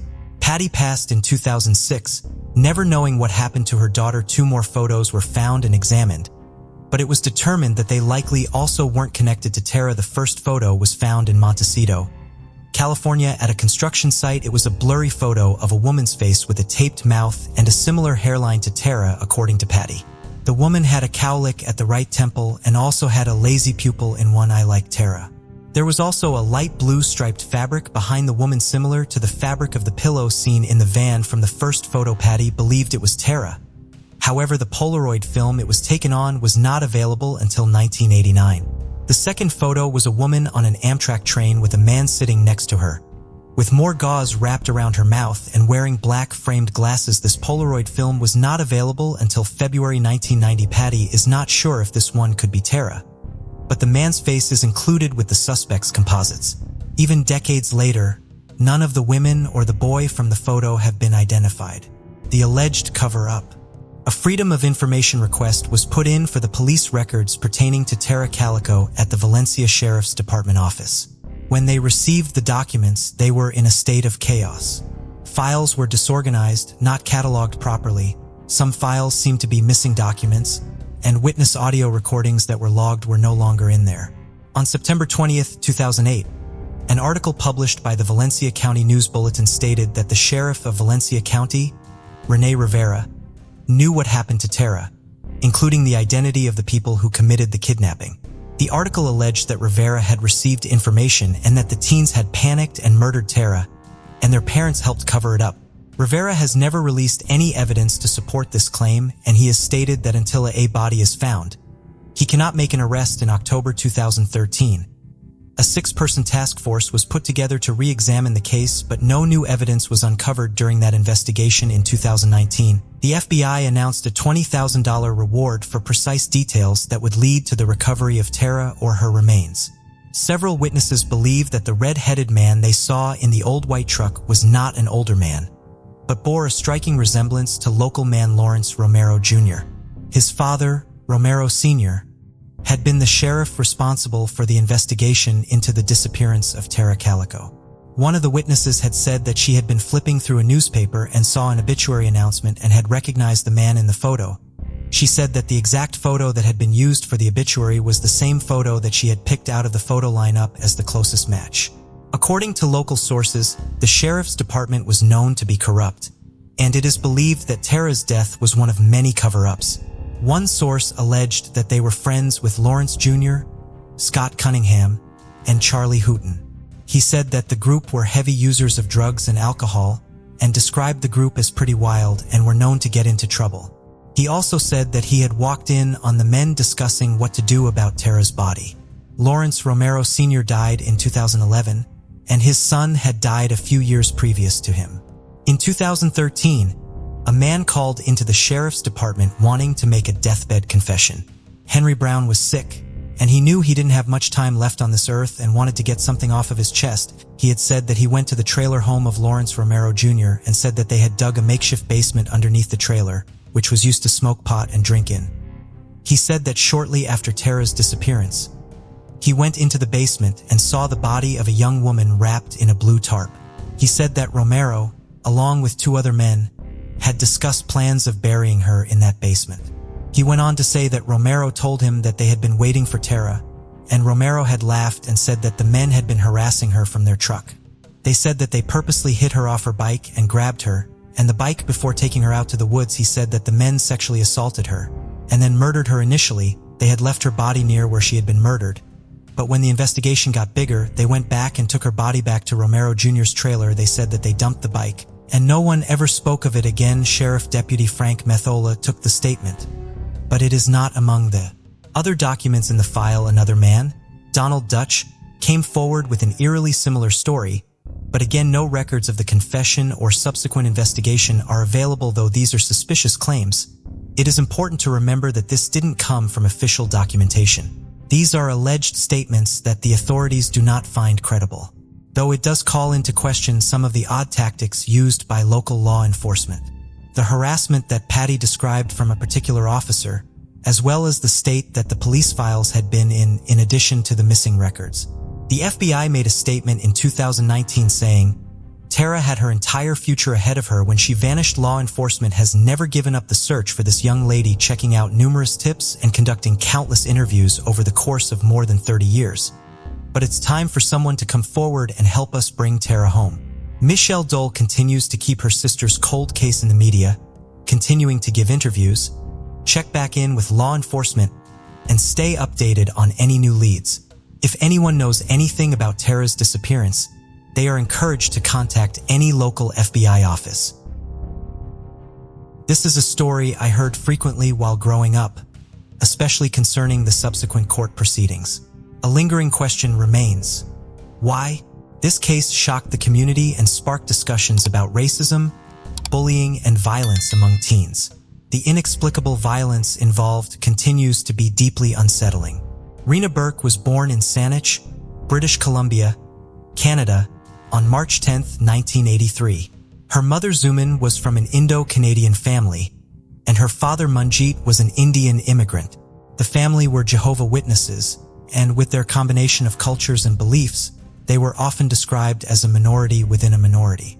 Rena was the oldest of 3 children and was raised in a quiet middle-class suburb of View Royal, which at the time was a predominantly white upper-class neighborhood. Growing up, Rena sought acceptance from her peers, but was bullied for her appearance and race. In middle school, she started to act out and pick fights at home. Her parents learned that she had been bullied since she started school and suspected that she was slipping depression because of all of the hate she had been receiving. In May of 1994, the family moved and Rena transferred to Burnside Elementary School. Her parents hoped that this would put an end to the bullying, and at first it seemed like it was working. Rena was becoming more social and met a new friend, which she was very excited about. But when that new friend suddenly shunned Rena, she became distraught, and the bullying continued. In '96, Rena graduated elementary school and started attending the Culquettes Middle School. There, she met a new group of friends who she viewed as the cool kids. They stayed out past their curfews, they drank and smoked. To Rena, they had the freedom that she desperately craved, freedom from her parents and their religious rules. Rena felt accepted by her new friend group, but her parents disapproved of them, and Rena started acting out even more. During this time, her father, Manjeet, recalls reciting scripture to Rena, which said bad associations spoil useful habits. In 1996. When Rena was 13, one of her friends told her that if she really wanted to get out of her house, it was easy. She could get into foster care by telling the police she was being abused. So, she reported her parents for physical abuse, though no charges were laid due to lack of evidence. Even still, she was removed from her family home for a few months and lived with her grandparents, who believed her story. She then claimed she'd been sexually abused by her father, which devastated him. In '97, her father, Manjeet, was arrested for sexual abuse against Rena and was put into jail while he awaited arraignment.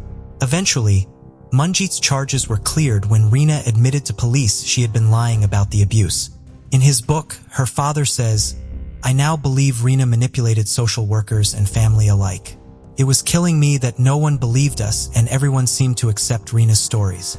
Then, Rena began saying she was uncomfortable in her grandparents' home and was sent to the foster home she wanted to go to. There she met more new friends and began acting more like them, constantly smoking, talking about gangs, and even claiming she was in one. But eventually she realized living in a foster home wasn't as great as she imagined. She still had chores and a curfew and still needed to be accountable to adults. And so she apologized to her parents, and she was able to return home. After a while, though, she wanted to get out of her parents' house and left to stay in a youth shelter before she, yet again, was placed in the government's care. This tumultuous relationship with her parents, social workers, and government officials seems to be that of a confused teen wanting to fit in and make friends. Her strict religious upbringing, overprotective parents were considered uncool, and she seemed to be willing to do anything to get the approval of her peers. Middle school was the most confusing and emotionally draining years of my life. I can't imagine having to deal with that on top of dealing with such heavy issues that Rena was experiencing. On Friday, November 14th, 1997, Rena was staying at her parents' house for an overnight visit. Her friends invited her to a party behind a center school, but when it was broken up by the police, they relocated to the nearby Craigflower Bridge. She called her parents at 10:40 p.m., 20 minutes before her 11 p.m. curfew, and told them that she was on her way home. It was the last time Rena's parents heard her voice. At the Craigflower Bridge, a group of teenagers were drinking and smoking marijuana. Then suddenly several of the girls present, now known as the Shoreline Six, swarmed Rena and began beating her, and even put a cigarette out on her forehead. The beating only ended when one of the girls told others to stop. According to other witnesses, the attack seemed to be unprovoked. Rena escaped the beating and was trying to get away when two of the other teenagers present, Kelly Ellard, 15, and Wari Glosky, 16, followed her. Ellard and Glosky dragged her to the other side of the Craigflower Bridge and beat her a second time before holding her head underwater until she died. They then took her sweater and shoes and rolled her into the water. Rena's curfew had come and gone, and her parents started to worry. They thought she might have gone to her grandparents' house for the night, but she wasn't there, and she wasn't at the group home either.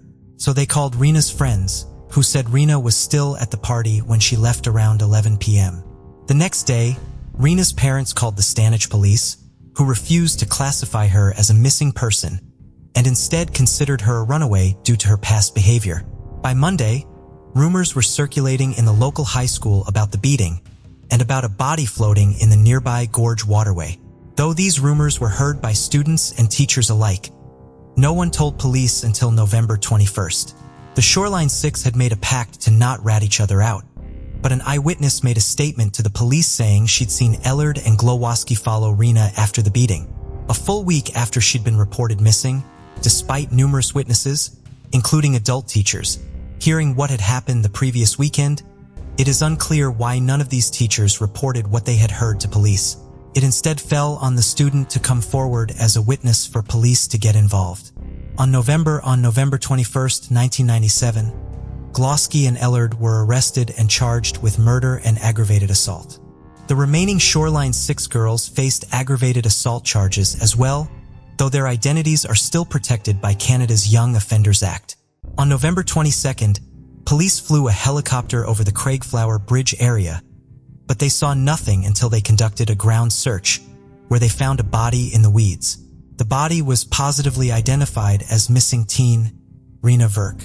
The coroner determined Rena's death was caused by drowning, that her internal injuries were compared to someone who had been in a severe car accident.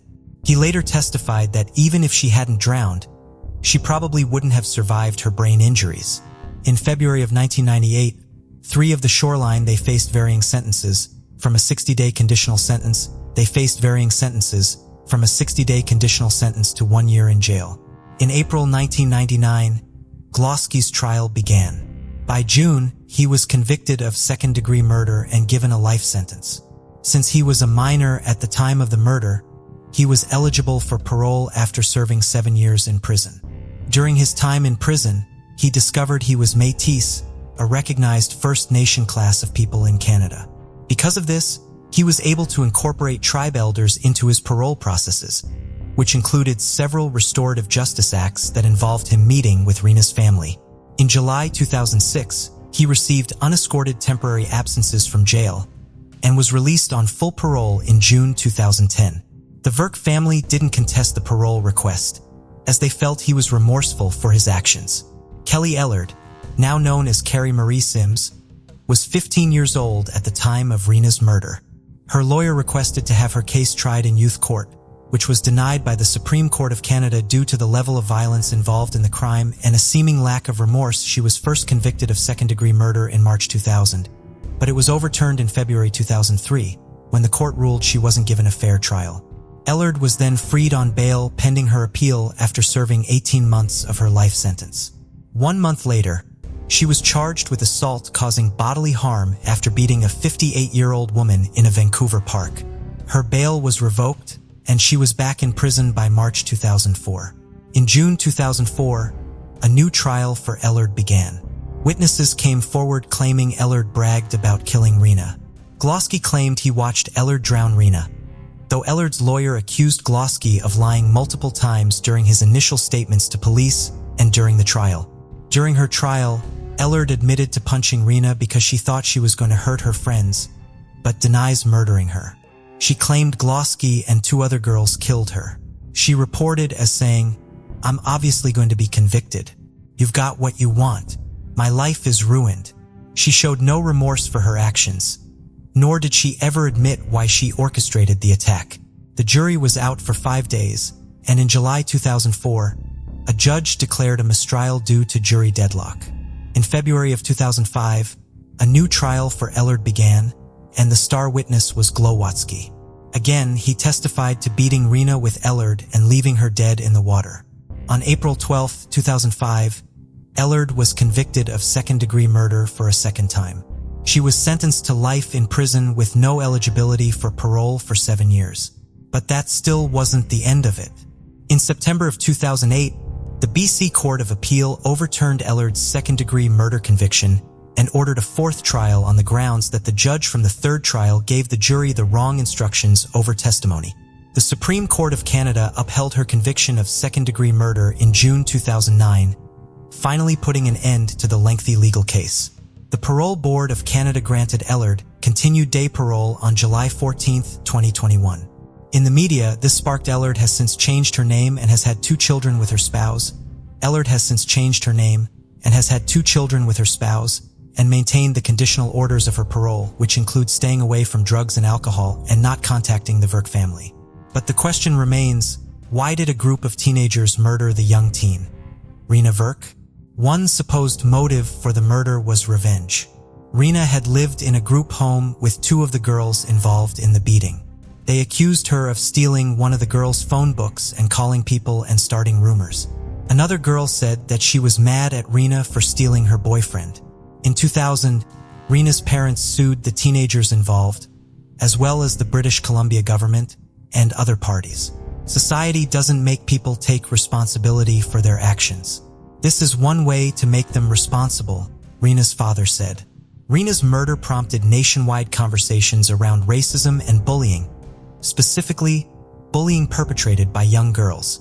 Rena's parents started several anti-bullying campaigns and inclusion programs after their daughter's death and pushed British Columbia schools to implement anti-bullying measures. They spoke about bullying to students, teachers, and law enforcement professionals, and in 2009, they were honored with British Columbia's Anthony J. Home Award of Distinction for their efforts in crime prevention and community safety. In 2012, Rena's mother spoke about her daughter's death and the impact that bullying has on young people. For so long, we were consumed with the legalities of dealing with our murdered child, the courts prolonging the cases, and it's kind of like you put your feelings and your grief on hold. And now I'm finding that I'm feeling more of the impact of losing Rena, the emotions and feelings. So actually, I'm struggling more now and missing her more. I'm sad to say that the severity and the frequency of bullying are increasing instead of decreasing. And also, I think we're all shocked by the means that young people are using to bully their peers with cyberbullying and texting, and all of these things that were not there when Rena was killed. Over the years, Rena's story has been told many times and in many ways. It was covered in her father's book, Rena A. Father's Story, as well as in Rebecca Godfrey's book, Under the Bridge. It also inspired the play, The Shape of a Girl by Joan MacLeod, as well as the novel The Beckoners by Carrie Mack. It's covered in classrooms of high schools, colleges, and universities, as a lesson on the often overlooked violence, racism, and bullying that young people, especially young girls, are capable of. As Rena's father said, "The world will be a better place when all people will accept everyone." Bernd Lehmann, originally from Germany, moved to Australia in the 1960s and later became an Australian citizen. Residing in Ashfield, a suburb in the inner west of Sydney, he worked as a caretaker for disabled individuals. On February 12, 2008, Bernd was scheduled to fly back to Germany on a 4:55 p.m. flight from Sydney, intending to spend 3 months there to care for his critically ill mother. However, he did not board his flight and was found dead in the kitchen of his apartment on Alternate Street around 7 p.m. on Valentine's Day, 2 days after his planned departure. Authorities placed Bernd's time of death between 11:50 a.m. and the time he should have boarded his flight on 12th. He had died as a result of severe injuries to his head, and there were signs of a frenzied. The belief Bernd had been struck in the head approximately 20 times with a 6-pound statue, and that his killer had subsequently made an unsuccessful attempt to him with a knife from the kitchen. Robbery was eliminated as a motive as nothing was stolen from the apartment. Police suspected, based on the extent of the injuries inflicted to Bernd and the rage that must have been behind them, that there was some sort of emotional motivation to the crime. To investigate the murder, Strike Force Nava was created, bringing together detectives from Burwood Police Area Command and the State Crime Command's Homicide Squad. A $100,000 reward was offered for information in the case, and investigators followed up on Bernd's known friends and associates looking for potential suspects, but years would drag on with no arrests. A coronial inquest into the case was held in 2012, after which the case was sent to the Unsolved Homicide Unit. In 2018, investigators revisited DNA collected at the crime scene. The new review was initially conducted by the Forensic Evidence and Technical Services Technology Command, and the samples were then sent to the Genetic Ancestry Laboratory maintained by the University of Canberra and the University of Technology Sydney to undergo DNA phenotyping. The laboratory was able to confirm that the DNA came from a male, but not from Bernd's Niemann. Their analysis found that the contributor of the DNA probably did not have blonde hair or blue eyes and was most likely of mixed European, Middle Eastern, and African ancestry. Unfortunately, there was no match to the DNA on file. Because it was a violent crime, they left a lot of forensic evidence behind, and that was exposed in our benefit. Danny Doherty, New South Wales Police Homicide Squad Commander, would later say, "DNA was found on 8 cigarette butts left in Bernd's lounge and in semen on his body." According to Detective Superintendent Doherty, it's not just DNA, it's where it's found in the unit, and it's found in places where it gives us confidence that this person will be charged later on. In February of 2021, police announced that New South Wales government was increasing the reward for information in the case to $1 million in a renewed effort to generate tips from the public. Less than a month later, on March 17, 2021, 66-year-old Najee Fakruddin was arrested outside his home in Arncliffe at 7:30 in the morning and was later formally charged with Bernd Lehmann's murder. Fakruddin had initially come to the attention of the authorities, thanks to information received from a member of the public. However, he was initially only known to them as an unnamed associate. Police were later able to use what they have described as innovative techniques to identify him and match his DNA to the DNA found at the crime scene. Due to ongoing court proceedings, authorities have not been able to provide details on these methods and techniques. However, one of Fakruddin's 8 children is a high-ranking member of a motorcycle gang and is currently incarcerated for drug trafficking. This would give authorities access to his DNA, which means it is possible that police were then led to his father through familial DNA. Following his arrest, the elder Fakruddin was brought in for questioning and for further forensic testing. Police would later say that bloody finger and palm prints left on the statue believed to be the murder weapon also tied Fakruddin to the crime scene. Police believed that Bernd and Fakruddin were casual acquaintances. A motive has not been firmly established. Detective Superintendent Doherty could not elaborate on what police believed the motive to be due to the ongoing court proceedings, but did reiterate that robbery had excluded as a motive. When asked by the media if Bernd's sexuality had some role in the motive, Detective Superintendent Doherty could not exclude that possibility. Fakruddin appeared before the Sutherland local court on March 17th. He did not enter a plea and was denied bail by the court. His next court appearance is scheduled for May. For Bairn to die in such a violent way after spending his life caring and helping others, this Fakradine's arrest. We hope that this will be the first step for his friends here and his family in Germany to get some closure and to find out why this happened. Mildred Matheny was born on February 27, 1907 in Arkansas and was one of 6 children. Her father died of heart attack when she was young, leaving Mildred's mother to raise the children on her own.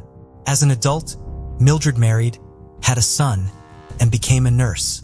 According to her son, Gary, she was articulate and thrifty.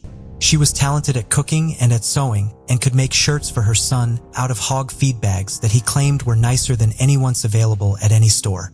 Mildred worked for 40 years as a psychiatric nurse in Little Rock and was dedicated to her family. These two aspects of her life would intersect, and she would provide care for her brother when his mental state began to decline. Unfortunately, Mildred began losing her own mental faculties when she was in her 70s, and she herself required help from her siblings. Mildred, now a widow, moved to Lake Worth, Florida to live with her younger sister, Gladys Nowlin, when she began suffering from dementia. Mildred could not leave home on her own because her condition would cause her to become disoriented and get lost. She did leave the home on her own on a few occasions and would wander around the neighborhood requiring help to get back home. She would often be found near a laundromat close to her sister's house. On April 27, 1985, 78-year-old Mildred again somehow got out of the house on her own. Witnesses reported seeing her walking in the neighborhood sometime between 3:30 and 4 p.m., wearing an orange blouse over her pink pajamas. Upon realizing that Mildred had gotten out of the house, Mildred's sister Gladys went to the laundromat where Mildred had wandered off to in the past. She was not there. Gladys could not find Mildred in the neighborhood, so she reported her missing at 4:30 p.m. Just before 10 p.m. that same night, a passerby traveling on Old Indiantown Road near 125th Avenue in Jupiter, approximately 30 miles north of Lake Worth, discovered Mildred along a dirt road. Mildred was unconscious, having been severely beaten. Police would later say that they believed her head had been beaten with a blunt object. She was naked, and her clothes and blood-stained dentures were found nearby. She had been raped. Mildred was rushed to Martin Memorial Hospital in Stuart, Florida. Her son Gary rushed to Florida from his home in Arkansas to be with her. Mildred died as a result of her injuries on May 8, 1985, 11 days after she was attacked. The medical examiner ruled her death caused by a heart arrhythmia stemming from her injuries, including a skull fracture and internal bleeding. Witnesses reported seeing Mildred near the intersection of Dixie Highway and Lucerne Avenue, less than 2 miles from her home. She had gotten into a brown, 2-door, 1967 Oldsmobile Delta 88 with a white interior, driven by a man who told the witnesses that he was her neighbor and would be driving her home. Despite having such a specific description of his vehicle and of the man himself from the witnesses, police in 1985 could not identify the man. Mildred's case went cold despite police revisiting the case and issuing new appeals to the public for information over the years. In March of 2021, the DNA profile extracted from vaginal swabs taken from Mildred was entered into the combined DNA index system and a match was found. Police obtained a warrant for a new DNA sample and then visited the home of the man whose DNA matched that from Mildred's rape kit, taking a new cheek swab to confirm the match. Testing of the DNA from that swab confirmed that it was this suspect's DNA found on the swab from the rape kit. On April 22, 2021, 61-year-old Richard Curtis Lang Sr. of Boynton Beach, Florida was arrested on charges of first-degree murder, kidnapping, false imprisonment, and sexual assault with bond at the Palm Beach County Jail. Lang has a criminal record, which includes aggravated assault convictions in 1983 and 1993. He has faced minor drug charges as well as gun charges in 2006 and 2012. He has never served more than a short jail sentence. He was obligated to provide a sample of his DNA in 2006 after he pleaded guilty to a charge of carrying a concealed weapon and was given probation. His arrest record lists his current occupation as disabled. Lang's attorney, Scott Skier, says his client vehemently denies any involvement in the crime. We look forward to aggressively challenging the forensic evidence attributed to Mr. Lang. Nothing in Mr. Lang's past indicates a propensity for such abhorrent behavior, Mr. Skeeter said in a statement. Now 88 years old, Mildred's son Gary Matheny had given up hope that his mother's killer would be found and was overjoyed to learn that such a major development had finally been made in her case. It's been a long time, and I'm thankful to the cold case people for finding that dastardly SOB. It was a terrible death for my mother, he said following Lang's arrest. 59-year-old Virginia Hannon was a widow who lived alone on West Street in Pembroke, Massachusetts. For many years, she worked as a cook and lunch lady at Bryantville Elementary School. Her love of children and of food extended beyond her work, and she was known to bake treats to give out to the children who lived in her neighborhood. She also had a love of animals and cared for stray dogs and cats. According to her family, she was a happy person who was always fun to be around. She loved her community and was dedicated to her family. On February 13, 1984, Virginia's body was found on her bed, covered by a sheet. Police believed she had been killed the night before on February 12th. She had been stabbed once in the eye and 6 times in the abdomen, kicked so hard that a shoe imprint was left on her body, and strangled with nylon stockings. Virginia's murder was the first in Pembroke in a decade, and it came as a shock to her community. Her family was heartbroken to lose such a kind woman in such a brutal fashion. Police initially theorized that Virginia had been killed during a botched break-in. Virginia had recently retired from her job at the school after inheriting $380,000 from her aunt who had lived in California. Virginia never flaunted her wealth, still driving her old car and being thrifty with her purchases. However, she had told friends about the money, so word of it may have spread through town, and Virginia's killer may have come to her home to try to steal some of her newfound wealth. Police launched an extensive investigation and interviewed more than 50 people, but no arrests were made and the case went cold. Authorities continued to revisit it, and Virginia's family worked to keep the case alive, holding vigils for Virginia as recently as 2019 to mark the 35th on broken glass from Virginia's door, bloody paper towels left in her home, and the stalking used to strangle Virginia all came from the same man. They then tried to use genetic genealogy to identify potential suspects, but the effort was unsuccessful. An unexpected phone call would soon change the course of the investigation, and on March 18, 2021, Plymouth County District Attorney Tim Cruz announced that Virginia's case had finally been solved. He identified the person whose DNA was found at the scene and who his office believed to be Virginia's killer as Jesse Aylward. Aylward had been 22 years old at the time of Virginia's murder and had a criminal record that detailed crimes committed between the mid-1980s and mid-1990s. Authorities did not release details of this record beyond stating that it included what they described as some assaultive behavior. Aylward had come to investigators' attention on February 4, 2020 when one of his friends, whose identity is being withheld, called them. The informant told them that in early 2019, Aylward had admitted to killing a woman in Pembroke many years earlier. They had called in this information on that day because Aylward had died the day before.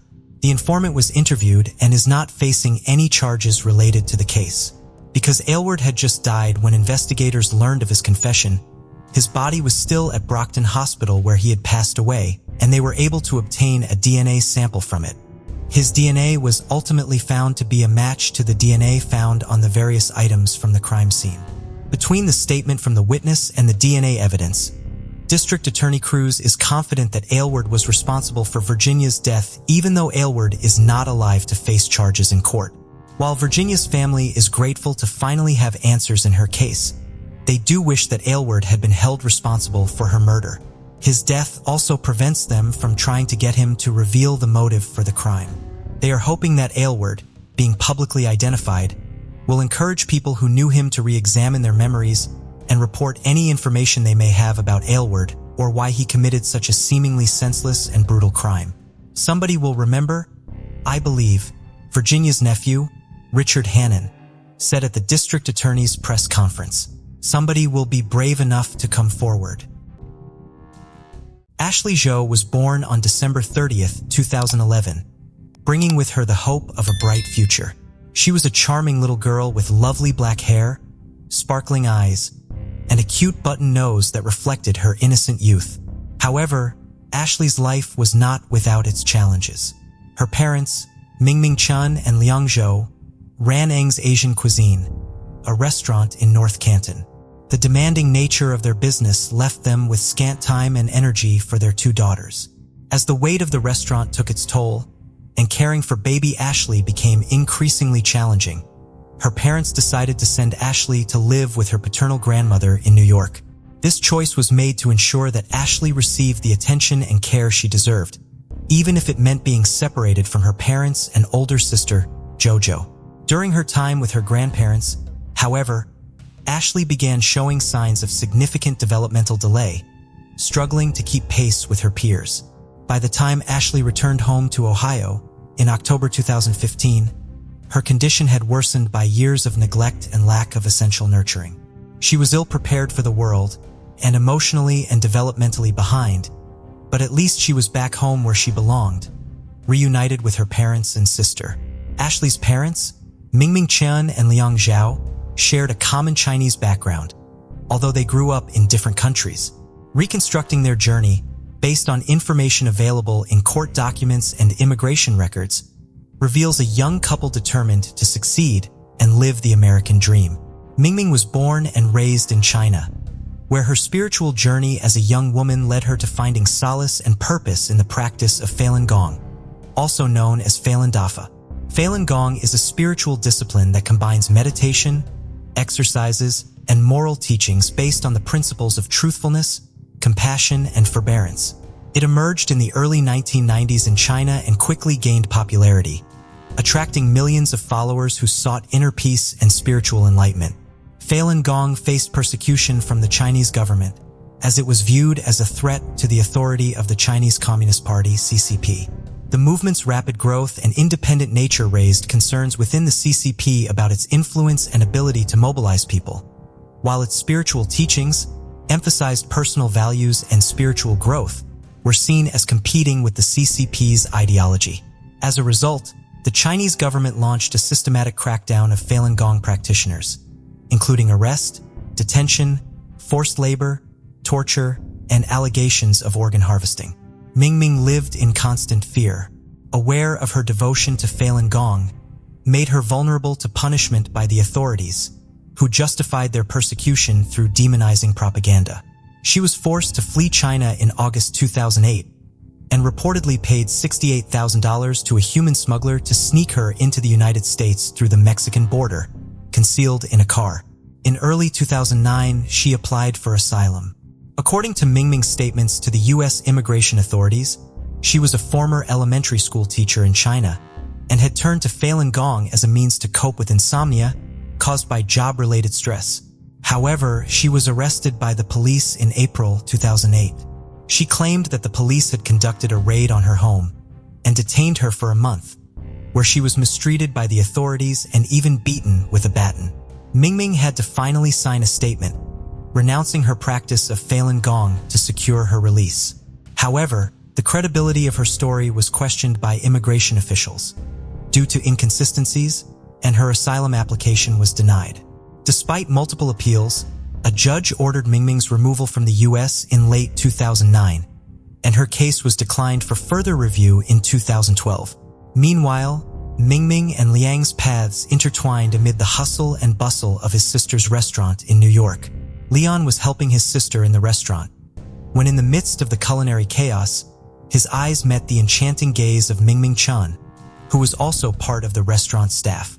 Within those shared moments of hard work and dedication, an undeniable spark ignited. They fell deeply in love and got married. In the summer of 2011, the couple moved to Stark County, Ohio, to embark on a courageous venture. Nestled on Portage Street in North Canton, they opened the doors to Eng's Asian Cuisine, introducing Chinese culinary flavors to the local community. Mingming and Liang were the sole employees and worked tirelessly 6 days a week as customers began to frequent the place. During this time, their family expanded. Jojo was born in October 2010, followed by Ashley in December 2011. But 5 years later, the American dream was shattered when Ashley went missing. On the bitterly cold winter night of January 9, 2017, Liang Zhou called 911 in a panic just as the clock struck 9 p.m. His trembling voice pierced through the emergency line, desperately seeking help to find his missing daughter. Liang reported that Ashley had vanished from the back room of Eng's Asian Cuisine, their restaurant in North Canton. Mingming and Liang, consumed by the demands of their long hours of work, often brought Ashley along to the establishment. She would spend her time in the back room, alternating between sleep and playful exploration. On that fateful day, Liang recounted bringing Ashley to the restaurant at 4 p.m. as the daylight faded and gently laying her down in the quiet refuge of the back room. As the hours ticked by, a relentless blizzard set in. Liang told the 911 operator that when Mingming stepped into the back room after wrapping up work, Ashley was nowhere to be found. They were worried that their little girl, would not been dressed for the bitter cold, had wandered outside into the violent blizzard. Law enforcement swiftly responded to the distressing call. Minutes felt like eternity as police vehicles screeched to a halt outside Eng's Asian Cuisine. Determined to find young Ashley, the investigators set out into the frozen expanse surrounding the restaurant. The blizzard raged on with the low hitting 6 degrees, making the search all the more perilous. Bringing with them a diverse arsenal of tools, the Jackson Township Police, led by Chief Mark Brink, spared no expense in their quest to find the missing girl. 9 units darted through the snow, hunting for any scent that might lead them to Ashley. Cherry pickers towering high above the ground scoured rooftops in neighboring areas for a glimpse of the child or any sign of her presence. Technology became a vital ally in the search as the investigators employed drones to survey the area from above. Yet, despite the exhaustive efforts and treacherous sub-zero conditions, the search yielded no trace of the missing girl. By the morning of January 10th, the Jackson Township Police issued a missing child advisory for the entire state of Ohio. Since the outdoors had yielded no clues, investigators turned their attention back to the very heart of the mystery, the confines of Eng's Asian Cuisine.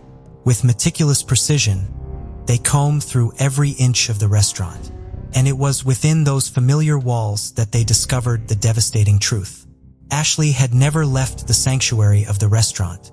In a hidden storage area concealed within the ceiling, detectives stumbled upon a sign that would forever haunt their memories.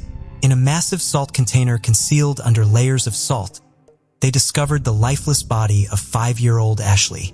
Ashley's parents, Mingming and Liang, seemed crushed at the news, and their initial reaction mirrored the anguish and grief that any parent would feel upon the devastating loss of a child.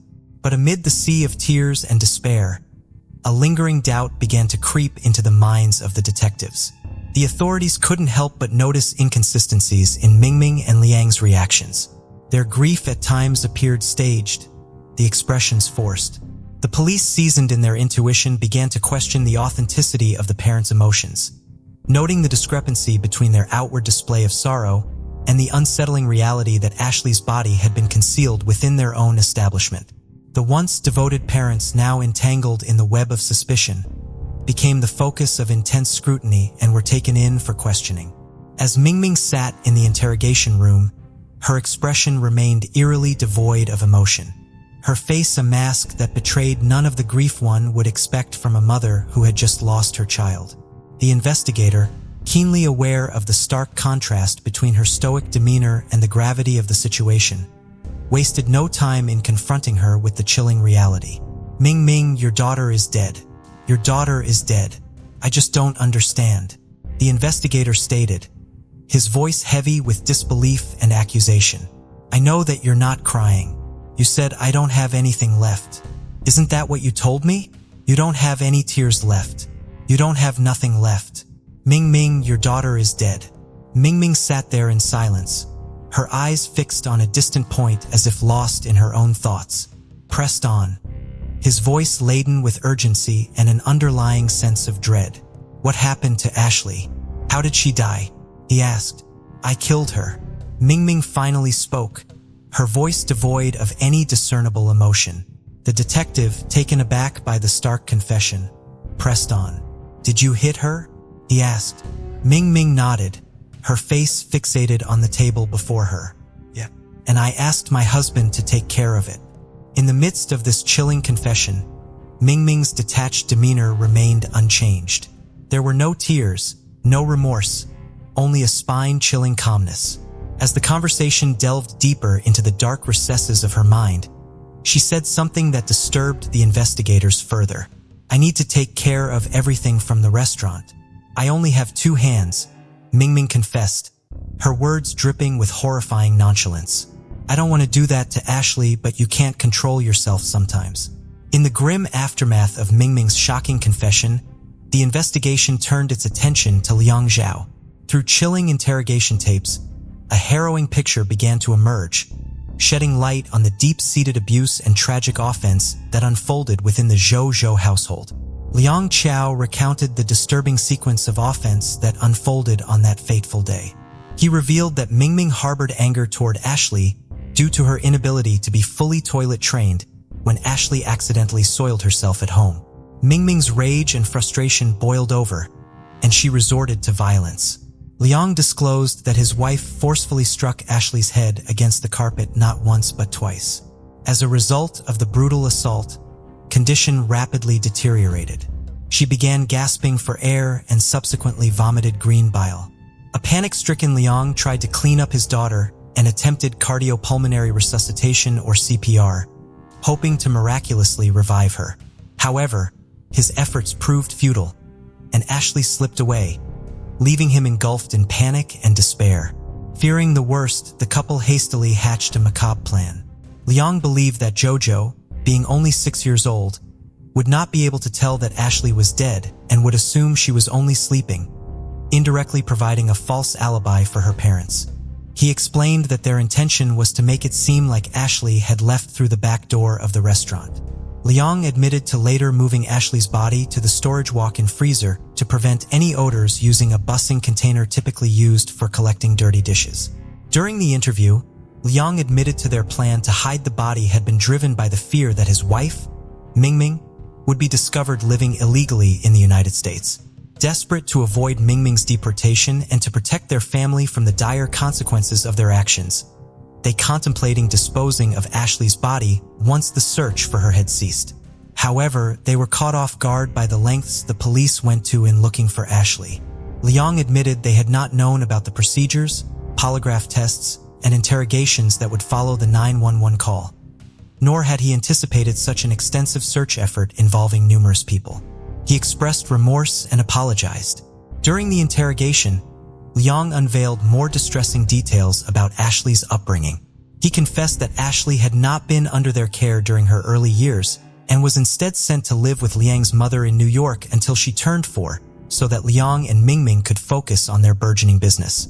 It was upon Ashley's return to their custody that the cycle of abuse began. He spoke of how Ashley's actions, stemming from neglect and developmental delays, were perceived as a defiance, with their haunting dialogues and chilling admissions painted a harrowing portrait of a family marred by abuse, anger, and the ultimate betrayal of a parent's duty to protect their child. The horrors that poor Ashley suffered at the hands of the very people who were supposed to love her the most forever etched this case into the annals of unimaginable human cruelty. This gruesome crime scene left the Jackson Township community in a state of disbelief and sorrow. Customers and neighbors who had interacted with Mingmi and Liang expressed shock that the parents had killed their own daughter with such violence.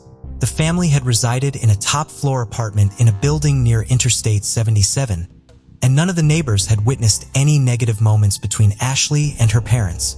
Kirk Clusty, a resident in the same building, described them as good people who looked so nice.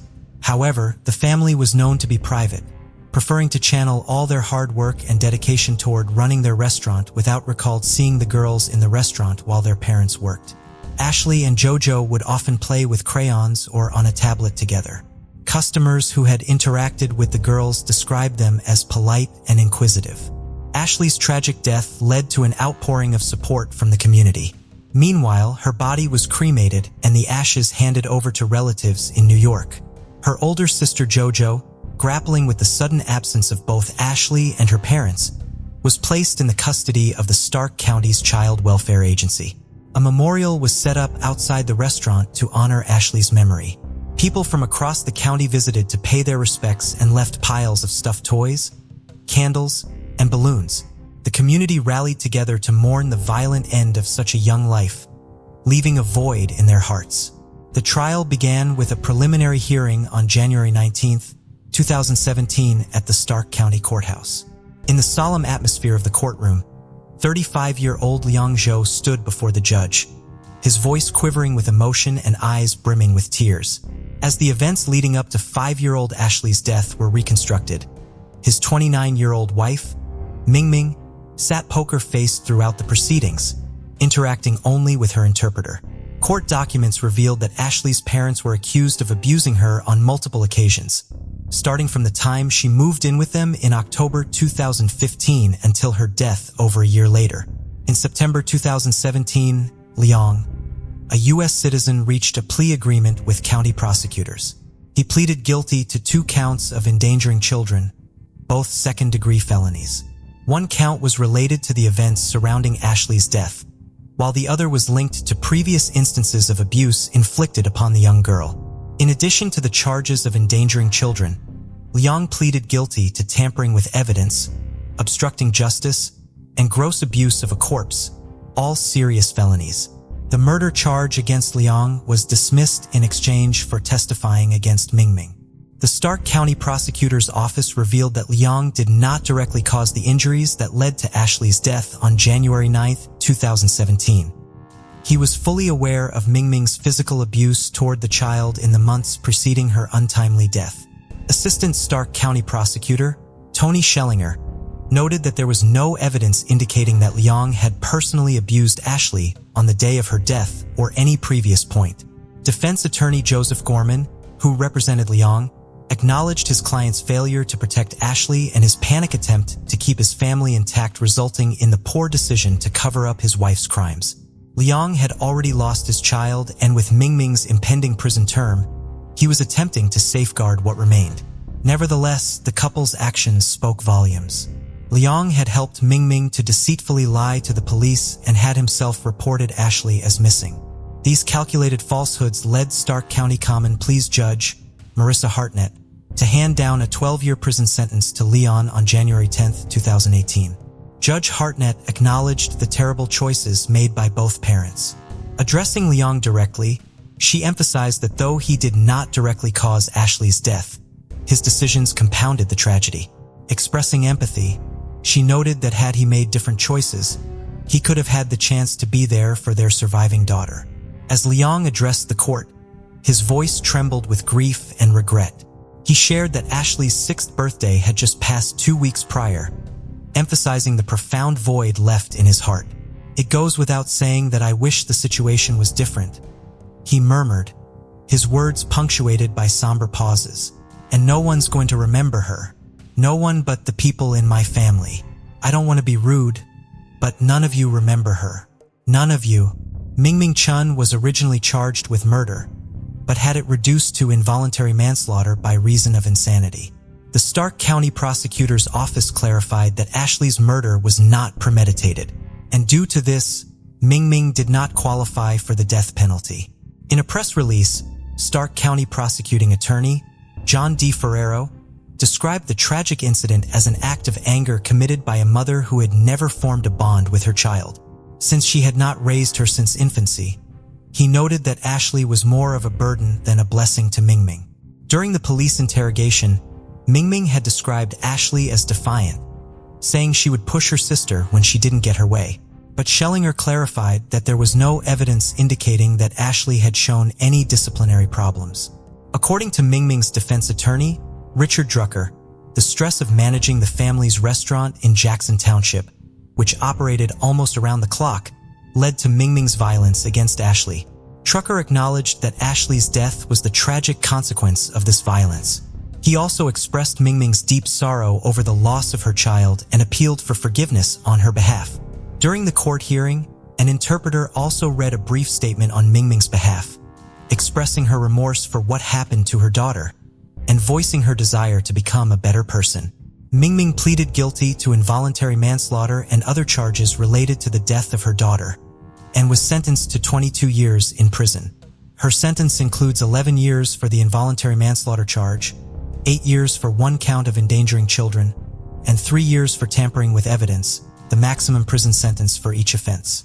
Since she had been living in the country illegally, it is anticipated that she will be deported to China after serving her 22-year prison term. Reflecting on the plea agreements, Schellinger stated that they were the best resolution for the case, given the tragic circumstances and the need to protect Ashley's surviving sister, JoJo. She characterized the case as a heart-wrenching tragedy in which a mother took the life of her daughter while the father failed to shield the child from harm. The tragic story of the Zhou family depicts the devastating consequences of using violence to discipline a child. The entire family was torn apart when Ashley lost her life and both parents were sent to prison. It is evident that Mingming Chen and Liang Zhao were overwhelmed and burnout, struggling to handle the continuous demands of running a restaurant. The pressures they faced in their daily lives might have prevented them from treating Ashley with patience and care she deserved. This exhaustion and the absence of a strong bond between mother and daughter likely contributed to the tragic events that unfolded. Adding to the complexity of the situation, reports suggest that Ashley had developmental delays, making her even more vulnerable to abuse. Children with such challenges often require additional support, understanding, and patience from their caregivers. Unfortunately, the circumstances within the Zhou family seem to have exacerbated these vulnerabilities, leading to a tragic outcome. Presently, Ashley's sister, JoJo, resides with relatives in New York, while her temporary custody falls under the jurisdiction of Stark County Job and Family Services. It is imperative that all involved parties work diligently to offer necessary resources and assistance to help JoJo navigate the profound trauma she has endured. As we bring this tragic case to a close, we are left with a profound sense of sorrow for the loss of young Ashley and the pain inflicted upon her. Before we proceed, I've got an exciting surprise for you. We've launched a brand new channel dedicated to intriguing content such as old historical mysteries, cold cases, and particularly chilling horror stories perfect for bedtime. Drop a comment letting us know if you're a fan of horror stories or not. You can find the link in the description below. Let's find out who will be the first to explore it. Alright, let's dive back into the video. On November 3, 1993, 40-year-old Cara Vaughn departed from her family home in Point Place, a neighborhood in Natchitoches Parish, Louisiana, between 8 and 9 p.m. She was said to be upset when she left. Cara drove away in her white 1978 Honda Civic. She had only about $10 with her and lacked the medication necessary for her diabetes. When she failed to return home, her family reported her as missing. Authorities spent months trying to locate Cara and her vehicle, interviewing her friends, performing searches, and entering information both about her and her car into investigative databases in hopes that another law enforcement agency would find the vehicle or make contact with Cara. According to Cara's family, she was troubled and had previously threatened to drive her car into Cane River Lake so that she could never be found. Cane River Lake was therefore searched on several occasions shortly after Cara's disappearance. In 2007, the East Baton Rouge Police Sheriff's Office offered to help with a new search for Cara with the more advanced sonar equipment they now had. This search, like all the ones that came before it, failed to locate Cara or her vehicle. Cara's family continued searching for her in the years that followed, never giving up hope that Cara had run off but would eventually be found. Cara's mother, Mildred, passed away in January of 2012 without ever knowing what happened to her daughter. Cara's sister, Lynn Vaughn, was an anchor for CNN headline news from 1984 until 1998, and then a contributing reporter for CBS 46. After nearly 3 decades of looking for answers about her sister, Lynn prayed to God, asking him to allow her sister's case to be solved before she died. She wanted someone in their family to know what became of Cara within their lifetime. It would not be long after Lynn made this plea that Cara's case would finally be solved. In February of 2021, 20-year-old Ben Abraham, a member of the fishing team at Northwestern State University, went fishing with his friend, Zach Gagnard, a fishing guide on Cane River Lake. Ben had often fished at the location near the 1300 block of Bermuda Road with his father when he was young. Ben and Zach had been using soda or equipment while they fished. They noticed on the screen what they initially thought might be a four-wheeler or a lawnmower submerged under the water. They returned to the spot later and were able to obtain a much clearer image. They feared the object may have been a vehicle. Zach sent the image from his sonar screen and the coordinates where the image was taken to one of his cousins, whose father worked for the sheriff's office. A winter storm prevented the sheriff's office from following up on the lead immediately, but dive teams went into the water to investigate on March 12th. It was impossible to see through the murky water, so the divers had to perform a touch search, but they did locate what felt like a vehicle. The Calcasieu Parish Sheriff's Office had more specialized equipment that would make examining the vehicle possible, and their marine unit and dive team with all of its windows rolled up. They were able to see Civic with all of its windows rolled up. They were able to see inside and saw a skeleton. They broke one of the windows despite their time underwater. The cards both belonged, despite their time underwater. The cards both belonged to Carol Vaughn. Authorities were able to remove the vehicle from the water, and the remains found inside of it were sent to the Louisiana State University Forensic Anthropology and Computer Enhanced Services Laboratory. The laboratory was able to confirm that the remains were those of Cara Vaughn.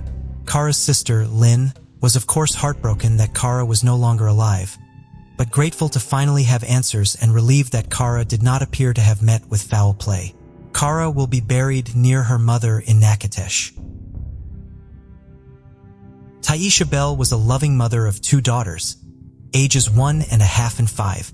In 2003, 22-year-old Taisha was living in Aurora, Illinois, sharing an apartment with her sister. Late in the evening one night in May of 2003, over Mother's Day weekend, Taisha's sister overheard Taisha receive a phone call and then step outside of their shared apartment. Taisha never came back inside. Her family spent a full day trying to get in contact with her, leaving more than 50 messages on her voicemail. Later checks of her cell phone records would show that Taisha had never received any of them, as she had last checked her voicemail the morning prior to her disappearance. Taisha was reported missing to the police. There were no indications that Taisha had planned to be outside for more than a few minutes. Her 2 daughters were left inside with relatives. Her television was on, and she had left candles burning in her bedroom. Her purse, identification, and cash were also left inside of the day before she went missing. Taisha had gone shopping to buy summer clothes for her younger daughter. Police identified a person of interest early on in their investigation, but no arrest was made. They also conducted several searches, but found no evidence that led them to Taisha. After Taisha went missing, her 2 daughters went to live with Taisha's mother, Lorna Smith, who raised her granddaughters to understand that their mother would never have left them willingly. The girls wrote poems and made scrapbooks about Taisha throughout their childhood. Laura Smith also has been instrumental in keeping her daughter's case active with the Aurora police and featured in the media. She drove around with flyers featuring Taisha's picture and information in the window of her car and contacted the Chicago Tribune every year near the anniversary of Taisha's disappearance to get ongoing coverage of her daughter's case. She also raised $10,000 to offer as a reward for information in the case. Lorna feared that her daughter had been killed when she went missing, but she turned to her faith to get her through the years without answers about Taisha and give her some measure of hope. Until I get a knock at my door and police tell me they have found my daughter's remains, I will continue to think of her as alive, Lorna told reporter Denise Crosby in 2013. That day, unfortunately, came in 2021. On December 11, 2020, human remains, along with some personal items and pieces of clothing, were found in a shallow grave in a wooded area of Kane County, Illinois. The personal items did not provide an immediate identification of the individual. After the scene was processed, the remains were taken to the Kane County morgue to be autopsied and tested further. A forensic odontologist and a forensic anthropologist were brought in to help create profiles that could help identify the remains. Genetic material from the remains was also sent to the Illinois State Police Crime Lab to be analyzed, thanks to a DNA profile that was put on file shortly after Taisha went missing. The remains were identified as those of Taisha Bell in early 2021. Aurora police announced the discovery of Taisha's remains and their need for assistance from the public at a press conference on March 16, 2021. While Taisha's disappearance has been solved, the mystery of who took her life still remains.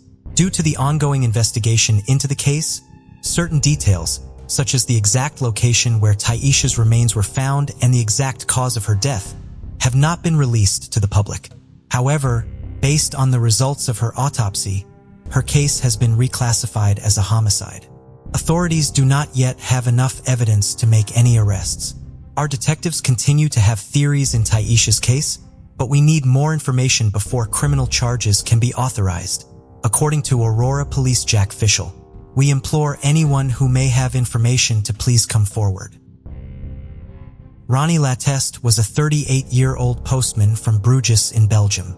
He was the father of 2 children, a 6-year-old son and a 2-year-old daughter. In the summer of 1990, Ronnie abruptly disappeared. He was last seen with his car, a Ford Thomas from the 1980s, which also went missing. Ronnie's marriage to his wife Francine was about to end in divorce. While the couple was legally married, they were separated in practice, with Ronnie spending a few days at a time away from home prior to his disappearance. When he went missing, Francine assumed he had run off with another woman, as he had not always been faithful by the end of their marriage. Given how abruptly Ronnie disappeared, his son Christophe assumed that he must have moved to a different country and assumed a new name. There were limitations to the extent of the investigation into his disappearance, as the missing persons unit of the federal police would not be established until 5 years after Ronnie went missing. Furthermore, traffic cameras and automatic number plate recognition technology commonly used in Belgium now were not in place at the time, and sonar boats that could have been used to systematically search local waterways were not available. Ronnie's case would remain unsolved for more than 3 decades until February of 2021, when a hiker noticed what they feared to be the outline of a vehicle in the Damsevart Canal in Bruges. They notified authorities of their concern. Heavy rains were being forecast for the upcoming, so the water level in the canal had been lowered in order to prevent flooding, allowing the outline of the object divers would later confirm to be a car to become visible. The vehicle was removed from the water and found to be a Ford Taunus from the 1980s, like Ronnie's. The partial number plate still in the front of the car matched the one belonging to Ronnie's car. Several of Ronnie's personal belongings, including his identification documents, were found inside of the vehicle. Human remains, later confirmed to be Ronnie, were also located inside of the vehicle. The investigation into the case will continue, but the local prosecutor's office so far believes, based on current evidence, that Ronnie's death was accidental. Ronnie's children are currently dealing with conflicting emotions following the resolution of their father's case. Ronnie's son, Christophe, told the media after his father's remains were found that while he was relieved to have clarity about why his father disappeared, he now had to process the conflicting feelings of being sad his father was dead, but also feeling happy that he had finally been found. Before we continue, 90% of you haven't subscribed to our channel, so if you like this video, please subscribe. It motivates us to make more content for you. Okay, let's continue. In the 1950s, in the affluent Mission Hills neighborhood of Kansas City, a multimillionaire named Robert Greenlee Sr. had everything one could desire. He was a car dealer with dealerships nationwide and had amassed his fortune by introducing General Motors vehicles to the Great Plains in the early 20th century. On February 3, 1947, at the age of 65, his life transformed with the birth of his son, whom he named Robert Bobby Cosgrove Greenlease Jr. Bobby's mother, Virginia Pollock, was Robert's second wife. The Greenlease family lived in luxury and were devoted to their beloved Bobby. He was not an only child, but he had an elder sister named Virginia, who was born in 1941. He also had a half-brother named Paul, who was born in 1917. Paul was Robert's son from his first marriage. In 1953, at the age of 6, Bobby was attending the prestigious Notre Dame de Seine, a private Catholic school located at 3823 Locust Avenue in Kansas City. There, he learned and grew with his peers. Everything was going fine and the future looked bright for Bobby. However, fate had other plans for the young boy and his family. The morning of September 28, 1953 was like any other day at Bobby's school, Notre Dame de Seine. However, little did anyone know that this day would soon take a tragic turn. At around 11 a.m., Sister Moran, the nun on duty for the day, opened the school door and she was greeted by a plump woman, claiming to be Bobby's aunt. The woman explained that the boy's mother, Virginia, had suffered a heart attack while shopping at the County Club Plaza and had been rushed to St. Mary's Hospital. She went on to say that the Greenleaf family had instructed her to take the child to his mother immediately. Without a second thought, Sister Moran went to retrieve Bobby from his classroom. The innocent 6-year-old, trusting of adults, had no reason to question the woman's identity or intentions. As he took the woman's hand, the nun watched as they both got into a cab and drove off. She assumed that everything was in order. Little did anyone know that the woman was not Bobby's aunt, and the events of that day would change the Greenleaf family's lives forever. The phone call that Virginia received, less than an hour after Bobby was taken by the unknown woman, was one that would forever haunt her. On the other end of the line was Sister Martha Anna, another nun from Bobby's school, who had called the family's home to inquire about Virginia's supposed heart attack. The nun was, however, stunned to know that nothing of the sort had happened. Virginia was not in the hospital and she had not had a heart attack. It soon dawned on both the nun and Virginia that something sinister was at play here, and it did not take them long to realize that Bobby had been kidnapped. After getting off the phone with Sister Marthana, Virginia immediately contacted her husband, Robert, and explained to him everything that had happened. Robert was also as shocked and bewildered as his wife was. Without wasting time, he contacted the Kansas City Police Department to report the crime. The FBI was also called in to assist with the situation. Panic gripped the city as news of Bobby's kidnapping spread. The authorities launched a massive manhunt for the missing boy, but their efforts were hampered by the fact that they had no leads on the woman who had taken him. As the hours ticked by, hope began to fade. But then, on the same day that Bobby had been taken, his parents received the first of several ransom letters. The letter was signed by someone calling themselves M, and it demanded $600,000 for Bobby's safe return. The amount of money was staggering, equivalent to over $6 million in today's currency. But the demands didn't stop there. M also insisted that the ransom money be paid in small denomination notes of 10s, 20s. The authorities were informed of the ransom letter, and they began working tirelessly to track down the mysterious M and secure Bobby's release. The following day, September 29, 1953, brought another ransom letter. This time, the letter came along with a pin that Bobby had been wearing on the day he was kidnapped. Robert, desperate to secure his son's release, decided to go gather the ransom money, and so he reached out to trusted friends and associates for help. One of them was Arthur Eisenhower, the executive vice president at Commerce Trust Company. He was also the brother of the President of the United States at that time. One thing Eisenhower did was to ensure that every bank clerk handling the ransom money made note of the serial numbers on all of the bills. These were later printed in newspapers around the country. The agonizing wait for Bobby's safe return seemed never-ending, as his family continued to gather the exorbitant ransom demanded by the kidnapper. During this time, a man called the Greenleaf residence multiple times to reassure Virginia that her son was alive. The kidnapper seemed to enjoy his twisted game, even as the family was plunged into despair. Over the course of a week, the family received a total of 6 ransom letters and 15 phone calls. They also agreed to comply with all the kidnapper's instructions. However, it would not be long before they realized that they had made a terrible mistake. By the evening of October 4th, 1953, Robert had gathered the staggering sum of $600,000 in ransom money for the safe return of his son. The money was then placed in a duffel bag and taken to a bridge near Highway 40, just east of Kansas City.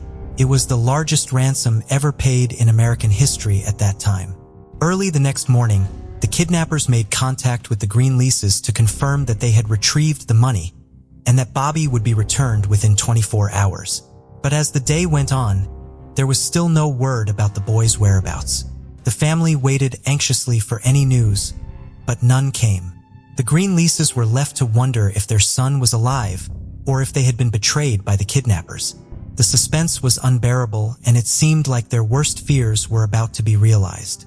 The next 24 hours would prove to be the most difficult and heartbreaking time in their lives. As the search for Bobby continued, an ex-con and cab driver named Joe Carr was about to play a crucial role in the investigation. He had been hired in the state of St. Louis by a man named Carl Austin Hall to be his personal chauffeur. From what Carr knew, Hall was new in town and was throwing money around like it was going out of style. Hall had rented an apartment, bought new clothes, and was living like a king. Carr was suspicious of Hall's behavior and decided to contact Joe Costello, his boss at the cab company. Costello was a man who had ties with the mob. And, in addition to this, he also had connections within the St. Louis Metropolitan Police Department.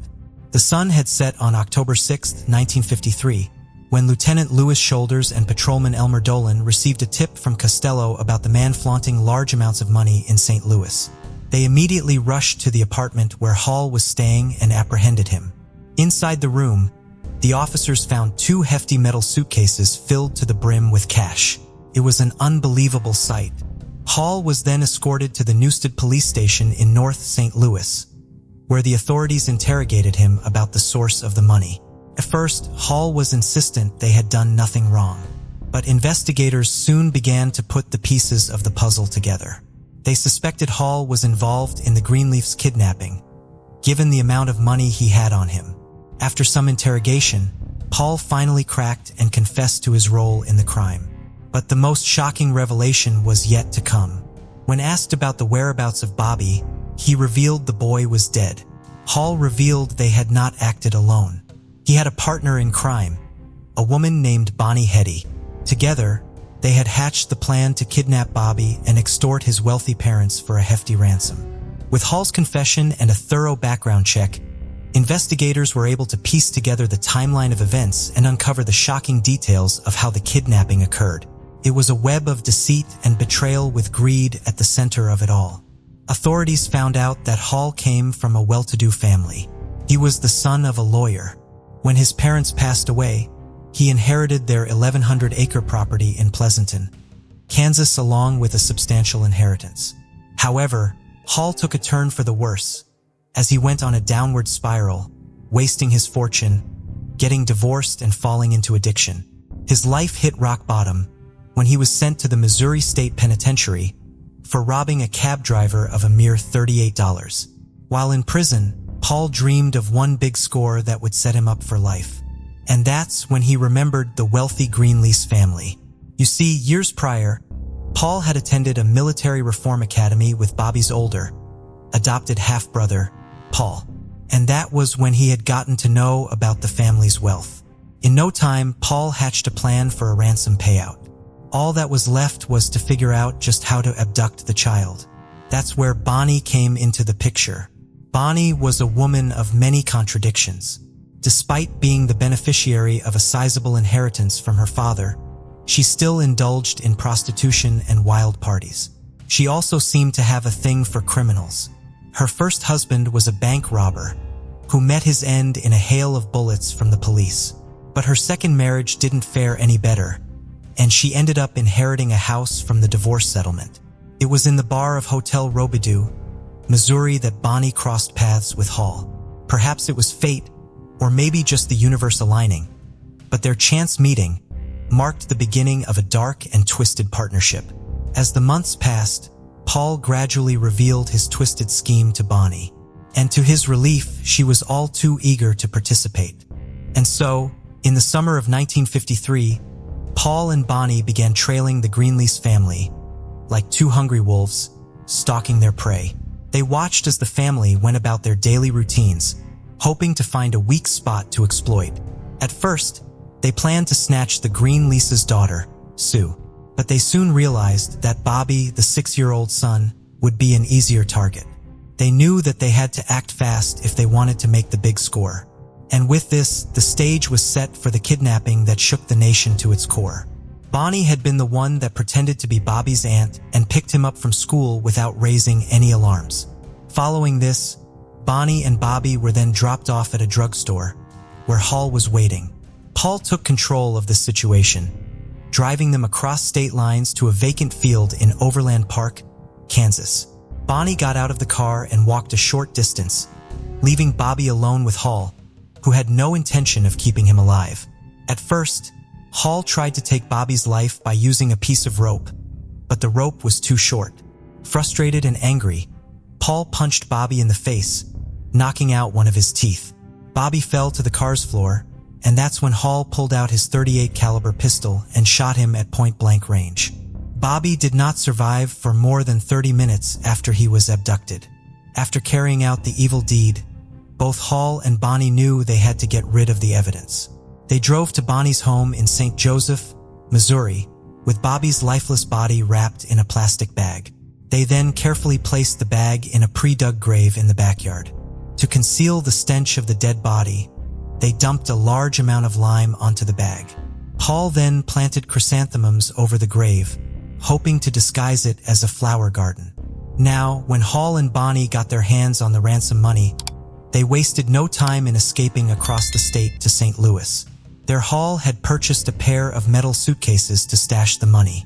C and Bonnie also found an apartment on Arsenal Street, with a view of Tower Grove Park, and there, they celebrated their newfound fortune by drinking their hearts out.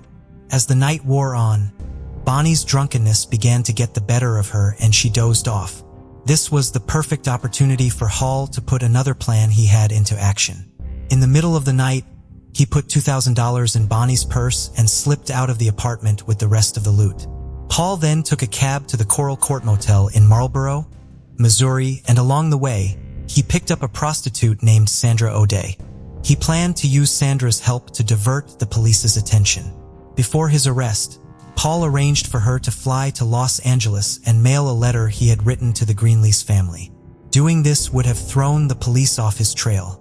There are rumors that Sandra had also at some point caught sight of the ransom money Paul had been carrying about, and she had been the one that reported it to the police. It is, however, not clear if there is any truth in this. Hall is also believed to have bought 2 garbage cans and a shovel. He then drove a rental car to a spot along the Merrimack River in St. Louis County to hide the ransom money. But unfortunately for Hall, he didn't find a suitable spot to bury the cans, and so he kept the money with him. It wasn't long after this that he was arrested. After all these revelations got out in the open, police sprang into action. Bonnie was tracked down and arrested in the apartment Hall had left her in. Both of them were indicted for capital murder and kidnapping, facing the full force of the law for their crime. On October 7, 1953, Bobby's remains were discovered, where they had been buried. 2 days later, on October 9th, a solemn funeral was held at St. Agnes Catholic Church, where loved ones and community members gathered to mourn the tragic loss of this innocent boy. Bobby was laid to rest with tears and heavy hearts, forever remembered as a victim of one of the most heinous crimes in American history.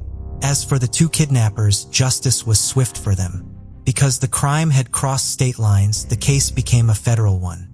And on October 30th, 1953, Paul and Bonnie appeared in a court and pleaded guilty to the charges against them. The jury took just an hour and 8 minutes to deliberate before recommending a death sentence. Less than a month later, on November 19th, 1953, both Hall and Bonnie accepted their fates and made no attempt to appeal the verdict.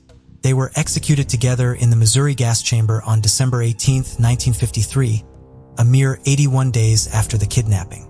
At the time of their death, Bonnie was 41, while Hall was 34 years old. The aftermath of Bobby's kidnapping and murder was not without its twists and turns. Hall and Bonnie's execution may have brought closure to the Greenlease family, but it also brought to light a startling revelation. Now, when Hall was arrested, only half the ransom money was recovered. A total of $312,000 was unaccounted for. It was believed that Lieutenant Shoulders and Patrolman Dolan, the officers who arrested Hall, had stolen the missing money. However, they initially denied this, claiming that they had brought all the money with them to the police station. Eventually, they were federally indicted and convicted of perjury. On April 15, 1954, Shoulders was sentenced to 3 years in prison. Dolan, on the other hand, received a 2-year prison sentence. But the story didn't end there. In a shocking turn of events, Shoulders died in 1962. Once this happened, Dolan revealed to the FBI that Shoulders and Joe Costello, the mob boss, had actually stolen half of the ransom money. Dolan had been too scared to speak up earlier for fear of retribution. And it wasn't until Shoulders and Costello had passed away that he finally revealed the truth. For his cooperation, Dolan received a pardon from President Lyndon B. Johnson in July 1965. With this, Bobby's tragic tale came to an end. In 1983, 21-year-old Linda Reed had much to anticipate. She and her husband Robert, married for 2 years, were in the midst of building a house. To save for the home, the couple was living in a caravan on property owned by Robert's parents. They also planned to start a family. Linda worked as a sales associate in the jewelry department at McDonnell and East, a department store in the Pacific Fair Shopping Center in Broadbeach, Queensland. She was working on December 13, 1983 during the busy Christmas season and went on her lunch break at noon. Linda was a hard worker and a responsible employee, so her co-workers were concerned when she never returned. Linda's husband Robert was alarmed when she did not return home after her shift ended, and even more so when he learned she had never come back to work after her lunch hour. He began a frantic search for Linda at the shopping center and at other locations she was known to frequent before calling the police at 7 p.m. Linda's mother, Nancy, also tried to report Linda missing to the police, but they would not take the report as Linda had not yet been missing for 24 hours. Police would later learn Linda had gone to the Commonwealth Bank at 12:18 p.m., where she obtained a bank check so that she could pay some of her bills. A security guard reported seeing Linda drive out of the car park in her white Mazda a short time later. Where she was going and why she would leave the shopping center when she was due back at work at 1 o'clock was a mystery to her family and co-workers. Linda and her car would not be found until 3 days after her disappearance. Her Mazda, with Christmas presents she had already purchased still inside of it, was located along Malero Drive, in bushland approximately a 30-minute drive north of where Linda was last seen. In 1983, the area was remote, but today it has been developed extensively, and the location is not far from where the parking lot of Helensvale Town Center currently is located. The site was also less than 2 miles away from where Linda and Robert's home was being built. Linda's partially clothed body was found not far from her car, her head in a muddy creek bed. Her hands had been tied behind her back with a bikini top and a blue cord. Her face had been forced into the muddy creek bed with such force that mud and debris would be found inside of her lungs at her post-mortem examination. She had died either of drowning, smothering, strangulation, or suffocation, but the decomposition her body had undergone before it was found prevented any further degree of specification. Given how busy the shopping center Linda had vanished from had been on the day of her disappearance, authorities hoped to find witnesses among the hundreds of Christmas shoppers who had been shopping that day. They displayed Linda's car at the Pacific Fair Shopping Center as part of a display that also consisted of a mannequin, photographs, and other information in hopes of getting witnesses to come forward with tips. Several witnesses from the shopping center came forward, reporting seeing a baby-faced teenager with blonde hair in the car park where Linda's car had been parked. Other eyewitnesses who had not been at the shopping center on December 13th also came forward. They reported seeing a man hitchhiking along the Gold Coast Highway, less than a kilometer away from where Linda's body had been discovered on the day she disappeared. One man came forward reporting he had given a ride to a hitchhiker in his van a few days after Linda's murder after picking him up not far from where her body was found. His description of the hitchhiker matched that provided by other eyewitnesses. The hitchhiker had been carrying menthol cigarettes loose in his hand, and he did not have the package they came in. This detail caught the attention of investigators because an empty pack of Winfield menthol cigarettes had been found on the floor below the front passenger seat of Linda's car. Neither Linda nor her husband smoked. The witness's van was processed by police and an unidentified fingerprint was found on its passenger side window. Unfortunately, there was no match to it on file at the time.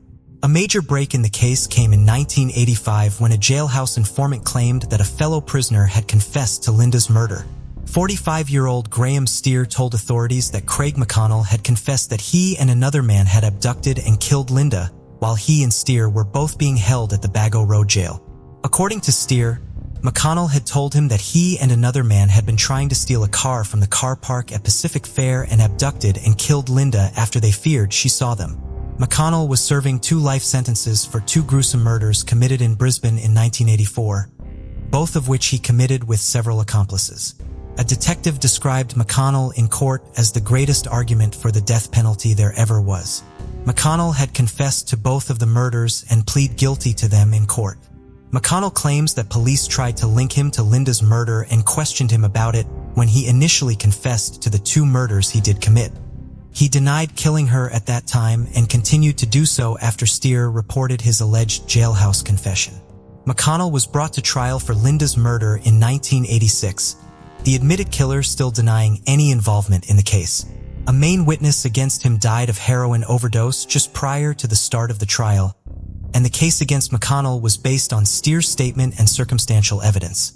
According to Steer, McConnell had drawn him a map of the scene where Linda's body had been found, which authorities determined was accurate in its placement of a line of pine trees near the creek bed. Steer testified in court that McConnell had told him that Linda had warned him, "Rob will get you for this," as she was being driven to her death.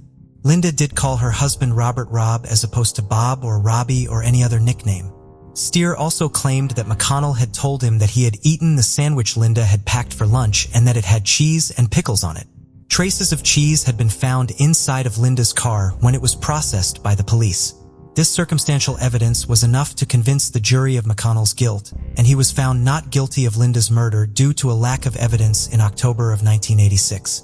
"I never believed in going down for something I'd never done," McConnell said in court after the verdict was read, and before he was returned to prison to continue serving his 2 life sentences.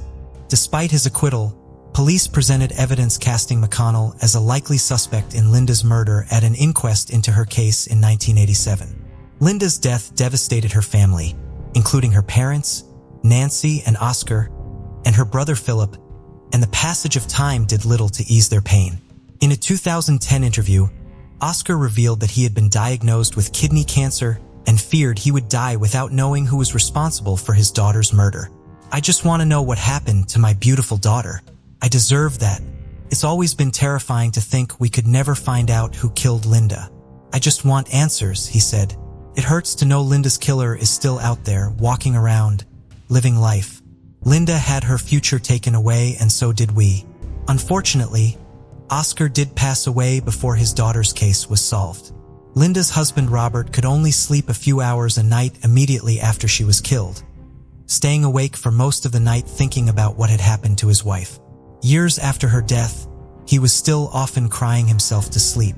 As a sign of his love for Linda and devotion to the life they had planned to build together, he made a vow to never have children with anyone else, giving up his dream of becoming a father. "I am destined to remain a bachelor. The vows I made were for Linda. The children we planned were Linda's and mine," he said at the 1987 inquest into Linda's murder. Linda's case was reopened in 2009 after police received an anonymous tip. A major break came in 2014 when the fingerprints from the witness van believed to belong to the man who hitchhiked away from the area of the crime scene were re-examined. Now, there was a match to them in the criminal database. This discovery did not result in an immediate arrest. Police instead launched an extensive renewed investigation to find further information and ensure that this suspect truly was Linda's killer. They re-examined over 150 pieces of evidence using the more advanced scientific techniques now available to them, digitized nearly 700 from the investigation, and re-interviewed more than 100 witnesses. The next major development in the case came when authorities found that a vaginal swab taken during Linda's autopsy was still in evidence. The sample was small and degraded, so it was sent to a specialized lab in New Zealand in 2017 in hopes that DNA could still be extracted from it. The lab was able to extract DNA from the sample, but found it to be from multiple people. The mixed sample therefore required further specialized testing. Ultimately, the lab determined that the sample from the swab was 70 million times more likely to be a mixture of DNA from Linda Reed, her husband Robert, and the suspect identified through his fingerprints than it was to be from Linda and Robert and any other individual. On August 22, 2018, nearly 35 years after Linda was killed, 51-year-old Troy James O'Mara was arrested and taken to court to be charged with her murder. O'Mara had been just 17 years old at the time of Linda's murder, and his physical appearance was close to that of the teenager witnesses had reported seeing in the Pacific Fair shopping center car park the day Linda disappeared. He had been living a transient lifestyle at the time.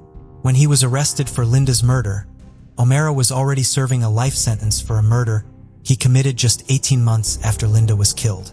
In July of 1985, 22-year-old Vanessa Joy O'Brien had been at a shopping center picking up her wedding bands for her upcoming marriage when O'Mara accosted her in the car park in broad daylight and forced her into her car at knife point. He made her drive to a remote area where he bound, raped, and killed her. Her body was later found in a garbage tip at Kipperong, north of Brisbane. While he was incarcerated, O'Mara had assaulted several guards and made attempts to escape, one of which was successful and resulted in him being out of custody for a full day.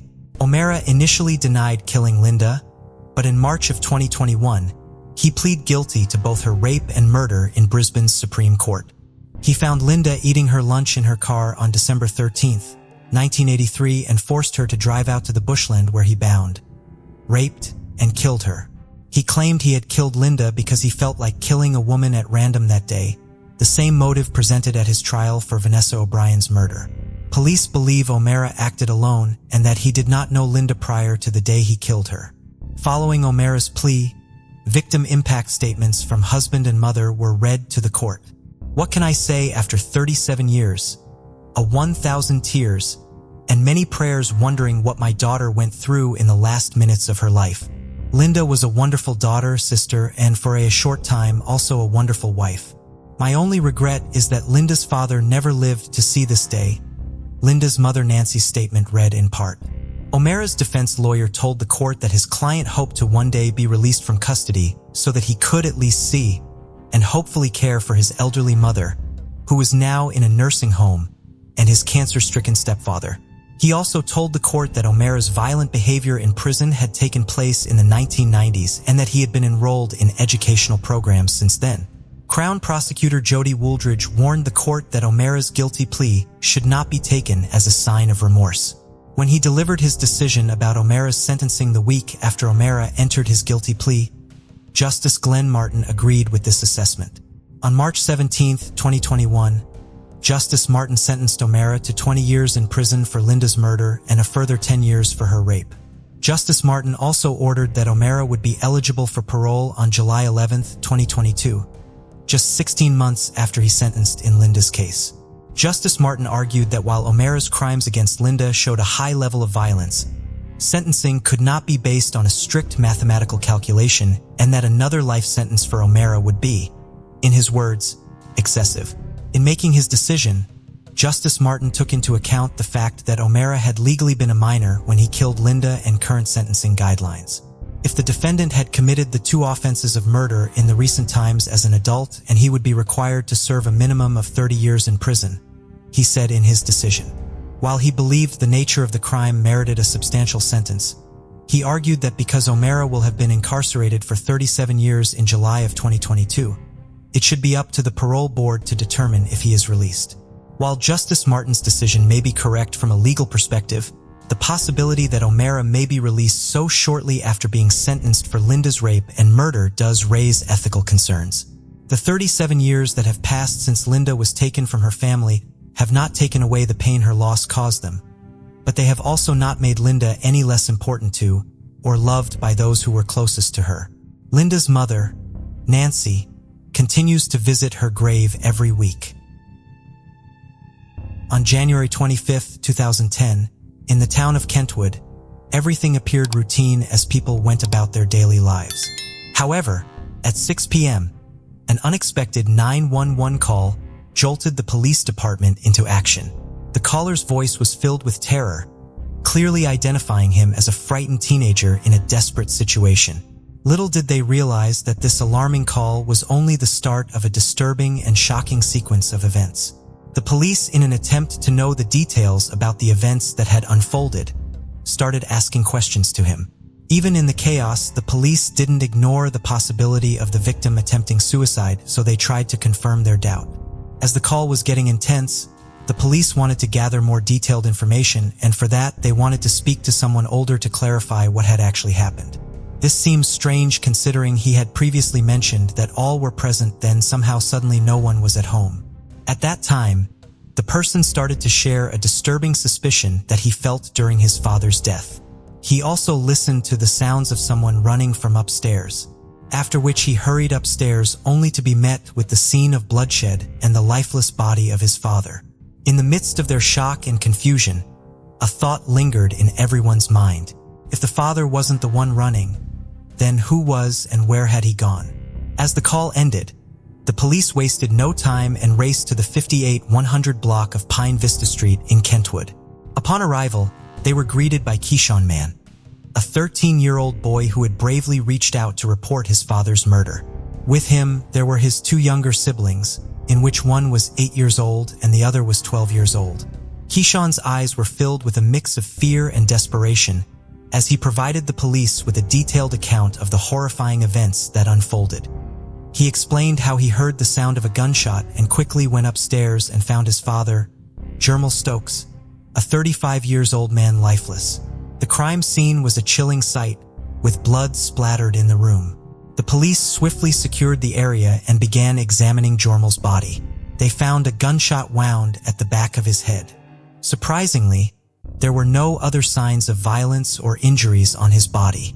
This suggested that the killer's sole purpose was to end Jermel's life without causing further harm or violence. After shooting him, the killer quickly fled the scene, believing that his task was completed. As the investigators carefully examined the wound, they noticed something peculiar. The size of a gunshot wound was larger than they typically encountered. This revelation suggested that the killer had fired the gun from an extremely close distance, almost at point-blank range. It became evident that Jermel, unaware of the imminent danger, was engrossed in his work on the laptop at the dining room counter. This raised suspicions that the killer might have been familiar to him, as Jermel didn't attempt to escape or defend himself. Usually, when confronted with such proximity, victims instinctively try to protect themselves. The stage was set for an investigation to uncover the truth behind this tragic and disturbing crime. The police carefully searched the entire crime scene and thoroughly examined the house, hoping to find any clue left behind by the killer. While searching the cupboard of Jermel's room, they discovered 2 handguns. They believed that both guns belonged to Jermel, but it appeared disturbing because one of them had a missing bullet and traces of gunpowder on it, suggesting it had been recently fired. The other gun was fully loaded and appeared untouched.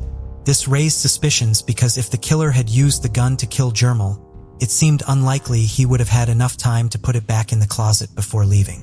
Another questionable point arose when Keyshawn, during the 911 call, stated that Jermel had no guns. It made the investigators wonder how Keyshawn could be sure whether or not Jermel had guns. The gun was immediately sent for testing in hopes that there would be any clues that could give them hints about the predator. That's when, after learning about Jermel's death, Keyshawn's mother, Lakeisha Mann, who was Jermel's fiancée, returned home. The police found it strange that the fiancée took a long time to come back home. Even though she was in the same town, as usually the spouses rush back if they get any information about their partner's demise. The investigators decided to question her, hoping to gather more information about Jermel's past, his possible enemies, or any insights on who could be responsible for his murder. However, she claimed to know very little about his past. It was revealed that Keyshawn was not Jermel's biological child, but rather his stepchild. The conflicting statements and confusing information puzzled the investigators, leaving them with a sense that something was being concealed. They recognized the need to delve into the family's background and gather more information. The police discovered that Keyshawn's mother had gone through a difficult divorce from his father, who was her first husband. However, the details about their relationship were not available to the public. As a single mother, she longed for love and respect, and that's when she found Jermel Stokes. He became a companion and a father figure to her sons, including Keyshawn. They decided to take the relationship to the next level, and soon Lakeisha and her 3 sons moved in with Jermel. On the other hand, Jermel already had children with multiple women. He had a 4-year-old and a 9-year-old with one woman, a 10-year-old with another woman, and an 11-year-old and 12-year-old with yet another woman, as revealed in paternity and child support documents. State police records showed that Jermel had a previous felony charged for carrying a concealed weapon back in 1993. Additionally, he had pleaded guilty to a misdemeanor charge for possessing a taser in 2003. Everything seemed to be going well in his new family life. Even though Keyshawn was not his biological child, Jermel made an effort to establish a strong connection with him as a stepfather. He took on the role of a father figure, filling the void left by Keyshawn's absent biological father. There were no indications of any problems within the family, as there was no previous reports or information suggesting any issues or conflicts. The police investigation into the murder of Jermel Stokes initially found no apparent motive or history that could explain the tragic event.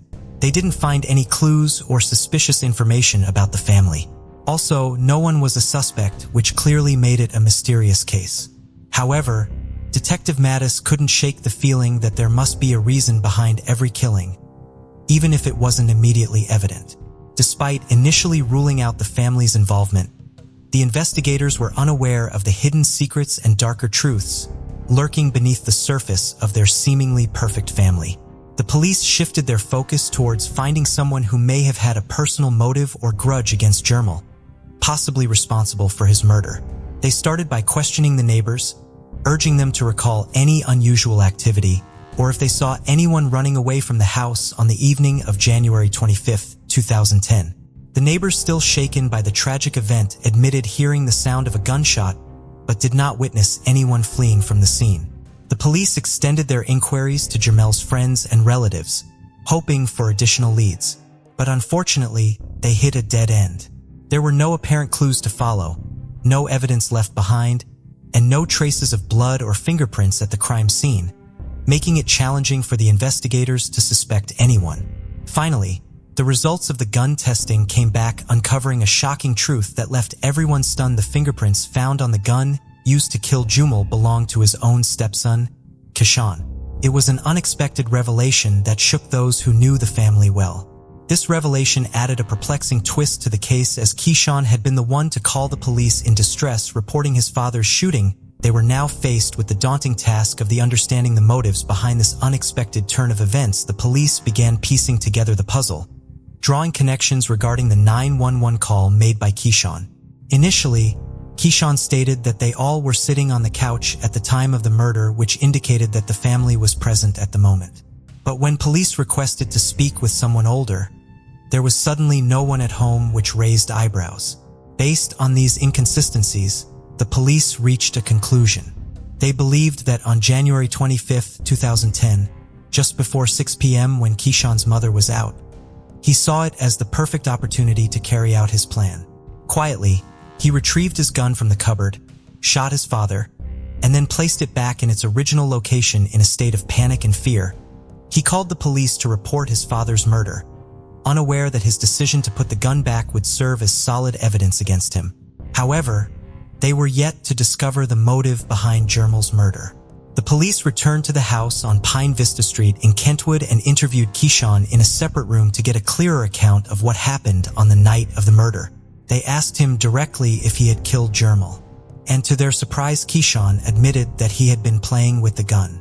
He explained that he accidentally pressed the trigger and got really scared, which led him to call the police. However, something didn't add up. During the 911 call, Keyshawn had denied the presence of any gun in the house.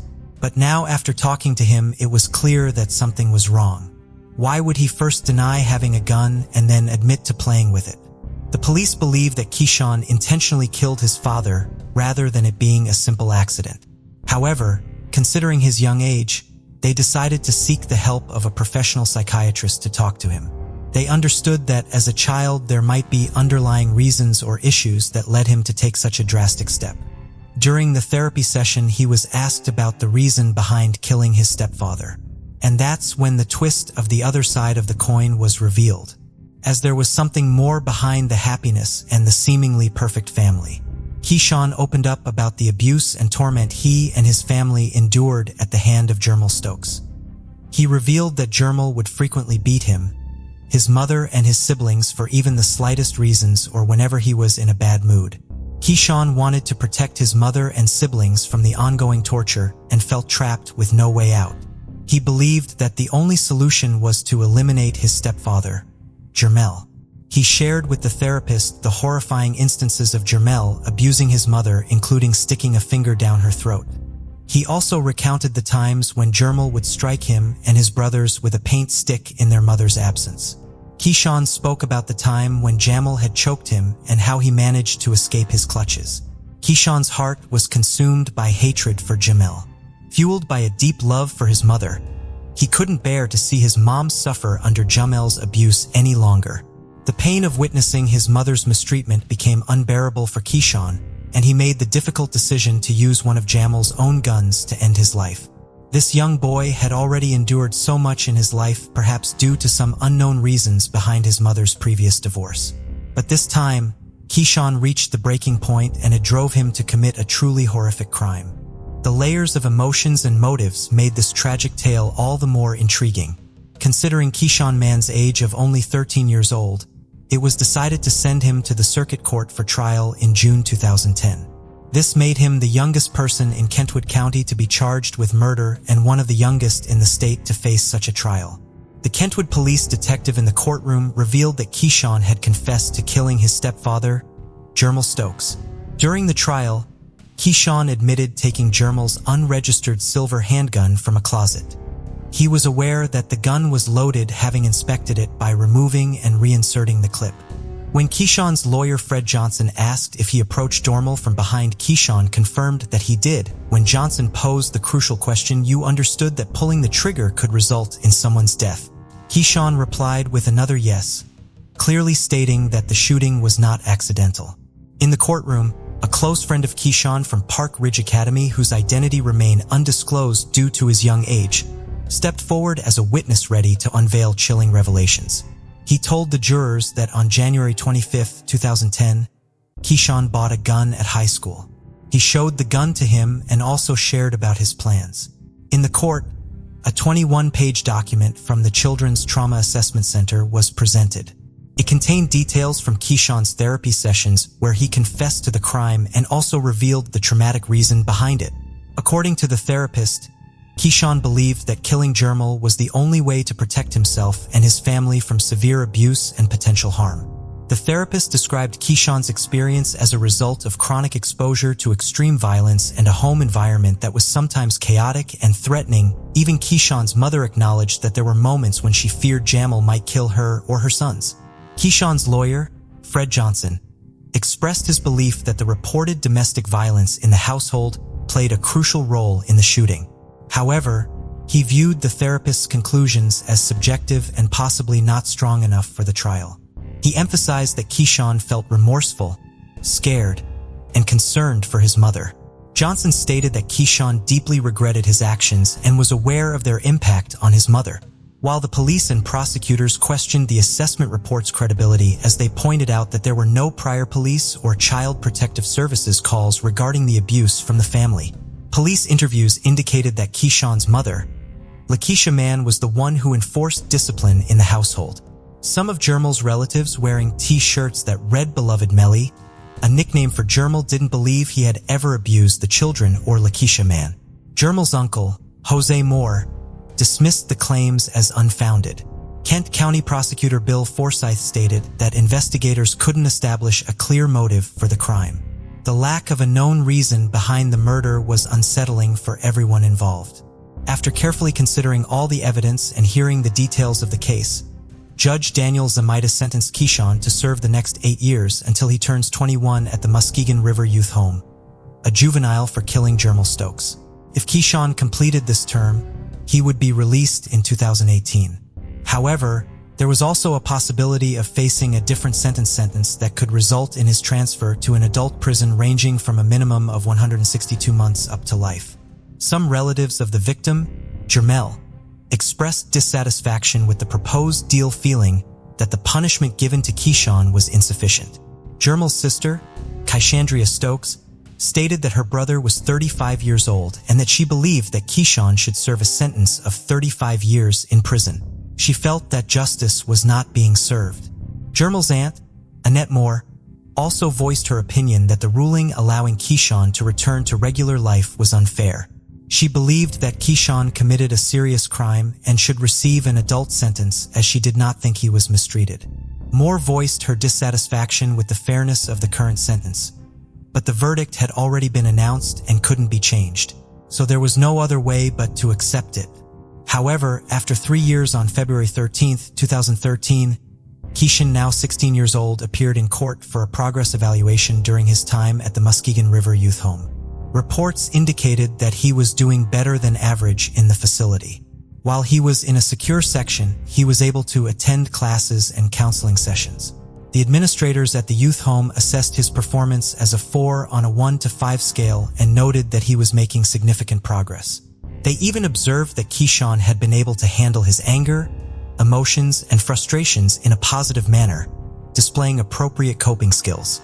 Keyshawn spoke briefly in court, expressing his gratitude for his family's support and apologized for his actions. He acknowledged that he made a significant mistake and emphasized that he was committed to learning from it. His attorney Johnson stated that Keyshawn was determined to do his best regardless of the circumstances. There were plans for Keyshawn to graduate from the youth home educational program as a junior and continue with college credit courses. On December 6, 2017, birthday balloons floated in the Kent County courtroom as 21-year-old Keyshawn Mann celebrated his birthday and his release from the Muskegon River Youth Home. After over 7 years of being incarcerated for second-degree murder, Keyshawn was set free. Judge Daniel Zamitis, overseeing Keyshawn's progress through the periodic review hearings, decided to grant him his freedom. Addressing Keyshawn during the final hearing, the judge expressed confidence in his readiness to embark on a new chapter of success in the community. Friends and family members filled the courtroom, and Keyshawn shared an emotional hug with his mother, Lakeisha, when the judge made the announcement. Kent County Assistant Prosecutor Vicky Seidel praised Keyshawn as a positive example for other young people in the program. She described him as a role model for the prisoners and said he had fulfilled his responsibilities. Keyshawn had been studying through online courses at Mid-Michigan Community College for around 18 months, and his family members shared that he had aspirations to further his education, potentially at Grand Rapids Community College. In 2017, Keyshawn met with Jermel Stokes' father to clear things up, and it went well. According to Kent County Probation Officer Dan Corey, Mr. Stokes expressed his desire for Keyshawn to live a productive life. Keyshawn acknowledged that it had been a long 7 years, but he made significant improvements in his life. He expressed gratitude for the opportunity to become a better person. Jermel's aunt also forgave Keyshawn for his actions, understanding that he was just a young boy at the time. She recognized that Keyshawn acted out of fear and believed he deserved a chance to rebuild his life. What are your thoughts on this case? Do you think Keyshawn Mann deserved a second chance? On November 1, 1955, the Hop family spent the day harvesting sugar beets on their farm in Weld County, located east of Longmont and southwest of Platteville. Shortly after 7 p.m., while they were having dinner inside their farmhouse, they heard a powerful explosion that made every window in the house shake. Looking outside, they saw a ball of fire streaking across the sky, accompanied by the roar of engines. It appeared to be heading directly toward them, and initially, they feared it would strike their home before it veered off course. 18-year-old Conrad Hop and one of his brothers rushed out of the house, but lost sight of the flames as they moved behind some of the outbuildings on their farm. They hopped into Conrad's car, while their father and another brother took a farm truck. They drove through the fields towards the outbuildings, maneuvering around flaming debris. When they reached an irrigation ditch, Conrad parked the car, and he and his brother continued on foot. The engine noises and debris made it clear to them that the falling ball of flames must have been an airplane. Thus, they were not surprised when, illuminated by the car's headlights, they saw the back of an airplane seat as they got out. Conrad's brother climbed over a fence and ran towards the debris, instructing Conrad to return to the house for their coats.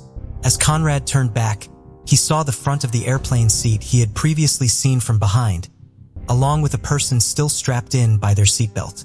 Within moments of the initial explosion, the Longmont Police Department received hundreds of calls. People who were close enough to have seen where the wreckage had gone down raced to the scene to try to help. The chief of police in Longmont, Keith Cunningham, dispatched every police officer and firefighter in town to the scene and called in the Colorado State Patrol. He had initially also ordered every ambulance in Longmont to drive out to the crash site. However, when the first police officers arrived on the scene, they radioed in that no ambulances would be necessary. No one had survived the crash. The downed plane was United Airlines 629, which had taken off at 6:52 p.m. from Stapleton Airport in Denver, en route to Portland, Oregon. 11 minutes after the DC-6B took off, The air traffic controllers in the tower at the airport noticed two bright white lights in sky to the north-northwest of the airport. The two lights fell towards the ground together, and the controllers then observed a flash as the two lights appeared to reach the ground. The controllers immediately began radioing all known air traffic in the area. United 629 was the only plane that did not respond. All 44 people on board the plane, 39 passengers and 5 crew members, were killed. The victims ranged in age from 13 months to 81 years. 13-month-old James Fitzpatrick II had been traveling with his mother Helen on their way to Japan to meet his father, who's serving in the military and had been obligated to leave for duty the day after his son's birth. 81-year-old Layla McLean lived in Portland and had been returning home after visiting her stepson in Connecticut. Alma Windsor had been traveling to Tacoma, Washington to help care for her son-in-law, who was suffering from polio. James and Sarah Dory were on their very first flight, traveling to Portland to see their son. Airman Second Class, Jesse Sizemore, was returning to his Air Force Base in Alaska after visiting his family in Alabama while on leave. 5 children lost both of their parents in the tragedy. A temporary morgue was set up at the National Guard Armory in Greeley, Colorado, north of the crash site, and bodies were taken there as they were located. 21 of the people who had been on the plane had their fingerprints on file, either because of their employment, naturalization, or military service, and the remaining individuals were identified by their friends or relatives, or by their personal effects. The Civil Aeronautics Board, along with personnel from United Airlines, investigated the crash with the full support of the FBI, who sent an expert from the FBI laboratory to the site the day after the crash at the board's request. Hundreds of people from the area showed up to the scene, many just staring in stunned silence. Others helped with the investigation, locating bodies and helping with their recovery. Unfortunately, along with the well-meaning individuals who came to see what they could do to be of service came the looters, who were seen stealing watches and other valuables off of the bodies of the victims. In response to this, the Weld County Sheriff's Office contacted the Colorado State College of Education in Greeley to recruit some of their students. Members of the Delta Psi fraternity came to stand guard around the field that contained the majority of the evidence from the crash, wearing their matching fraternity jackets so that they were identifiable to law enforcement. The full primary debris field of the crash covered 6 square miles. The tail portion of the plane had been found on a farm a mile and a half away from the main crash site, cleanly cut from the rest of the plane. The size of the debris field was an important clue for investigators. When a plane crashes while still in one piece, it results in a relatively small debris field. The fact that the debris field from Flight 6299 was so large and the multiple pieces of its fuselage were spread over such a wide area indicated that it had somehow come apart while it was still in the air. For some of the local residents who were present where the tail of the plane had come down and were familiar with explosives because of their agricultural applications, the cause of the crash was clear, thanks to the distinctive firecracker-like smell left behind by exploded dynamite. The area surrounding the crash site was mapped out, and an extensive and detailed grid search was carried out looking for pieces of the plane or items that had been on board it. Each item that was found had its location on the grid recorded before it was collected. The initial search area had to be expanded by several miles after hunters and other local residents reported finding parts of the plane and pieces of mail it had been carrying outside of the original parameters. The wreckage was taken to a warehouse at Stapleton Airport where a wood and wire mock-up of the central fuselage of the plane had been constructed so that the pieces collected from the crash site could be affixed to it, allowing investigators to reconstruct the plane and to study where and how severely the fuselage had been damaged. The investigation quickly began supporting the notion that United 629 had not been brought down accidentally. No fatigue cracking or structural feelings could be found, and records showed that the plane had received proper maintenance and that any concerns raised by pilots about the plane's operation had been addressed. Furthermore, the reconstruction of the fuselage showed that the recovered pieces from the plane grew progressively smaller as they reached a point in the number 4 cargo hold. The fragments closest to that spot were minuscule, and much of the area surrounding it was entirely missing, indicating that some sort of explosion had originated from that location. The scent of explosives lingered on pieces of the fuselage from the number 4 cargo hold, as well as on pieces of cargo known to have been conveyed in it. These pieces and items also had smudges on them that looked like soot, Chemical analysis of the soot-like deposits by the FBI laboratory revealed the presence of chemicals that will be left behind following the explosion of dynamite. Some of the examined items also had residue containing manganese dioxide, commonly found in dry cell batteries. 11 small pieces of material believed to have come from a 6-volt Eveready hotshot battery were found amongst the wreckage. Dynamite and batteries can be used in the construction of a bomb. As best as the Civil Aeronautics Board could determine from the various and placed the time of the explosion at 7:03 p.m. They believed that the second light the controllers saw was the result of the initial explosion causing a flare, which was part of the plane's standard equipment, to ignite and separate from the plane. The explosion occurred 8 miles east of Longmont, Colorado when the plane was approximately 10,800 feet above sea level, which was 5,782 feet above the terrain. The report and the chemical analysis was not available until November 13th, but on November 7th, 6 days after the crash, the Chief of Investigations of the Civil Aeronautics Board had officially announced that there were indications that sabotage had been involved in the crash of United 629. He further asked the FBI to open a criminal investigation into the case, which they formally began the following day. There were initial concerns that a labor dispute may have been the motivation behind the bombing. Light engineers had gone on strike, and Samuel Arthur, a married father of 2 who worked as a pilot for United, was brought on to serve as United 629's flight engineer at the last minute. Brad Bynum and his pregnant wife Carol were only on the doomed flight because their original flight had been canceled due to the strike. They were on their way home to Oregon from Amarillo, Texas, where they had been visiting Brad's family to celebrate their first wedding anniversary. In addition to following up on the strike, the FBI began investigating everyone who had been on the plane, everyone who had reservations for the flight but canceled them just prior to it taking off, and everyone who still had. They looked into not only the passengers who boarded the plane at Denver, but everyone who had been on any part of the day's flight. Investigators were looking for indications that a passenger had brought the bomb onto the plane or that one of the passengers had been targeted, with whoever made the bomb disguising their murder with the larger tragedy. Insurance fraud was considered a possible motive for bringing down the plane. In 1955, commercial aviation was relatively new, and consumer confidence in flying was not as strong as it would ultimately become. It was therefore not unusual for people traveling by plane to purchase travel insurance before their trip. It would take time for authorities to search the records of every insurance company that offered flight insurance, but some policies on passengers of United 629 were quickly located. It was relatively common at the time for airports to so passengers could purchase a policy to provide for their loved ones should their plane crash just before boarding. The passenger would insert a few quarters into the machine, which would then dispense the policy documents. The passenger would then fill out and sign the paperwork and deposit it through a slot into the same machine to be mailed out before they boarded their flight. Stapleton Airport had such a vending machine. 17 passengers aboard United 629 when it crashed had purchased these policies. The amounts provided by the policies ranged from $6,250 to the maximum amount offered, $62,500, which would be equivalent to more than $600,000 in 2021. An unlucky occurrence in Chicago proved fortuitous for investigators in Colorado as they tried to identify the source of the bomb. United Flight 69 was a daily scheduled flight from New York to Seattle that made stops in Chicago, Denver. On the day of the crash, a baggage handler in Chicago lost his keys.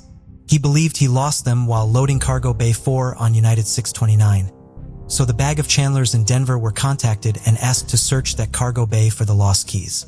When the plane arrived at Stapleton Airport, everything was removed from Cargo Bay 4, with all the cargo not remaining in Denver being placed in other cargo holds so that the bay could be thoroughly searched. The baggage handlers never found the set of keys. As such, the only baggage in Cargo Bay for when the plane went down had originated in Denver, meaning the bomb had not been loaded onto the plane in New York or Chicago. Only a few pieces of passenger luggage had been put into the cargo bay at Denver. When they questioned the families of the victims, the FBI asked for a description of the items the passengers had been traveling with and the type of luggage they had carried them in. One of the bags known to have been loaded into Cargo Bay 4 was a large tattered suitcase reinforced with cables that belonged to a woman named Daisy King. 53-year-old Daisy owned a drive-in restaurant in West Denver and was traveling to visit her daughter Helen in Alaska for the holidays. Daisy had been required to pay a fee when she went to check her bag upon her arrival at the airport, as a suitcase was 37 pounds over the airline's weight limit. Her family believed that the ammunition she was traveling with so that she could hunt caribou during her time in Alaska was a major reason why the bag had been so heavy. Almost none of the items Daisy's family believed to have been in the suitcase were found amongst the debris, and only the smallest of fragments of the suitcase itself were located. This suggested that Daisy's suitcase had been the piece of luggage closest to the explosion, potentially because it had contained the bomb. Numerous items belonging to Daisy King were located at the crash site. However, they were found on or near her body and were small and important enough that it made sense that she would want to keep them with her during her flight rather than put them in her checked luggage.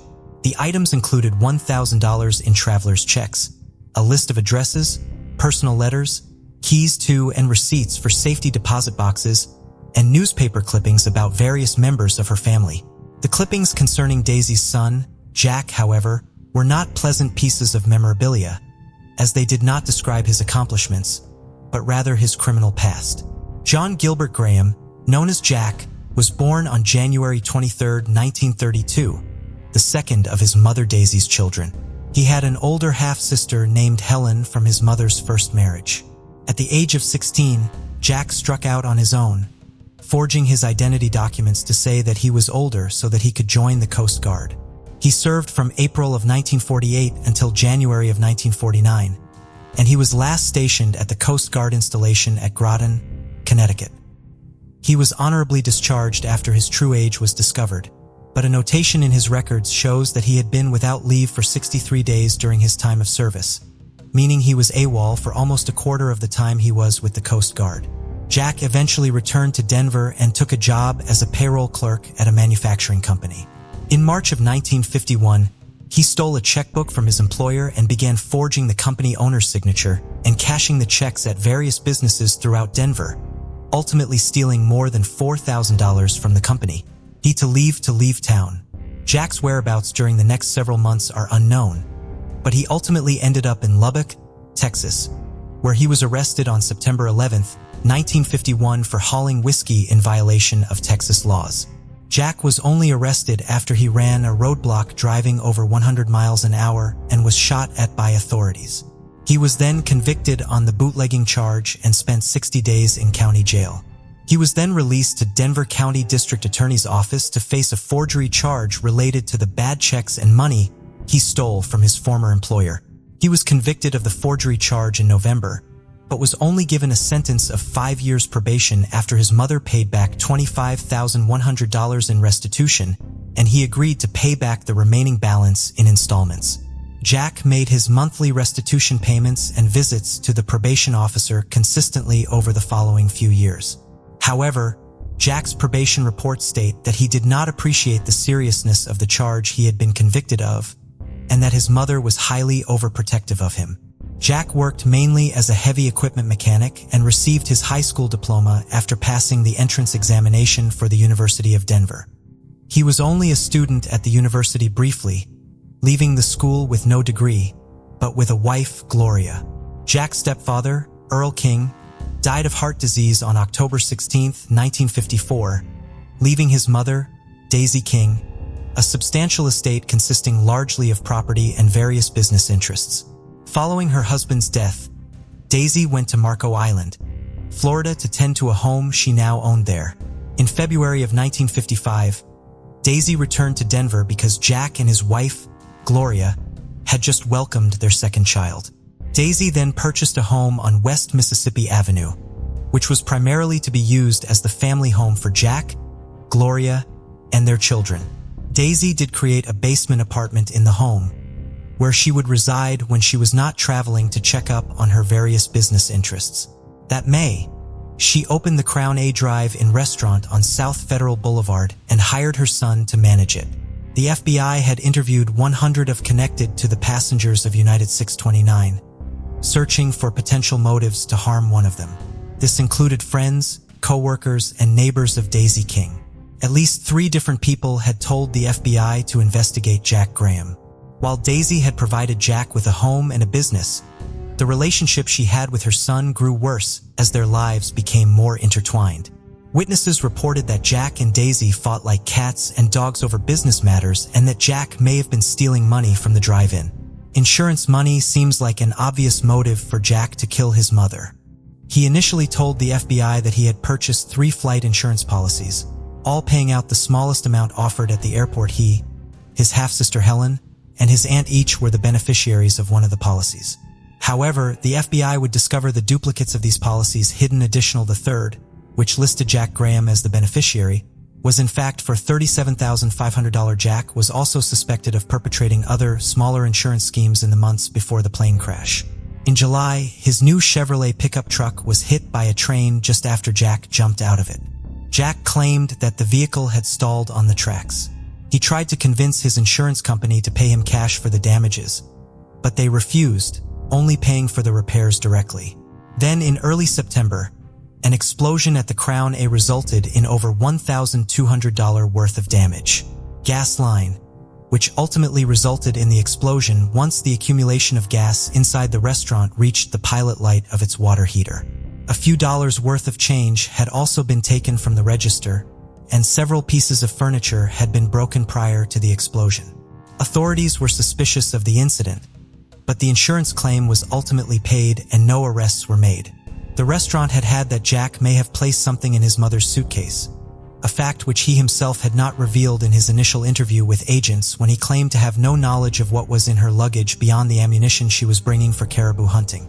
Jack's wife Gloria told the FBI that on the day her mother-in-law boarded her flight, she had seen Jack walk into their home with a gift-wrapped package that was approximately 18 inches in length, 14 inches in width, and 3 inches in depth. Gloria assumed that the gift was a tool set used for making jewelry. Jack had told her, and one of their neighbors, that he wanted to purchase such a set of tools for his mother as a Christmas present because she enjoyed crafting items like small shells into pieces of jewelry. Gloria did not see her husband give the gift to his mother, but assumed he had as she had seen him take it to the basement where Daisy had been packing for her trip. The FBI grew increasingly suspicious of Jack Graham as the investigation went on. On Saturday, November 12th, 11 days after the plane crash, they called him and asked him to come to their office the following day to identify some of the small fragments of luggage believed to have come from his mother's bags. Jack and Gloria Graham arrived at the office the following day around noon, still dressed in their Sunday baths from church that morning. After they identified the luggage fragments, agents informed Gloria that they wished to speak to her husband further about the investigation, but she could return home to her 2 young children, which she did. The FBI agents then questioned Jack about the Christmas gift for his mother. Jack claimed that he had never purchased the tool set he had been talking about because he had learned that the set would not work for Daisy's specific needs. Seemingly unaware that his wife had seen him with the wrapped package and told the agents about it, he claimed that Gloria must have just assumed he purchased the set simply because he had previously discussed it with her. Jack was also questioned about the travel insurance policies on his mother's life purchased at the airport just prior to her boarding the plane. Jack claimed that he must have thrown the policies in the trash at the airport because he had never received the policy naming him as the beneficiary in the mail as he should have. FBI agents then went to the Graham home and obtained a signed statement from Gloria specifically about the details of her previous statement that did not line up with the information her husband was now providing. Jack was then presented with this statement and told that, based on the discrepancies between his statements and his wife's, he was being considered a suspect in the bombing of United 629. Miranda rights and the Miranda warning as we know them today would not exist for more than another decade after Jack Graham's interrogation, but he was advised that he did not have to speak with the FBI agents and that any statements he did make could be used against him in court. He was also told that he had the right to request an attorney at any time, but he never chose to. Jack did sign a statement saying he would take a polygraph examination and another consenting to a search of his home, property, and automobiles. The searches were carried out immediately. Found hidden in a chest in a bedroom. Agents also found a small roll of copper wire with yellow insulation, consistent with the type used in detonating primer caps, in the shirt pocket of Jack's work clothes. FBI agents spent the next several hours interviewing Jack, sending out other agents to investigate what he said, and then presenting him with evidence disproving what he had told them. This cycle repeated several times. When Jack was presented with the evidence from the FBI laboratory about the fragments of wreckage recovered from the crash scene, Jack confessed, but not to the bombing of the plane. Rather, he admitted to causing the explosion at the drive-in and to intentionally letting his truck be struck by a train. Just after midnight, Agent James R. Wagoner told Jack, "You've been lying to us all night. We are going to charge you with this crime. Why not make it easy for us?" Jack charged you with this crime. Why not make it easy for us? Jack replied simply, "Where do you want me to start?" and confessed to building the bomb and causing the crash of United 629. He would sign a 5-page statement confessing to his involvement. Between the statement Jack made that night, later confessions to prison psychiatrists, and statements made by Gloria Graham, we have a fairly detailed account of Jack's actions in the hours just before and just after the bombing. Jack had been working as a mechanic on the graveyard shift following the explosion at the drive-in, so he had spent most of the day of November 1st, 1955 sleeping after a shift at work. He woke up just before 5 p.m. and began preparing to take his mother to the airport for her flight. Because she would be in Alaska for so long, Daisy was going to store her 1955 Chevrolet at the Denver Motor Hotel while she was away. Jack sent his family with Daisy in her car, telling his mother to leave her luggage for him to load into his car before he followed. After his family left in Daisy's car, Jack opened his mother's suitcase. He removed her bathrobe and a quilted lavender bag, which held Jack's wedding pictures, and 2 antique brass flasks from the suitcase. In place of those items, he placed a bomb he had previously constructed, which was made of 25 sticks of dynamite, 2 blasting caps, a timer, and a 6-volt battery. 1 stick of dynamite would have been enough to bring down the plane his mother was about to board. He included 2 blasting caps, just in case one failed. Jack then loaded the luggage into his own car and began driving to meet his family. They got into his car at the motor hotel and began driving to the airport. Daisy thought it took her son too long to finally meet them at the motor hotel and was concerned he was going to make her miss her 6:30 flight. When they reached the airport, Jack dropped Daisy, Gloria, and his children off at the terminal before going to park his car. As Jack was taking his mother's luggage out of the car, he reached into his mother's suitcase and turned the dial on the timer connected to the bomb. He brought the suitcase into the airport and carried it to the check-in desk for his mother. Daisy was upset to learn the bag was 37 pounds over the airline's weight limit, and she would be required to pay a $27 fine in order to have it loaded onto the plane. She briefly considered removing some items from the suitcase and having them shipped to Alaska, but Jack convinced her that she would need all of her things upon her arrival. Daisy paid the fee, and the suitcase was loaded into Cargo Bay 4 of United 629. After purchasing flight insurance at the airport's vending machine, the family went to the boarding gate. There, Gloria Graham recognized Sally Schofield, with whom she had attended a Methodist church camp a few years earlier. 24-year-old Sally was less than a month away from her wedding to a pilot for United. Sally also worked for the airline as a stewardess, but was off-duty and traveling as a passenger that day. She was traveling with another off-duty stewardess, Barbara Cruz, to Barbara's hometown of Seattle. Jack, Gloria, and their children watched Daisy board her plane and went to the observation deck to watch it take off. They then went to dinner in the airport coffee shop. After he ate, Jack went to the bathroom and threw up. As they were leaving, they overheard an employee mention something about a plane crash. When they asked him about it, he had no further information beyond the fact that he had heard that the plane had been flying for United. Jack called the airline after he arrived home to confirm his mother's plane had in fact gone down. He was the first relative of a United 629 passenger to inquire about the fate of the flight. An airline official informed him that United 629 had in fact crashed and that all on board, including his mother, were presumed dead. "Well, that's the way it goes," Jack said in response to the news. The United agent called the Graham home back half an hour later to obtain more information about King. Gloria Graham answered the call. When the agent asked to speak with her husband, she told him Jack was unavailable. He had gone to bed right after being told of his mother's death and was already sound asleep. Based on the nature of Jack's criminal history and his admitted propensity for insurance fraud, money would appear to be his obvious motive for bombing the plane. In addition to the insurance policy, Jack also stood to inherit a large portion of his mother's estate upon her death. Daisy's estate was valued at between $100,000 and $150,000, which will be equivalent to $1 million to $1,500,000 today. While the money he would receive if his mother died almost certainly played a role in his decision to bomb the plane, he also had a personal motive to want to kill his mother. When describing watching the plane take off, knowing that his mother and everyone else on board it would soon be dead, he told the FBI agents, "I watched her go off for the last time. I felt happier than I ever felt in my life." While Daisy was involved in almost every aspect of Jack's life at the time of her death, she had not consistently been active in her son's life, a fact which caused Jack a great deal of distress as a child and resulted in years of resentment towards his mother. Jack's father, William Graham, had been Daisy's second husband. He died when Jack was 3 years old, although he had separated from Daisy more than a year before his death. Jack had been sent to live with his grandmother following his parents' separation so that his mother could take what work she could find during the Great Depression, and his half-sister Helen was taken in by a religious school. After Jack's grandmother passed away, he was sent to the Clayton College for Boys, an orphanage for fatherless boys in Denver. While the orphanage was considered progressive at the time and offered the boys who lived there an education and some degree of freedom, Jack wanted to be reunited with his mother, Daisy. Daisy's financial situation improved greatly in '41 when she married a wealthy rancher named Earl King.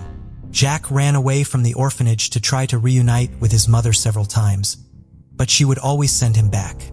Jack was allowed to spend holiday breaks with his mother at his stepfather's ranch, but would always be sent back to the orphanage when classes started again. The amount of time and money Daisy would put into her relationship with her son as he got older seemingly did little to make up her absence from his younger life. The number of lives he would take in his pursuit of revenge against his mother meant nothing to Jack. Jack was aware that 50 or 60 people could be carried on the plane. But the number of people to be killed made no difference to me, he would later tell prison psychiatrists. Could have been a 1,000. When their time comes, there is nothing they can do about it. In 1955, there were no federal laws prohibiting the bombing of a commercial aircraft. The only charge the FBI could bring against Jack Graham was sabotaging an aircraft during peacetime.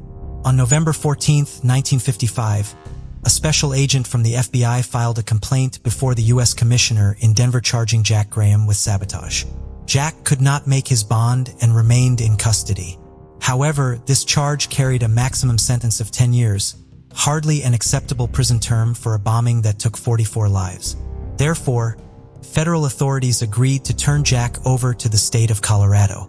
On November 17th, he was charged in the state court with the murder of his mother and held without bond. While this single murder charge did not address the full scope of the crimes Jack committed, it would make him eligible for the death penalty, were he successfully convicted of it. The bombing of United 629 did not go exactly as Jack had planned. The plane had taken off 22 minutes later than scheduled because it was waiting for a passenger. Harold Sandstead, President Eisenhower's Deputy Secretary for Public Health, was booked on United 629. He had been traveling to make a speech at the University of Oregon. His flight into Denver from Washington, D.C. had been delayed, so United 629 waited in Denver until he arrived and made his connection. If United 629 had taken off on schedule, the timer would have gone off and the bomb would have exploded while the plane was over the Medicine Bow Mountains. United had lost another plane to a crash on October 6, 1955, when United 409 crashed into the mountain range in the past decade.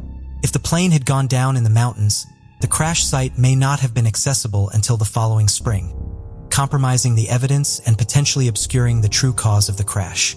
The ongoing investigation after Jack's arrest would show that he had begun making preparations to bring down United 69 within days of the most recent United crash in the mountains.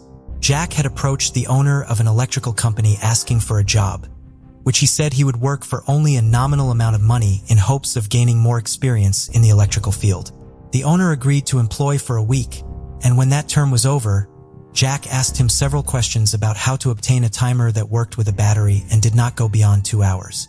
The owner advised him on what to ask for at the appliance store. Authorities were also able to track down the locations where Jack had purchased the various components of the bomb, like the dynamite, and the merchants were able to identify Jack or pick his picture out of a lineup, as the person they had sold the materials to in October of 1955. Investigators also learned that Jack had ranted to a credit manager from Chevrolet about how easy it would be to blow up a plane and how he had observed the baggage handling operation at Stapleton Airport and believed getting a bomb on board a plane would be a simple endeavor. He made these statements after being unable to pay the $50 deductible on his insurance policy following his truck being hit by a train. In the incident, he would later admit to have orchestrated intentionally. He told the credit manager he could not make the payment because his bank account was a joint account with his mother and the funds were tied up. According to Jack's half-sister Helen, following the plane crash, Jack had made jokes both to her and to Gloria Graham about the shotgun shells in their mother's luggage going off inside of the plane and everyone on board jumping around to avoid them before the plane went down. Such insensitive remarks from her half-brother had not been shocking to Helen. However, as for the past several years, she had not wanted to be around Jack because she knew him to be mentally unstable and violent. Jack had lived with Helen and her husband for a time in Alaska after he found a job there, and he had relayed to her one day that after he grew frustrated because he was having difficulty loosening a bolt from a piece of equipment, he had instead found a stick of dynamite and simply blown it off. Jack had also attacked Helen on 2 separate occasions. He had tried to attack her with a hammer before she was able to lock herself in a room to get away from him on one, and he had knocked her down on the other, kneeing her in the chest with such force that it damaged her ribs. Just a few months before the plane crash, Helen had witnessed Jack exhibit similar violent and irrational behavior towards his wife Gloria. Jack had gone to sleep, and Gloria was not with him when he woke up. She had been playing cards with Helen and Daisy. When Jack found her, he hit her several times and his mother feared that he would strike her as well. While Jack confessed to the bombing, he quickly changed his story, recanting the confession in an interview that appeared in the Rocky Mountain News just 4 days after he made it. Jack was arraigned on the murder charge in Denver District Court on December 9, 1955 and entered pleas of innocent and innocent by reason of insanity before, during, and after the alleged commission of the crime. However, only pleas of innocent and innocent by reason of insanity at the time of the alleged crime were accepted by the court. Jack was then sent to a psychiatric hospital where he was ordered to be examined by 4 psychiatrists, 2 chosen by his defense team during one of these evaluations. He maintained his innocence and provided a bizarre explanation as to why he had said he was responsible for bombing United 629. Jack claimed that he had gotten the idea to confess to bombing the plane with dynamite from a picture hanging in the office he had been in at the time. The picture showed FBI agents digging up a hidden supply of explosives after apprehending Nazi saboteurs in Florida during World War II. All 4 psychiatrists found Jack to be legally sane. Jack was then returned to the Denver County Jail, where he remained for several weeks and was a model prisoner. However, he then attempted suicide on February 10, 1956, and was transferred to the psychiatric ward at Colorado General Hospital. During his time at hospital, Jack reverted back to taking credit for the bombing of United 69. He was very open with his psychiatrist about his guilt in the crime, his motives for committing it, his feelings or lack thereof about killing so many people, and the details of how he had carried out the bombing. Jack did not change his plea in court, however, and his trial began in April of 1956. The case set a Colorado state record for the number of jurors examined for a trial, with 231 jurors questioned before the 12 jurors, 7 men and 5 women, were selected. A major contributing factor to this large number of potential jurors was the extensive coverage the case had in the media, which had led to many people already a firm opinion about Jack's guilt or innocence. Public interest in the case was still high when the trial began, with members of all forms of the media making special preparations to cover it. The trial was one of the first in the United States in which television cameras were allowed inside of the courtroom, although they were not allowed to broadcast live. Every day, hundreds of people spent hours waiting outside the courtroom clamoring for a seat inside. The guard at the door did save 1 seat every day for a young woman who arrived promptly at 9 a.m. each day of the trial. She was the widow of one of the pilots of United 629. The prosecution called more than 80 witnesses and entered 174 exhibits into evidence. Jack's initial 5-page confession was read aloud in court, and witnesses provided testimony about his contradictory statements and incriminating purchases.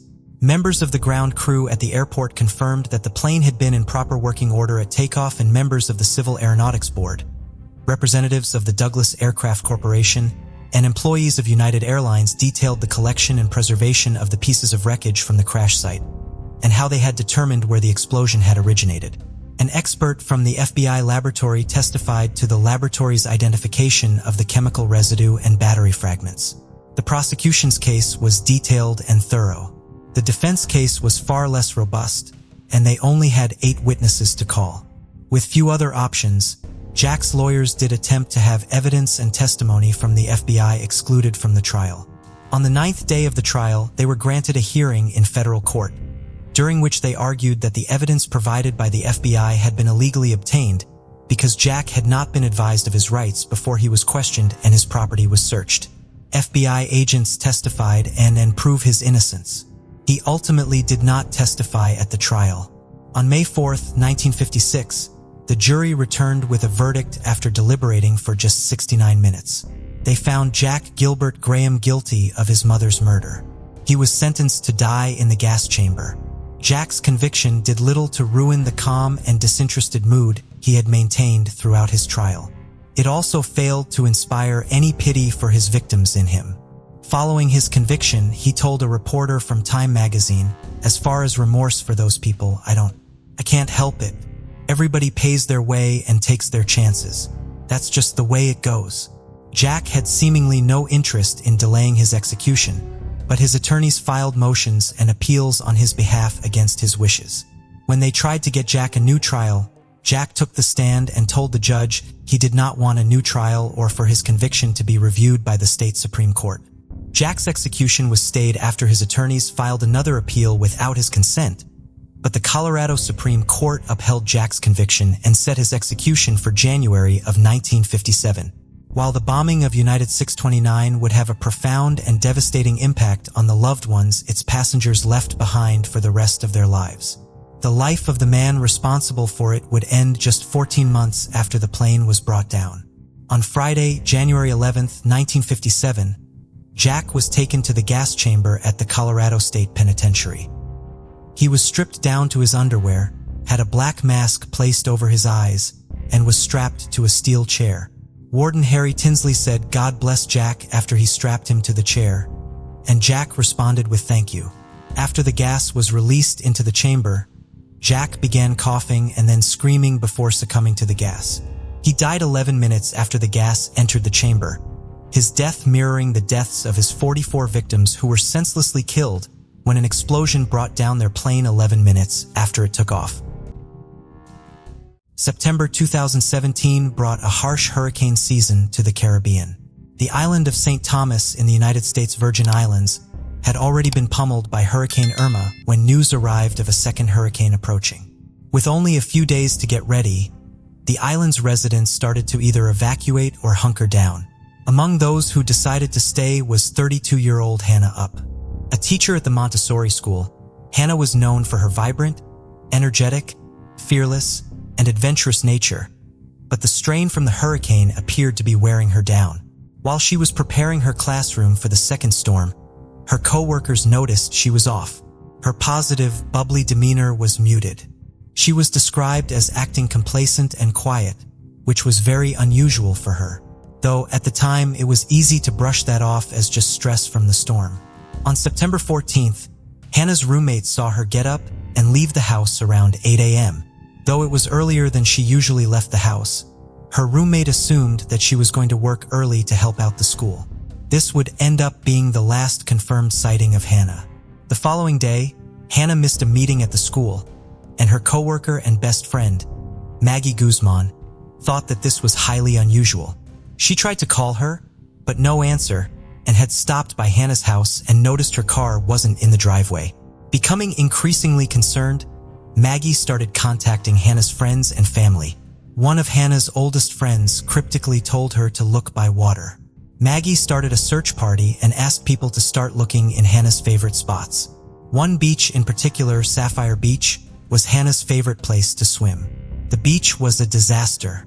Hurricane Irma had turned the pristine beach into a wrecking yard of debris. The beach was deserted, but there in the parking lot was Hannah's car.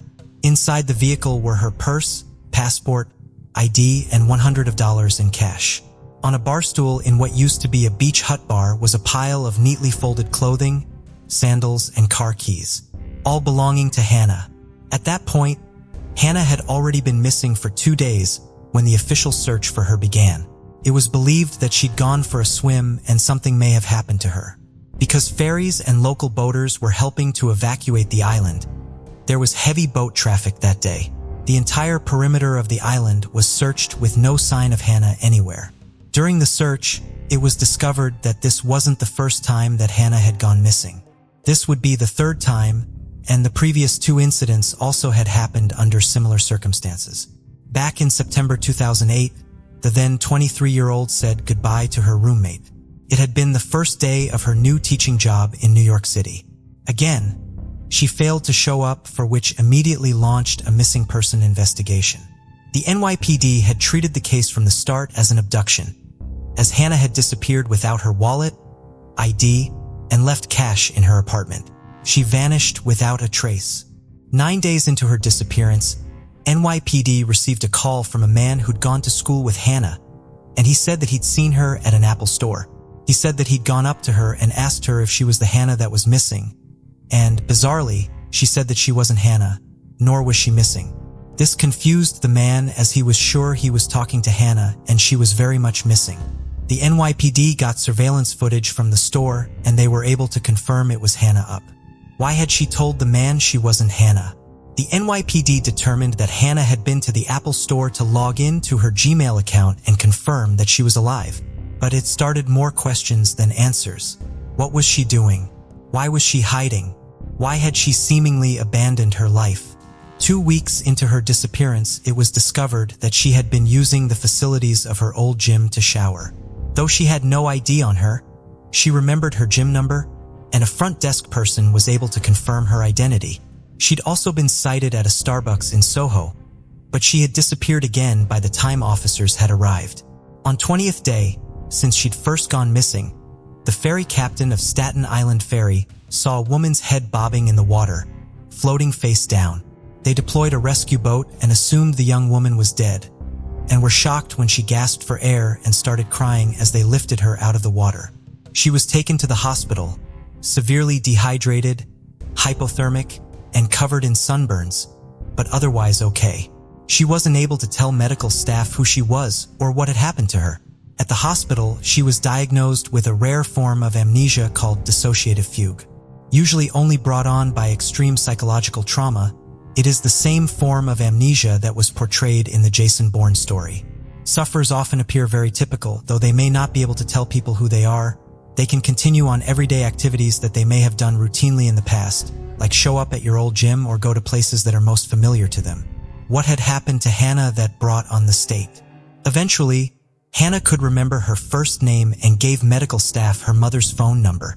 Her mother arrived less than an hour later, and the first thing Hannah said was, "Why am I wet?" She had no memory of the past 3 weeks, and the last thing she remembered was going for a run the day she went missing. She was embarrassed by the news coverage and had even considered changing her name to get away from the publicity. A year after the incident in New York, she left. She eventually landed in Maryland, where she became a teaching assistant at a Montessori school for underserved children. She loved the theology behind Montessori and enjoyed her work there. She went all in, 100% into her work. It was a September morning in 2011 when Hannah's mother got a call from the police. Hannah had once again been reported missing and, like before, her purse, cell phone, and wallet had all been located, but this time on a footpath on a walking trail. When a purse had been found, the last time anyone had seen her was the day before. Another search was undertaken, and it was close to midnight when her mother received a call from an unknown number. The voice on the other end only said, "Mom?" Hannah had again been in a fugue state, but she had come out of it by herself, and when she came to, she realized she was sitting in a creek with a shopping cart next to her. Once again, she had no idea how she got there or how much time had passed this time. She'd been able to navigate herself out of the woods and found some commercial buildings where she was able to borrow a stranger's phone.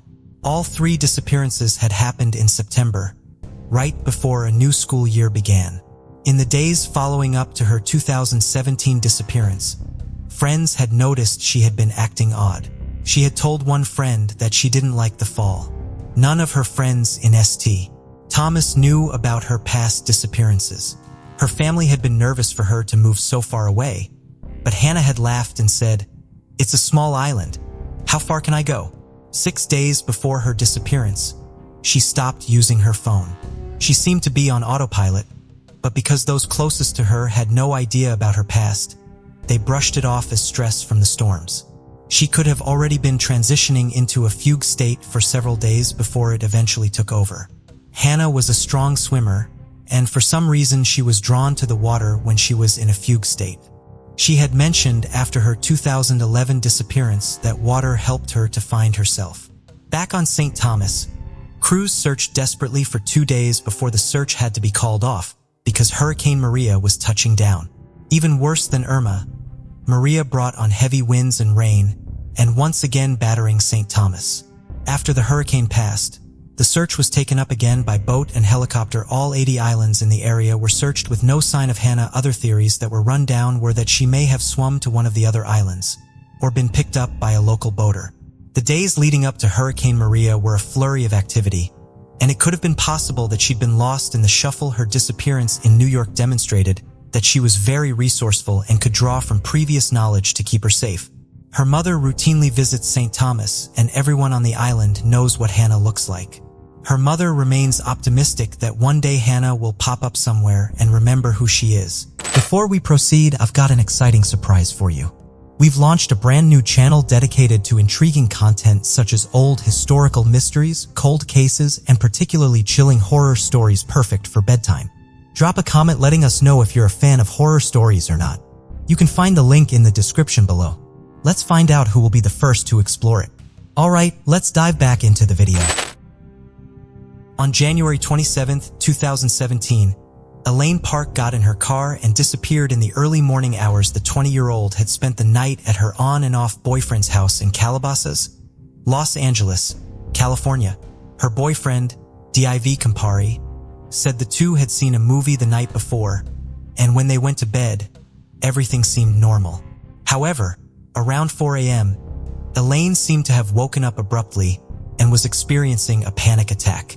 She told him she wanted to leave, and she did around 6 a.m. Div was the son of a wealthy businessman and lived with his parents in a high-end, gated community. She was seen leaving in her car by security cameras at the house, as well as a license plate scanner on her way out of the gated community. This was the last confirmed sighting of Elaine. Elaine Park had been born on September 24, 1996, and she grew up in La Crescenta, California, a small community outside of LA. The community was described as tight-knit, and everyone knows everyone kind of community. Elaine was an incredibly artistic person. She had a sweet and bubbly personality that drew people to her. Elaine was on the cheerleading team in high school, and she was active in her school's theater program. She loved acting, singing, dance, poetry, and had dreams of breaking into Hollywood as an actress. She'd already had a few minor roles under her belt in ER, Desperate Housewives, and Crazy Stupid Love. Elaine was coming off of a rough year. She had recently dropped out of college, was laid off from her job, and had struggled to cope with her parents' divorce. She was living with her mom, Susan, in La Crescenta, and her mother had seen her the day before her disappearance. She said that Elaine had asked to borrow $20 and told her that she was going out with Div. Her mother gave her the money, and Elaine left. It was about an hour's drive from La Crescenta to Calabasas, and she arrived around 7 p.m. Elaine texted her mom when she arrived and told her that she would be going to the movies. The two spent a few hours hanging out, and at 10:30 p.m., they took an Uber to the movie theater in Calabasas Commons. They returned via Uber at around 1 a.m., which was confirmed with security footage, and they went to bed shortly after. Div said that it was around 4 a.m. when Elaine started acting erratically.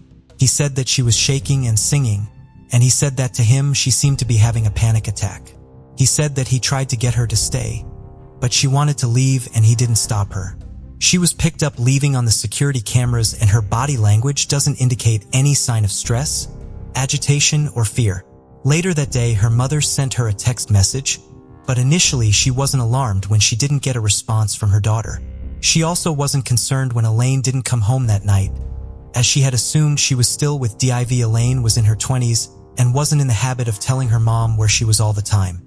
January 30th, she tried to call Lane several times throughout the day and noticed that some of the calls went straight to voicemail, while other times it would ring once or twice before going to voicemail. It was very unlike Elaine to not respond to calls, and it was at this point that Susan contacted Glendale Police Department to file a missing person report. Elaine was also very active on social media, and her social media activity was completely halted on January 27th. It was a huge red flag for Elaine's friends and family, who now were increasingly concerned about the whereabouts of Elaine. The first time Susan called to file a report, she had been told to wait a couple days, and she had to call back again on January 31st to get a missing person report filed and start an investigation. There was now a 4-day window from the last time she had seen her daughter. The investigation began and the Uber drivers were interviewed, and neither noticed anything unusual with Elaine or DIV. They said that the couple seemed happy, were having a good time, and nothing stood out. Her family said that Elaine had never suffered from panic attacks in the past and thought it was unusual that she would suddenly have one the night she disappeared.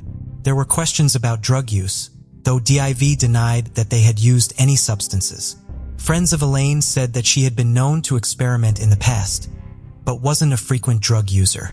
Police said that Dib cooperated fully with officers, and he wasn't considered a suspect. Police focused on using her cell phone ping to locate her, and on February 5th, her phone pinged off of a cell tower in Malibu.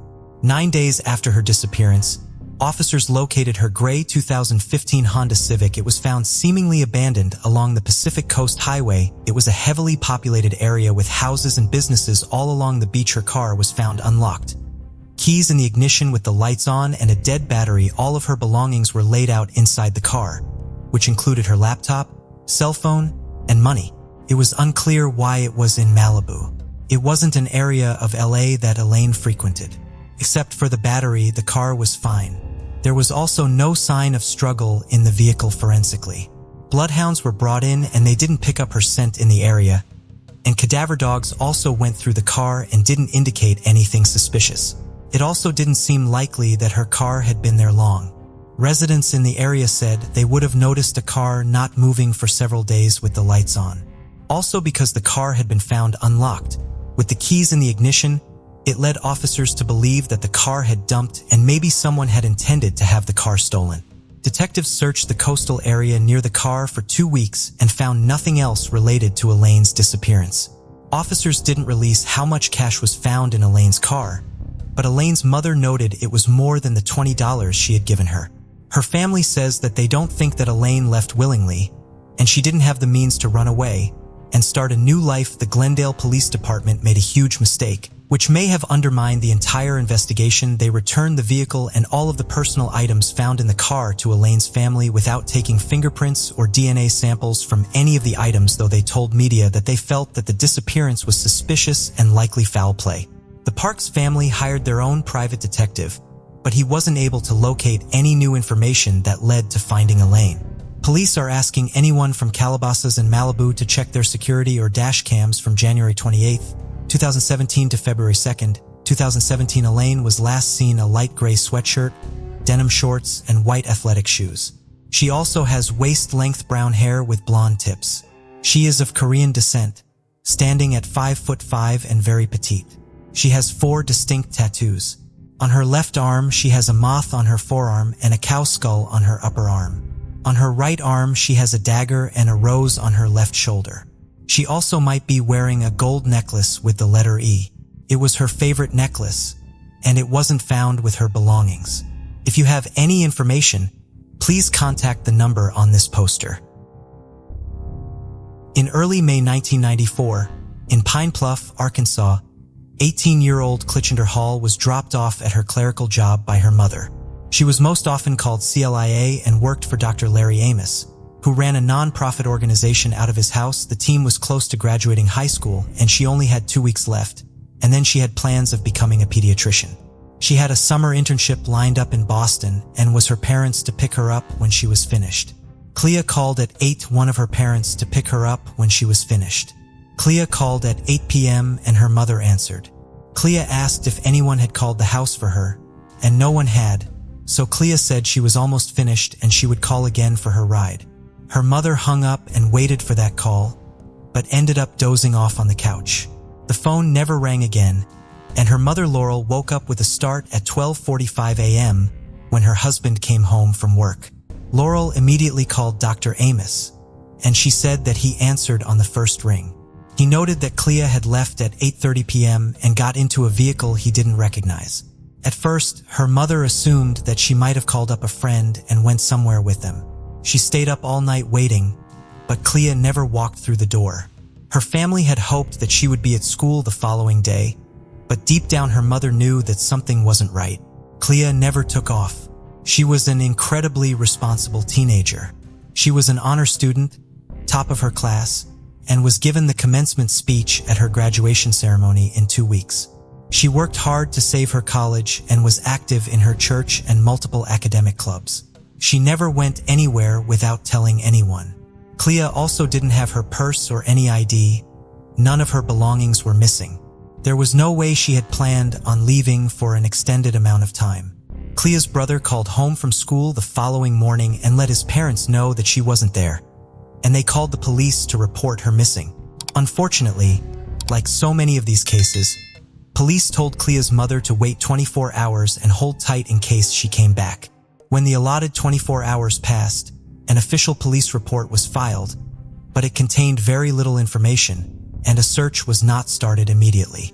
Clea's parents organized their own search party with community members, and after a few days, law enforcement got involved. Clea's parents were upset that the Pine Bluff Police Department didn't take Clea's disappearance seriously right from the beginning. No evidence was found in the search. It was as if she had just vanished. A person of interest was her employer, Dr. Larry Amos. He had been the last to see her alive, and he had left the state the following morning after her disappearance. He also wasn't cooperative with the police, and he wouldn't allow officers to search the home for evidence. When asked to take a polygraph test, he also refused. However, Clea had worked for Dr. Amos for over a year and had never expressed any concerns over her safety, felt he was aggressive or off, and she enjoyed her job, and there had never been any complaints. Clea had a boy that she'd been interested in dating, and he was also considered a person of interest. He fully cooperated with police and had his vehicle searched, which yielded no evidence of Clea. He also took a polygraph test and was cleared as a suspect 18 years later in 2012. 2 construction workers came forward with new statements. One said that he'd been hired to work on the home of Dr. Amos in the late 90s. While he'd been working, he noticed some of the insulation was stained with what looked to him to be blood. The other worker had been hired to do some landscaping, and he said that when the wind blew a particular direction, he would smell a horrible odor, unlike anything he had ever smelled before. It is unclear why the men had waited so long to come forward to the police, but it was enough to get a court order to access the house for the first time. Police brought in cadaver dogs, took drywall and insulation samples, and searched the property. The search sparked a hope that there would be answers or justice for Clea. However, something happened during the police search. 4 bags of evidence were removed from the home, and an officer was charged with maintaining chain of custody. He had been expected to bring the evidence straight to the forensic lab. However, for some reason, he went home with the evidence and decided to leave it in his trunk overnight. This led to all 4 bags of evidence being dismissed as the chain of custody had been broken and the integrity of the evidence had been compromised. The officers involved were reprimanded, and it was a crushing blow to the investigation. They couldn't go back, and without any new evidence, the case went cold. Police now believe that Clea was a victim of foul play, and tragically her mother agrees. Laura Hall said that she is certain Clea was murdered. Clea has been missing for 27 years, with no new leads since 2012. Before we continue, 90% of you haven't subscribed to our channel, so if you like this video, please subscribe. It motivates us to make more content for you. Okay, let's continue. January 15th, 1980 was a cold, dark winter evening. Barbara Mae Tucker, a business undergraduate at M.T. Hood Community College in Gresham, Oregon, was the youngest of 7 siblings. Standing 5 feet 11 inches tall, Barb was an asset to her high school basketball team. The 19-year-old was heading into campus to attend an evening class. She told her mother earlier that day she had hoped that class would be dismissed early, so that she could visit a friend and have ice cream. However, Barbara never made it to class, or to that friend's house later that evening. It was very odd, as it was unlike Barbara to miss a class. No one heard from her for the rest of the evening. The following morning, a student was cutting through a wooded area on the way to campus and made a grisly discovery. Barbara's body was discovered. She had been rolled into a patch of bushes, and she had been savagely beaten and sexually assaulted. The violent crime shocked the community, but during the investigation, it was discovered that there likely been several witnesses to the attack. Several vehicles saw Barbara run out of the wooded and attempt to flag people down, but no one stopped. Others said that they saw a man follow her out of the bushes and grab her, but again, no one intervened. Some were saying they thought it was a college prank or something like that, but it wasn't. No one could identify the man that had been seen with Barbara. It had been dark, and there had been nothing that stood out to witnesses. Without a description, there was little hope of finding a suspect. Barbara's case went cold for 4 decades. In 2015, a detective was assigned the cold case, and he promised to get justice for Barbara. A DNA sample from the original investigation was sent off to Parbon Nanolabs, and it took several years to narrow in on a suspect using reverse family engineering technology, but they were able to locate a suspect. 58-year-old Robert Plimpton.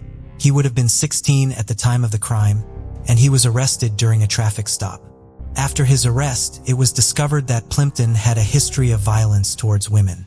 In 1997, a woman had accused him of driving to a secluded area and attack her, but she managed to escape alive. Though he had been arrested, his charges were dropped due to insufficient evidence. Plimpton was charged with first-degree murder and second-degree murder and sexual assault. He may have other victims out there, and his DNA is being tested in other cold cases in the area. He has pleaded not guilty, and there will be a trial later this year. On May 15, 1988, 8-year-old Joshua Harmon was playing in the woods behind his apartment complex in Roswell, Georgia. He was still exploring the area. The family had only moved in 3 weeks ago. It was a warm evening, and many children were playing in the area.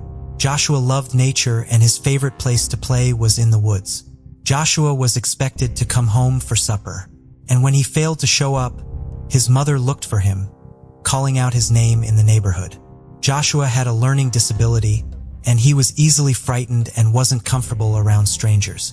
He never stayed too far from home and certainly never out of earshot. His mother called the Roswell police to report him missing, and though they responded quickly, it wasn't initially thought to be concerning. While canvassing, they discovered Joshua had last been seen around 7 p.m. He had gone to a neighbor's house and asked if a little boy could come play, but the family was having supper, so the boy wasn't allowed out. Joshua told him that he would be playing out in the woods if wanted to join him after supper, and that was the last encounter anyone had with a child. As night crept closer, the search began to take a more concerned tone. Officers even searched the area between his old house and the new apartment in case he might have gotten confused or lost, but there was no sign of the child. The search continued for 48 hours. Officers combed the 60-acre forest in the surrounding area. On May 17th, an officer entering the scene tripped and saw Joshua's body under a log with dirt and pine straw hiding him from view. Joshua had been struck over the head and strangled to death. Despite an extensive investigation, the case went cold. His mother, Sherry, spent decades keeping Joshua's investigation alive. Sherry passed in October of 2020. In February 2021, cold case detectives had decided to reopen the investigation and decided to start from scratch. With the permission of the family, Joshua was exhumed and forensic experts were able to recover DNA evidence. The sample was input into national database, and they got a hit from a previously convicted felon. And on July 21, 2021, they made an arrest. Known child predator, 56-year-old James Coates, was arrested while taking an Uber. Coates had previously already served a 20-year sentence for a separate incident in 1993. In 1988, Coates was living in the same housing complex in Roswell, but was never considered a suspect until now. Coates will remain in custody until his trial. Roswell PD is working to determine if there are any additional victims. Joshua's family said the arrest is bittersweet but thanked officers for the dedication to solve Joshua's murder. On June 1, 1989 in Las Vegas, Nevada, 14-year-old Stephanie Isaacson was getting ready for school. It was almost summer break, and the teen was excited about summer. She said goodbye to her dad and left the house at 6:30 a.m.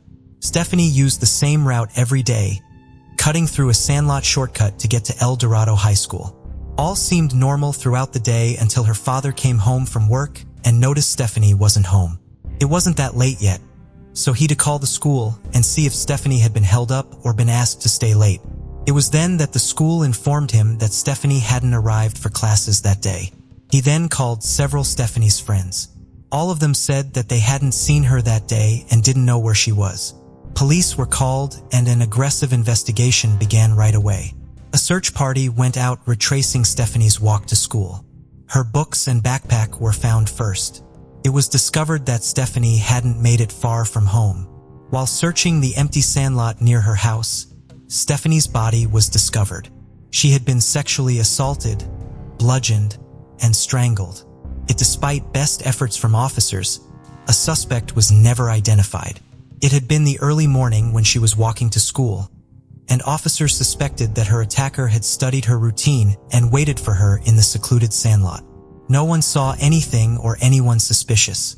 Despite Beth's efforts from detectives, the case went cold.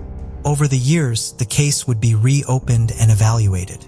There was a DNA sample recovered from the crime scene, and over the years it had been checked and rechecked with no match. Over time, there was only one more opportunity for DNA testing. A local man came forward. He wanted to pay for one case to be sent off to Ortham Labs. He had seen the success for reverse genetic genealogy family trees being created to solve crimes, and he wanted to help any cold case at the Las Vegas Metropolitan Police Department. He would fund the lab costs. The first case that came to mind for the LVMPD was Stephanie's cold case. They sent Ortham 15 cells for genome sequencing, and as we have seen in so many cases, they were able to match with distant relatives sourced from public databases, and from there they were able to piece together a family tree. They were able to find a distant cousin to their suspect, and after 32 years, they were able to make an identification. Las Vegas resident Darren Roy Marchand. Marchand had lived nearby at the time of Stephanie's murder, and detectives believes it was likely a random attack. He had previously been arrested in connection to the 1986 murder of 24-year-old Nanette Vanderberg. She had been murdered in her home, and though they had an eyewitness placing Marchand near the area, there was no evidence to connect him as DNA testing wasn't available at the time, and he was released and the case was dismissed. With the positive identification of Marchand in Stephanie's case, they were able to test samples from both cases and were able to determine Marchand had killed both Stephanie and Nanette. Marchand committed suicide in 1995 at age 29. He would have been 20 when he killed Annette, and 23 when he killed Stephanie. Stephanie's mother said in a statement that she was glad to finally know who killed her daughter, but was disappointed that there would be no justice in her murder. She said that she never believed the case would be solved. The LMVPD said in a statement that anyone interested in making a similar donation to help solve a cold case is welcome to at www.lvmpdfoundation.org and designate the donation to homicide cold case. Paramedics are promptly sent to the scene. The park is completely dark, and the scant illumination from nearby streetlights makes it nearly impossible to assess the situation. Both victims have life-threatening injuries and appear to have been left for dead. The severity of the attack makes it difficult for emergency services to determine the victims' genders. The police arrive shortly afterward and need to identify the pair. A search of one of the victim's pockets reveals documentation showing him to be a young man called Robert Maltby. This documentation also provides officers with an address for him. They still don't know who the other person is. Investigators go straight to Robert Maltby's house, and his family confirm that the other person with him is most likely his girlfriend, Sophie Lancaster. The hunt was now on to find the personal persons responsible for this shocking and brutal attack. The assault on Robert and Sophie had taken place in the skate park in Stauble Park, so the police began their search there for any evidence that could lead them to whoever had done this. They found a rucksack, several bottles and cans, 2 pools of blood, and bloody footprints. All this evidence was vital, as it could help the investigating team determine who had been at the skate park. While the forensic search of the area got underway, Detective Chief Inspector Dean Holden and his team began to focus on other lines of inquiry. They needed to identify key witnesses that could help them fill in the gaps and paint a broader picture of what had transpired in the early morning hours of August 11th. Officers fanned out and conducted door-to-door inquiries in and around the town. In the first few hours of the investigation, around 15 young people had been interviewed. They were reluctant to talk and provide any accounts to the police. Due to the apparent fear of talking, DCI Holden decided to change strategy. He made the decision to bring in junior officers, ones who wouldn't normally take a central role in an investigation as complex and difficult as this one. The role of these junior officers was to build up a rapport and trust with the young witnesses and get them to open up about what it was they had seen that night. Sylvia Lancaster woke up early on Saturday morning and had gone to the gym and done some shopping. After arriving home, she opened her front door and found a card lying on the floor. It was from the police requesting that she call them immediately. Confused and concerned, she picked up the phone and there were 14 messages on the answering machine. She had only been gone for an hour. Before she could dial the number on the card, her son Adam called. He explained that his sister and Robert had been the victims of a horrific attack and were now in intensive care fighting for their lives. Adam and Sylvia went straight to Rochdale Infirmary. When they entered the intensive care units, they saw their beloved Sophie. A big chunk of her hair had been pulled out and she had been kicked repeatedly in the head and body. Nobody could understand why anybody would want to hurt Robert and Sophie in such a brutal way. Sophie Lancaster had been born on the November 26, 1986 to parents John and Sylvia, the youngest child of the couple. Her mother described her as quite shy and introverted, but she could be chatty and bubbly if in the right mood and around the right people. After attending the local school, she had taken a gap year and wanted to study English at Accrington and Rossendale College. When she was 17, she began a relationship with Roberts. They both shared a big interest in and attachment to the goth subculture and used this to express themselves. Her interest in the alternative scene and style had started around the age of 11, and she would later become a big part of the alternative community. Both were intelligent, sensitive, and avoided trouble, sticking closely to their friendship group and to each other. At the age of 20, Sophie moved 7 miles to the town of Baycop to live with Robert. It was in this quaint community that the feeling of safety and security residents had was shattered. As the investigation moved forward, the young officers had started making progress with the witnesses. It became apparent that there were 5 key individuals. A 15-year-old witness told police they were running over and just kicking her in the head and jumping up and down on her head. News traveled fast in the small town of Baycop, and it soon became common knowledge exactly who the police were looking for. By the Sunday evening, Sylvia said she knew all their names and where they lived. 3 of the suspects were arrested at their homes, and the other 2 handed themselves into the police the following day. When the suspects were interviewed at Burnley Police Station, they initially denied any involvement. But as the questioning continued, 2 of the suspects admitted they had been at the park that night and also admitted to hitting Robert Maltby once. None admitted to the attack on Sophie Lancaster. They also would not confess to a group attack against either of them. It soon came to light that 2 of the suspects, 16-year-old Ryan Herbert and 15-year-old Brendan Harris, had a history of violence. In a previous incident, they had kicked and punched somebody to the ground, which luckily didn't result in any major injuries. As the questioning of the boys continued, a team was dispatched to their homes to retrieve the clothes they had been wearing that night. Ryan Herbert's clothes appeared to have blood on them. The scientific analysis would be vital as with the other boys' clothes. It wasn't clear whether certain stains were blood or not. Before long, there would be another lead. Investigators looked into the movements of Robert Maltby and Sophie Lancaster on the night of the attack.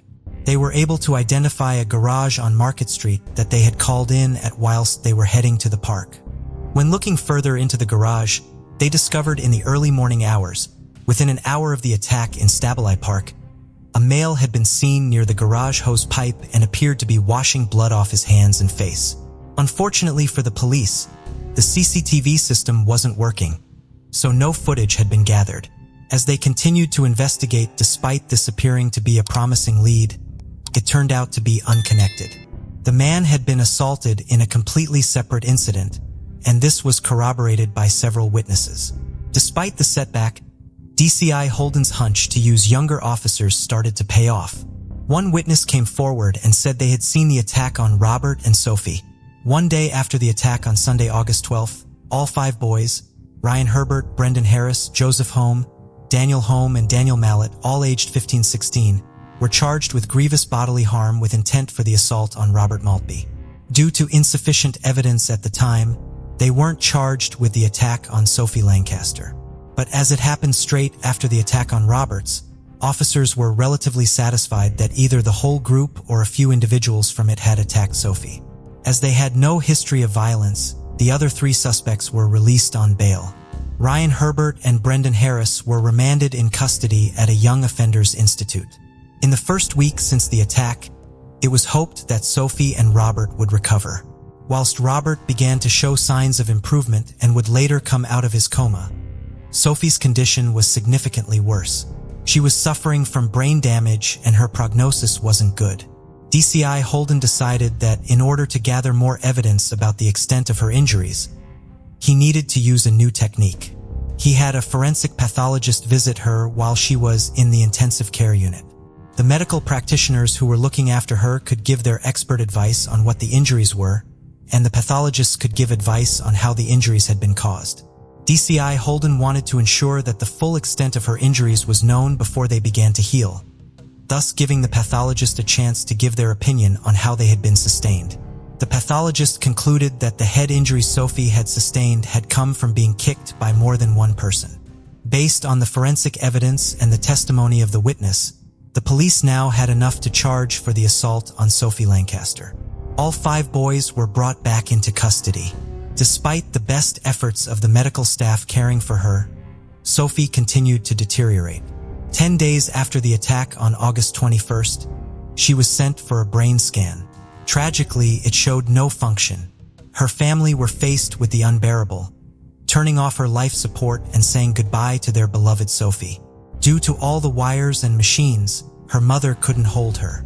So the night before, Sylvia stayed at her bedside and did her daughter's hair for her, as it was the only part of her body she could touch. As the curtains around her bed were pulled shut, her mother lay down with her and held her as she died. Sophie succumbing to her injuries meant this was no longer an assault investigation. This was a major murder inquiry. DCI Holden and his team were determined to get justice for her and Robert. On suspicion of murder, all 5 boys were interviewed again. What became apparent was that the dynamics of the group had now changed with Sophie's death. Members of the group who might not have attacked Sophie themselves were now keen to say who had done what and distance themselves from her murder. Brendan Harris told officers that Ryan Herbert had committed the attack on Sophie completely by himself. Harris said that Herbert had volley-kicked Sophie in the back of the head and made a comment that as she was a witness, she had to be killed. Brendan Harris also denied that he had attacked Sophie. Ryan Herbert answered no comments throughout his interview. The results of the forensic came back and Ryan Herbert's clothes had the most forensic evidence on them. He had blood belonging to both Sophie and Robert splashed up the inside of his trousers, as well as on the bottom of his trainers. The forensic scientists concluded that this blood could have only got onto his clothes and shoes if he was either walking in a pool of blood, or more likely, stomping on the victims while they were bleeding profusely. The prime suspect for Sophie's murder was Herbert. While he was in custody at Lancaster Young Offenders Institute, his phone calls were monitored. He called his mother and she told him that although Sophie had died, he had nothing to worry about if he wasn't involved. Herbert responded, "Well, I was..." DCI Holden's team had to make a formal application to the prison service to allow them to use this call as evidence at a potential trial. The police booked the van that Herbert and Harris were traveling in from the Young Offenders Institute. During the conversation in the back of the van, Herbert made reference to kicking Sophie Lancaster like a football. This matched with the findings of the pathologist, who argued that the injuries had been sustained from being severely kicked in the head, alongside the witness statements. Although Herbert had taken a central role, police believed that all 5 boys had played a role in the attack and so bared an equal responsibility for what had happened. If they could prove joint enterprise, whether or not every single boy had physically attacked her wouldn't matter. Ryan Herbert, Brendan Harris, Joseph Holm, Daniel Holm, and Daniel Mallet were charged with the murder of Sophie Lancaster. By early November, Robert's condition had improved to the point that he was able to leave hospital. But the mental and physical scars of the brutal attack he had endured, coupled with the murder of his beloved girlfriend, were huge. He was, however, determined that he would say goodbye to Sophie, and so joined loved ones at her funeral. The trial was set for March 2008. The lawyers acting for Ryan Herbert tried to have the charge of murder reduced to manslaughter on the basis that he had diminished responsibility. The grounds for their argument centered around the fact that he had autism. The police had an expert on autism come to Lancashire prior to the trial, and she carried out her own assessment of him. Following this, she concluded he was not autistic. His lawyer's defense was subsequently withdrawn. The trial began at Preston Crown Court.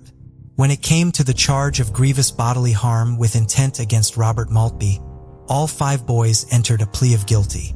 On the first day of the arguments, a shocking twist came. Brian Herbert admitted to killing Sophie Lancaster. Following this, the police and Crown Prosecution Service made the difficult decision to withdraw the murder charge against 3 of the boys. According to DCI Holden, Herbert's submission diluted the evidence against Joseph Holm, Daniel Holm, and Daniel Mallet. And what their defense teams were arguing was that the attack on Robert and the murder of Sophie were 2 separate incidents, and that whilst they had been involved in the first, they hadn't been involved in the second. For their roles in the attack on Robert Maltby and following a plea of guilty for this charge, Joseph Holm was sentenced to 5 years 10 months. His brother, Daniel Holm, got 5 years 10 months too, and Daniel Mallet received 4 years 4 months. Robert Maltby was not in court when his attackers were sentenced, but a lawyer read out a statement on his behalf. Before all this happened, I was settled into a life quite independent. Now I'm finding the whole world a terrifying place. This meant that the prosecution now had to prove that Brendan Harris had murdered Sophie. It would soon become clearer, and the police and prosecutors were eventually able to piece together what they believed had happened that night. Sophie and Robert had been at a friend's house on the outskirts of Bacup, and they had had some drinks as the night had progressed. They left at around 11:40 p.m. and set off on foot to head back to their home in Bacup Town Center. They made a slight diversion and went to the garage on Market Street to buy some cigarettes. It was here that they were seen by a group of young girls who were interested in their alternative style. After striking up a friendly conversation and talking, they agreed to join the girls at a second location on Park Road, yards away from the entrance to Stubley Park. Before long, they decided to head to the skate park. When they got there, the 5 suspects were already there. While Robert and Sophie were getting on very well with the group of girls, the group of boys, in reference to Robert, made comments like, "Let's batter him."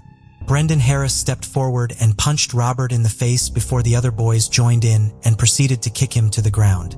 As the attack escalated, the other people in the park fled. Sophie went to hold her boyfriend after he had been savagely kicked about the head. It was then that Harrison Herbert went on to attack Sophie Lancaster. What was not clear was why.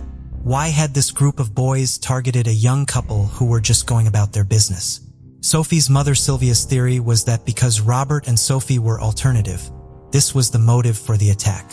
During the long hours at Sophie's bedside in hospital, Sylvia had decided that when her daughter was better, they would go into schools and talk to young people about difference and how it is okay to be who you are and express yourself through your own unique style.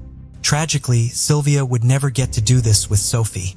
Harris's defense was that Herbert had committed the attack on Sophie on his own, and that the forensic evidence didn't link him directly to the crime. Despite the lack of forensics, the police did have a witness testimony saying they had seen Harris kicking Sophie. They also had the expert advice of the pathologist who had examined Sophie while she was in the intensive care unit, concluding that the attack had been committed by at least 2 people. The jury had reached their verdict.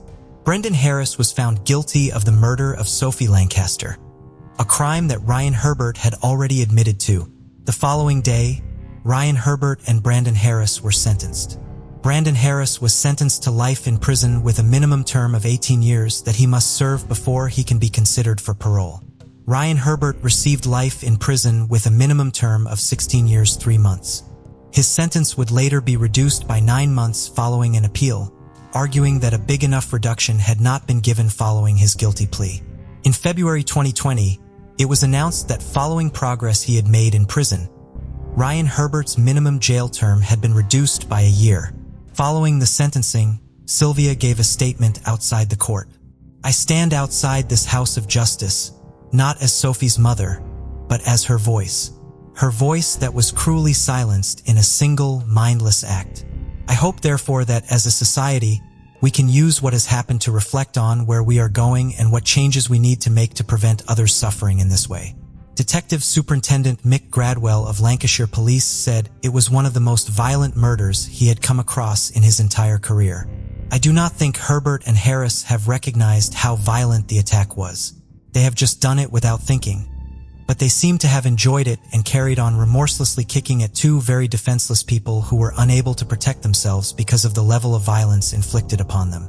I am very critical of some of the parents involved. I really don't think they have taken completely seriously how repulsive this incident was."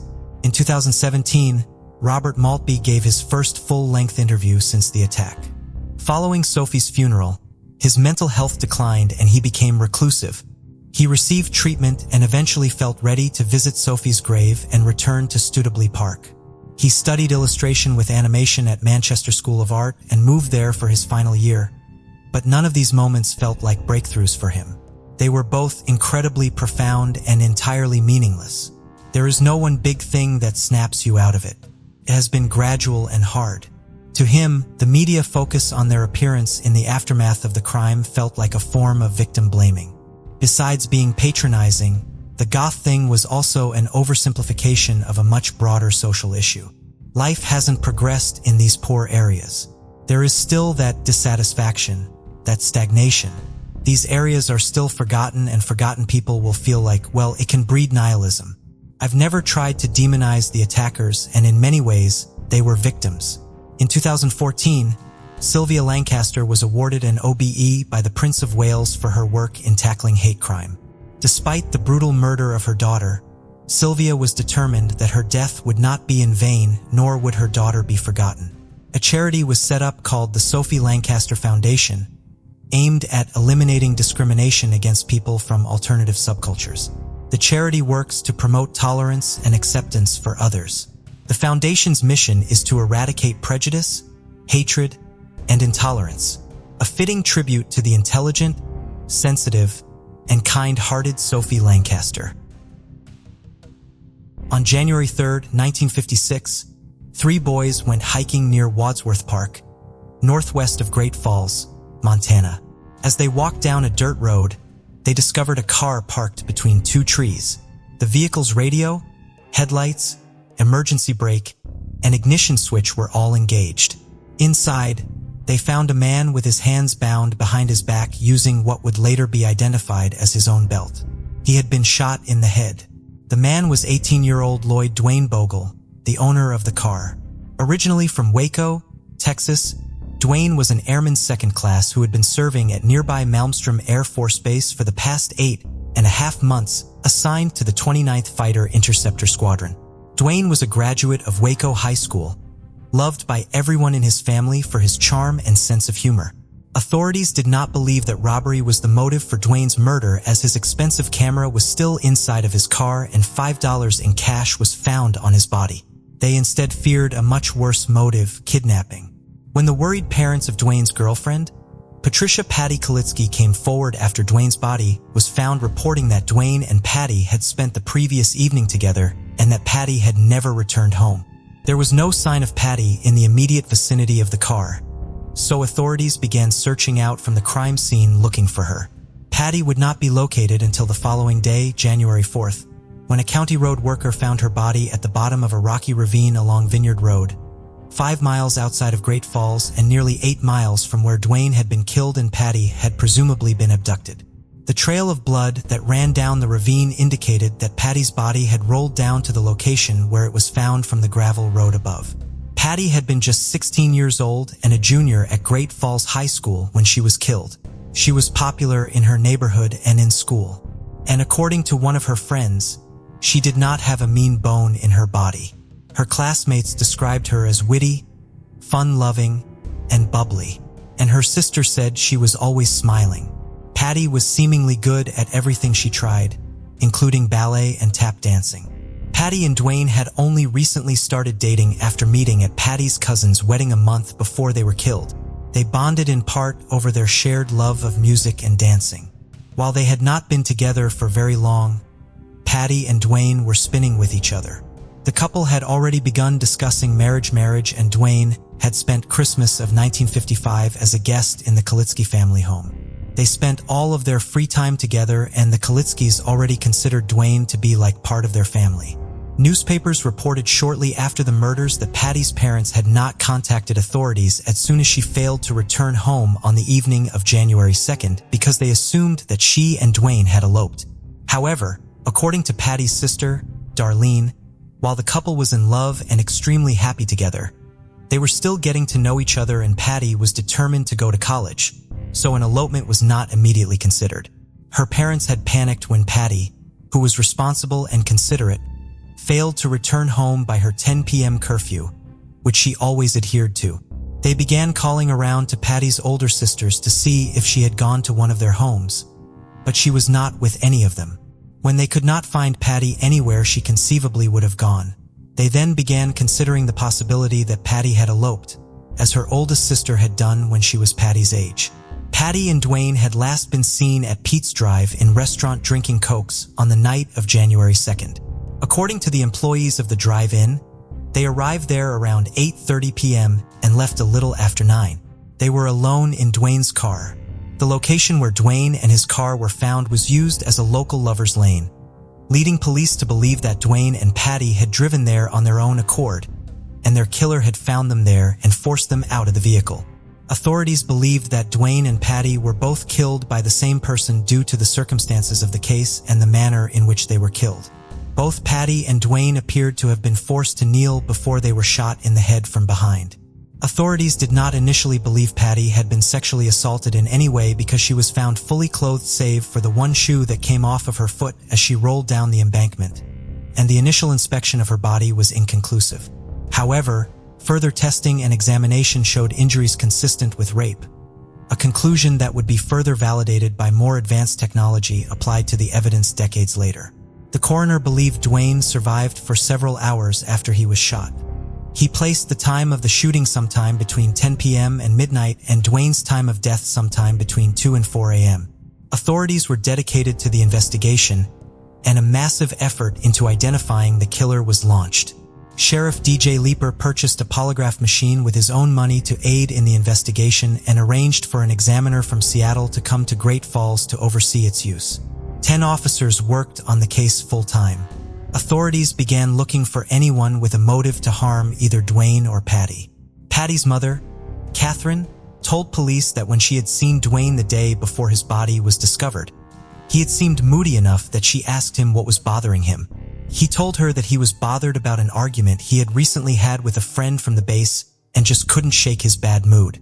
Authorities held the man he had this argument with, who they did not publicly identify, for questioning, but eventually had to release him after they could not tie him to the murders. Police could ultimately not identify any personal motive for someone to want to kill Dwayne or Patty, which limited the avenues of inquiry in the investigation. They therefore began looking for men who had been out drinking on the night of January 2nd and trying to identify individuals who kept guns in their vehicle. 2 witnesses came forward with evidence that tied someone to the murder, and this individual was very nearly arrested based on their testimony until the witnesses admitted after hours of questioning that they had been lying. After 2 months, Sheriff Leeper had to end the full-time inquiry into the case without identifying the killer. The case was still investigated, but the lack of progress in it was upsetting to the sheriff. "I feel bad about it, not getting the guy who killed those 2, he told the Great Falls Tribune on the 1-year anniversary of the murders. "I guess it's just one of those things, but we're not giving up. Maybe this year we'll get him. Somewhere he made a mistake. They all do. Someday we'll find out what it was. Then we'll have him." Patty's father, Henry, worked as a railroad carpenter for the Great Northern Railway, and his co-workers began raising funds to offer as a reward in the case. collecting $100 within days of the murders. Donations to the reward fund would increase in the following weeks, months, but tips and leads in the case did not. The fund had reached over $6,000 by the time it was dispersed a decade after the murders, with no one to claim it because the case had long since gone cold. Dwayne and Patty's deaths had profound impacts on their families and communities. The other members of Patty's homeroom cried together over her death for weeks. Patty's family was largely too devastated even for tears. "You couldn't even cry, my dad especially. He was just numb." Patty's sister, Darlene, would later tell the television show Hard Copy. Henry Kalitsky could not bring himself to so much as mention his daughter's death and nearly physically shut down if it were brought up. Darlene chose to focus on all of the happy memories she shared with her sister. "Those memories don't fade," she would say in 2010. Father unable to speak about his daughter's murder, her mother, Catherine, took on the responsibility of speaking to the press and interacting with authorities. She also exchanged letters with Dwayne's mother, Albuquerque Kirkbogle, in Texas for many years, as their families were now connected through tragedy and grief. Shortly before Catherine died in 1991, police came to believe that the murderer went to see her mother, who was in the hospital. Catherine was too weak to speak in anything louder than a whisper. When Darlene asked her if she wanted to know who killed Patty, she nodded and tears ran down her face as Darlene relayed the information about the man in California. Catherine passed away the following morning. Unfortunately, this individual was ultimately eliminated as a suspect, and the investigation dragged on for 2 more decades. While efforts were made in the investigation throughout the decades that followed after Dwayne and Patty were murdered, the piece of evidence that would eventually close the case was not identified until 2001. A vaginal swab taken during Patty's autopsy was found still stored in evidence 45 years after her murder. Since technology now existed to identify DNA potentially present in that swab, it was sent to the Montana State Police Crime Lab for investigation. This analysis located a sperm cell that did not belong to Dwayne Bogle. Authorities spent the following several years comparing the DNA from that cell to more than 35 suspects that had been identified over the previous decades. Unfortunately, the DNA did not match any of these suspects. There was no match to the DNA in national criminal databases either. Amongst the eliminated suspects was infamous Boston mobster James Whitey Bulger and serial killer Edward Wayne Edwards. Bulger was considered a suspect because he had lived in the Great Falls area at the time of the murders and had been arrested there for the rape of a 15-year-old girl in 1951. Edwards was a potential suspect because he was convicted of killing 2 couples decades after Dwayne and Patty's murders, and he may or may not have been in the Great Falls area in early January of 1956. He denied any involvement in Patty and Dwayne's case. In 2019, investigators began working with Bode technology to use an innovative technique to try to identify the contributor of the DNA genetic genealogy. Forensic genealogists were able to compare the DNA profile from the crime scene to other DNA profiles uploaded to voluntary genealogical databases and identify distant relatives based on the amount of DNA they shared. They were able to construct a family tree, which ultimately led them to identifying a suspect. Unfortunately, the suspect was no longer alive and his remains had been cremated, preventing authorities from collecting a direct DNA sample from him. They therefore approached the man's children, who agreed to provide their DNA for comparison. Their DNA confirmed that the sperm cell found during Patty's autopsy had come from their father. On June 8, 2021, the Cascade County Sheriff's Office announced the identity of the contributor of the DNA, Kenneth Gould. While they were confident that Gould was Patty and Dwayne's killer because he was deceased and could therefore not be tried in a court of law, they were only able to name him as the most likely suspect in the case rather than definitively name him as the perpetrator. The announcement came more than 65 years after Patty and Dwayne were killed, making it the oldest cold case closed using genetic genealogy at the time. Kenneth Gould had been born and raised in Great Falls and worked as a horse trainer. In 1952, when he was 24, he had married a 16-year-old girl and started a family, eventually having 5 children. At the time of the murders, he had lived less than a mile away from the Kalitsky home. He was known to ride horses throughout the area. His name was nowhere in any of the police's files on the case, and he had no known connection to either Patty or Dwayne. A month after Patty and Dwayne were killed, Gould had sold his family property. He moved to 2 other communities in Montana in the following years before moving to Missouri in 1967. Once he'd left Montana, he never returned to the state, even to visit family. He died in Oregon County, Missouri in 2007 at the age of 79. Detective Sergeant John Cadner of the Cascade County Sheriff's Office had been concerned about telling Gould's children that their late father was a suspect in such a brutal crime and asking for their DNA, but found them to be cooperative and great to work with.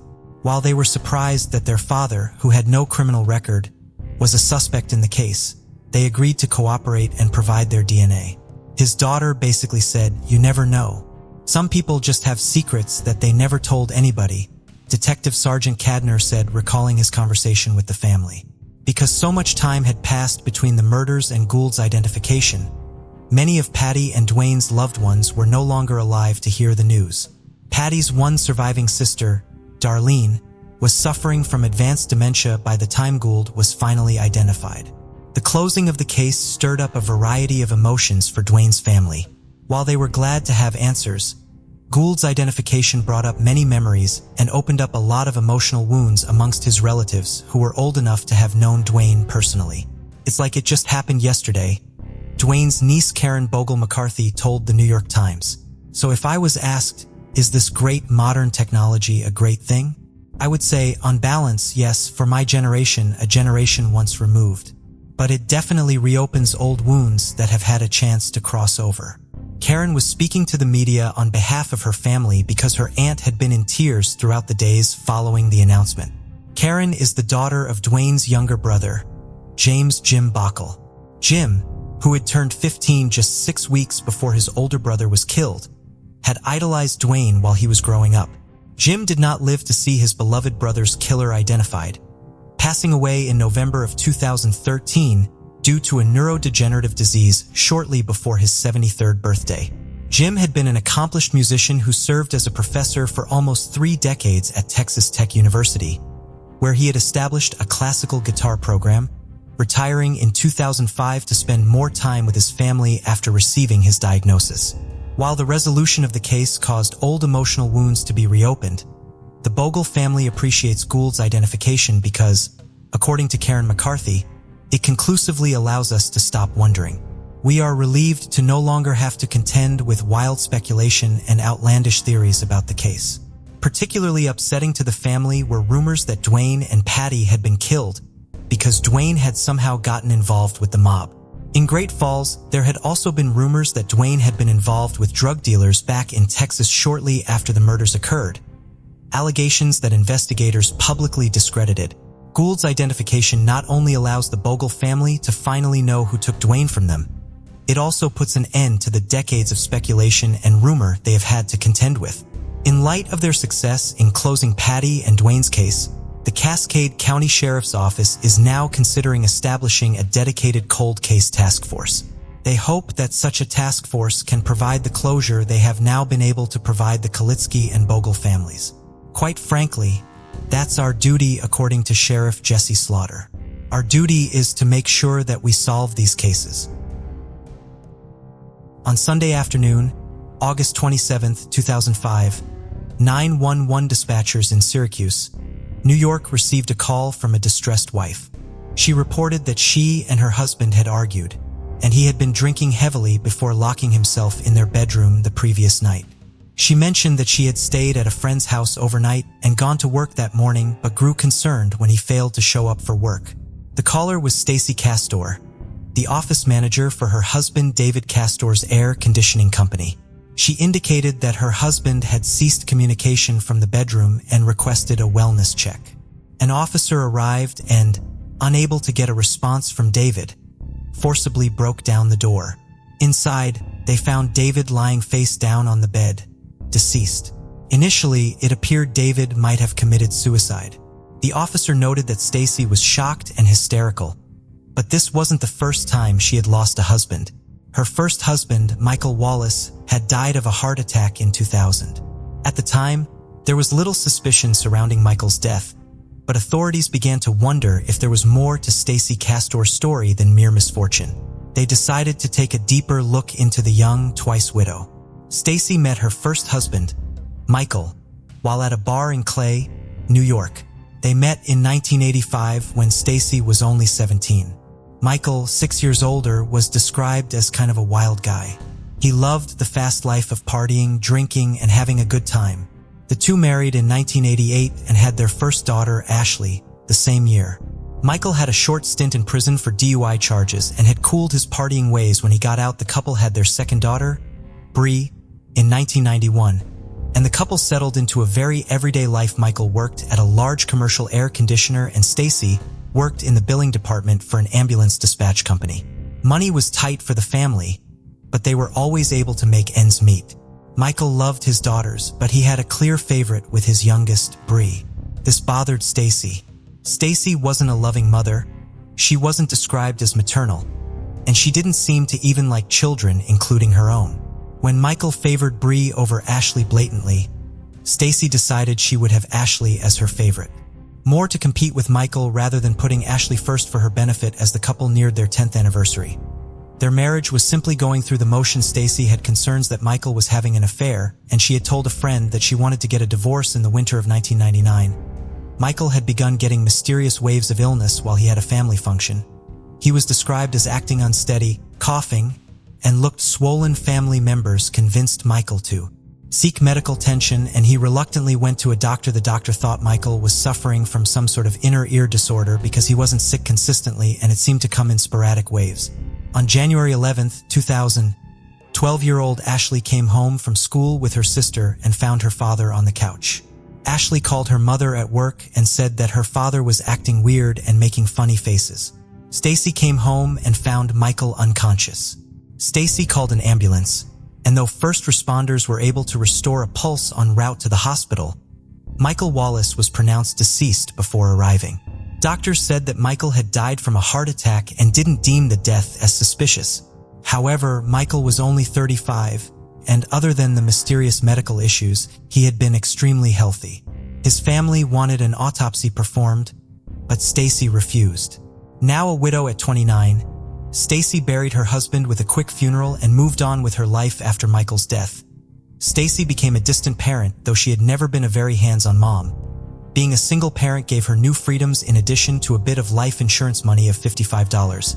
She was able to relax from the responsibilities of parenthood and being a wife. In 2001, she was introduced to David Castor. David was everything her first husband had not been. David was responsible, he didn't drink, he didn't party, and he was financially stable, owning his own company. David was recently divorced and had an adult son from his first marriage. The two were married in 2003 and Stacy took over much of the business as his office manager. The two didn't have a passionate marriage, but it seemed to bring the two comfort. Stacy enjoyed financial stability and David had companionship. An odd aspect of the relationship was that David didn't want any more children and didn't make it a secret that he resented having to share his life with two young girls. He'd made it clear that he had one son and he wasn't interested in being a father figure to the Wallace girls. The weekend before David's death, the couple got into an argument allegedly over how they were going to spend their second wedding anniversary. Stacy sent the girls away to a friend's house and the couple continued arguing until she left as well. Stacy told investigators that David had been depressed over his father's recent passing, though those who knew David felt that the story was unlike the man that they knew. There were two glasses on the nightstand in with David, one filled with neon green liquid and the other brandy. There was also an empty bottle of cranberry juice. The green fluid was determined to be antifreeze, which is highly toxic, and an open bottle of antifreeze was located near the bed. Medical examiners did an autopsy and signed off that David had died from ethylene glycol poisoning and it was ruled as a suicide, but detectives continued to investigate the suspicious death. An examination of the home revealed some interesting things. First, the glass containing the antifreeze had 3 fingerprints, all belonging to Stacy. Second, they found a turkey baster in the garbage can. On the turkey baster, they found trace amounts of David's saliva on the tip as well as antifreeze. Additionally, it had been wiped of any fingerprints once the medical examiners released David's body. Stacy had another quick funeral, and much to the shock of family members from both her first and second husband, she buried David next to Michael. Then, Stacy moved on with her life, utterly oblivious to any investigation going on. David's son was shocked to learn that his father had left everything to Stacy, and was further surprised when Stacy sold his father's company and everything else in his estate. She made off better with the death of her second husband with nearly $200,000. It would take detectives a year to get enough evidence together to establish probable cause, at which point they were able to get approval for the exhumation of Michael Wallace. Detectives felt that if they could find evidence of ethylene glycol poisoning in Mike, it would all but confirm that Stacy had killed both of her husbands. When Michael was exhumed, an autopsy was performed, and it was clear he had not died of a heart attack. Ethylene glycol causes crystals to form in your organs and blood, and it has a telltale sign. And the telltale signs were in both men. Nearly 2 years into the investigation, detectives had enough to hone in on Stacy. Surveillance was approved. First, her cell phone and landlines were tapped and security cameras were put in to watch the house. Detectives hoped to shake up Stacy and get her to say something incriminating. They showed up at her home on September 22, 2007 to question her about the death of David, purposely leaving out that they had exhumed and autopsied her first husband, Michael. Stacy was very caught off guard and confused. She had no idea that she had been investigated and knew immediately what the detectives were angling for with their line of questioning during the questioning. She had said 2 things that stood out. One was that she had mentioned watching a show with David, where a wife killed 2 of her husbands by poisoning them with antifreeze, and that's where she felt like she got the idea from. And the second was when the lead detective asked her to point to which glass she had poured the cranberry juice in for David, and she said, "I poured the cranberry juice." Detectives were shocked that she had more or less admitted to pouring the antifreeze into the cup after she said that. She asked for a lawyer, and the interview stopped. Detectives knew they had successfully shaken her up and hoped that the wiretaps would be the final piece to make an arrest. Meanwhile, they went and interviewed Ashley, Stacy's oldest daughter, who was now at college. Ashley was shocked by detectives' allegations about her mother. She didn't believe them and told them that what they were saying was ridiculous. When detectives left, Ashley immediately called her mother to ask about the detectives, but during the calls, nothing incriminating was said. Officers continued to monitor the phone lines, and just as it was starting to seem like a waste of time, a 911 call was placed from Stacy's home. According to Stacy, she had just found her daughter overdosed on pills. Ambulances rushed over and were able to pump Ashley's stomach and get her stable.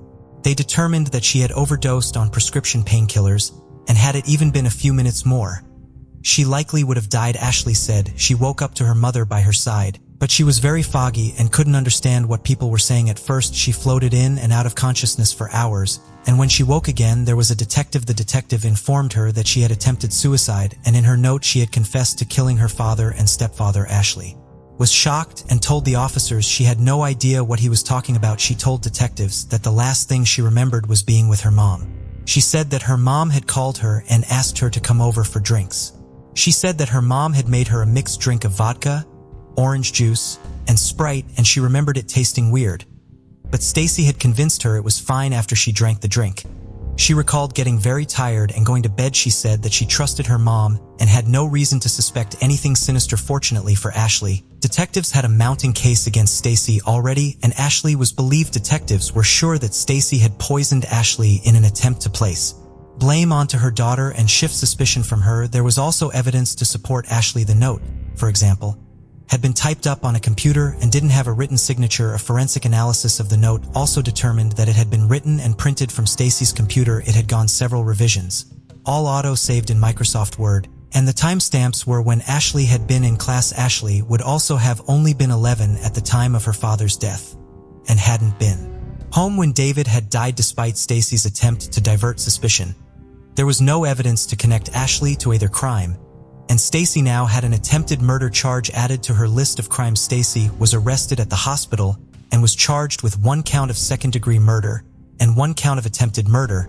Because Michael had been murdered in a different jurisdiction, she wasn't charged with his murder during her trial. Prosecutors brought David's will in to question. Detectives discovered that Stacy had forged the will that had been used to settle David's estate. Money seemed to be the motive in David's killing. On March 5, 2009, Stacy Castor was found guilty of the murder of her second husband, David, and also guilty for the attempted murder of her daughter, Ashley. She was given the maximum sentence of 25 years for both charges, with the addition of 1 year for the forging of David's will, for a total of 51 years in prison. Neither Ashley nor Bree had anything to do with her mother after she had been arrested. In 2011, David's son sued Stacy for the remainder of his father's estate and won in 2010. An investigation was also opened into the mysterious death of Stacy's father. Nothing came of the investigation as he'd been cremated. But the detectives noted that Stacy had been named the sole heir in his estate, though he had been ill for some time before his death. He had been recovering well until he received a visit from his daughter, Stacy, in 2016. Stacy Castor died in prison. She was 48, and according to the prison she had been in, she had died of a heart attack following Stacy's death. The Castor family petitioned to move David's body so that Stacy could not be buried next to David, as per her will had stated. They successfully moved David, and she was instead buried next to her first husband, Michael. In this case, we head to Las Vegas, Nevada in April 2021. This renowned city, always bustling and lively around the clock, offers an abundance of everything. Among the nearly 500,000 residents is 45-year-old Daniel Hulser. Daniel was previously married to Elizabeth Halgilian, a former Republican member of the Nevada Senate, and they shared 3 children, Dana, Jordan, and Sierra. Daniel, of fitness and the outdoors, as well as being creative, earning a bachelor's degree in music and a master's business degree from Corban University in Salem. The family made the move to Nevada when Daniel found work in Las Vegas. And soon after, Elizabeth was elected to the state senate and became the youngest female to be elected to the Nevada legislature as a state senator. 10 years would pass since the couple's wedding in 2001, and the marriage was starting to fall apart. In 2011, Daniel was arrested after Elizabeth alleged that he had tried to force himself on her. Due to Elizabeth's position, the arrest wasn't unknown to the public, and it received a fair amount of media attention. Daniel filed for divorce a month later, amid allegations of Elizabeth having an affair, and he pleaded guilty to misdemeanor counts of coercion and battery and was sentenced to 6 months probation and anger management classes too. After this, almost another decade would go by. Both Daniel and Elizabeth had since remarried. Although Daniel's second marriage would end in divorce as well, he and his second wife would remain close and would continue to use the joint bank account. In 2020, he and Elizabeth would enter into what would become a very contentious and acrimonious battle. With all of this going on in the background, Daniel, as many do, was regularly sharing his life on social media. He showcased a lot of his life to his almost 13,000 Twitter followers, 20,000 Instagram followers, and his many Facebook friends. Sources say that although Daniel was far from perfect, he was working on himself and adored being a father above all else. His family said he was the heart of the Halstead family, and his aunt said his world was all about his children. They were first in his life, always. In June 2020, Daniel's daughter Sierra started dating 18-year-old Aaron Guerrero. They had a fast-moving and intense relationship, and at one point even said they wanted to rob their parents and run away to Los Angeles together. Both sets of parents were immediately disapproving of the relationship anyway, especially after they found out about their runaway plans, and they banned Sierra and Aaron from seeing each other anymore. In the parents' eyes, the young couple's romance had started to fizzle out by December 2020. But Sierra and Aaron were still very much an item and were going to stop at nothing to stay together. They were infuriated at not being able to see each other, and police say this put an unbelievable plot in motion in a bid to remain a couple without interference. In late December 2020, Daniel made a gushing post celebrating Sierra turning 16 years old. After this, several months would go by all accounts with nothing of notes happening. On the April 3rd, Daniel shared another Facebook post of him and Sierra when she younger. 5 days later, everything would change. And in the early morning hours of April 8th, 2021, Aaron ran away from his home and went to meet Sierra in secret. Later that day, Daniel's second ex-wife noticed something concerning. $1,300 had suddenly been withdrawn without warning from their joint accounts.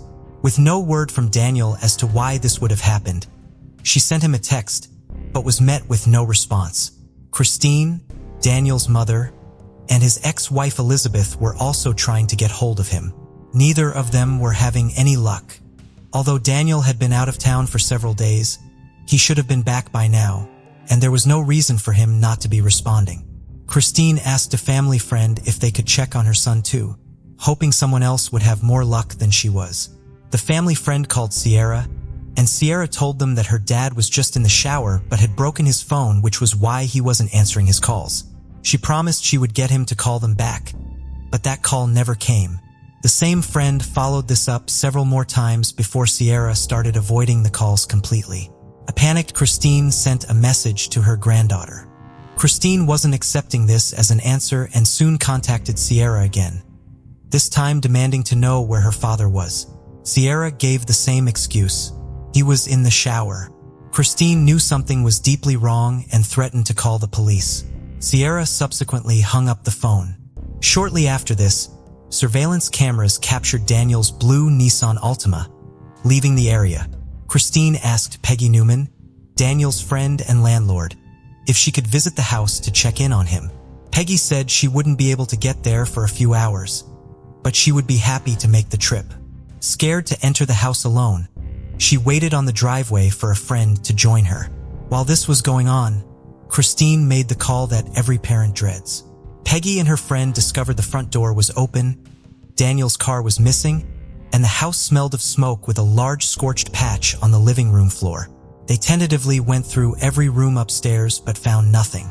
Entering the garage, the smell of lighter fluid was strong and thick in the air. On the ground was a sleeping bag, and inside was the badly burned body of Daniel Helser. Police soon pulled up to the home and began to uncover more things that pointed towards a very disturbing series of events. A chainsaw lay on the floor in the living room, and in the kitchen was a saw covered in blood, as well as another handsaw and 2 knives in the sink. They also found receipts from a Home Depot and an ATM. It was quickly noted that an extensive effort to clean up had been made inside the home. The coroner determined that as well as being burned, Daniel had been stabbed 70 times. 42 of those were in his back. One of the stab wounds cut through a major artery in his neck, and both his lungs had been punctured. He sustained wounds to his shoulders, hands, wrists, and fingers, and at least one wound appeared to have been made through the use of a saw. His body was mutilated before being placed inside the sleeping bag and set on fire. He suffered burns to 40% of his body. His daughter Sierra was missing from the house, as was her boyfriend Aaron, an immediate red flag for the family and police. A quick look into the receipts found in the house led authorities to the all-important CCTV footage. The cameras uncovered Aaron at Home Depot buying saws, gloves, and lighter fluid. And a Winco supermarket camera showed Sierra purchasing 2 gallons of bleach and using Daniel's credit card at an ATM. It didn't take long for officers to put everything together, and a warrant was issued for the pair. On April 13th, officers located the pair, seemingly by chance, almost 400 miles away in another state, Salt Lake City, Utah. They had been stopped when they were asked for proof that they had paid their fare for the train. After running a quick background check, police found that the pair were wanted back in Las Vegas.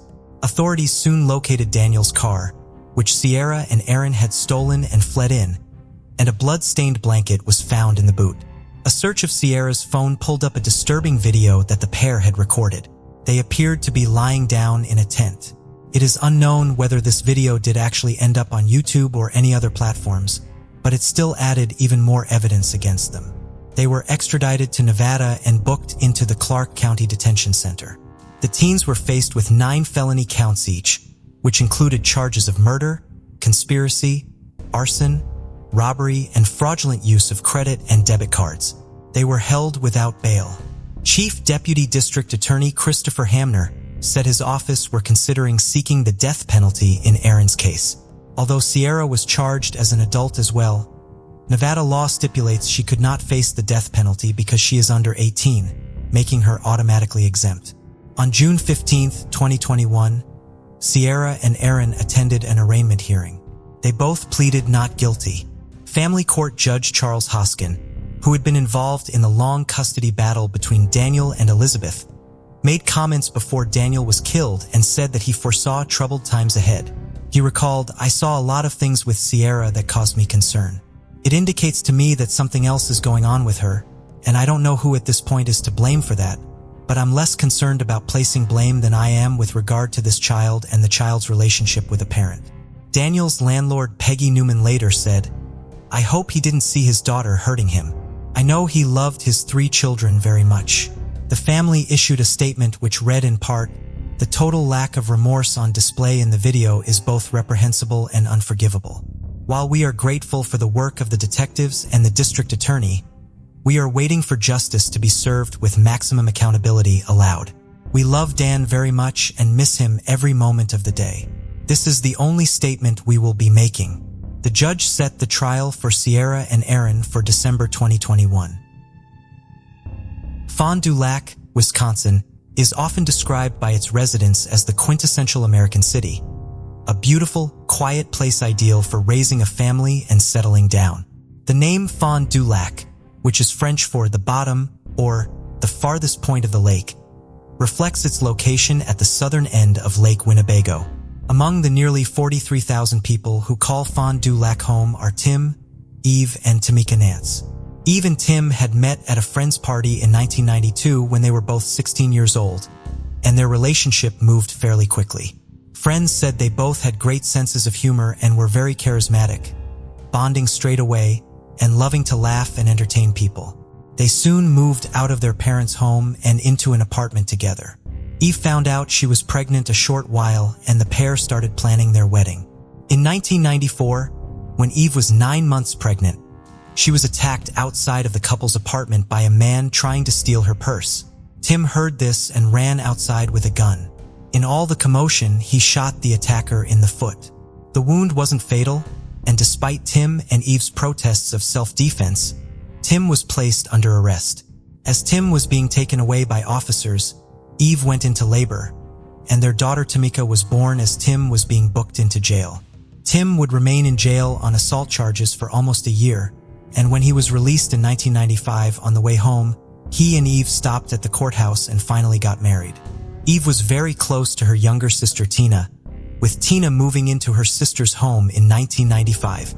2 years later, Tina gave birth to her daughter, Justice.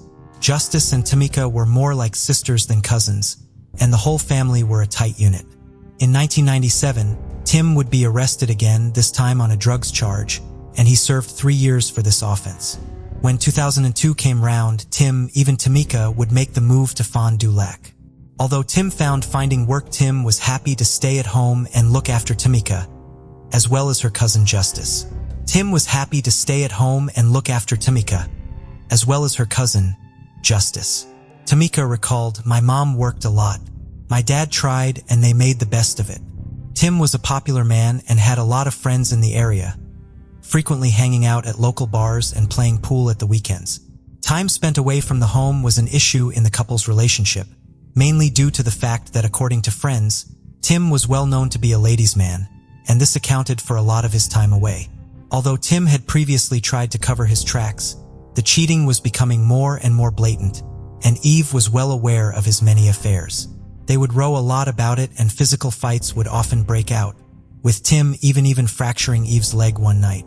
By 2013, the couple had been married for 15 years, but Tim started up yet another affair.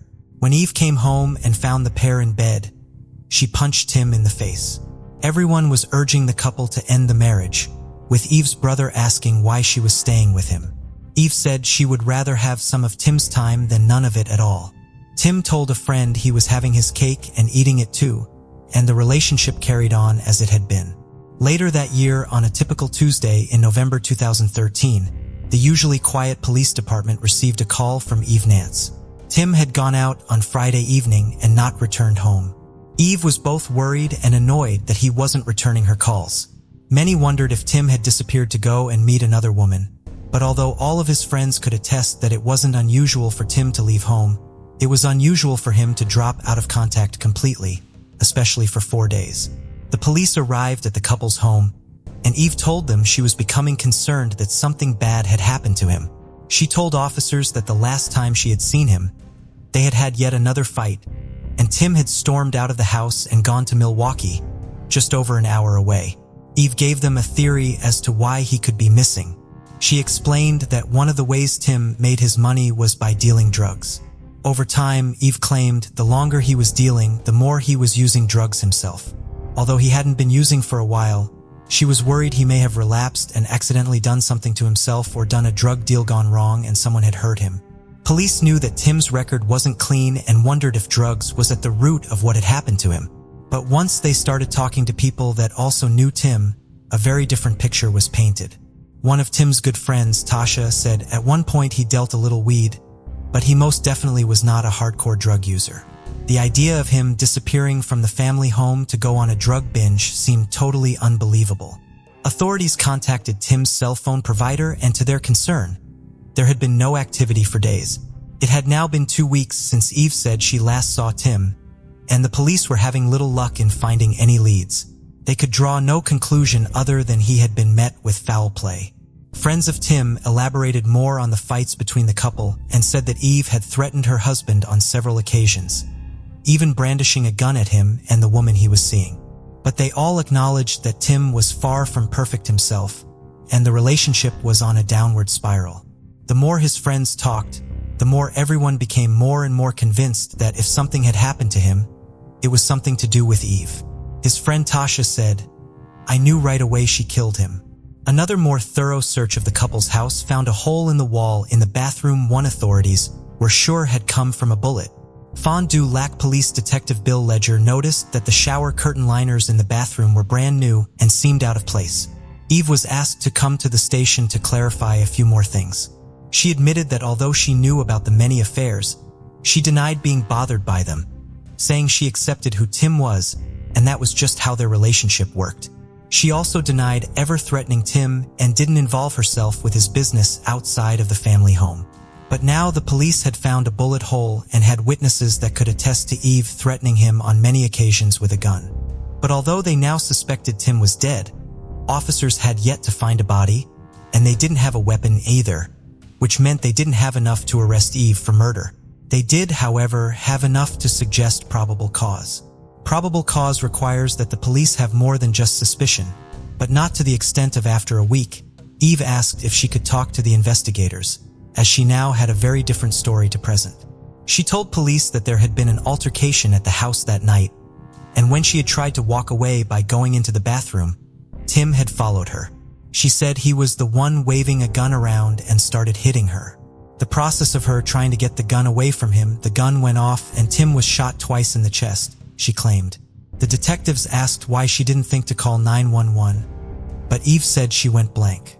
And instead of doing this, she took all his clothes off, wrapped him in plastic film from the windows and a shower curtain, put him in the car and drove away. She said she had tossed the gun and empty shell casings out of the window on Highway 41 en route to the woods, where she would ultimately leave Tim's body. Where Tim's phone ended up remains unknown. She gave the police a rough location as to where they could find Tim, and a search quickly got underway. That same evening on Thanksgiving Day, 2013, Tim Nance's body was finally found. He was naked, lying frozen in the snow in the fetal position, almost 50 miles away from his home. An autopsy later revealed that Tim had died as a result of 2 gunshot wounds to the head, not to the chest, and he had been shot sometime on November 1st. Police and prosecutors firmly believed that Tim was actually in the shower at the time he was shot and did not see the attack coming. The medical examiner testified that both shots could not have been fired at close range during the struggle, as Eve had said, and the placement of one of the bullet holes in the wall appeared to confirm this. During their investigation, police also obtained a video of Eve and her sister Tina buying supplies at a store at about 7:30 p.m. on the same day Tim was killed. Tina picked up shower curtain liners and curtain hooks. They argued that the curtain liners were replacements for the ones now covered in Tim's blood. Authorities believe that Tina had helped to conceal the crime. Phone records showed that Eve had called Tina 5 times, just minutes after Tim's death. Officers also argued that Eve wouldn't have been able to move Tim's body without help, and this was where Tina came in. Eve was arrested and charged with murder, and Tina was also placed under arrest. A judge set Eve's bail at $100,000, which was soon increased to $300,000, and $50,000 was set for Tina. In January 2016, 39-year-old Eve Nance stood trial, and she pleaded not guilty. A big part of the prosecution's case was that Eve claimed that Tim was shot in the chest during a fight, but the medical examiner clearly showed that the 2 bullets had entered into Tim's head. The medical examiner also talked about the placement of the bullet hole, which they said showed inconsistencies in Eve's account.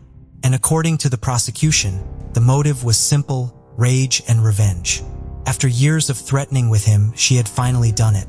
They argued that Tim had been taking a shower, hence him being found without clothes on, and Eve had ambushed him and shot him without warning.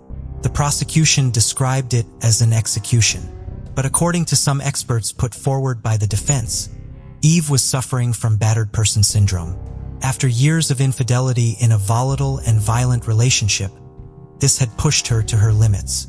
Although she had reacted in anger, it was also in self-defense, something which friends of Tim strenuously denied. Tim and Eve's daughter, Tamika, however, said that her father was always the aggressor and wanted things his own way all the time. Less than 2 weeks later, the jury had reached a verdict. They sided with the prosecution. Eve was found guilty of first-degree intentional homicide and hiding a corpse.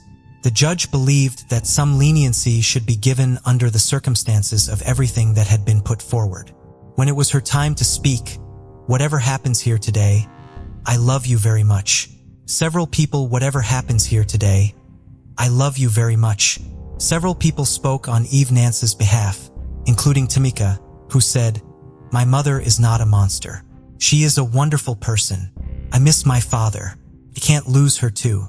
Eve told the judge that she had loved her husband since the first time she saw him, and she still loved him. She said she had no excuse for what she did. No one except the district attorney Eric Toney spoke on behalf of Tim. He said Tim was everyone's best friend and had turned his life around. In Tina Ewell's case, she was found guilty of hiding a corpse as party to the crime, aiding a felon, and obstructing an officer. Fond du Lac County Circuit Judge Peter Grimm ordered Tina spend 24 months in prison with the condition of probation for 5 years. If the conditions of probation were not met, Tina would have to spend another 4 years in state prison and then have 5 years extended supervision. Eve and Tina both filed appeals against their decisions, but both appeals were denied. What happened on that day back in November 2013 can never be known for sure, but what is known is that a young girl essentially lost both of her parents in a terrible way. What actually happened, how it came to be, and the events leading to Tim dying in the bathroom that night remain unconfirmed. Stories of the couple's relationship is contradicted by friends and family of both Tim and Eve. But many of Tim's friends said they didn't want to see Eve get life in prison because they knew Tim wouldn't have wanted it, and said that had he survived the shooting, he would likely have forgiven her. Eve Nance will be in her 60s when she becomes eligible for parole. 16-year-old Shelley and Bexu lived with her parents, Muriel and Sandy, and her older brother, Tim, in Hinton, Alberta.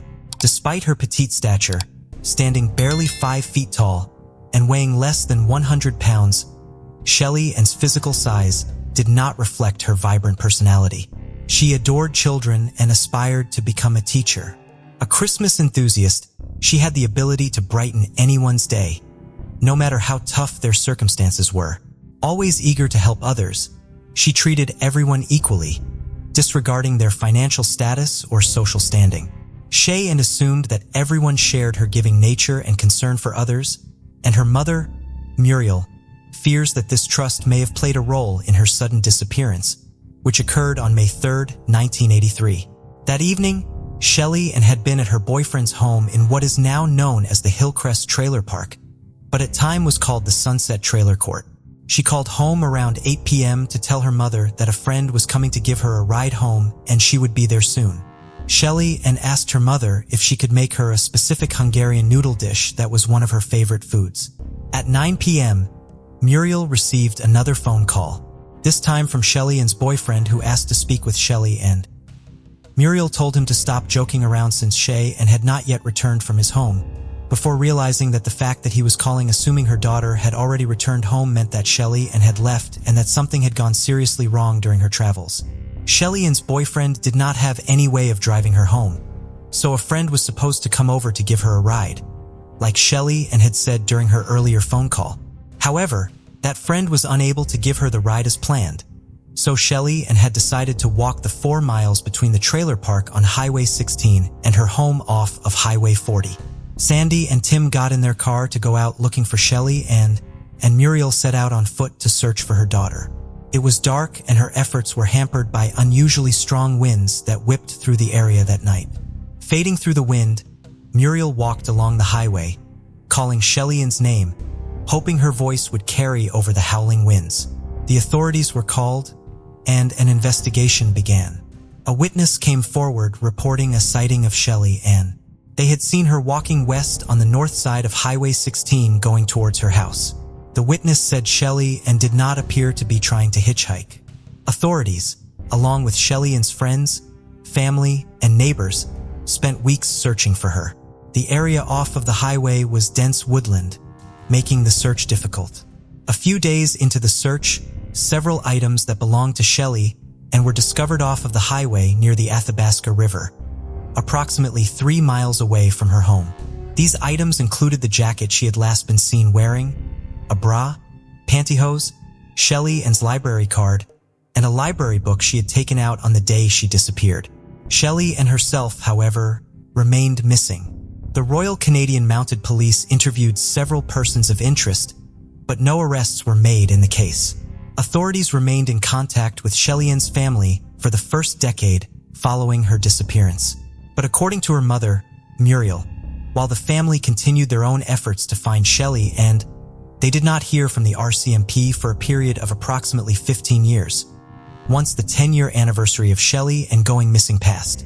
In 2010, Shelley's case was authorities to see if it could be connected to the Highway of Tears series of disappearances and murders in neighboring British Columbia. Ultimately, they decided Shelley's case was unrelated. The RCMP another public appeal about the case in 2013 on the 30th anniversary of Shelley's disappearance.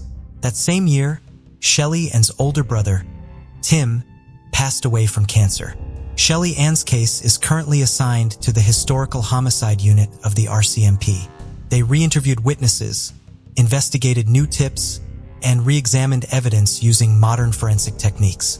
This testing did locate DNA evidence, and the RCMP considers whoever left behind this DNA as a person of interest in the case. However, they have not yet been able to identify the contributor of the DNA.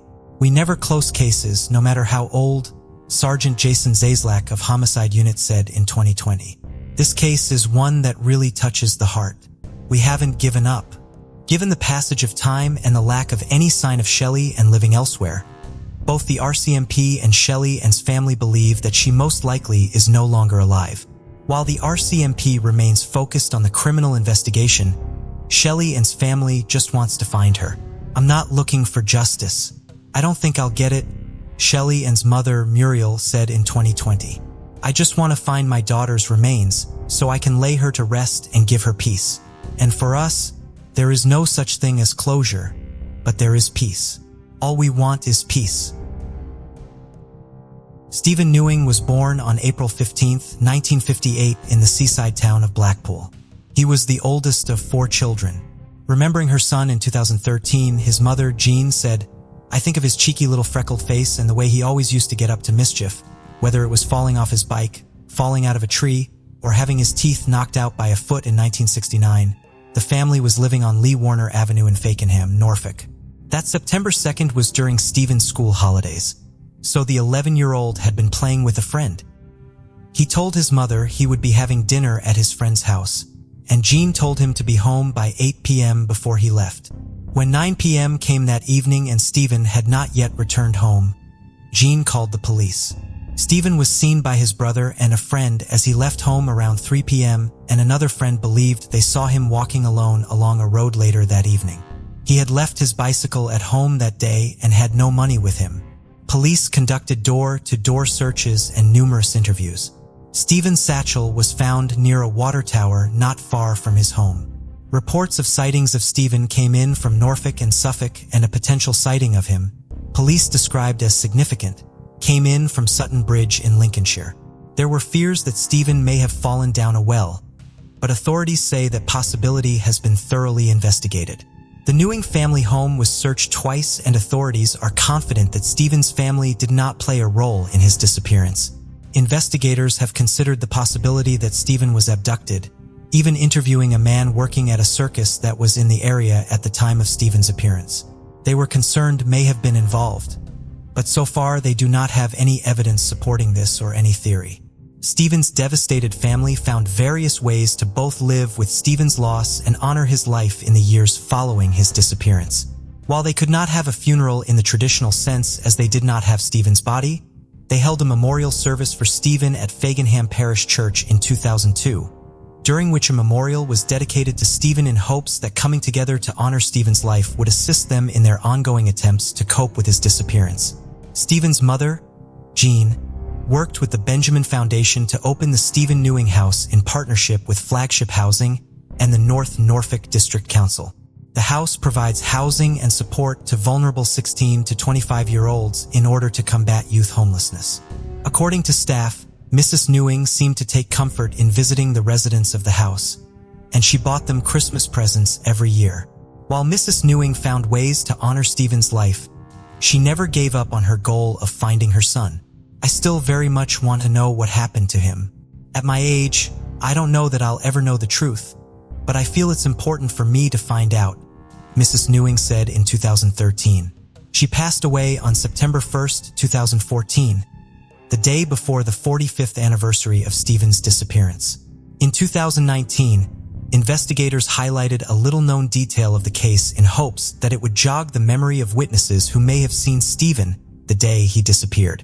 The day before he vanished, Stephen had found a white mouse in his neighbor's garden and had been showing it to his friends on the day he went missing. People may not remember seeing an 11-year-old 50 years ago, but they might remember an 11-year-old boy with a white mouse. Norfolk and Suffolk Gold Case manager Andy Guy pointed out. While the detail is small, Mr. Guy felt he needed to release it. While it was possible that potential witnesses were still alive and able to remember 1969, 50 years on is probably the last time we can appeal to people, he said. It's the last roll of the dice from the perspective of people's memories. The more than 50 years that have passed since Stephen went missing have not erased the love his brother and two sisters have for him or their hope to find their brother. I was the last person to see him, and there is not a day that goes by that I do not think of him and try to work out what happened. Stephen's brother, Terry, said in 2019. The effects of this have been profound on all our family. Our parents have since died without knowing what happened, and Stephen has an extended family who never met him, only knowing of him from newspaper cuttings and hearsay. However, I still believe that even with the passage of time, the answers we need are still there and would urge anyone with any knowledge of his disappearance, no matter how trivial or insignificant, to please contact the police so that we can do something our parents were unable to do. Lay him to rest and get the closure we need. In 2020, Melinda Linksleg was a 40-year-old mother of 6 children ranging in age from 4 to 22. She was from Tatankamunzi First Nation in western Manitoba, where the last sighting of her occurred on March 31, 2020. She was seen walking along a gravel road on the outskirts of the community. Melinda had been visiting friends outside of the community. At the time, the community had a blockade set up due to COVID-19, and residents had to check in and out with security as they came and went. Melinda was last seen walking in the direction of the blockade, but she never reached it as she was never logged in there. A purse, confirmed to be Melinda's by her oldest daughter, would later be found on the ground near where she was last seen. The Royal Canadian Mounted Police Detachment in Roblin was notified of Melinda's disappearance on April 16th after her loved ones could not contact her. There has not been any activity on Melinda's bank accounts or social media or contact with any of her family members.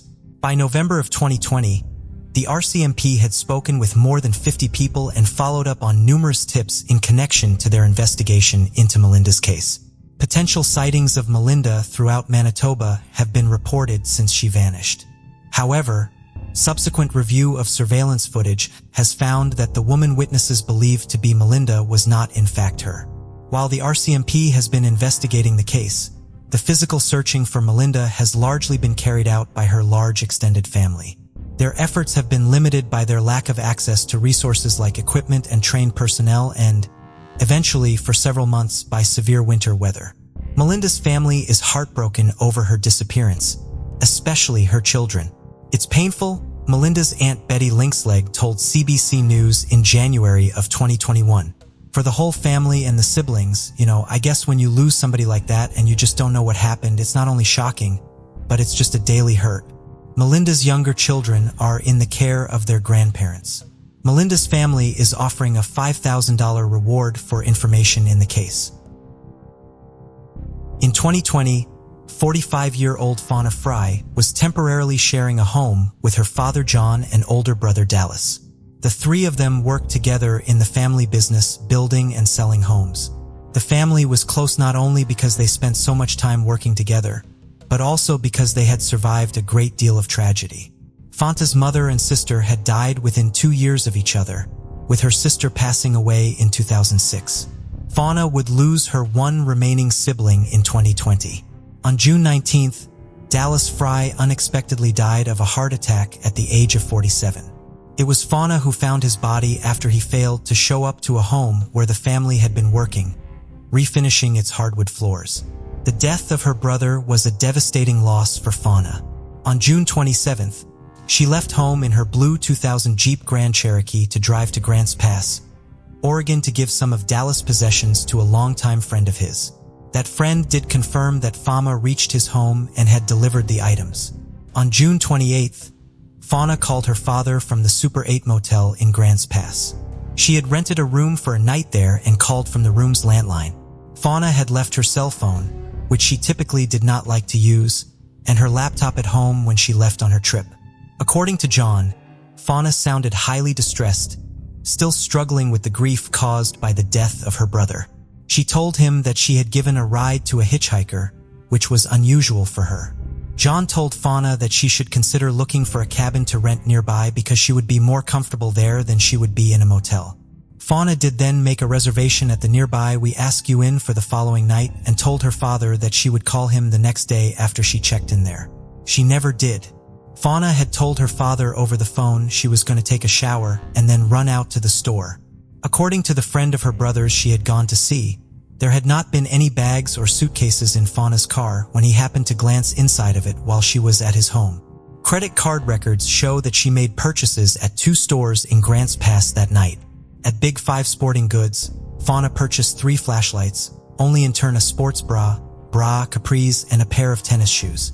She then went to a Fred Meyer grocery store where she bought shampoo, conditioner, 2 Burt's Bees products, socks, more pieces of activewear clothing, potato chips, a sandwich, and 2 cans of beer. Security footage at the Fred Meyer shows her leaving the store wearing a neon green and purple pullover.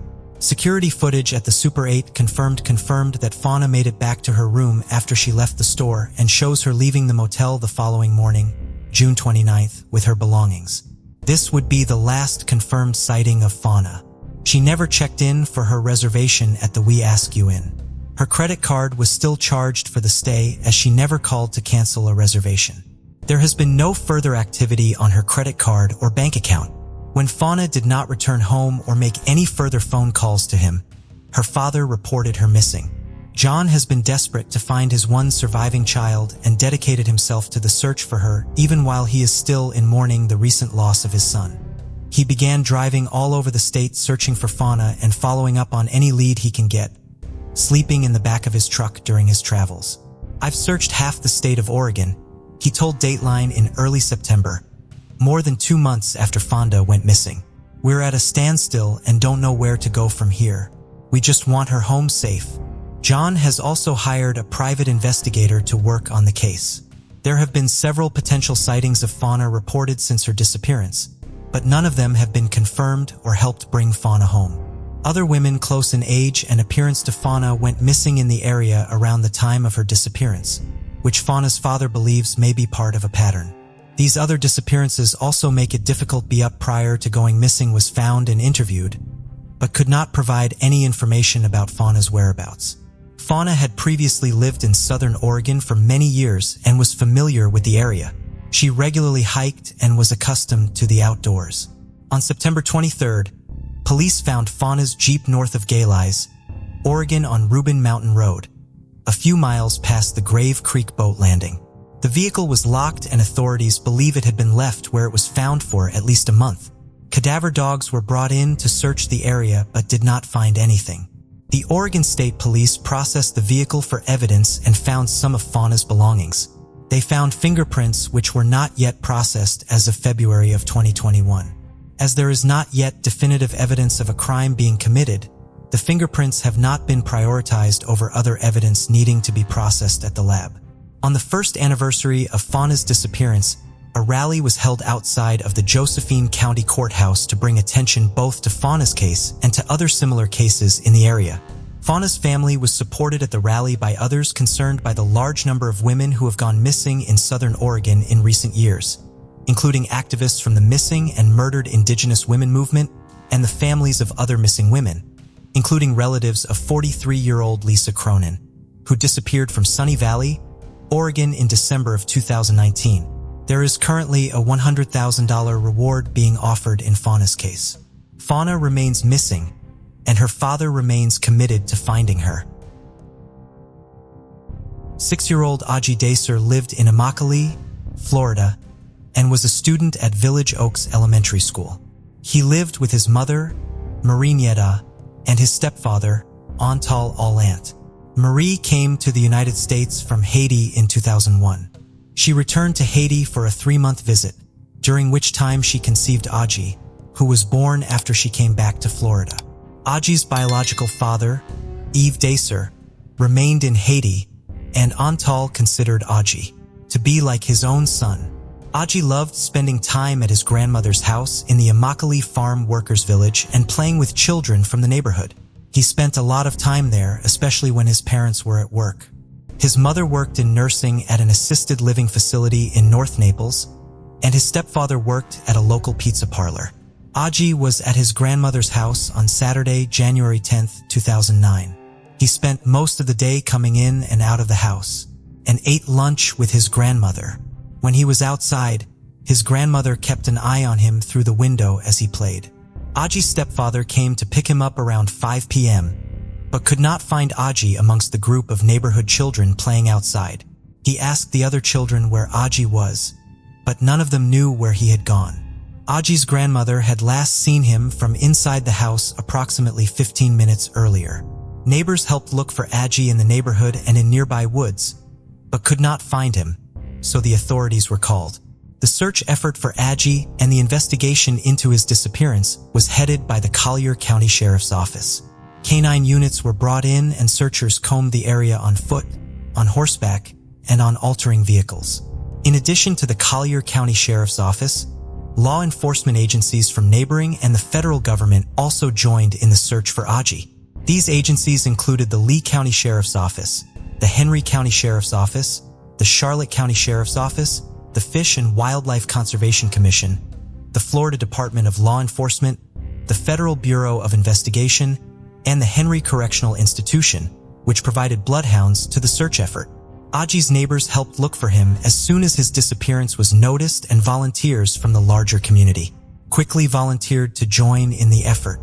Within just the first 6 days of the search for Aji, authorities estimated that between law enforcement professionals and volunteers, nearly 1,000 people helped look for him.